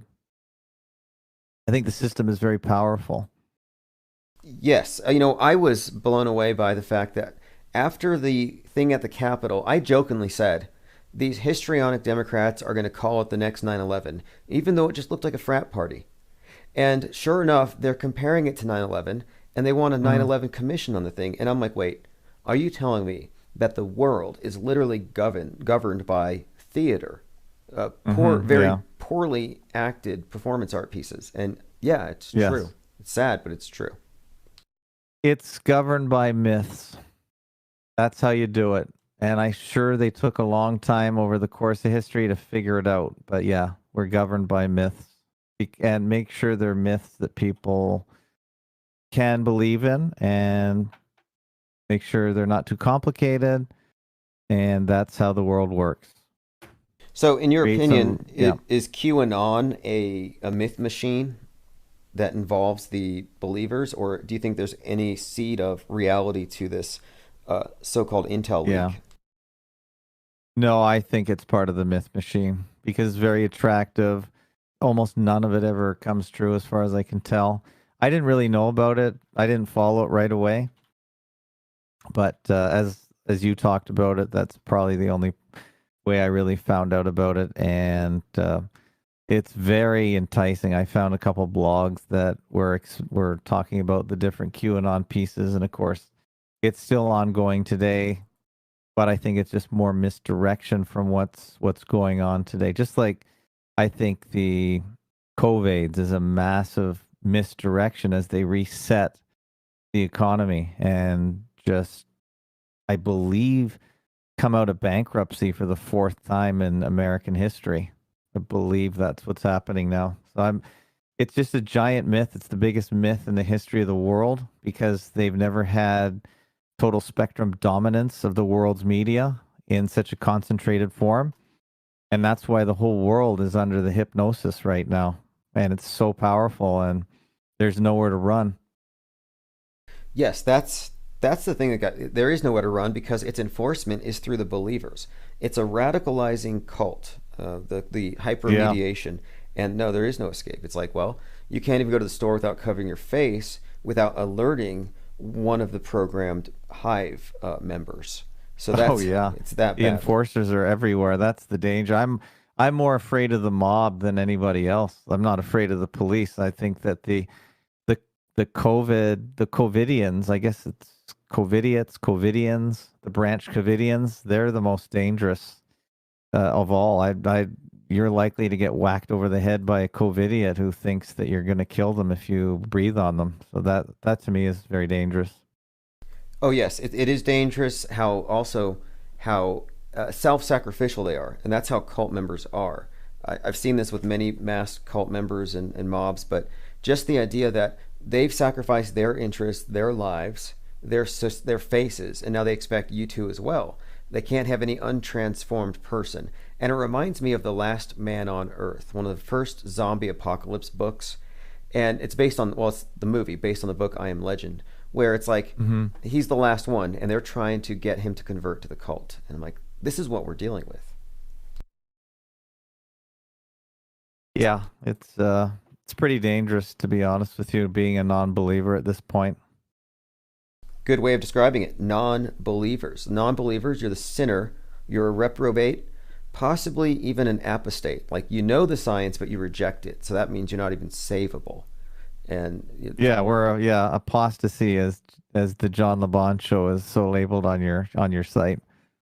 Oh yes, and that's what this really is. I'm glad he took that term apostasy because I'm trying to get all of the mass media apostates on this network, people to listen and just because it's a great idea. Really, otherwise we get drowned out by all the sheep, by the monotony. Yeah. Now, what's your take on vaxophobia? I know it's not sensible necessarily to just trust somebody on TV with your life, but do you think that the people are actually dying from vaccines as reported in the Twitter sphere? Yeah, I tend to give that. I tend to label that atrocity propaganda, and it's hard to decode why you would spread atrocity propaganda. But I don't think it's much different from the one Chinese guy that we saw dying, falling over flat on his face, but he put his hands out first, I believe, on the way down. But I think all propaganda is just to promote a myth. And I think, as I posted as a banner on fakeologist.com, the vaccine, I believe there's three parts I think there's a triage of parts to this PSYOP. There's the vaccine that will never come, the successful vaccine that will never come. That's the carrot. So that's what we're constantly being led to. If we can just get to the vaccine that saves us all, then everything will go back to normal. So in behind the chasing the donkey is, of course, COVID, the mutant, the variants, the mutant variants, the variant mutants, whatever they want to call them. Those are what's chasing us from behind. And I guess maybe the third part could be the quarantine camps. That's the other super fear center that we have that in Canada right now. That's definitely, I don't think it's made it to the US yet. You have a lot farther to go because of your non-compliance and your decentralization. But the quarantines are a big fear factor here, where you are channeled into these hotels that are repurposed as COVID camps. So those three things are the fear factor that keep this moving along. And those three things will keep working as long as people keep believing. Now, I don't know how much longer people are going to believe. I don't know how, could it go on for years? It's certainly possible. Right. Certainly possible, but I'm not really sure. It's never been done before, I don't think, really. We're in uncharted waters here because I think the limiting factor for a lot of things, a lot of their agendas, is disbelief. And if they have us convinced we can go to Mars in 2026, it'll happen. And if they can keep enough believers convinced that the devil's loose, they will keep everybody masked and it'll just get worse. So I think it's really a war. That's why I don't have hopes of like some mass awakening, but I'd like the idea that there's enough people who aren't totally warped that we can at least have some semblance of an attachment to reality. But if the masses are in a constant state of panic, maybe we are going to be basically, it's like Munchausen syndrome by proxy, where the WHO has basically faked an illness in order to take control over us and gain sympathy and money and power.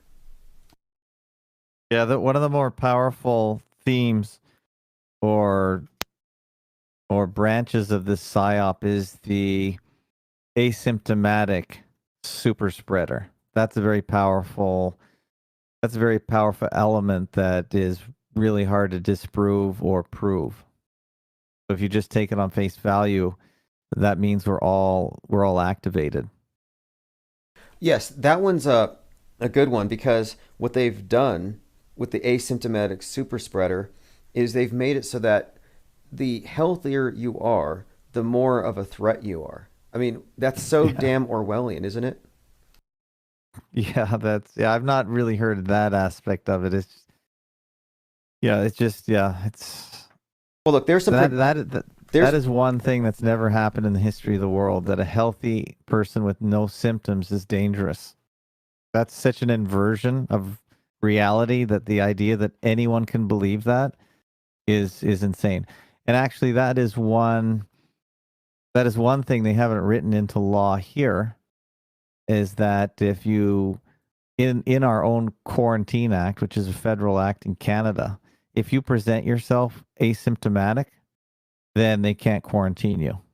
You have to show signs of sickness from the head up, or the shoulder up, rather, for them to be able to detain you. And so if you walk off the plane without a cough, a sneeze, a fever, or a sniffle, you're free to go.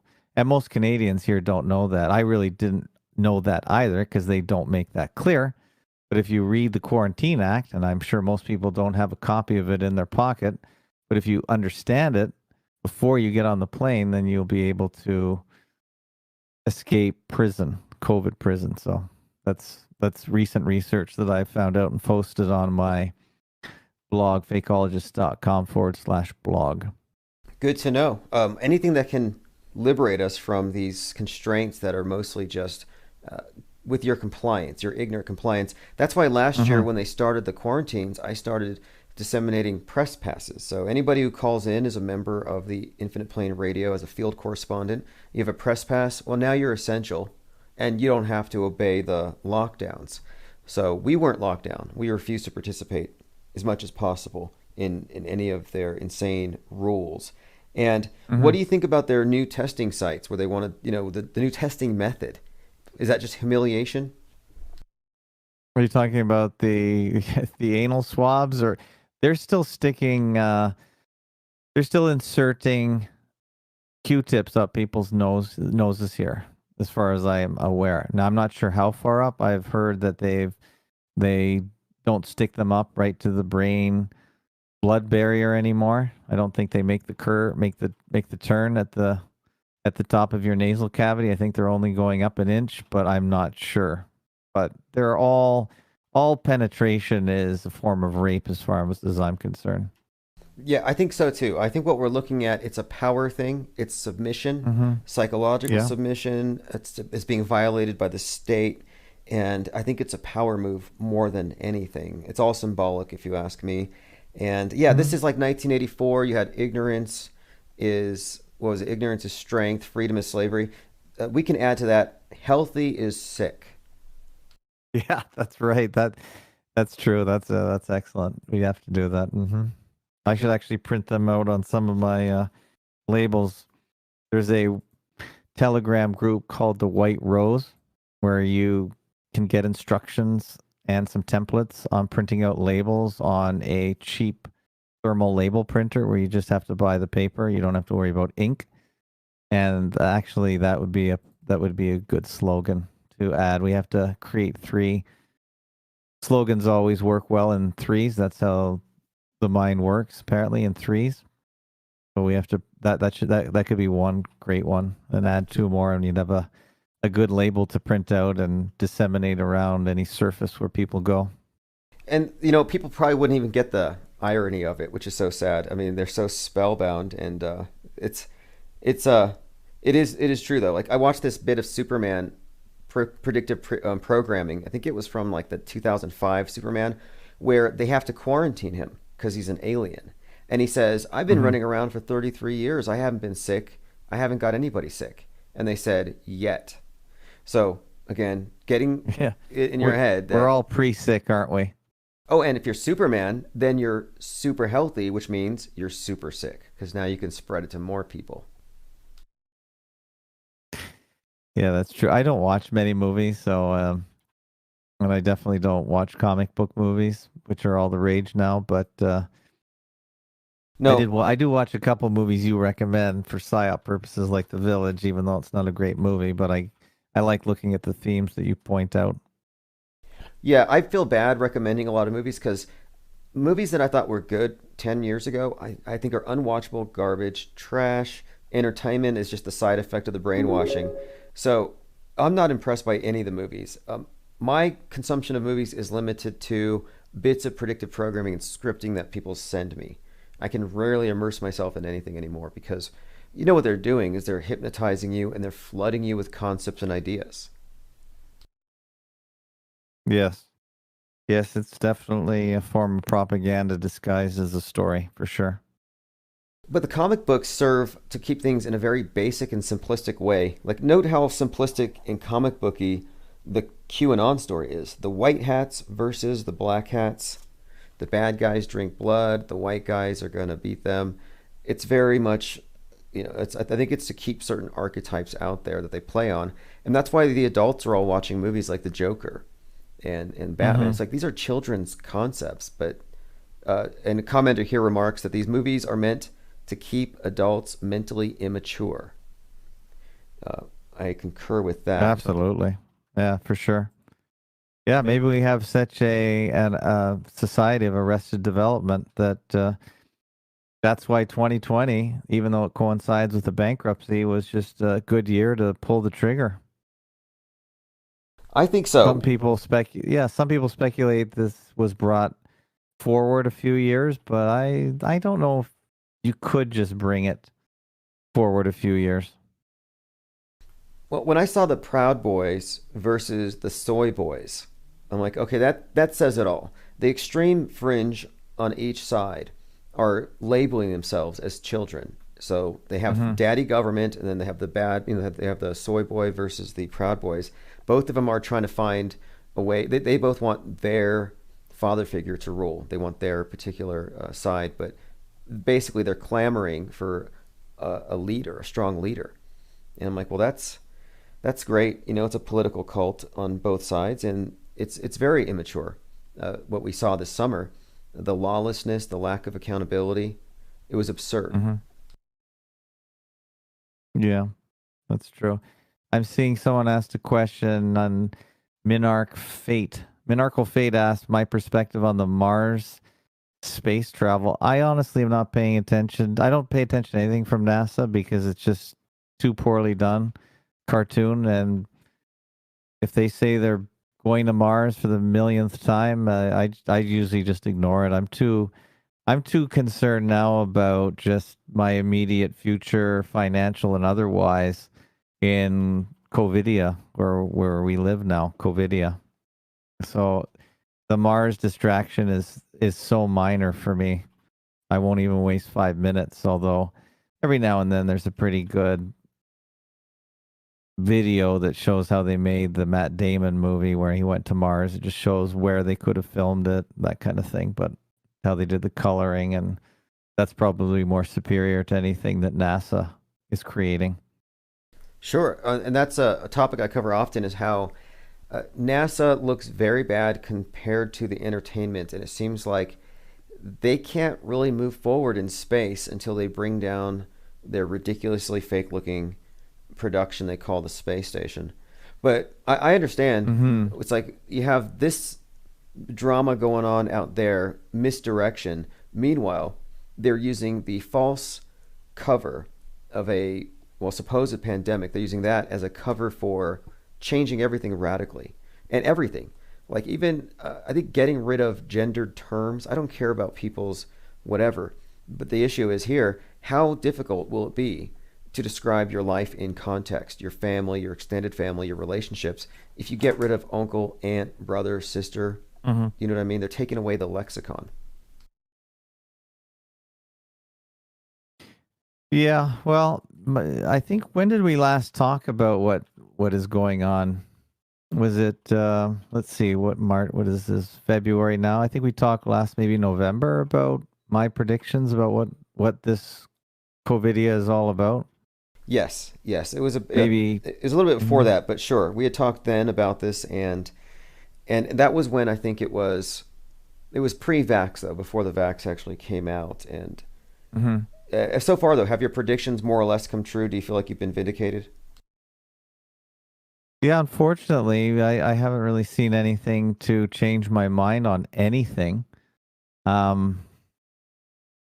really didn't know how the election was going to go.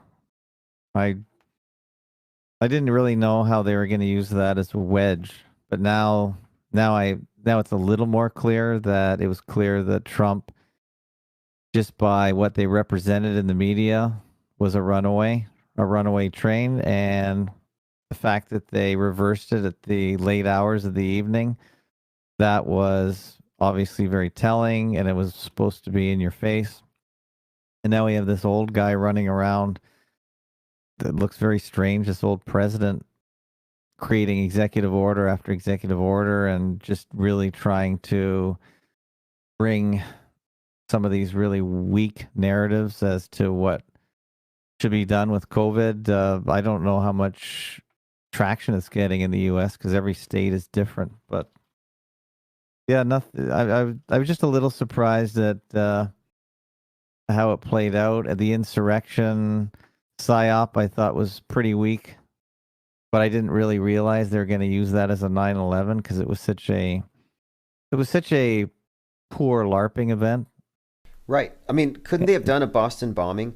There weren't any. There was no atrocity there, so it looked maybe offensive. It looked rude, but to equate that with and then to use that to say, oh well, now we can't question the election. It's like that doesn't even follow. Yeah. I thought it was not well done. I thought it was poorly done. And there's a pretty good video deconstruction on the screen, on the frame by frame of the Capitol insurrection inside, where they put that phony doorway with windows.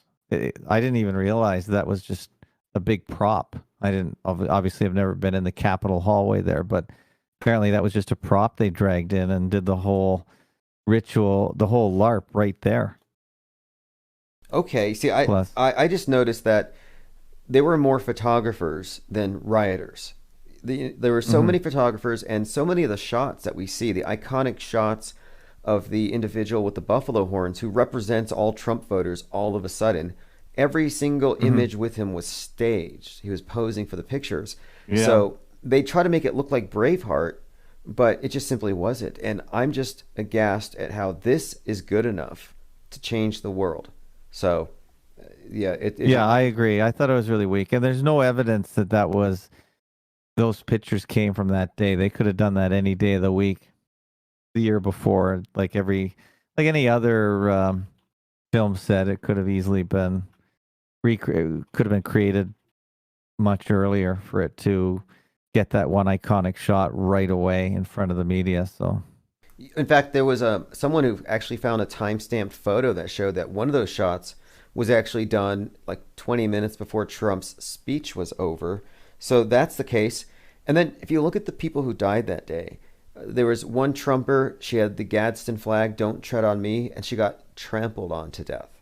Then you had the guy who tased himself in his own genitals. And I don't know what his last name was. I should check. But these things seem like fictions meant to entertain the left and to make the right look like a bunch of goons who got what they deserved. Yeah, for that to be a pivot point and a narrative to carry through 2021, at least up until now, they seem like minor events, but they've latched onto it like a dog on a bone. So where do you focus now when you're watching the world stage or analyzing things? So the main thing you're looking at now, is it mostly the obvious statist, eco-fascist takeover, the Agenda 2030 thing? Is that where your focus is? Or, because it seems like the media is just mostly, COVID has replaced all the massacres and shootings. Well, I'm in Canada, so I'm really worried about where I live more than anything. I think everyone should focus on where they live. I don't really focus too much on the big narrative in the U.S. I get most of my U.S. information from the No Agenda show, which I like, even though they're not pure fakeologists. They have enough skepticism to make their media deconstruction interesting, because they focus on mainstream stories, less esoterica. But as for Canada, I just really I like to promote and watch the people I think are real, that are fighting our system based on real laws that we can use to just try and explain that we don't have to go along with these orders, directives, mandates, whatever non-laws you want to describe them as. That's what I've been focusing on lately. Just more people that I can highlight that are being really pointing out the loopholes in the system that anyone can exploit and live by. Because I don't know where you guys are in various states in the PSYOP, but Canada is definitely being the Australia of North America, where at least one of the states in Australia, Victoria, was really moved forward with the PSYOP, with the lockdowns and the quarantine camps and the incredible travel restrictions. That's what I focus on more than anything, to be honest with you. Right. Just looking at No, I get it. I mean, after the lockdown started, it's like, okay, well, now they have the power to draft us onto the world stage and influence us. We're no longer impartial observers. We've been involved. And so that changed a lot of my priorities. And I was astounded that some people are still chasing Mandela effects, among other things, when they're so irrelevant today. Like, we're getting so close to COVID passes and just not being able to get into stores. We know you can still get on an airplane if they're flying, but most of our planes have been canceled. We can't go to the south. So yeah, all these old ideas, like looking at NASA, debating Mandela, to me, they're totally irrelevant. We are really on the cusp of a massive currency restructuring, asset restructuring, the COVID pass, people still believe that the vaccine is the savior, even though the narrative is explicit. It says nothing regarding freedom of movement or masking is going to change with any vaccination. So I don't understand why people still long for that magic bullet, because they've already been told explicitly it won't change anything. So what more do you need to just get off the idea that that I'm more worried about being able to go to the grocery store without proof of vaccination, or continuing my job. Right. To me, that's a more immediate threat than anything. That's your livelihood. And they're also using this to attack the First Amendment, to attack the free flow of ideas. And I was thinking about how when you commit a genocide, you wipe everybody out, and then you destroy their culture, you burn their books, you make sure that nothing gets passed on. And it seems like they're doing it in reverse order, where they're destroying the cultures they don't like, the ideas they don't like, they're silencing the voices they don't want included. So it's a very destructive thing that's going on right now with how ideas are being treated. And last year I said my focus was shifting from the fake news to fake science, because people have faith in the news media. Look what that's done. But their faith in the science is so much worse. And my focus on the space stuff is mostly the agenda that I see coming, which is space wars, falling debris, and being able to adequately deconstruct that, which it might be too late for most people. If they see it on TV, it's real. Yeah, the other narrative was the domestic terrorism that was sort of born out of the Capitol, what they call the Capitol insurrection. That was a narrative that I don't know if it's still playing down there. Don't really hear that up here in Canada, but the domestic terrorist, who's anybody that was in the Washington area, they say they could track them by their phone or by their transactions, or if they booked a hotel in the area. They pushed that fear factor really hard, but I don't know if it's still part of the narrative right now. Right. Well, they did. After the Capitol riots, they actually made a big show of rounding up these individuals at their homes, and Jimmy Kimmel excoriated them on the news. It looked like it was all for show. It might have been real, but I don't think any of those rioters we saw on TV that spoke to the media were authentic. The whole thing is, it doesn't take more than 5 minutes to see how fake it was, but for the most part, I think we were just served a movie production meant to disrupt this idea that the votes ought to be re-examined. And of course, like you mentioned earlier, it was an in-your-face steal. I'm perfectly comfortable saying that's what it was, and it was intentional. Yeah, I think that was, they wanted to create an everlasting divide. We all know that there's always a left-right 50-50 split pretty much in the U.S., but they wanted to make, I guess, accentuate it or exaggerate it and create this whole right side that's completely disaffected. And I don't know if it's still persisting right now and at the end of February right now. I think, as you said, the attention span is so short that it's really hard to, they know that any narrative has only got a couple days, and then if they don't replace it or reinvigorate it or reimagine it, then it's just going to peter out. So the domestic terrorist could be yesterday's news already. Maybe it already is. I don't know. Outside the Texas electrical grid water system meltdown, I don't know what's current today. Well, I've been following trends in the media and who they're isolating as threats to the system. Conspiracy theorists is the term. They use conspiracist. If you spell it, it's conspire, racist. I think that's on purpose. But now they're putting a target on yoga instructors, saying that yoga instructors already have a conspiratorial mindset, since they think that everything is connected and we're in a spiritual war against the world.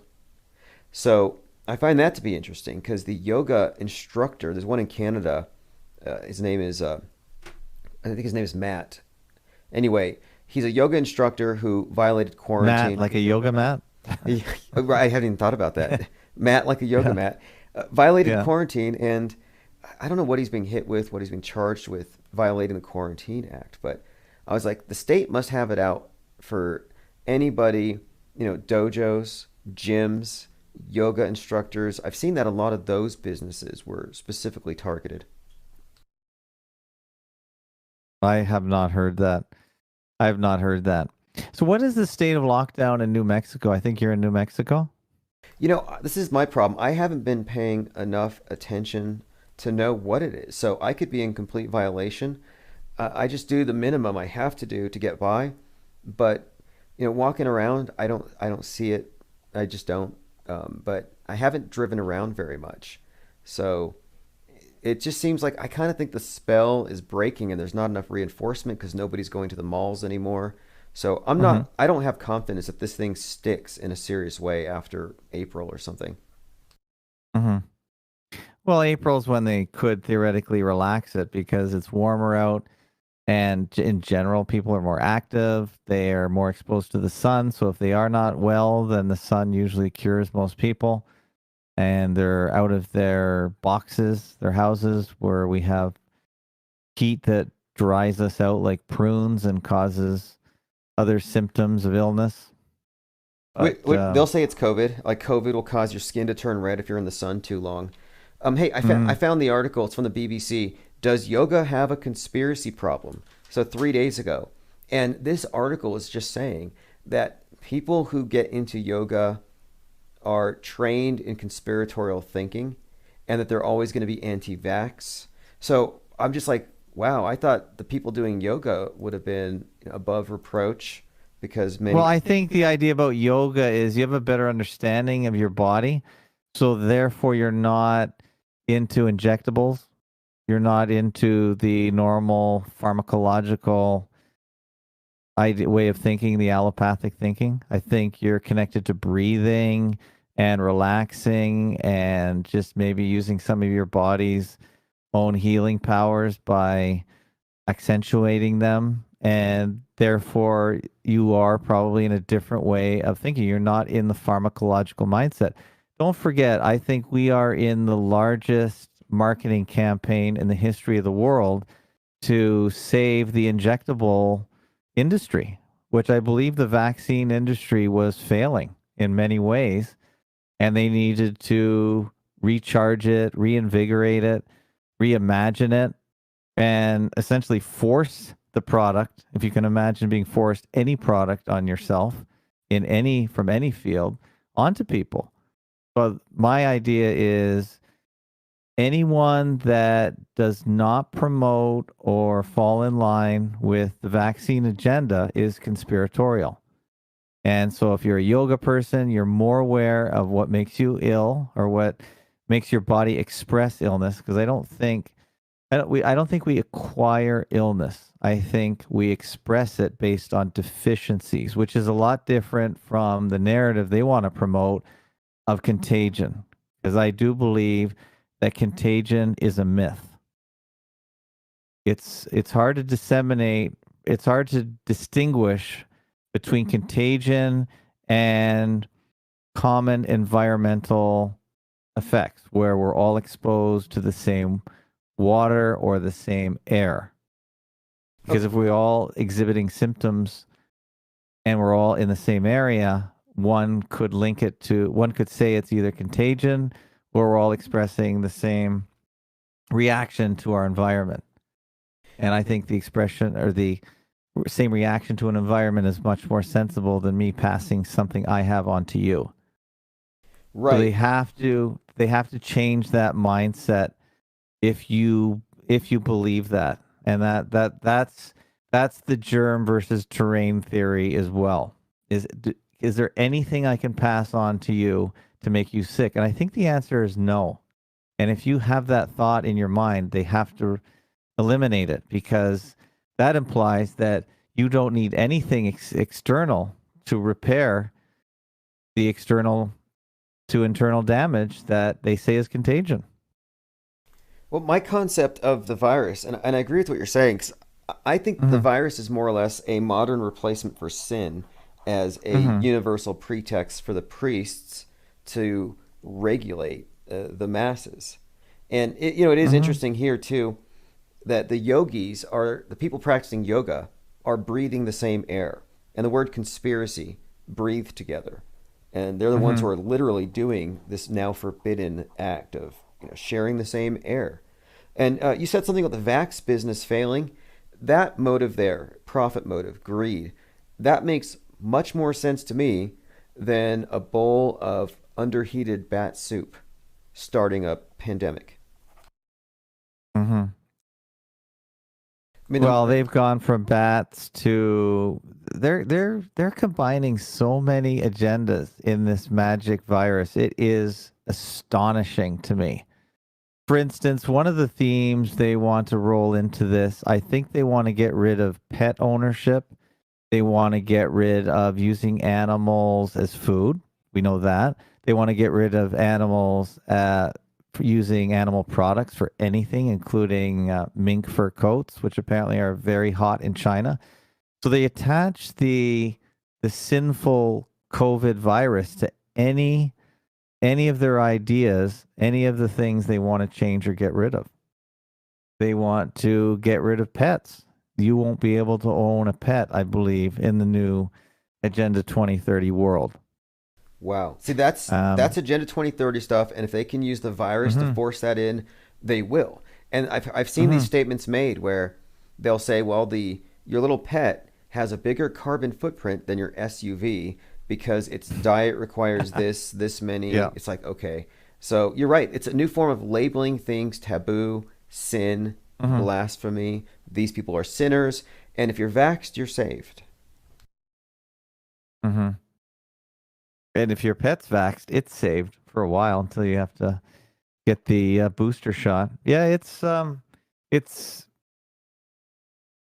magic virus. I said it at the time that any industry that wanted to make a change and they didn't have a mechanism to do so, they would have to adopt the COVID model where they could just blame whatever the issue is to get from A to B on COVID and just use that as the catalyst. Right. And it works everywhere. It's just it's magic. It's magic. Whoever thought they could convince people to stop flying anywhere? It's the climate hoax didn't work, and now they have a really great excuse. Right. March 13th or so, like last year, right after this thing was declared a pandemic, RT put out an article that said COVID is doing Greta's work. And it is like magic. It's literally magic in the way that they're just transforming the world all around us. I heard Bill Gates talking about getting us on synthetic meat while he figures out how to black out the sky because the lack of economic activity means less pollution, so the world's heating up. So it's like we quit our jobs and we stopped using so much, which should cool the planet, but they said no, the planet's heating because there's less particulates in the air. So, I heard that. You said that. I thought that was amazing. So they created a problem and now they need another solution, a better solution. So instead of just getting everyone flying again, now he's going to fly around and cover the sky with his whatever he uses for weather management. That was hilarious.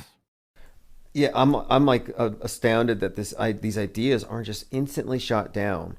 So I look at him as just a character in this world stage movie.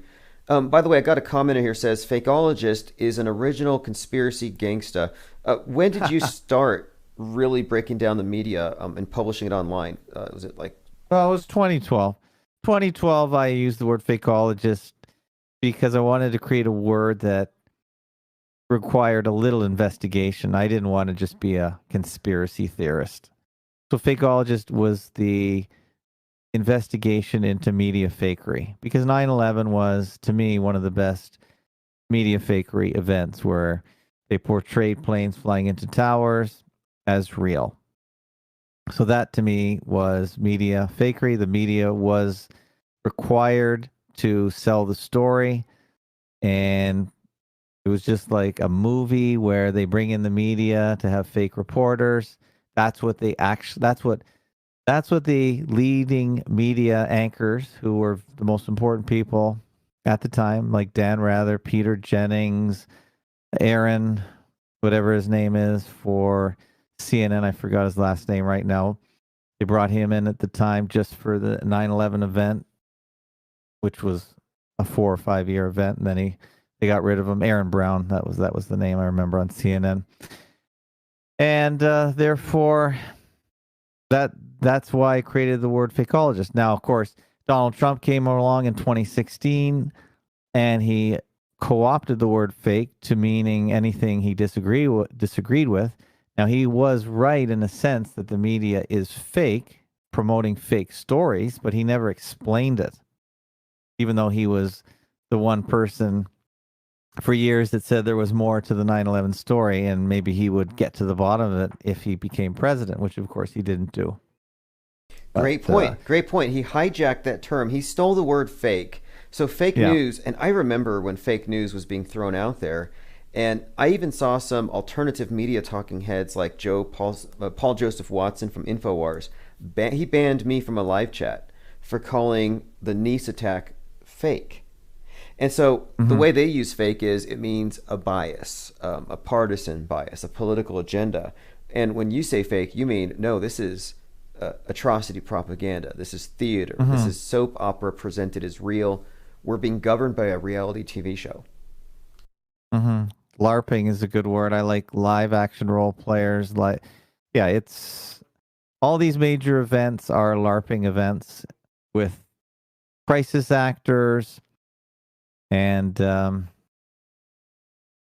okay, I got a couple questions. We're ruled by myth. I got a couple questions for you from the audience. Hoaxahontus wants to know, what are your thoughts about the 2012 Mayan prophecy? And so prophecies in general. Does the world end?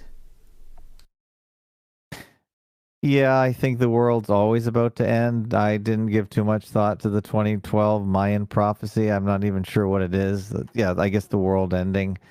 And as you said, the ongoing asteroid story, where we're going to get hit by an asteroid, of course, at the last minute, it just misses us. To me, that's just a constant, never-ending, end of the world, just hang on to your ankles idea that happens, is recreated every single year, maybe a couple times a year. I don't give it any thought. Right. I call these rolling prophecies. That's a term I've come across. Yeah, that's good. You just roll it forward, and you can laugh at QAnons for being part of a rolling prophecy, but I'm sorry, but climate change is one too. So we have a few minutes here. Let's go ahead and, so if people want to support what you're doing and listen to you, one, they can go to darkmatter.radio, and I'll have a schedule so they can listen to your podcast. Okay. But where do you generally direct people? What social media do you favor, etc.?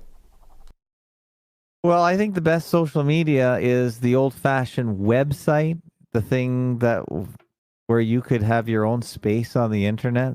And I still think it's really important, even though it's actually hard. Social media has made it difficult to get people to realize they have this thing called a browser where they can directly go to anyone they want anywhere in the world on the internet and not go through a third-party mediator. So I have fakeologist.com.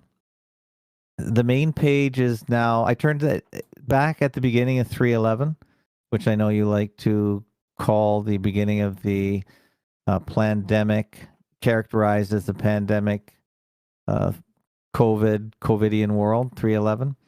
So at that time, I changed my entry page to a filter page because I knew people were going to be possibly coming to my page. So that's a page that says, if you believe in COVID and you believe in the virus, then you can stop clicking and go away. You don't want to proceed. When you go to that site, you click one more link and you'll get eventually to my main page, fakeologist.com/blog, which you should bookmark. That's another term most people don't know anymore. You can actually create a bookmark and save all the places that you like. That way you can get all the material. The other thing I did in the last half of last year is create a video server called fakotube.com. And that's where I archive my favorite videos that I think are at risk from being deleted from the normal sites that people go to, like YouTube, Instagram. And I try and save the ones that I think are on message as I see the world. So I put stuff there, and I have a few select people that I allow to upload. I can't let the whole world upload because I only have so much money and so much space. I'm not Google, so I try and, in general, restrict uploads to just a few people.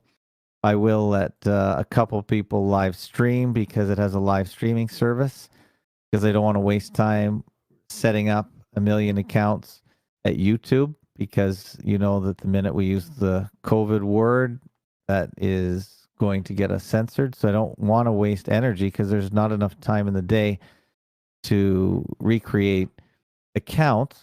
So I concentrate on FakoTube. So those are my two primary sites.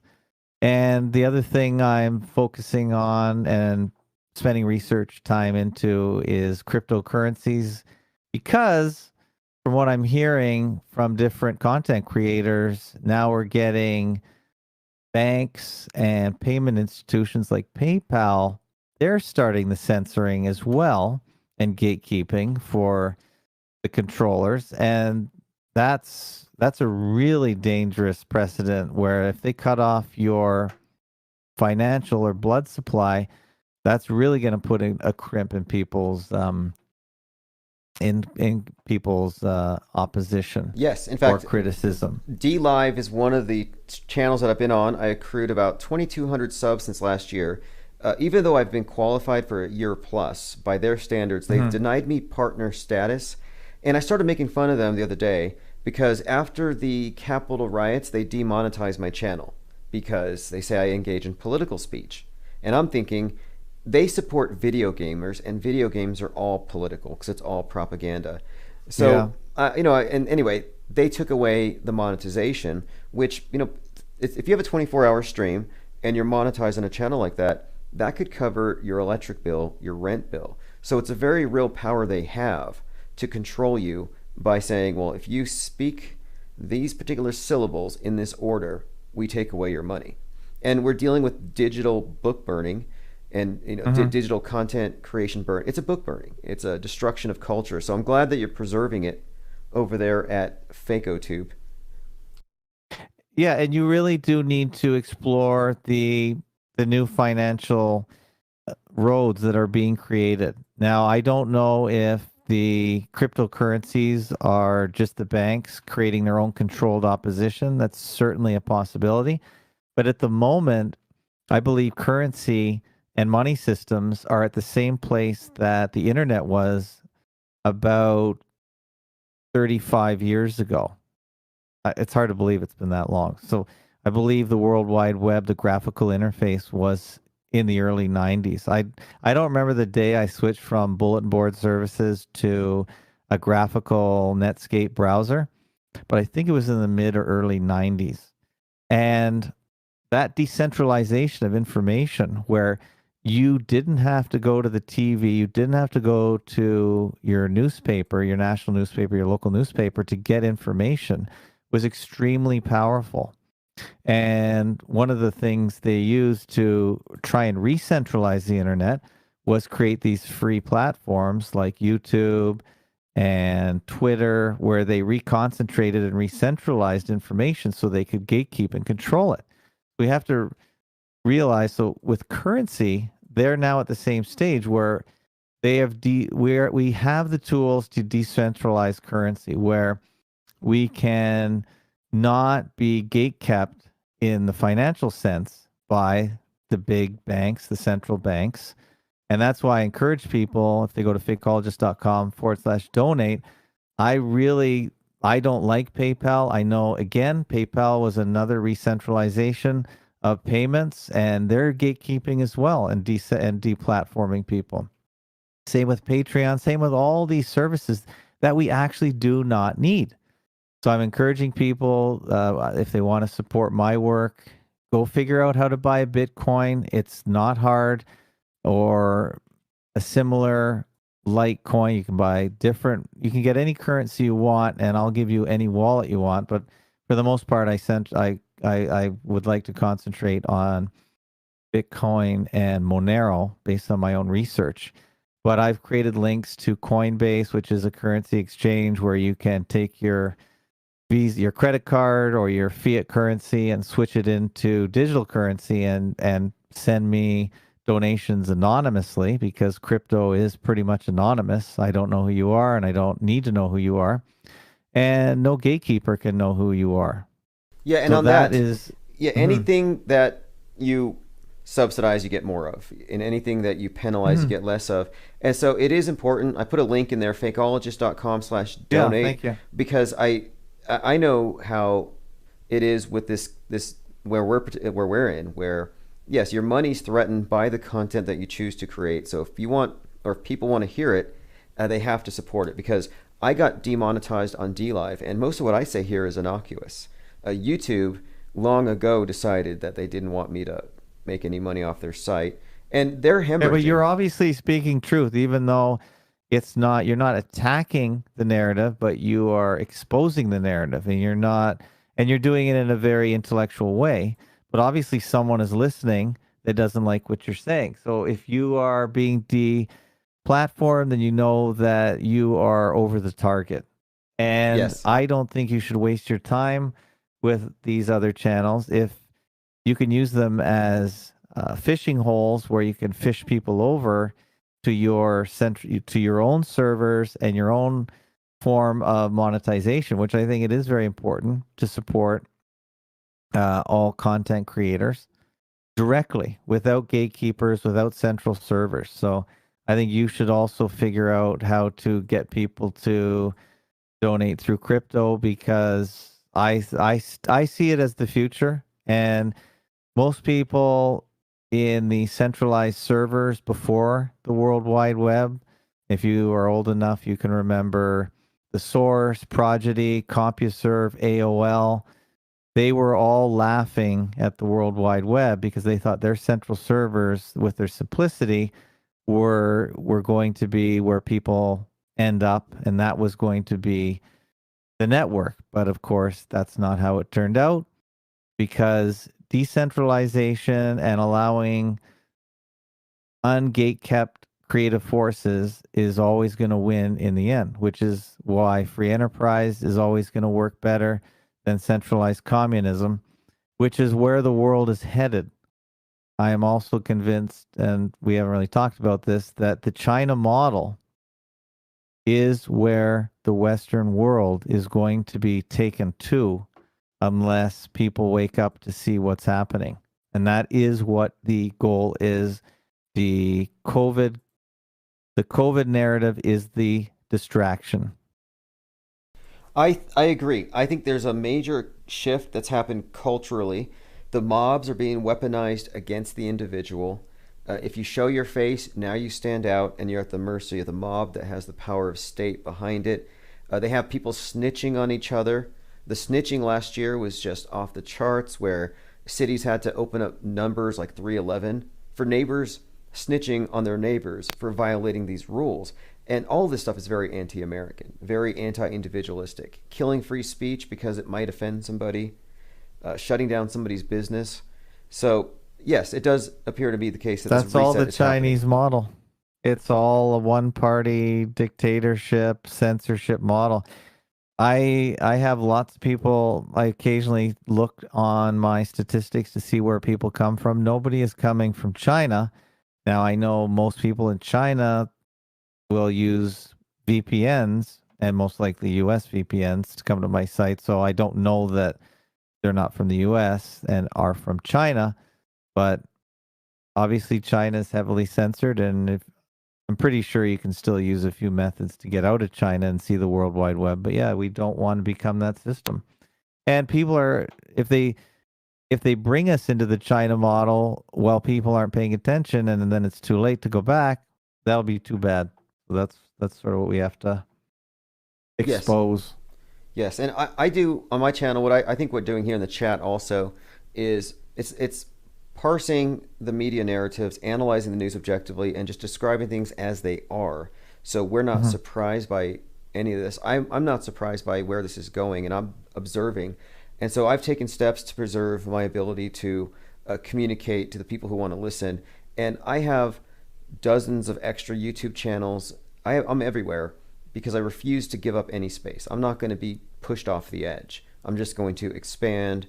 And that's what this network's about. So I'm really happy that you got on board. A lot of people are, because now with you, John LeBon, and a few others, we're consolidating, I think, some of the best content creators on the internet today over there at the network.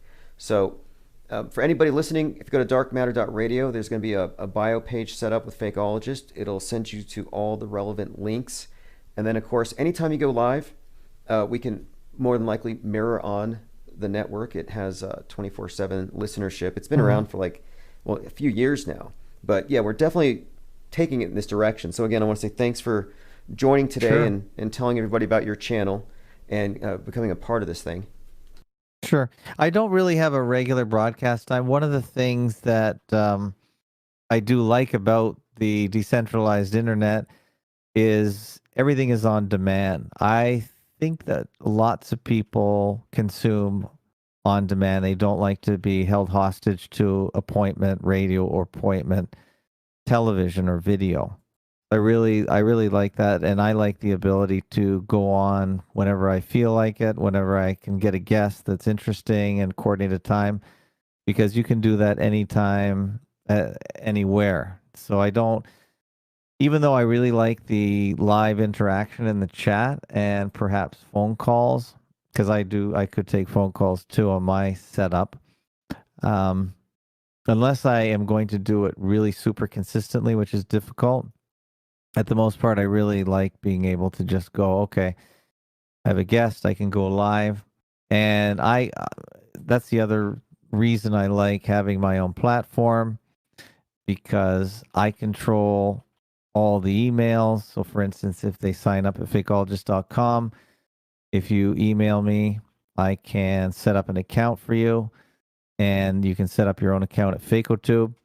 And then when I go live, you'll get an email notification. Hey, that's something YouTube doesn't even do anymore. They don't send out emails. So I can do that. I know you do that with Patreon, which is another way. But it's Patreon, again, they're not, they could go away at any time or decide to cut you off at any time. So that's why you can't even put the word QAnon in a Patreon post. They will cut you. So I'm very careful there. But you made a great point here about the decentralized nature of it. I saw this headline. I think it said something like, podcasting killed the radio star. And that's certainly true. Sure. I've always been so, not erratic, but so busy. I just can't be held hostage. I have to be able to listen to something at my own pace. So what we do with the network is, we record whenever. This is for Dark Matter after midnight. So this has a very specific time slot for the replays. So anytime you record, it'll just broadcast at the same time every night, live or not. But so we have sort of the traditional organization, but I'm definitely configured for a network of podcasters doing their own thing.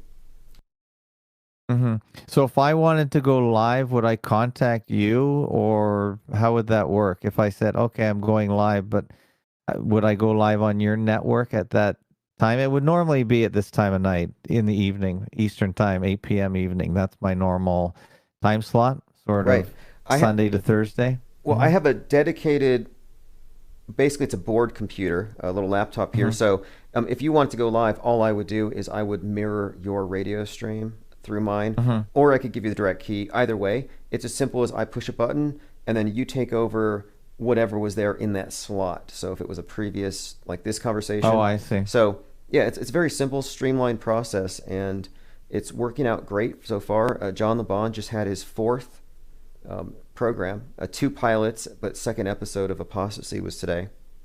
Right. Okay. Yeah. Okay. That's fine. Well, I would maybe just give you a heads up, or you're on my email list. If you're not, actually, I should add your email to fakeologist.com/blog. And that way I usually send out my own email blast, and then you'd get it. And if you wanted to hook up and just start, and I'd rather you press the button because I have enough buttons to press here. then you could, if you wanted to, you could stream it live. Yep. And then what I That's fine do, with me. we've got a pretty good social media network following between all the Facebooks and Twitters, and we blast it out. And yeah, hopefully we basically bring a lot more people to these ideas, because this is way beyond all the rehashed sideshow conspiracy theories. You're actually doing analysis. So again, appreciate you coming on board here. And I'm going to send a link to everybody on the mailing list to check out your site. And then I'm setting up a page at darkmatter.radio. And so if somebody wants to join your site, do they just go and join your mailing list? Is there a membership there? Well, the easiest way the easiest way is to join my Discord. By the way, my Discord was taken down 2 weeks ago. Well, maybe it was a month ago. There was a Discord purge. I don't know if you got taken down at the same time, but my entire Discord was canceled and my account was frozen. So I wasn't sure if I wanted to set it up again, because it does take a little bit of effort to put all the channels together and whatnot. So luckily, two of my members, Velicet and Benoit, they recreated it with their own account and my permission. So they recreated it. So it seems like it's just a colorful, easy to use platform that people really like. So if they want to join my server there, it's fake11.com/Discord. And we just the moderators will just make sure you're in the right place by doing a little voice verification.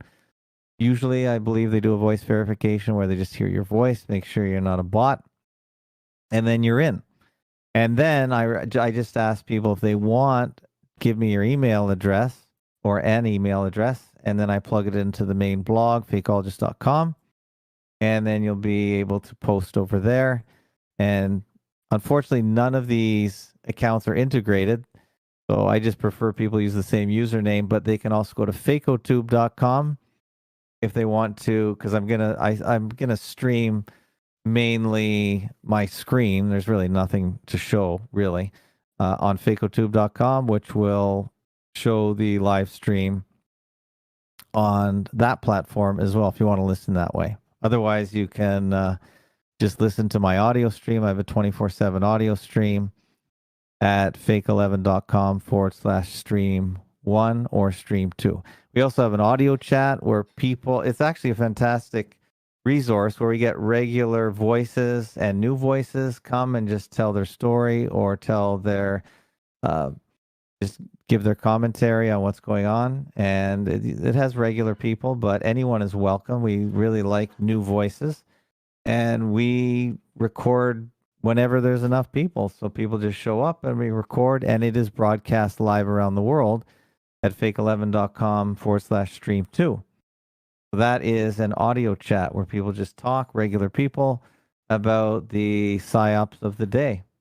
And Excellent. There's a regular show Saturday morning at 5 in the morning, because that's late Saturday night in Australia, and we have Australians that hang out once a week, and that's a pretty interesting show. So yeah, there's lots of content, and it's all on the value for value model, where there's no membership fee. You just pay whatever you want, whatever amount you want, for whatever value you think it's worth. But we don't have any paywalls, because I want to make it as simple as possible to access the data. There's no membership.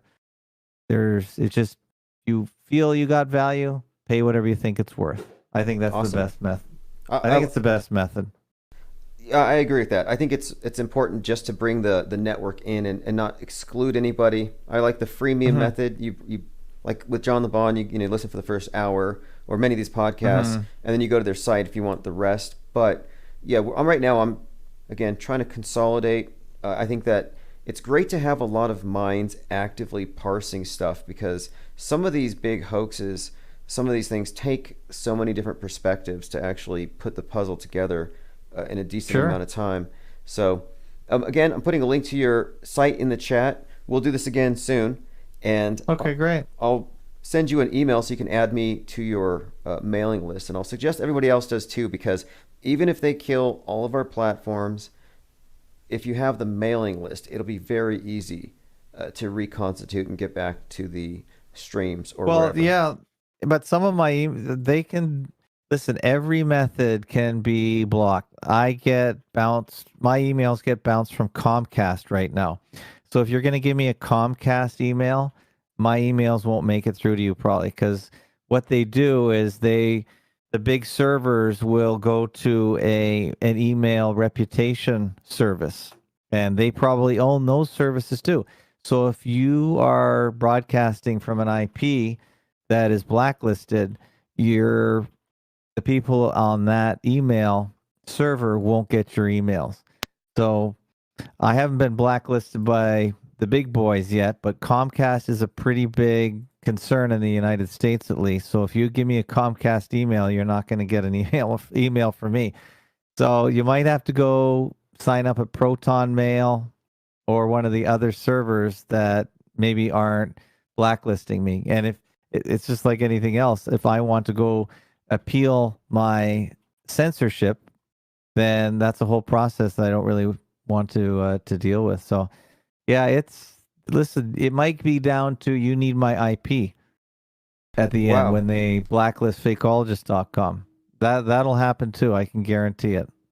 That's one of the reasons why I like the term fakeologist. We make up so many terms. We make up. We have to come up with new ways to describe things, terms that they didn't give us.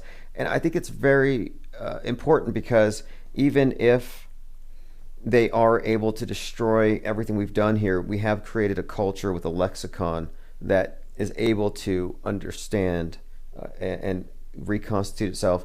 But again, what we're looking at, I think, into the future, I'm not so optimistic, especially as the Mars program approaches, and we'll see. I kind of thought that 2020 was a litmus test, and people broadly failed for the most part, but we'll see. So, do you have any sort of optimism about 2021 for your? No, no, not really. I think it's just we're just going to keep marching on to the one world, centralized, capitalist on top, communist on bottom, China approach. The China class is already in control of the United States right now, and that is the corporate and governmental elite that are in lockstep with the Chinese model. That's where they want to take everything. I don't see any turning back. I just see things getting worse. I'm sorry to say I don't have any no good news from this point of view at the moment. There's nothing inspirational. We've run out of hopium right now. Right. I heard there's a batch. I heard it's bad, but there's a batch of hopium going around that's keeping the QAnoners on the hook until March the 4th. But after that, I don't think there's any more hopium left in the world. Yes, the March 4th. Yeah, I think that'll come and go as well. Which really, it does suck. I have to admit, it does suck. But hey, let me run this by you really quick. I Can't Breathe, which last year I Can't Breathe was the meme of the year. George Floyd, 5G towers supposedly sucking the oxygen out of people, and then you have the mask makes it hard to breathe, and then you had George Floyd being knelt on. That phrase, I can't breathe, happens to be an anagram for a better China, which I thought was just an interesting little coincidence or side note. But now, I can't breathe, a better China, and now build back better. It makes perfect sense. Makes perfect sense. Integrated psyop with a little bit of Easter eggs thrown in for the observers who know what's going on, I guess. Yeah, and the trial was supposed to be on 9/11 last year. Whatever happened with that? Was it put over, or the George Floyd? They had a hearing. They had a hearing on 9/11. No, actually, he's on bail, and I think the trial's going to come up next month. So that's going to be big. That's going to be big because they're going to say he did it according to the book, and the fact that he was so calm works in his favor because it wasn't a crime of passion. So no, there's when the weather warms up, the rioters will be out in the streets, I imagine. Oh right, yeah. No, I forgot. Yeah, it's all of North America is still under a bit of a deep freeze. So yeah, I guess they'll just recreate the same old stories again when the weather warms up. That makes sense. Exactly. I mean, they put him down for the winter, but yeah, it'll be there. So I'm expecting it. Definitely, it's just like it's the next season in this reality show. Last year, I think, was also typified by the Purge series. I mean, we lived through so many movies last year. The existence of predictive programming is no longer a conspiracy theory. It's just how media works. I think we're just calling it. But okay, so going through comments, see if anybody has any final anything for you. And it looks like a number of people are saying thanks for joining. Let's see. Somebody's asking. Okay, here we go. Dave Hoaxman says, "Thank you, IPS and Fakeologist." Thank you. Yeah, it's always good to talk to you. I have to admit, there's so much content out there. It's hard for me to keep up to your daily schedule, so I've fallen behind. You must agree that the amount of content creation out there is off the charts. There's a lot of new voices, what seem to be regular people, just all over the place. And sometimes I just change my focus on Canada where I live because it's a little more relevant. But the content's crazy right now. Just so much of it. And that's why I like reaching out to people who are in different areas so we can know, because it's just not the same. It's not uniform everywhere. The methodology is the same, but it's at different stages. And so, yeah, definitely appreciate. We might be ahead of you in Canada because Canada is way more compliant. But if you want to look to the north, that's what they're going to bring, at least here in northern states. I really see an integration with the northern states, which have more in common with Canada, including the weather. I really see a Mason-Dixon line forming again in the United States. Not to mention the mega regions. I don't know if we talked about America 2050, which is the redrawing of the American borders, but that's totally relevant. Very important. Have not talked about that with you or heard about it, but I will look into it because, well, everything that they say they're going to do, they do. And it seems like everything, I mean, Dark Winter was an exercise. The COVID-19 was an exercise. These are all things that they prepare for in advance. They rehearse. So if they're talking about 2050, that'll be after we've all been vaxxed, neutered, and the skies will be black, I imagine. Yeah, America 2050 is a very real plan. Every area of the world has a 2050 plan, and if you want to see the North American map, the Rockefeller lockstep style NGO think tank plan for North America, just look up America 2050. You'll see the map and how they envision it. Just like Greater Israel, that's the plan for the Middle East. Right from the Mediterranean to Persia, Africa, the reorganization of Africa, and I think the world central hub will be China. China is just the amount of resource and rebuilding and redirection to China is just crazy. Even our own country, we have Chinese corporations in Canada just draining our resources and just sending them off to China. They're doing things undercover that haven't even been approved. I don't think it's happening in the U.S. in the same way, but here in Canada, as around the world, China is in every country. I saw a meme today. It had the COVID virus, and it said that this is the longest anything ever made in China has lasted. You know, I mean, I don't really believe it's a Chinese virus like they say, but anyway. I think it's a Chinese plan. It's a Chinese model, and who is behind China? It's the same old people. It's the Anglo-American Empire. They're just in China. They just moved their operations to China. Well, I saw this coming. I have to say, PNAC, they said that this was going to be the Chinese century, and they also mentioned space wars. Yes. So expect space wars too. And I brought up earlier this incident a couple days ago where some engine parts were falling from airplanes. I brought that up because I think that the public is being prepared for space wars and stuff falling from the sky. I didn't quite understand the angle. I know there was a story in the media about pieces of planes falling out, but I didn't really look into it. Well, at first I was going to ignore it, but then I thought there was like 2 different instances that happened 4 hours apart on the other side of the world.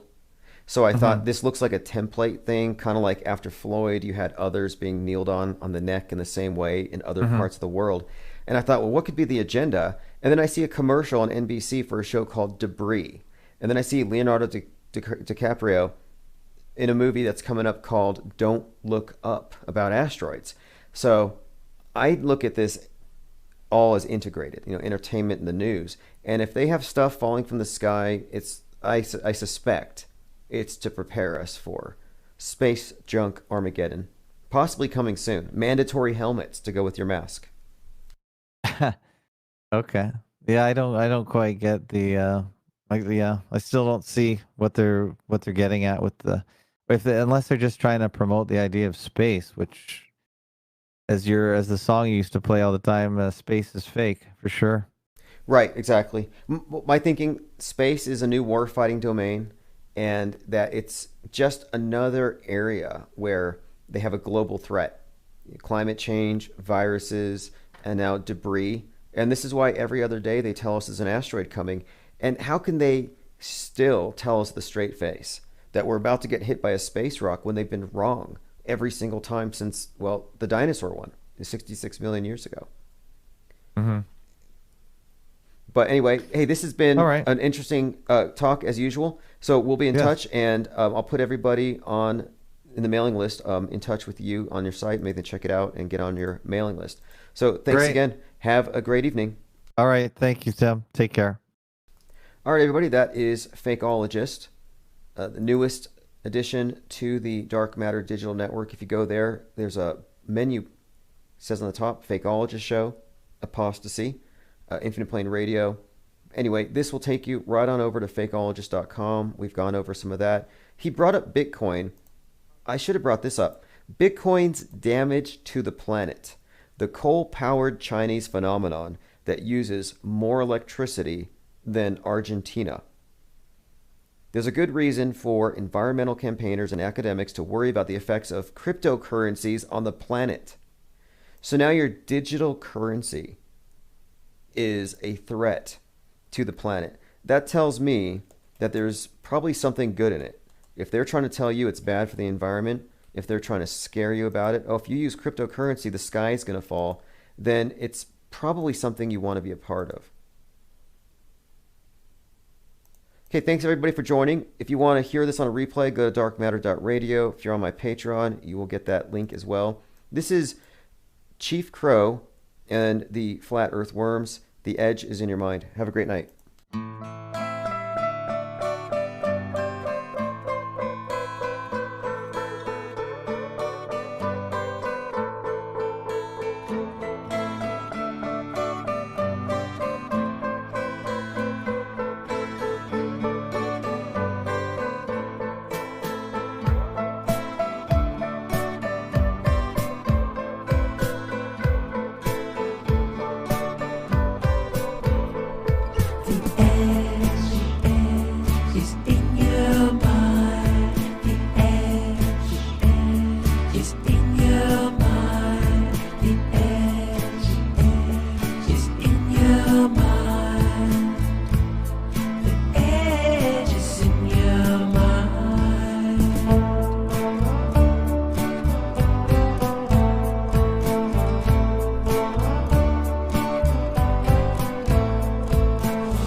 For as long as I remember, my mom never was able to surrender. Yet if this shit keeps going on, I need to find me 24/7 bartender. Society's now so far astray that they love the masses to which they pray. Total fanatics liking all that which treats them like prey. They can't stay away. And if you dare to say out loud that for this state you got nothing but doubt, your peers will make sure you experience serious cash flow drought. The black sheeps in the herd, the crazy ones which society hurt, not playing along with the absurd, able to see what was to be obscured, not setting freedom for feeling secure. They co-opted every venture of the human soul, all the while marching towards that fucked up end goal, selling communism and laying out some psychological ground. Kids being propagandized and molded since early playground, killing the feeling of self to suffer for the greater good. This fairy tale even most leftists never really understood. Doesn't matter, now we're all wearing the hood, lost our faces wherever we stood. Music's now about selling drugs, coma, drinking and sex. CA's been given hippies hugs, drawn upon the hacks. Band's been manufactured, branded, used and suicided. Lead the counterculture and ensure it's divided. Bent over idols raptured on TV for a fact of tragedy. Fake reported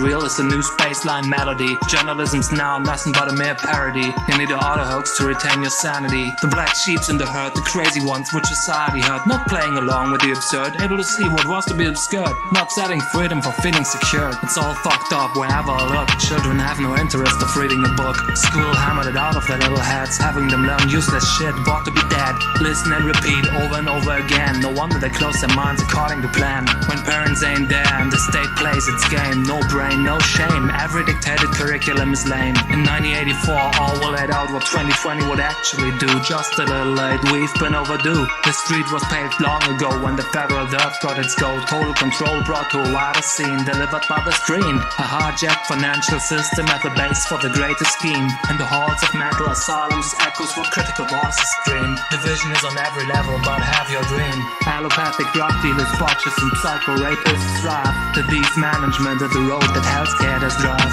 The black sheeps in the herd, the crazy ones which society hurt, not playing along with the absurd, able to see what was to be obscured, not selling freedom for feeling secure. Retirement provisions co-opted by father state, making sure no one really owns any real estate. Mandatory payments directly subtracted from the loans, no questions asked, like they're all just drones. The taxation is theft, knows even skull and bones. Secret societies infest all campus life. You'd have to be corrupt to join such a hive. Members to compartmented the murder crew. Students specialized to lose the broader view. Concepts meant to divert in disguise. In the end, no one's able to theorize. Same goes for the heavily censored interwebs, where J-Tricks, trolls and agents set their traps to lure in the light minded to the dumbest theories meant to be laughable issues made up of fallacies. Government guardrailing its sensitivities. The black sheeps in the herd, the crazy ones which society heard, not playing along with the absurd, able to see what was to be obscured, not selling freedom for feeling secure. Society's being divided on every level they can. Fear is spread by virtually all me over all my lifespan. Countless narratives being laid out to create illusions, nobody being allowed to come to sensible conclusions. Economic hitmen used to force the wanted solutions, further extending control on people's confusions. Painfully evident if only ever thirst for, admitted and swept under the rug like pedal gore. Yet the sheep can't see the world's a stage. Smurf level blue pilled and caught up in rage.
this right now.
right, thanks for joining. It is July the 1st, 2021, aka 1984. the year it will be forever. Going through the chats, thanks for joining early. We started the 24/7 stream again, so you can find us anywhere. Just search for Infinite Plane Radio. We're pretty much on every podcast platform, from Spotify to Apple, Google Podcasts, and every other one you can name. And we update regularly. We also have daily premieres of podcasts that are live recorded and then edited, and then they're premiered. So subscribe if you don't want to miss anything. All right, joined by Thirst for Truth, Salty Siren, Maxwell Cooper, Lloyd Milleris, Nia Silv. Thanks everyone, of course, who pitched in on the maintenance of this channel. You know, this thing is built to last, and there's a few things we had to take care of, but it's paying off. And despite all the attempts of the PC police to curtail our messaging, we've only gotten worse, and our trajectory is unchanged. Now, if you look at the screen here, you have a close-up of Bill Cosby eating pizza. I'm trying to figure out what this means. He's wiping his mouth, but there haven't been any bites taken off of him yet. I mean, I'm not trying to hyper-analyze it, but it's just kind of strange that he gets out of jail after having Cosby'd 33 women. You know, don't take the Jell-O. You know, I don't warn people against the vax, but I will warn them against the Jell-O for the time being. But I'm like, wait a minute. Who would actually allow this anyway? Who would allow a close-up of them eating a pizza in this day and age, knowing what it looks like? So is this some kind of message? Are there any QAnon savants who can decode this, tell us what it means? Because I'm sure it means something. Brogetta says, what up? Thanks for joining us. Clockwork 113. I have a whole lot of things to talk about. Now, the phone's not on yet. I have to pay it tonight at midnight or something. I'm going to pay it. So the phone number has a whole lot of voicemails saved up as well. So as soon as I get that done, I'm going to go ahead and play the voicemails. But if you have something to talk about, if you need to call in, you can call in on the Google phone. And I'll put the number in the chat. Many of you probably have it memorized. Okay, so prosecution. This is a Kenosha update from Kenosha Kyle. Prosecution looks to introduce evidence that Rittenhouse is associated with the Proud Boys. Do you remember last year it was Proud Boys versus Soy Boys? And I'm like, boys on the left, boys on the right, fighting over favors from daddy government. Like, this is Arrested Development gone wild. It's society-wide. Like, this is the vanguard of our political party. You know, this group. Anyway, the Proud Boys have been exposed as having been run by a federal agent. Like, that's not a secret. And if you recall, back in August 29th, the week after the Kenosha fires and the Kenosha hat trick by Kyle there, one of the Proud Boy prayer patriots was shot in the chest by one of the Antifa leaders out there in Portland at 8:46 p.m. I mean, the whole thing just reeks of PSYOP all around. Trump went to Kenosha after the 3 days of riots, and I mean, was it controlled riots? Was it a movie set? I mean, if you really think about it, staging a riot would be akin to shooting a scene from Lord of the Rings. We're just talking about movies. And in many of these movies, the people are digitally inserted, but the action happens in a studio.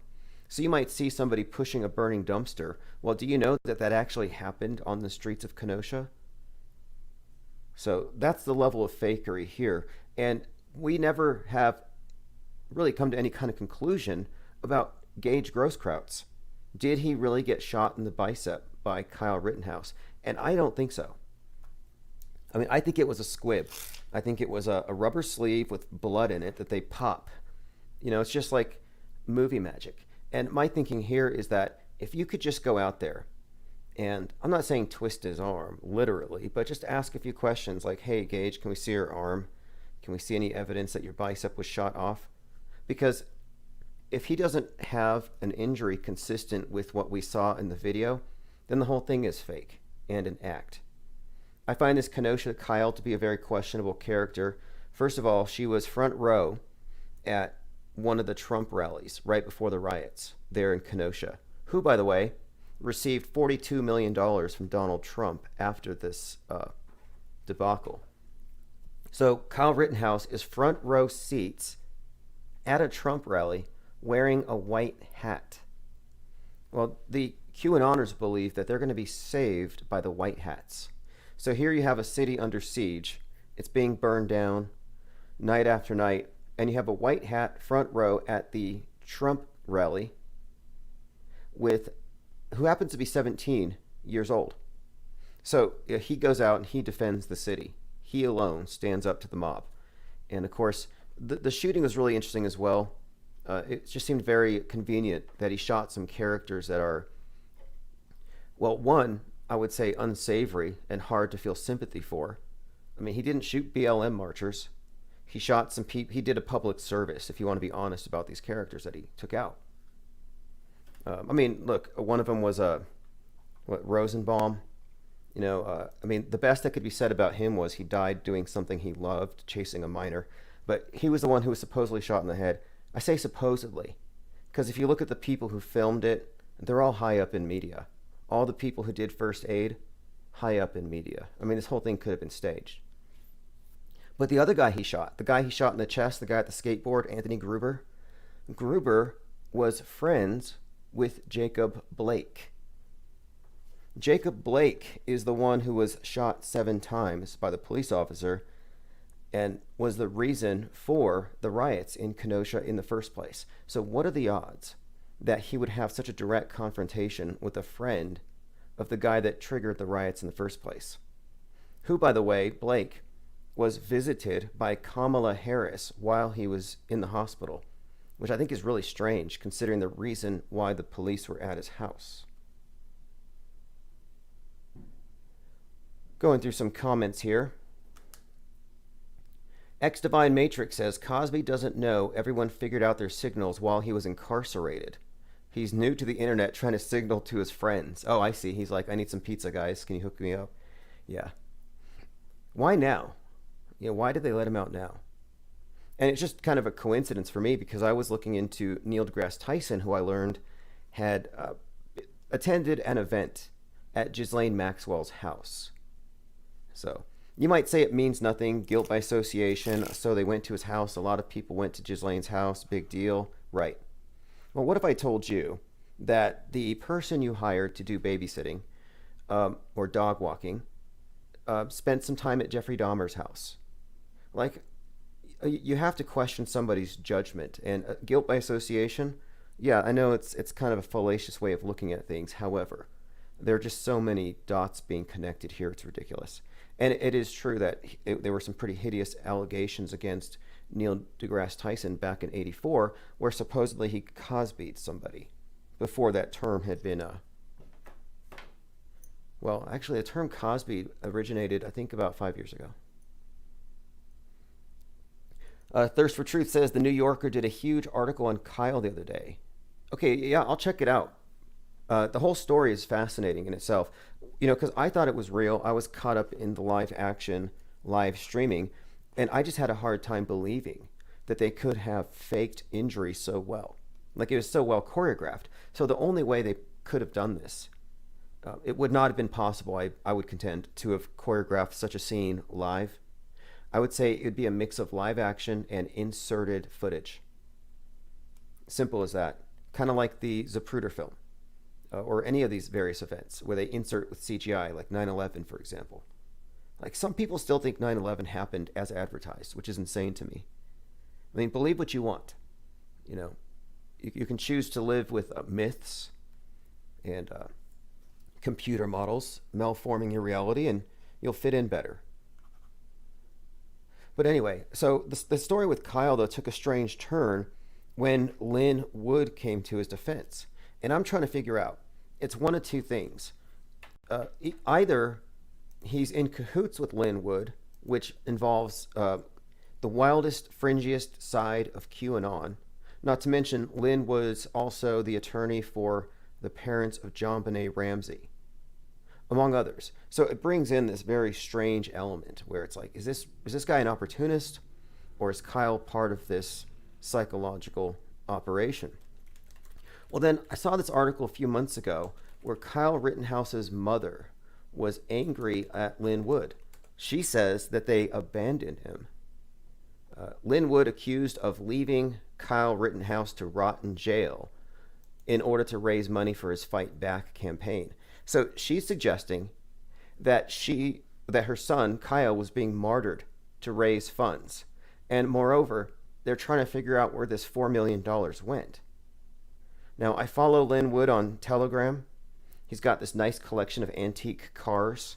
I'm not saying anything about where those cars came from, but you know, he has a very lavish lifestyle.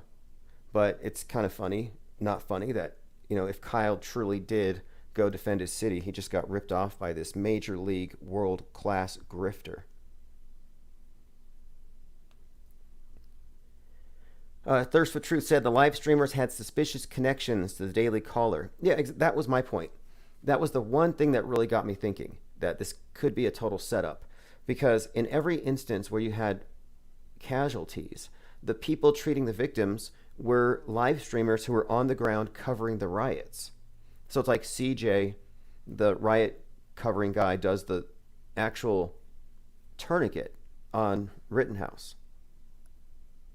So that's kind of strange. You know, it's a small group, but then you can actually see a picture of the guy in the hospital the next day.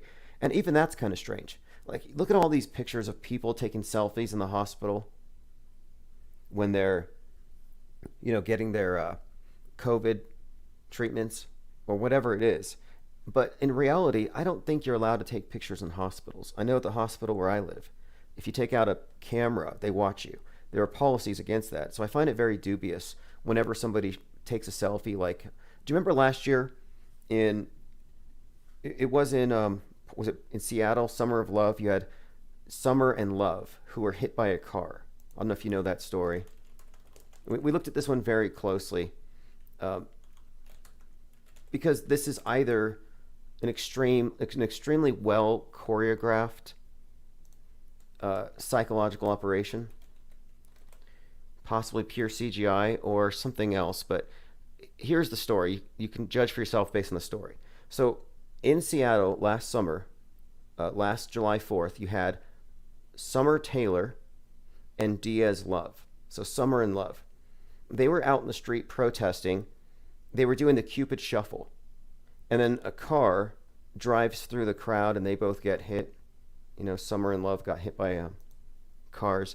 I mean, this is one of these things where all of these events just seemed choreographed and faked. But the live streamers who covered these things night after night were also the witnesses to all of the psyops as well, the questionable events, like the shooting of the Prayer Patriot or this Kenosha thing. So it's like, are we really looking at organic footage, independent coverage, or are we looking at proxies for Tucker Carlson? And Tucker Carlson, by the way, says that the NSA is stalking him, but the NSA says they're not. So who are you going to believe? Kind of a strange claim, almost desperate. I almost wonder if something's going to leak and he's doing damage control in advance. Like, there's something really strange about what he alleged the other night. So if I was going to place a bet, I would bet that Tucker Carlson is probably expecting something. Not to get all Q-droppy on you. Okay, I'm going through comments. Delta Summer. Oh, that's right, the Delta strain. The Delta strain has no resonance. I mean, COVID jumped the shark a long time ago. I'm surprised they're even pushing it anymore. Like, when are they just going to bring on the space wars? In fact, something else came up. So I've been talking about space wars and how Russia is sending their cosmonauts to the Chinese space station, and now China, and I have some video here, it looks like they're preparing themselves for dominance in outer space. But look at this. Ring of Fire. Now, if you remember from our Metascript analysis and all these buzzwords, forced memes and symbolism that we see out there, this is one of the things we talked about. Ring of Fire. World War III fears as U.S. warned it could face a Pearl Harbor-style attack as Russia conducts war games. So we're just looking at war games with Russia and China, and they're 35 miles away from our turf, and they think it might start something. I think it's absurd, but this is all story, just like the idea that the space station which has an arm, by the way. The arm of the space station was hit by a piece of space junk which poked a hole in it. Now, the reason why that sounds unlikely to be true is that the mission is called Celestial Immunity. So the astronauts are up there getting vaxxed, and then the arm of the space station gets vaxxed. So when I see these stories in the news, I don't assume them to be true. I'm just telling you, hey, this is what the public is being conditioned for. These are the memes being released out there. Because whatever they believe will happen. That's pretty much been established. By the way, apparently the UFO thing isn't believable by enough credulous morons because it's not going to happen. It's already July. No UFOs. Nothing. Now check this out. If you're looking at the screen, this is a bit of a perception test. And I'll tell you how I got here. So what you're looking at, it says the view from the Heavenly Palace. This is the Chinese space station. It says amazing. Science is beautiful. And so it looks like you're looking down at the Earth from a space station with a bunch of panels.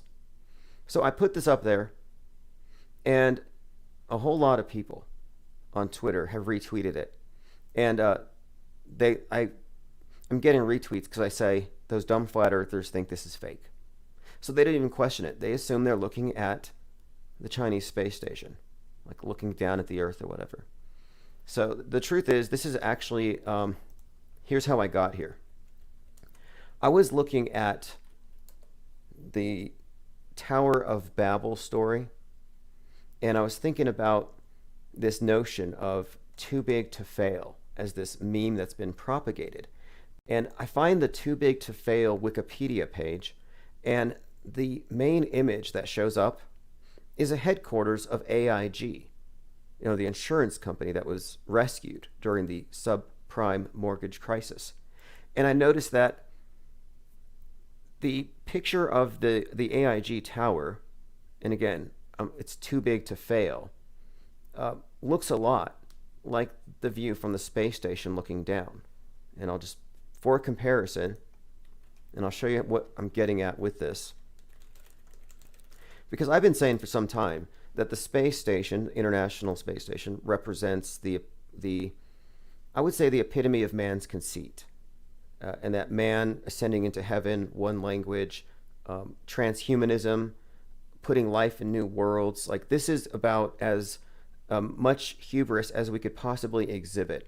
And if there is a God and his character is as described in the Bible, this would be the time, I think, that you would describe as, we have a Tower of Babel. And I would say that that's what this space program represents today. And I have a few different reasons why and how I arrive at this. But I often pointed out how, and I don't think this is accidental, how the solar panels on the space station have an interesting and curious resemblance to the World Trade Towers. Now, the connection here goes deep within the meta script if you look at 9/11 and other events as being part of a contiguous program, which I do. But my point here is I've been noting for some time that this is a correlation here, that the International Space Station, man united in a quest to go from the Earth to the heavens, is very much like the Tower of Babel, one language.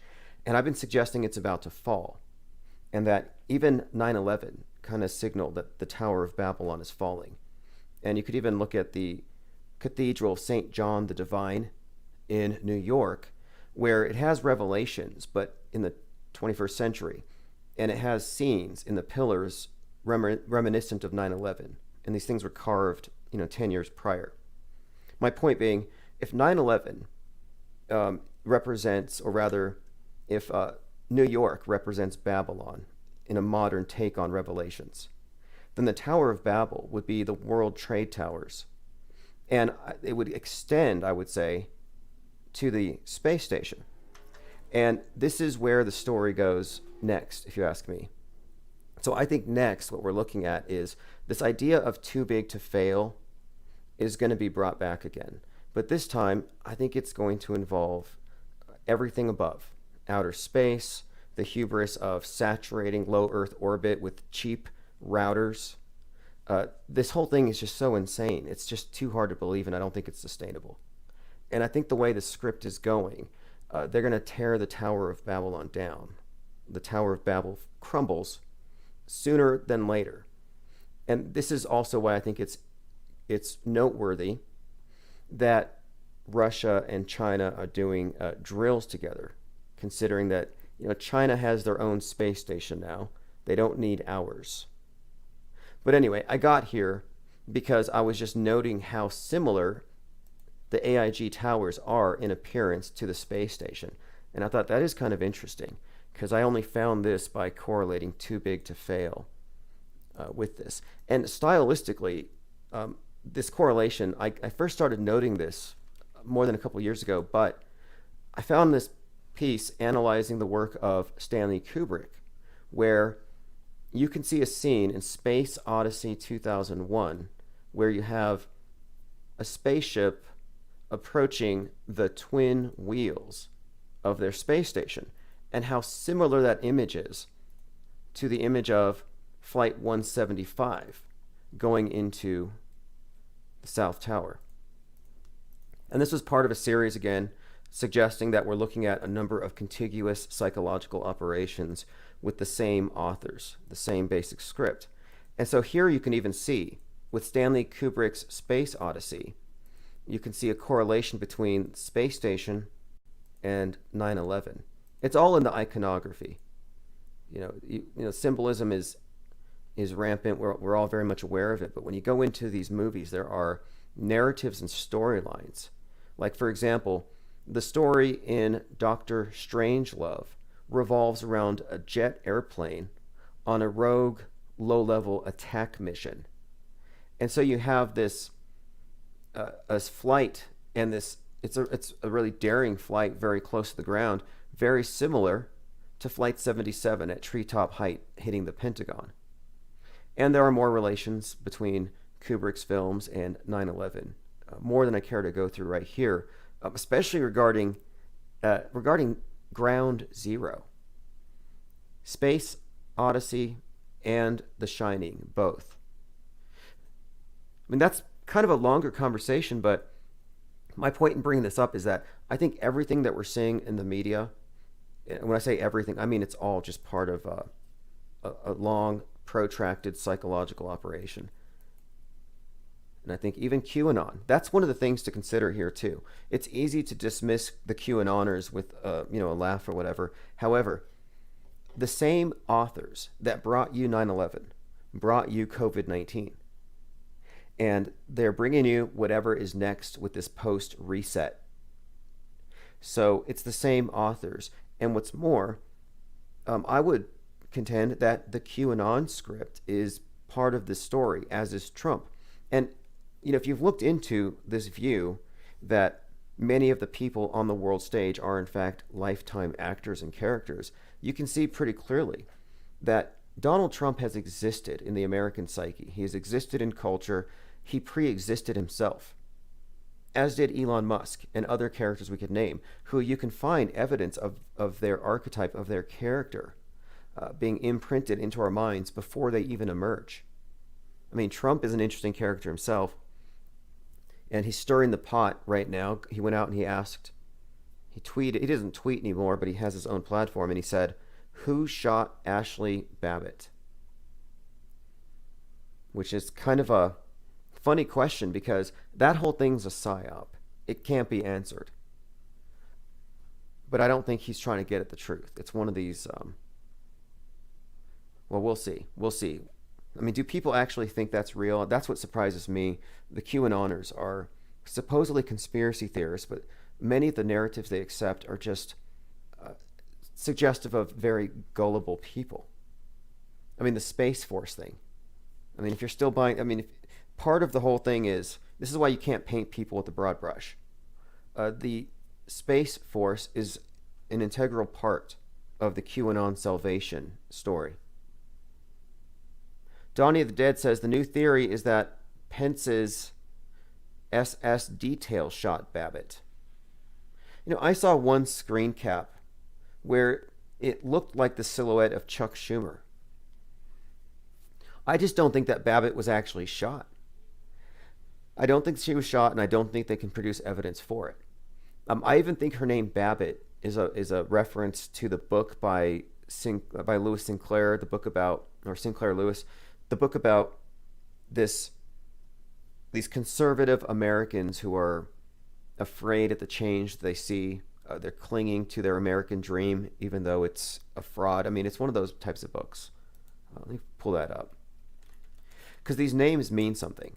Like, it's not a joke, if you ask me. It's not a joke. It is a joke, rather. It's not a coincidence that the person with the "Don't Tread on Me" flag got trampled to death. I mean, that's hilarious. It's just comedic writing. Oh, so Babbitt is a novel, satirical novel, about American culture that critiques the vacuity of middle life or middle class life. So your vacuous middle class existence is the target of this book's criticism, and it's all about criticizing your pressure to conform. And what's more, when you look at the Babbitt character, she's literally wrapped in an American flag when she jumps through that window and gets shot in the head or whatever.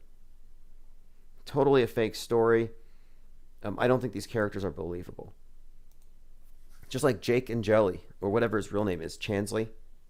You know, I think his dad is a judge and a Democrat. He's 33. He's an actor. I mean, we're looking at crisis actors. The reason why, if you look at the photos, the reason why you see 7 photographers for every insurrectionist is pretty simple. They didn't want real crowds of people that they didn't control. It was mostly agents, operatives, and actors. It's funny, they think it's a conspiracy theory or that we're being obtuse when we say it's just a guided tour. No, it was bad performance art, horrible performance art. I mean, it made no sense. The QAnon shaman's character was nothing like any. It's a caricature, is what that was. Restless Bear says there was no reason to shoot her either. Right. And what about these other characters, like Officer Sicknick? It's like first they said he was killed by somebody with a fire extinguisher. Then he wasn't killed, and then they couldn't find his body. They had all these stories. None of them added up. And I had some caller who's like, oh, I was at Sicknick's funeral. I was like, really? I mean, these people call and they lie in defense of these mainstream lies. I don't think Officer Sicknick even existed.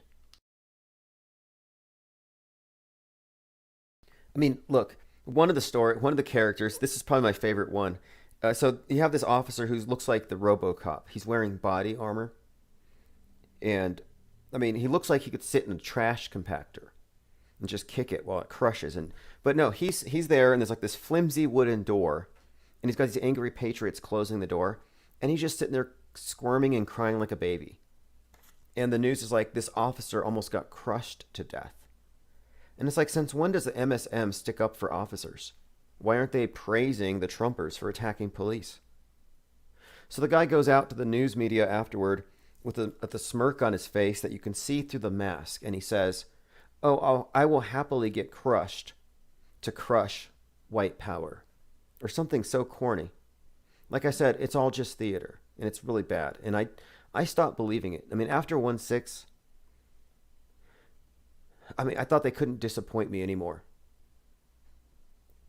You know, after Starman, I think that was it. I realized, okay, so the big picture today, I think the big, like, you know, people have these idea that the truthers, you just got to get the truth out there. It's like, no, that doesn't really matter. I think people have been rendered visually illiterate. They've been put into a movie, that they exist on the world stage, on the construct, through carefully constructed lies, myths, narratives. You know, like global warming, for example. You want to talk about Metascript? Here's one, global warming, where they plot it out over the years. This is how the data is going to change. This is what it's going to reflect. this is how we're going to sell the story. And they maintain the lie. It's like any rolling prophecy. It's a scam. But global warming turned 33 last month. Just pointing that out, NASA had declared that we have this problem. Now it's called global warming, although it changed to climate change. And I pay attention to the buzzwords. Like I remember back when they still had those red boxes in the theaters, in the stores where you get DVDs. I had picked up one called Geostorm, just to know. I'm like, let me see what people are taking in right now as entertainment, because it's all propaganda and brainwashing. Entertainment's the side effect. It's tasty poison. So it opens up with a scene where the space station is controlling the weather, and it has a computer virus and a glitch, and it starts causing firenadoes, like tornadoes made of fire. And the next day, firenadoes goes viral on Twitter because they see them in California. And I'm sure there's such a phenomenon as a firenado, quote unquote, but they were exaggerating it. And I don't think it's a coincidence that people at home watching these movies, seeing firenadoes, and now nature's the bad guy. It's not some psycho with an axe. No, now the bad guy's Mother Nature. And it's because of the Republicans and their big trucks and their addiction to fossil fuels. But you're watching firenadoes in the movies, and then you see them on TV. And this was the summer of 2019-ish. This is around when Australia was burning and Joaquin Phoenix was doing his activism with Jane Fonda. Tom Hanks was heading over to Australia to deal with the fires caused by America, of course. And then this was like almost like a warm-up for the COVID thing. But anyway, that's kind of an interesting point there too, that the trajectory of the COVID lockdowns was actually what the environmentalists wanted to implement over the next few years, and they just fast-tracked it. And now they're even openly talking about climate lockdowns. And I'm all for it. Look, if you believe in global warming and you believe in pandemics, stay home and turn off your lights. Stop taking bath. People can opt into this thing, but it's like, that's the strange thing. Why is it that the ones with the loudest mouths about changing our ways to save the planet are the biggest consumers? I read somewhere that one single Big Mac requires enough water in its production for the land and the cow that it would be equivalent to taking a 47-minute hot shower. That's how much water is being wasted for you to eat that one burger. So I look at someone like Al Gore, and I'm like, what, 30 burgers a day? What's 30 times 47? How much water is this guy wasting every day? And he's lecturing us. And he's got a $33 million air conditioning bill, at least. Lloyd Miller says, are satellites causing firenadoes to fake global warming? See, I don't think they have to actually do anything physically. I think that the idea of Project Bluebeam, for example, this ongoing theory that there's going to be this massive theatrical special effects production in the sky that will cause us all to change, I don't think that's going to happen. I think what they do is they just make it happen on TV, and they convince people through peer pressure and shaming people who don't believe. In fact, I have a really good meme here that diagrams exactly what I'm talking about. Okay, so here you have some flying saucers, and you have a UN guy in the back with a projector. It says, you guys should form a one world government, by the way, LOL. Take me to your leader, or whatever. And the NPCs say, OMG aliens. This is just like the movies. And this is exactly how people will react. They will see it. It's just like the movies, bias confirmation. They're going to hit their knees. People, they will, but again, it doesn't have to happen out there. It just has to happen in the streets. In the TV, and then crisis actors will say they saw it. Think about this. 9/11 changed the whole world. But how many of you actually saw it? Same with COVID. How many of you actually saw COVID? Zaret the Alchemist says Al Gore's electric bill was exposed a few years back, $12,000 a month. Exactly. The man bear pig, huge hypocrite, selling indulgences, which is what they're doing. Over here you got to get it's basically like a vax, it's like a PCR test, for your vehicle. You've got to get an emissions test.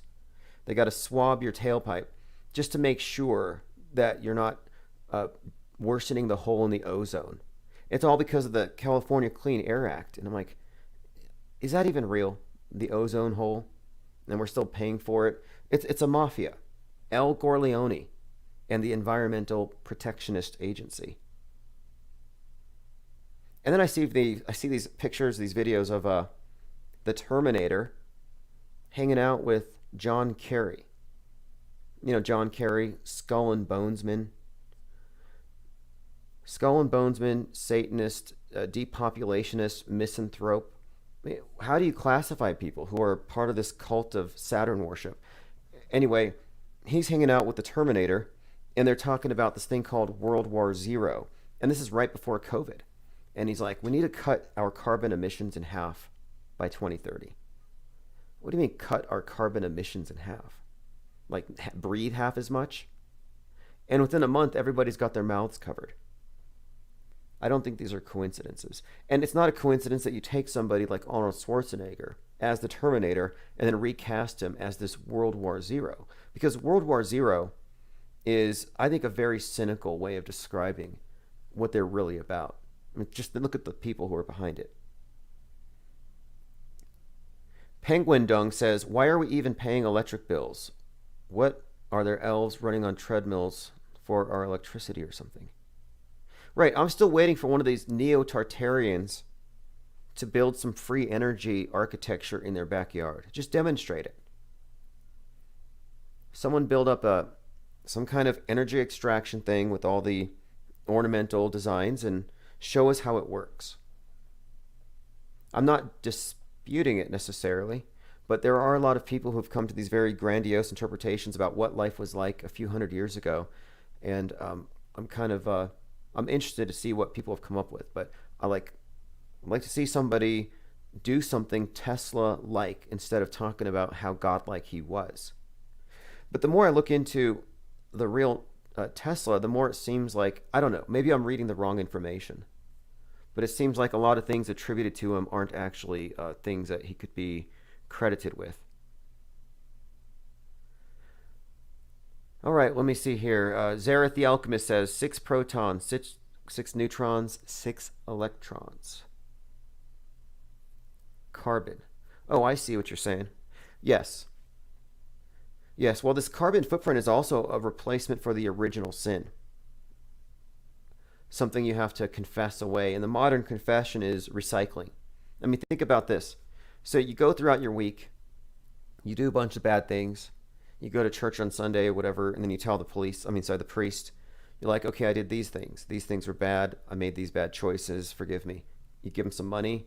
You're good with God. Same thing with recycling. You buy a bunch of stuff. You purchase things. Some of your purchases are bad. They're not recyclable. And so you have to separate those from those that are, and then you take those to the recycling bin to show that you're cognizant of your choices, your sins, and your righteous choices. And of course, recycling, I would say, is an act of contrition. And it's all about your conscience. In fact, NBC has something called climate confessionals. I don't know do any of you do climate confessions? Climate confessions. Where do you fall short? Even those who care deeply about the planet's future can slip up now and then. Where do you fall short in preventing climate change? So climate change is a replacement for the wrath of God. Not a coincidence that NOAA, the agency that monitors global warming and the coming flood, uses the dove as a symbol. The dove is a symbol of the flood. So it says, write your confession or view confessions. So I don't have anything to confess. So I'm going to view some confessions. Okay, let's look at food waste. I'm working on buying less and less. I'm 66. I use reusable plastic bags to offset deforestation. Now, these are confessions. Amazon delivers one order of multiple items in separate packages instead of one. This means more paper, more plastic, and gas. Another confessee says, I still eat red meat. I have been trying to eat beans for 10 years. I still use plastic bags. I traded my tiny Spark for a Trax that uses a lot more gas. Living in traffic, I didn't feel safe in my other car. Anyway, as you can see, these are people making confessions about, well, how they fell short in trying to prevent God's wrath, the next flood. I also want to point out that these are atheists who laugh at believers in God. The idea of the wrath of God is some kind of archaic myth. It's a mockable. It's a grift. They don't believe in any of that religious nonsense, no. But this, oh yeah. They hit their knees in front of their big screen and they confess their climate sins to NBC. That's just a few. I've gone through a number of those. All right, let us continue. Bill Gates, known for womanizing, having naked pool parties, biographer says. See, this confirms it. I've always figured he was acting like an awkward nerd as a cover. Let me go through your comments. There's something here someone said. Clockwork113 says, I think Ewar Anon is controlled opposition. Okay, I did want to get into that briefly. I really like Ewar Anon's channel. However, there's another channel that I follow who claims, and this is a whole other topic, she claims that a lot of his content is lifted from hers. So I've gone through her content and I want to look at where they differ before I can jump to that conclusion.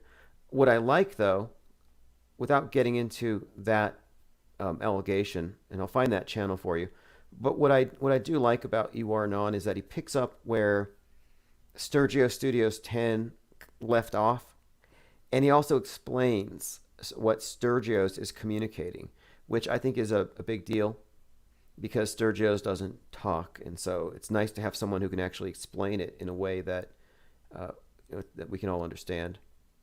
Even if you don't agree with it, you're trying to understand a hypothetical model.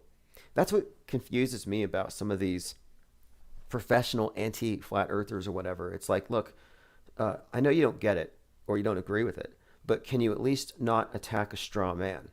How hard is it to understand the opposition's viewpoint and what they're proposing to be a model, even if they're not using the proper scientific lexicon?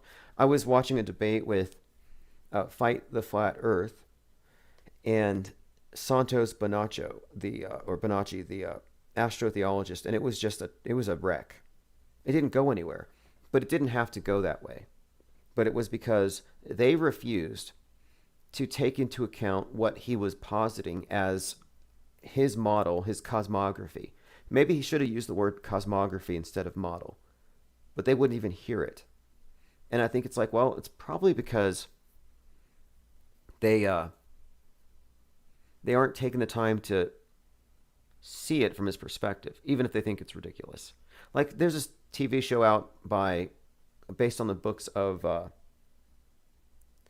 Terry Pratchett, where, I mean, obviously it's satire, it's fantasy. The Earth is on top of 5 elephants or whatever.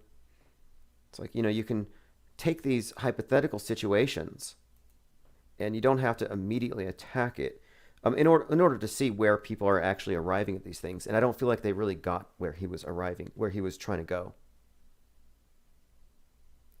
Zareth says, Dubé was one of the influences on his work. Well, that's an interesting point. When you say Dubé, what do you actually mean? Because you have Robotham, you have the Flat Earth Society. Like, that's one of the things that you don't hear often, is that most of the Flat Earth promulgators are just parroting stuff that they got from the Flat Earth Society. But instead of giving them credit, they say, don't look over there, those guys are shills. And I haven't found that to be the case. But they all add their own particular spin on it. A lot of them are insisting that there's a dome.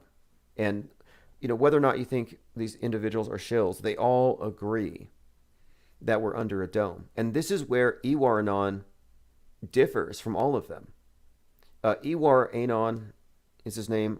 He suggests that the moon, he's kind of extrapolating from where Sturgio Studios 10 left off with this idea of the moon actually being more or less a projection that shows you a map of the continents below. But the problem with that, if you look at it, is that obviously, if you're trying to correlate the continents with the craters, there's too many craters. But what he has done is he has actually isolated a small group of craters that he thinks actually relates to or corresponds to the known world. So this leaves like 75% of the moon's surface as outside of our world that would be areas that would be accessible according to this map above. And he posits that our North Pole moves and is making a circuit with every one of these ages, along with the precession of the equinoxes. And it's an interesting theory because it suggests that we're progressively moving in a big circle, and that the sun and moon system we're under moves with it, which would also suggest that if we're at this new age and it's changing, that there would be climate changes.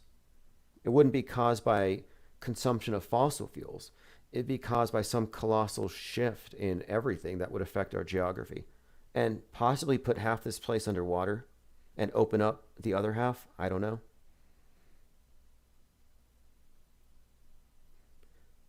Someone here says Dubé uses David Icke as a reference. Look, I like to use David Icke as a reference. I wish he would have stuck with the reptiles. Like, he dropped that back in after Children of the Matrix. He dropped that. He went to the Shadow People. And I don't even think he's about the reptiles anymore. But he was talking about saving the children 20 years ago. But nobody's talking reptilians anymore. Nobody's talking about all these various celebrities being shape-shifting reptilians, although there is this new theory that David Icke was actually putting that out there as disinformation to cover up something else even more unbelievable than the reptilian theory. But I like David Icke's book, Tales from the Time Loop. I like his concept of what existence is or could possibly be. And he takes this idea that the reptilians are actually just collective projections of our worst aspects that we have to get over collectively before we can break free of this matrix. It's an interesting idea. But for some reason, they've censored his books. They think that he's somehow referencing a certain group of people when he talks reptilians. But I don't think that's the case. I think he's talking about a mindset and a worldview. And one thing that he needs to be given credit for about David Icke as well, he needs to be given full credit for being a total auto-hoaxer with regards to the pandemic. They were saying in the papers that he was pushing the 5G causes COVID, and they were censoring him like crazy. My Vimeo account, a pro account, was pulled because I had some David Icke content. But in an interview, he said that no, he didn't think that there was anything. So it's interesting how he gets misrepresented. And then I saw him at some protest. It was an anti-lockdown gathering. And of all things, he decides to quote Bill Hicks. And he says everything's an illusion. And I thought, why would David Icke quote Bill Hicks? Is that sort of a way of shouting out Alex Jones? I mean, I don't know. Clockwork Orange says, Icke is just another EGI. Right, well, agent or not, his books are entertaining, and there's a reason why his books are popular. One of the things he has done, and this is the thing, all of these characters, disinformation agents or not, they do present research. And he did consolidate a lot of good material with regards to symbolism, occult rituals. Because he has a good understanding of New Ageism. He's kind of a New Ager. So I found that he was very insightful, and he often speaks of his own experiences with synchronicity. Contrast his books with someone like Tex Mars. And I like Tex Mars. A lot of great books. He did Codex Magica, just an encyclopedia of symbolism in plain sight. But he comes at this from a very Christian perspective. So Christian, New Ager, you get two different takes on it. With Ike, I think you get a better understanding of the occult aspect of all this.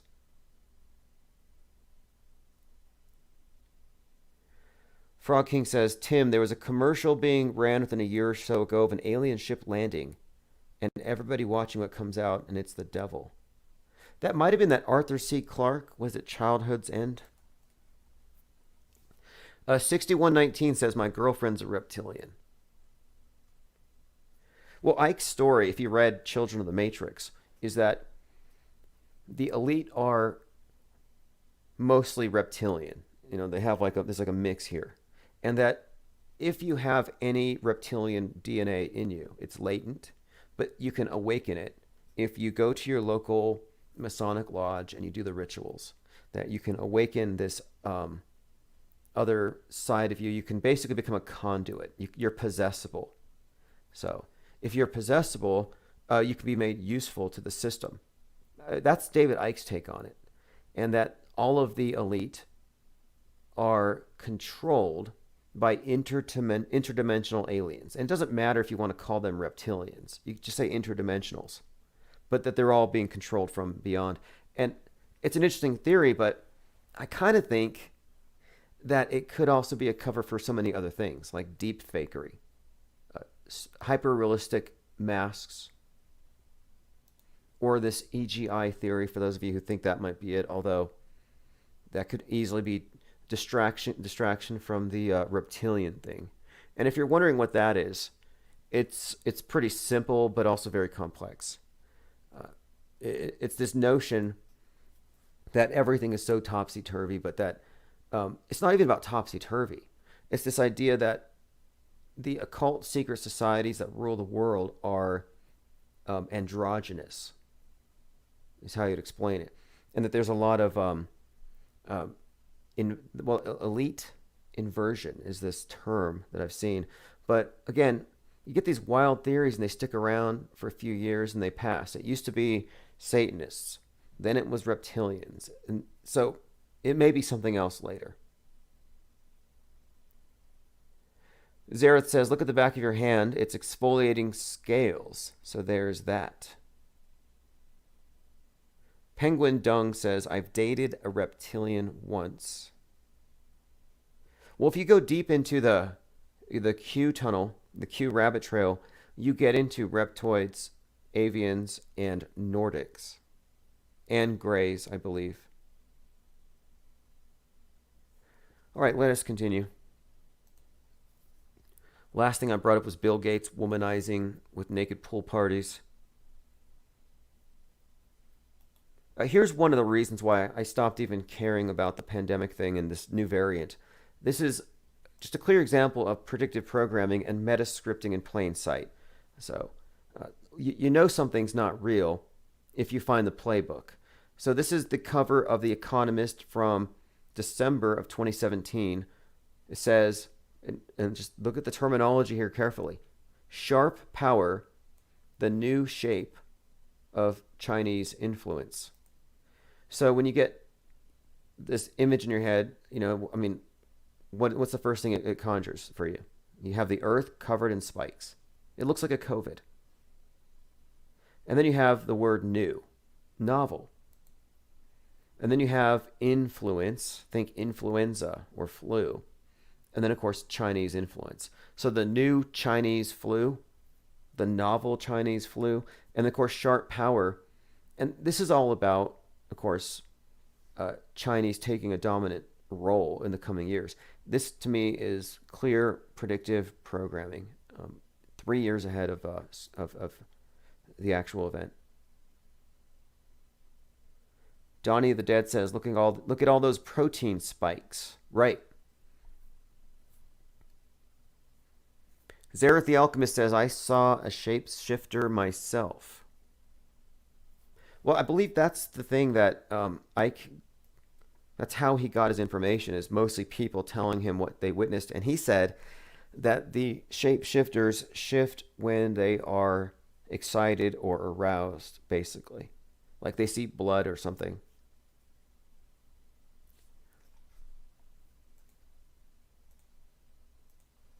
All right, I'm going through my notes here. This is a work of art if you're looking at the screen. I Am the Way. I just think it's so bizarre the way they've tried to create a celebrity and a likable character out of Fauci, who, you know, you can rearrange the letters in his name a little bit. Dr. Fauci, you can rearrange it into Dracula. The key is you take the F and you flex it down into an A. Very easy to do. And then the I is a capital L. Lowercase everything else. It's not that complex, but yeah, it says Dracula. And also there's Dr. Eichhoff. Fauci backwards, I-C-A-U-F, Eichhoff. But here I've done Dr. Fauci as Pinhead. And I put syringes instead of nails.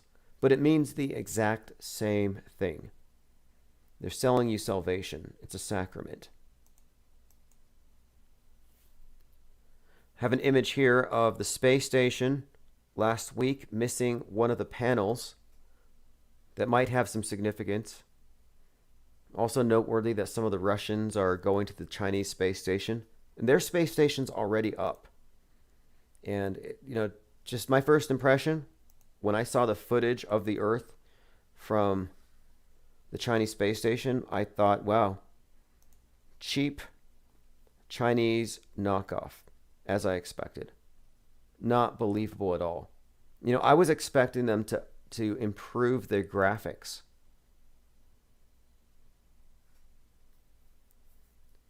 Frog King says, Billy Corrigan has a story on a podcast about seeing a shapeshifter in front of him. Yeah, I think he might know something. They have a couple of videos that I think are very revealing. All right, let me see what else we have. That's, again, the Chinese space station. I have an image here of American nurses preparing for the Delta variant.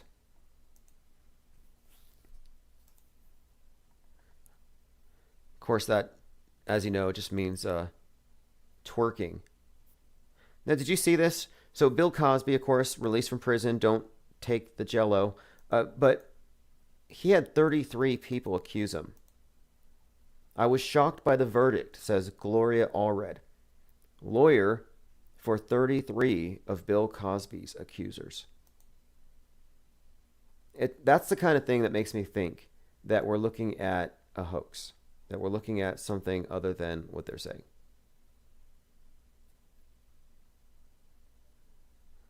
All right, I'm going through my Minds. If you follow me on Minds, you'll find a lot of the things that I discuss, a lot of the interesting links, things that people send me just show up there.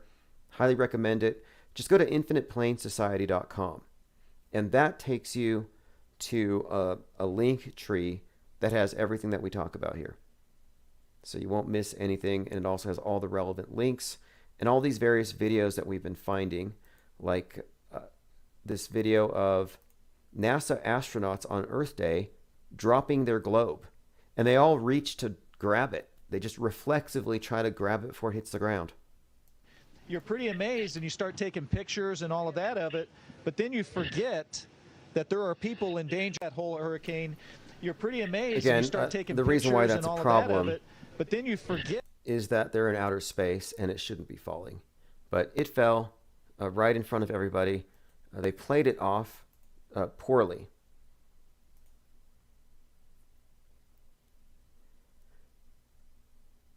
All right, let's see what else we have here. Oh yeah, Kyle Rittenhouse. Let's get back to Kyle really quick here. Is he associated with the Proud Boys? Well, yeah, if he's a Fed, then yes. And that's kind of what I'm thinking. His backstory is very questionable. It's like, is he believable? You know, he's like 15 years old, raising money for the local police. I think this is just an operative. I won't believe it as a real event until I see Gage Groskrautz's bicep or lack thereof. You know, I don't think that anything short of that will convince me that this thing was real. And if they pulled off a brilliant psychological operation. I have to say that. So you've got Proud Boys, and now Canada's also added 3%ers to their group of terrorists. Look at all these. Look, this is the thing they've done. You know, they've recreated the universal terror threat, but they've replaced the Islamic terrorists with white nationalists, and they've added these other ones. So you've got 3%ers,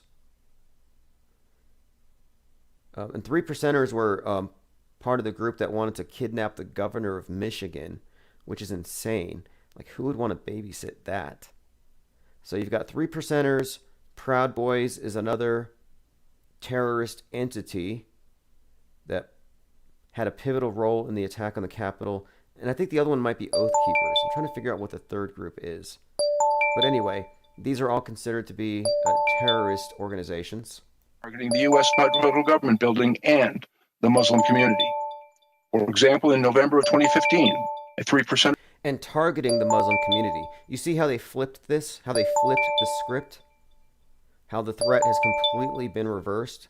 And this is all templated. Like I've said before, it's not a coincidence that you have the incel instead of the terror cell. Same basic dynamic, but instead of blowing themselves up for virgins, they're blowing themselves up. And, well, maybe they are expecting that. But the incels are also sexually repressed terrorists. And you also have the radicalizing verses of the Quran having been replaced with the radicalizing verses of QAnon. These are templates. And there's a few things down the line. Even the idea of Israel is the little Satan, America is the great Satan. And then you take the QAnon story, and they're fighting the deep state. And if you look at their narratives, you can see that they have the same enemies as the jihadis. It's the evil bad guys that control Hollywood and the government and everything else. So it's fascinating now, though, that now the Muslim community is the target of this new threat, the QAnon radicals. States. They have been linked to bomb plots targeting the U.S. federal government building and the Muslim community. For example, in November of 2015, a 3%er was arrested and eventually convicted of shooting and wounding 5 men at a Black Lives Matter demonstration in Minneapolis, Minnesota. And in 2020, 2 of the group's leaders directed a plot to allegedly kidnap the governor of Michigan, involving the acquiring and detonating of explosives to divert police attention from the kidnapping. Okay, so anyway, stories, all fake, just as fake as the terrorists in caves blowing up buildings on the other side of the world. This may be worth playing again. I'm just going to have to... There's a couple of things here. This is one that's worth noting too. So this is something that's shown up in some of the 4chan boards that I monitor. QAnon has noticed this. Q rotated becomes a reset symbol. So if you look at the idea here, that we're looking at a big reset. Although McAfee's Dead Man's Switch appears to be a nothing burger. Is like kind of... I mean, I was hoping it'd be something interesting. I mean, the best thing that we have right now, Pizzagate-wise, is Bill Cosby eating pizza, but Dead Man's Switch, we were supposed to get the goods, 31 terabytes. And somebody wrongly associated the imploding or collapsing condo with McAfee, and somehow he was storing the info there. Not true. And someone said, I think it was a collapsedemic in Discord. Somebody posted that. There was another collapse in DC of some other building. It's like, what's going on here? They run the same types of psyops. They really do overlap these things. Like, do you remember the King Super shooting out there in Boulder, Colorado on 3/22. Store number 33 union workers were shot at while they were trying to get their COVID-19 vaxes. They go for their COVID-19 shots and they get shot with an AR-15. That whole event, which was fake, was tied, it was inextricably tied with the shootings that happened both in Atlanta and the Christchurch shooting. If you look at these stories and how they reference one another, they all exist in the same fictional universe, which of course is the one that most of the people that you know live in. Lunar Node says maybe the reason Bill went free is because of the dead man's switch. Right? Could be. Well, I'll have to check. I'll have to check to see what's on that wallet, that blockchain address, but I haven't seen anything yet. Although, a couple of things that are noteworthy here. The sister of the man that was allegedly killed, either by McAfee or someone McAfee hired, the guy that allegedly poisoned his dogs, poisoned McAfee's dogs. Anyway, the sister of that guy who was killed in his home, she thinks that McAfee is still alive. So the story goes, he's got these 9 dogs roaming the beach. His neighbor poisons the dogs. McAfee retaliates. And then he hides and he escapes.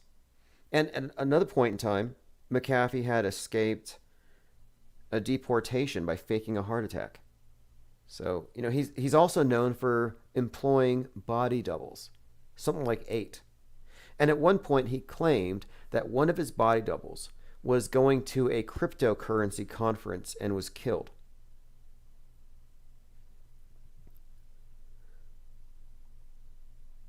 Zara says, this is the 4th time your broadcast was cut off. Never happens on any other channel.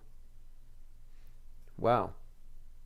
Well, just to give you a rundown, we are live on 3 different YouTube channels. One has 50 people watching. One has about 20. One of my channels has been repurposed for nothing but art. Some of you have found it, and you might like this. So now that we have the 24/7 stream going on again, the art stream will always be playing whatever's playing here. So if you ever have this on in the background, I'm usually live when I'm not live, just hanging out in Discord or doing the art, but it's on that other channel. But we're also live on Facebook, Odyssey, DLive, Twitch. We're live on radio.net, and you can also find us, I believe, on TuneIn. I can put the links down there, but there's a number of links. If you just go to infiniteplainsociety.com, if YouTube is failing, there's a number of options.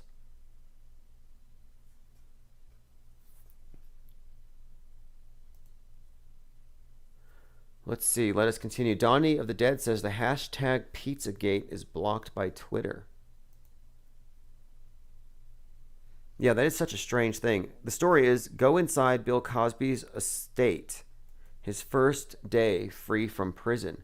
So he's not at a Pizza Hut, and that pizza looks gross. Actually, now that I think about it, I was asking earlier, I said, why is this guy wiping his mouth when he hasn't taken a bite off the pizza? Well, I think he picked all the cheese off of it and all the pepperonis, and he left the sauce behind. So I'm not sure what that means. I'll have to ask. Okay, Heidi says the pizza looks gross.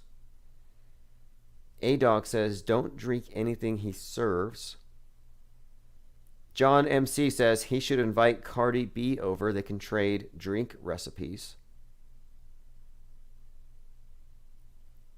Everyone is commenting on how it's such a gross looking piece of pizza. But it could just be a piece of pizza. It doesn't have to imply that he's in the club of Club Adrenochrome. Although I tend to think so. I'm not convinced that the story is 100% true. I think there's some exaggeration there. Now I have something I want to play. I played this a few days ago. If anyone would hear this, this is just want to show you where things are at right now. I think this is fascinating. So this is a pastor, Kenny Hart, who is comparing Colin Kaepernick. I'm sorry, he's comparing Jesus Christ to Colin Kaepernick. And he uses the expression, Kaepernickian to say that Jesus is Kaepernickian when he weeps over Jerusalem? My experience in America has been clouded by my race and my position in the society. And that experience does not mean I don't love my country. It means that I have to love my country differently. It means that my love has to change its form. You know, it's not that love is different. It just takes a different form. And so, you know, when Kaepernick takes that knee, you know, he's told to do that by a Green Beret. Like, a lot of people don't know that backstory, but yeah, it was a Green Beret. What's his name? Now, anyway, the phrase he uses is Kaepernickian, and I thought that's kind of strange to compare somebody in the present time, or rather to compare somebody in the past to somebody in the present. Kind of a strange reversal here, but he told him, hey man, here's a way. But I'm just going to leave it at that. I just think it's kind of noteworthy here that you have a pastor who is making this comparison as though it's valid, and maybe it is valid, but I'm just pointing it out there because I think it's an important plot point. A commenter says satellites crash out of the sky in Call of Duty Warzone. Okay, now Call of Duty 3, let me pull, this is interesting. There's Call of Duty, I think it's called Warzone, Black Ops Cold War. This is the one. Yeah. Okay. Satellites are being forced out of orbit and are crash landing at multiple points for their 4th season. Yeah, they have predictive programming in their games that showed you COVID, showed you masks. So this is, I think, probably likely. I was looking at this game trailer for something called, I think it was Dark Winter, The Division. These games are very prophetic. But for them to be bringing up space wars and satellites falling from the sky, yeah, there's another one too. I think it's called Battleground 2042. This is a theme that we're seeing in all of the games, and there's a reason why. Everything that you see in the games is predictive programming. Here it is. The sky is falling. The site. A smart one. So it says the sky is falling. Brace for impact. It's one of these games with a lot of explosions and all this stuff, but it's all propaganda because this is going to prepare them, the viewers, to accept what comes next. And it looks like it involves zombies. So that's something to look forward to. Here's an image of a burning satellite. Now, how often, this is the thing, whenever there's a major psyop, they give you this visual imagery before. So how often have you seen something that looks like the space station, you know, burning up? I can give you an example. The poster from X-Men's Dark Phoenix, you know, the movie that opened with a $33 million opening weekend, their poster actually had the space shuttle going through these flames. But this is an interesting image in itself. Satellites will crash. So I have something else here. It's a video from, I believe it's from the Chinese Space Agency. And it's showing anti-satellite ballistics at work. Let's see if I can pull this up because this is very similar to the image in this video game. I'll show you what I mean. Oh, by the way, Richard Branson is going to space on July the 11th. The date, July the 11th, is the anniversary of the day that Skylab fell from the sky in 1979. So just heads up, he's going up on that date, which I think is kind of ominous. Now, I'm looking for a certain video, if I can find it. It's of, it looks, oh, that's right, I do have it here. Now, again, we're looking at an image from, this is a game called Call of Duty Warzone Season 4. And you have a pretty good image of a satellite being taken out and what it would look like. So I have a video here. It's a simulation of a Chinese anti-satellite ballistic taking out. Here it is. It almost looks identical. This comes from an article. The report says, space station is part of China's plan to dominate space. So here you have a missile taking out, presumably, maybe a CubeSat. I mean, if they take out the DirecTV satellite, it's going to be war. So one thing I hope they don't do, out of everything that's going to happen that appears to be scripted, the Skyfall and everything, I hope they don't kill the internet. And I'm hinging this hope on maybe they need us to be connected to keep the brainwashing up. So maybe it's safe, but I would hate the idea that they just make us go cold turkey.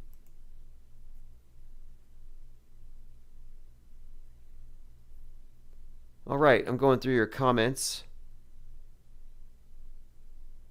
Mary Smith says his chair design looks like pizza. Yeah, I can see that.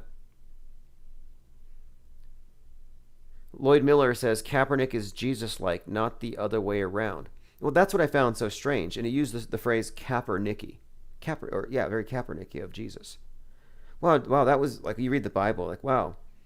Jesus was really being like this sports celebrity when he made that decision. Okay, let us move on.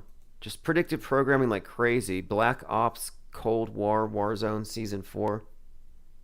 In fact, Black Ops Cold War, that trailer came out last August. It came out on that. It was I believe let me pull that date up because it was right before Kenosha started. So the summer of 2020, you had the Black Moon. Black Moon, what is it and why you can't see it? And I remember this date because this was, of course, around the time of the riots and everything. And this video game comes out, and the trailer had Yuri Bezmenov talking about subversion in America. And the cover, of course, actually the release date, everything about it seemed timed. That's why when somebody points to some of these games and like, hey, look, they're tearing down satellites in the new Call of Duty, it's like, okay, it's meta script. In other words, everything that you see in the news is going to be put into your subconscious because your subconscious's eyes are wide shut. It takes it all in. And you're going to be inundated with the messages that they need you to have. And you're going to have it in your head long before, whether you're watching TV, which all television programming is MK Ultra, playing video games, or even reading comic books. Nothing is exempt at a certain level. New York mayor urging citizens to reduce electricity use to avoid blackouts. Interesting. Now, remember in New York, they had those blackouts in 2019 on 42nd Street on the 11th. I'm sorry, on the 13th of July, 2019, and put 42,000 people in the dark. And they're like, this is the 42nd anniversary of the other Manhattan blackouts, these notorious blackouts. Anyway, if they're telling you in advance there's going to be blackouts, there probably will be. Last year, we had the National Guard out doing these EMP drills. So this is something that is in the cards. Like we had the Chinese space junk that was talked about last month. Well, a year prior, there was a drill for space junk falling. And it happened to, this is the thing. Okay, 2019, you have a drill for space junk. 2020, a piece of Chinese space junk almost hits New York. So you almost have a space junk 9/11. 2021, the same thing happens, only this time it's not a drill. It's, quote, real. So it's almost like there's a calendar here. So I think it's pretty obvious that it's going there. Have you seen this? People are spotting parallels between Britney Spears' testimony and Miley Cyrus's Black Mirror episode. They're talking about her legal arrangements. Britney Spears is apparently in some type of a conservatorship, probably because she can't take care of herself or whatever. But people are suggesting that she's being controlled. And there's an episode of Black Mirror where Miley Cyrus plays a character who's being controlled by her aunt. And as she gets older and more rebellious, her aunt gradually replaces her with a CGI version. And it gets pretty dark, but it's very realistic. I mean, it could totally be done.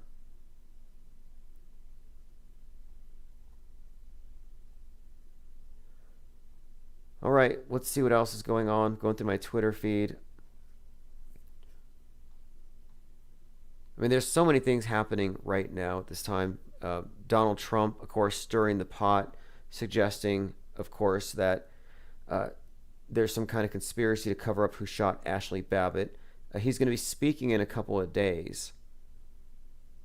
Don't know what that means, although, judging by the people who I follow on Twitter, they're expecting Trump to take back the office, possibly with JFK Jr. at his side in August.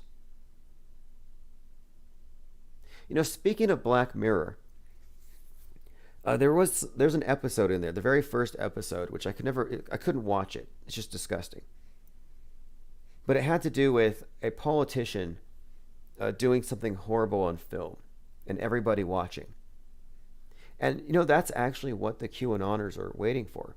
They're saying that everything that supposedly McAfee would have on his dead man switch, that all of this information is going to be dropped at once.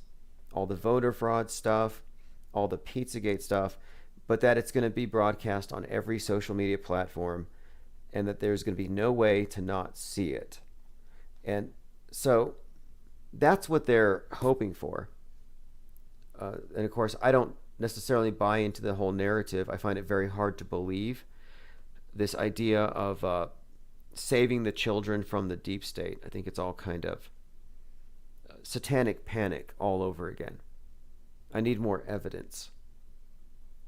But whether or not that part of it is real, what is certain is that the QAnon narrative is a carefully crafted story that's being played out, and I would consider it to be a psyop.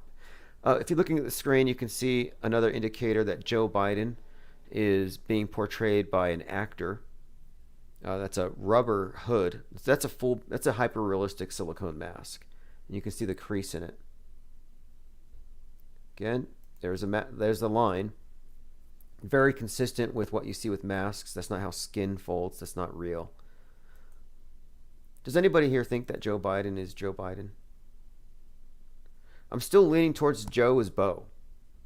That Beau Biden didn't really die at 46, but that he fake died and took on the role of his father. And I would point to the skulls. Look at their skulls. What you'll see is that Beau Biden's skull is closer to the Joe Biden skull of today than today's Joe Biden is to Vice President Joe. It's like they switched at some point. That's been one of my theories.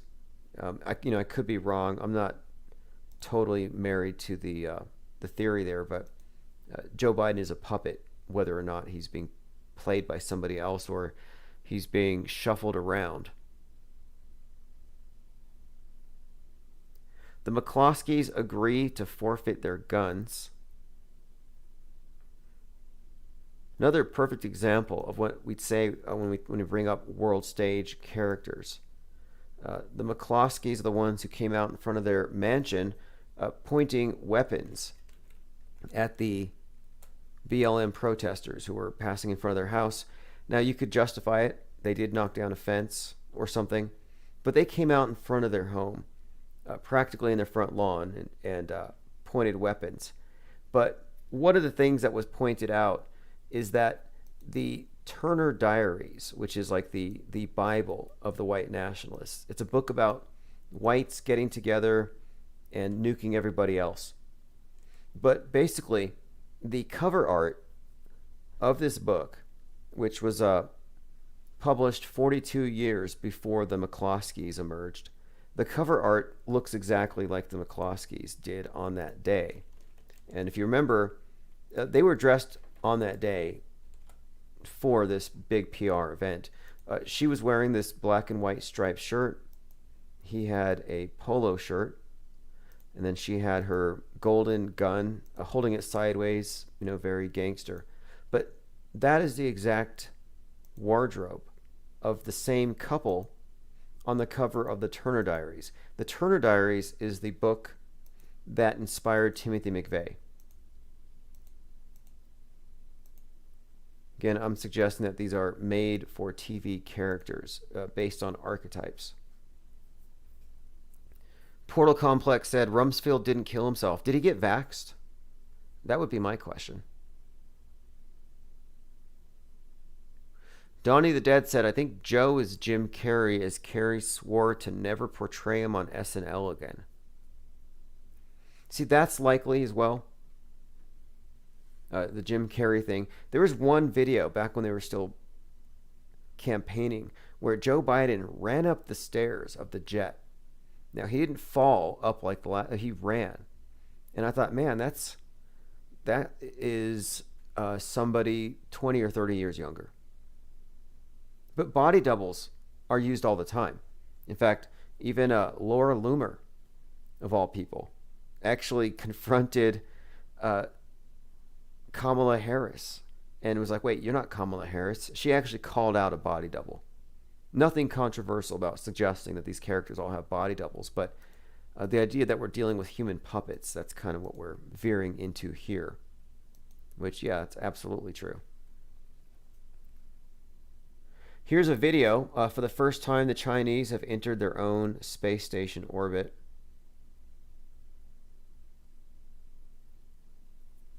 I'll be watching their footage.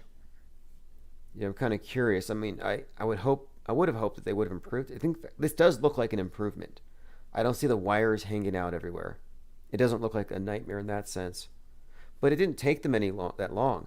And I was thinking to myself, are we going to see them build the space station this time? We have time lapses of all kinds of buildings. And yet, here, the space station just magically appeared. And sure enough, the Chinese space station just magically appeared.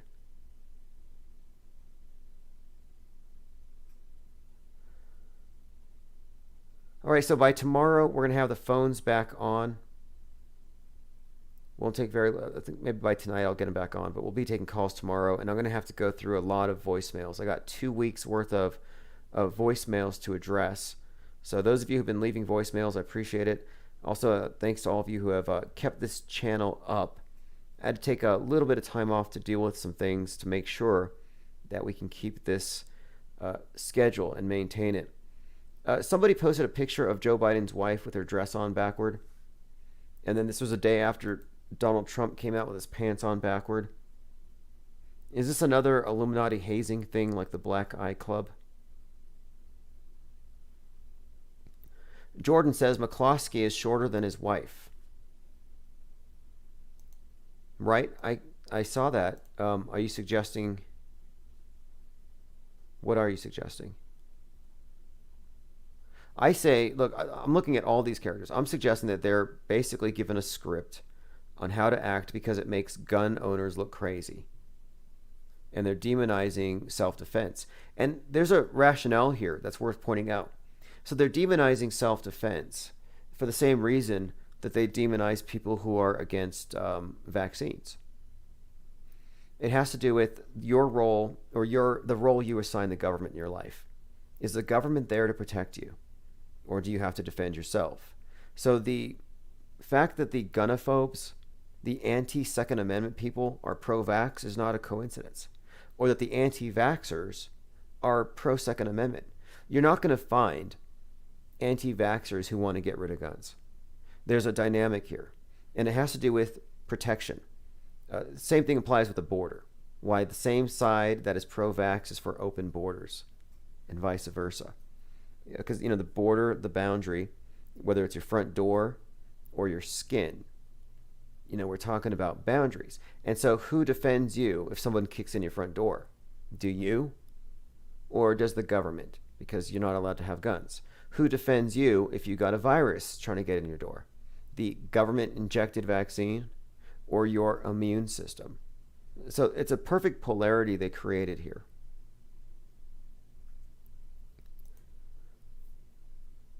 If you're looking at the screen, you see a volcano as captured from the space station. This is one of the areas where they're consistently lying to us. This is where you can expose it as a hoax, I think, where that's not 300 miles up. It could be maybe, I would say 70,000 feet. I don't know. Maybe a U2, but I think they're taking footage from the U2 program and attributing it to low Earth orbit. It's very easy to point out these inconsistencies. The space station is a weak spot, which is why I'm surprised that they didn't improve it for this Chinese space station. I thought, man, they've got to figure out everything they're doing wrong just by listening to us, just by listening to channels like this, and maybe improve on it. But no, they certainly did not.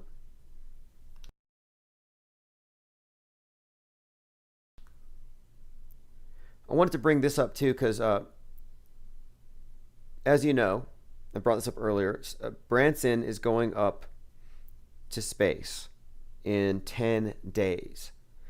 Then you have Tom Cruise, who's going to space supposedly in October, but I wouldn't be surprised if they do it sooner because there's a bit of a race. There's another director, another production trying to get into the space station.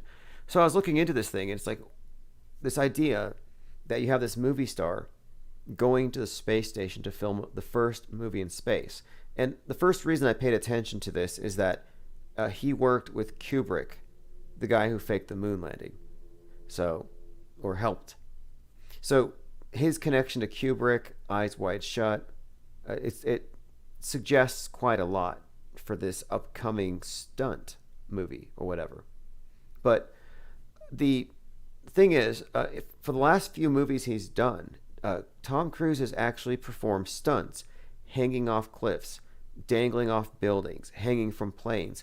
So he has been doing stunts. And even the director here said that he was mad that he couldn't stop Tom Cruise, that he was scared, he was sweating. He said, "We had 5 cameras on the cliff and a helicopter camera and a cameraman hanging from safety cables.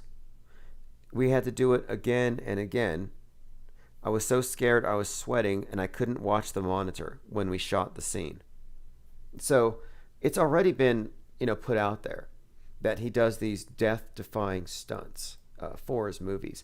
So, I'm kind of interested to see what happens here, but I wouldn't be surprised if they maybe speed this up a little bit. Maybe it happens sooner than later. But it's supposed to happen in the next month or so. And there are a number of things about this trip to the space station that I think are worth pointing out. A couple of other things. I've been collecting a lot of great videos on these various glitches within the space program. This one came from a Twitter account I follow. And here you see a very interesting way of using harnesses to fake gravity, or 0G, or 1/6 Earth's gravity. And in this way, what they're doing is they're using cables like they do in the ISS. In fact, this is decades ago. But they're juxtaposing these videos with astronauts on the moon. And the way that these cable knots move is exactly the way the astronauts move. The way that these acrobats are diving around and doing flips, falling forward and then bouncing back up, it looks exactly like the astronauts. It's a no-brainer. Just another example of how they faked the moon landing. I would subscribe to my blog or newsletters. You'll get links to all these videos as we find them. Also, someone sent me this. This is a crisis actor at one of the recent shootings, and he just happens to have a hat on with a Masonic insignia on it. And I have a collection of laughing crisis actors that I'll be going through as well. I'll put these into the playlist. But that's pretty blatant there. He's got his symbol on his forehead there. Rod Jenkinson says the Chinese version has a distinctly made in China feel to it. Well, I commented on this back when they started putting their probes on the moon. And I'm like, why don't they share the same production facility, the same movie studio, use the same cameras? Because some of them are faker than others. And I don't know, maybe they don't want to call them out. Maybe that would cause some hostilities. Like, you guys are doing it wrong. But they're all doing it together. You know, earlier I mentioned Pearl Harbor. And on the topic of Pearl Harbor, well, some will say that that debunks flat Earth, because how did they manage to do that? If the Earth is flat, it would mean that these countries are not aligned this way. And I have to point out that if the world isn't a ball, then all of these wars are going to be faked and staged in a way to reinforce the big lie. In other words, all of the countries that would be at war with one another, all these various nations, are actually working together at the very top. So I don't think it's a debunk. Not that it's ever been bunked. You know, I don't think that there is a flat Earth debate at this time. And I've been following some of the more recent ones, and I find it peculiar that the anti-flat Earth crowd feels like they can attack the AE map, the azimuthal equidistant map, as though that were the model. And they suggest, and then they characterize it as the flat earthers think that this is the model, and that the Bible supports this, and that this has a dome. And no, it's totally a fallacious approach there. It's a straw man attack on the whole concept. All right, let me see what else we have. Again, I'm going to put my InfinitePlaneSociety.com link there. That'll take you right over to the link tree with all the various live links. Also, every day we're recording at some point during the day for AutoHoax.com, a daily news-based podcast covering the major fake events of the day, the fake narratives as they develop. So you don't want to miss that. You can catch the replays as well. So I'll put a link to that as well. Also, follow me on minds.com/InfinitePlaneSociety. If you want any of the links or any of the screen caps, I post it all there. And again, tomorrow we'll have phones on, and I do have an interview with an author on the QAnon topic. So you won't want to miss that.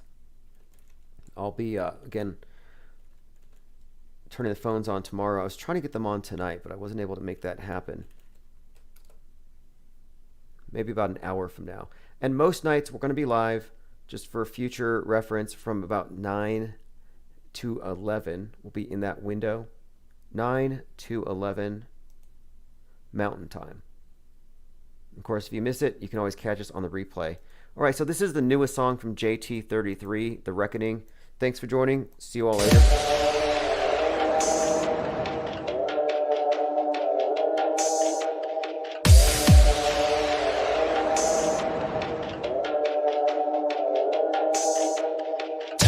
These people, they're sitting around me, they're living in fear. Fear of the virus, fear of the violence. They ought to be fearing the tyrants. Take a look at all the tyranny here. Only through the clear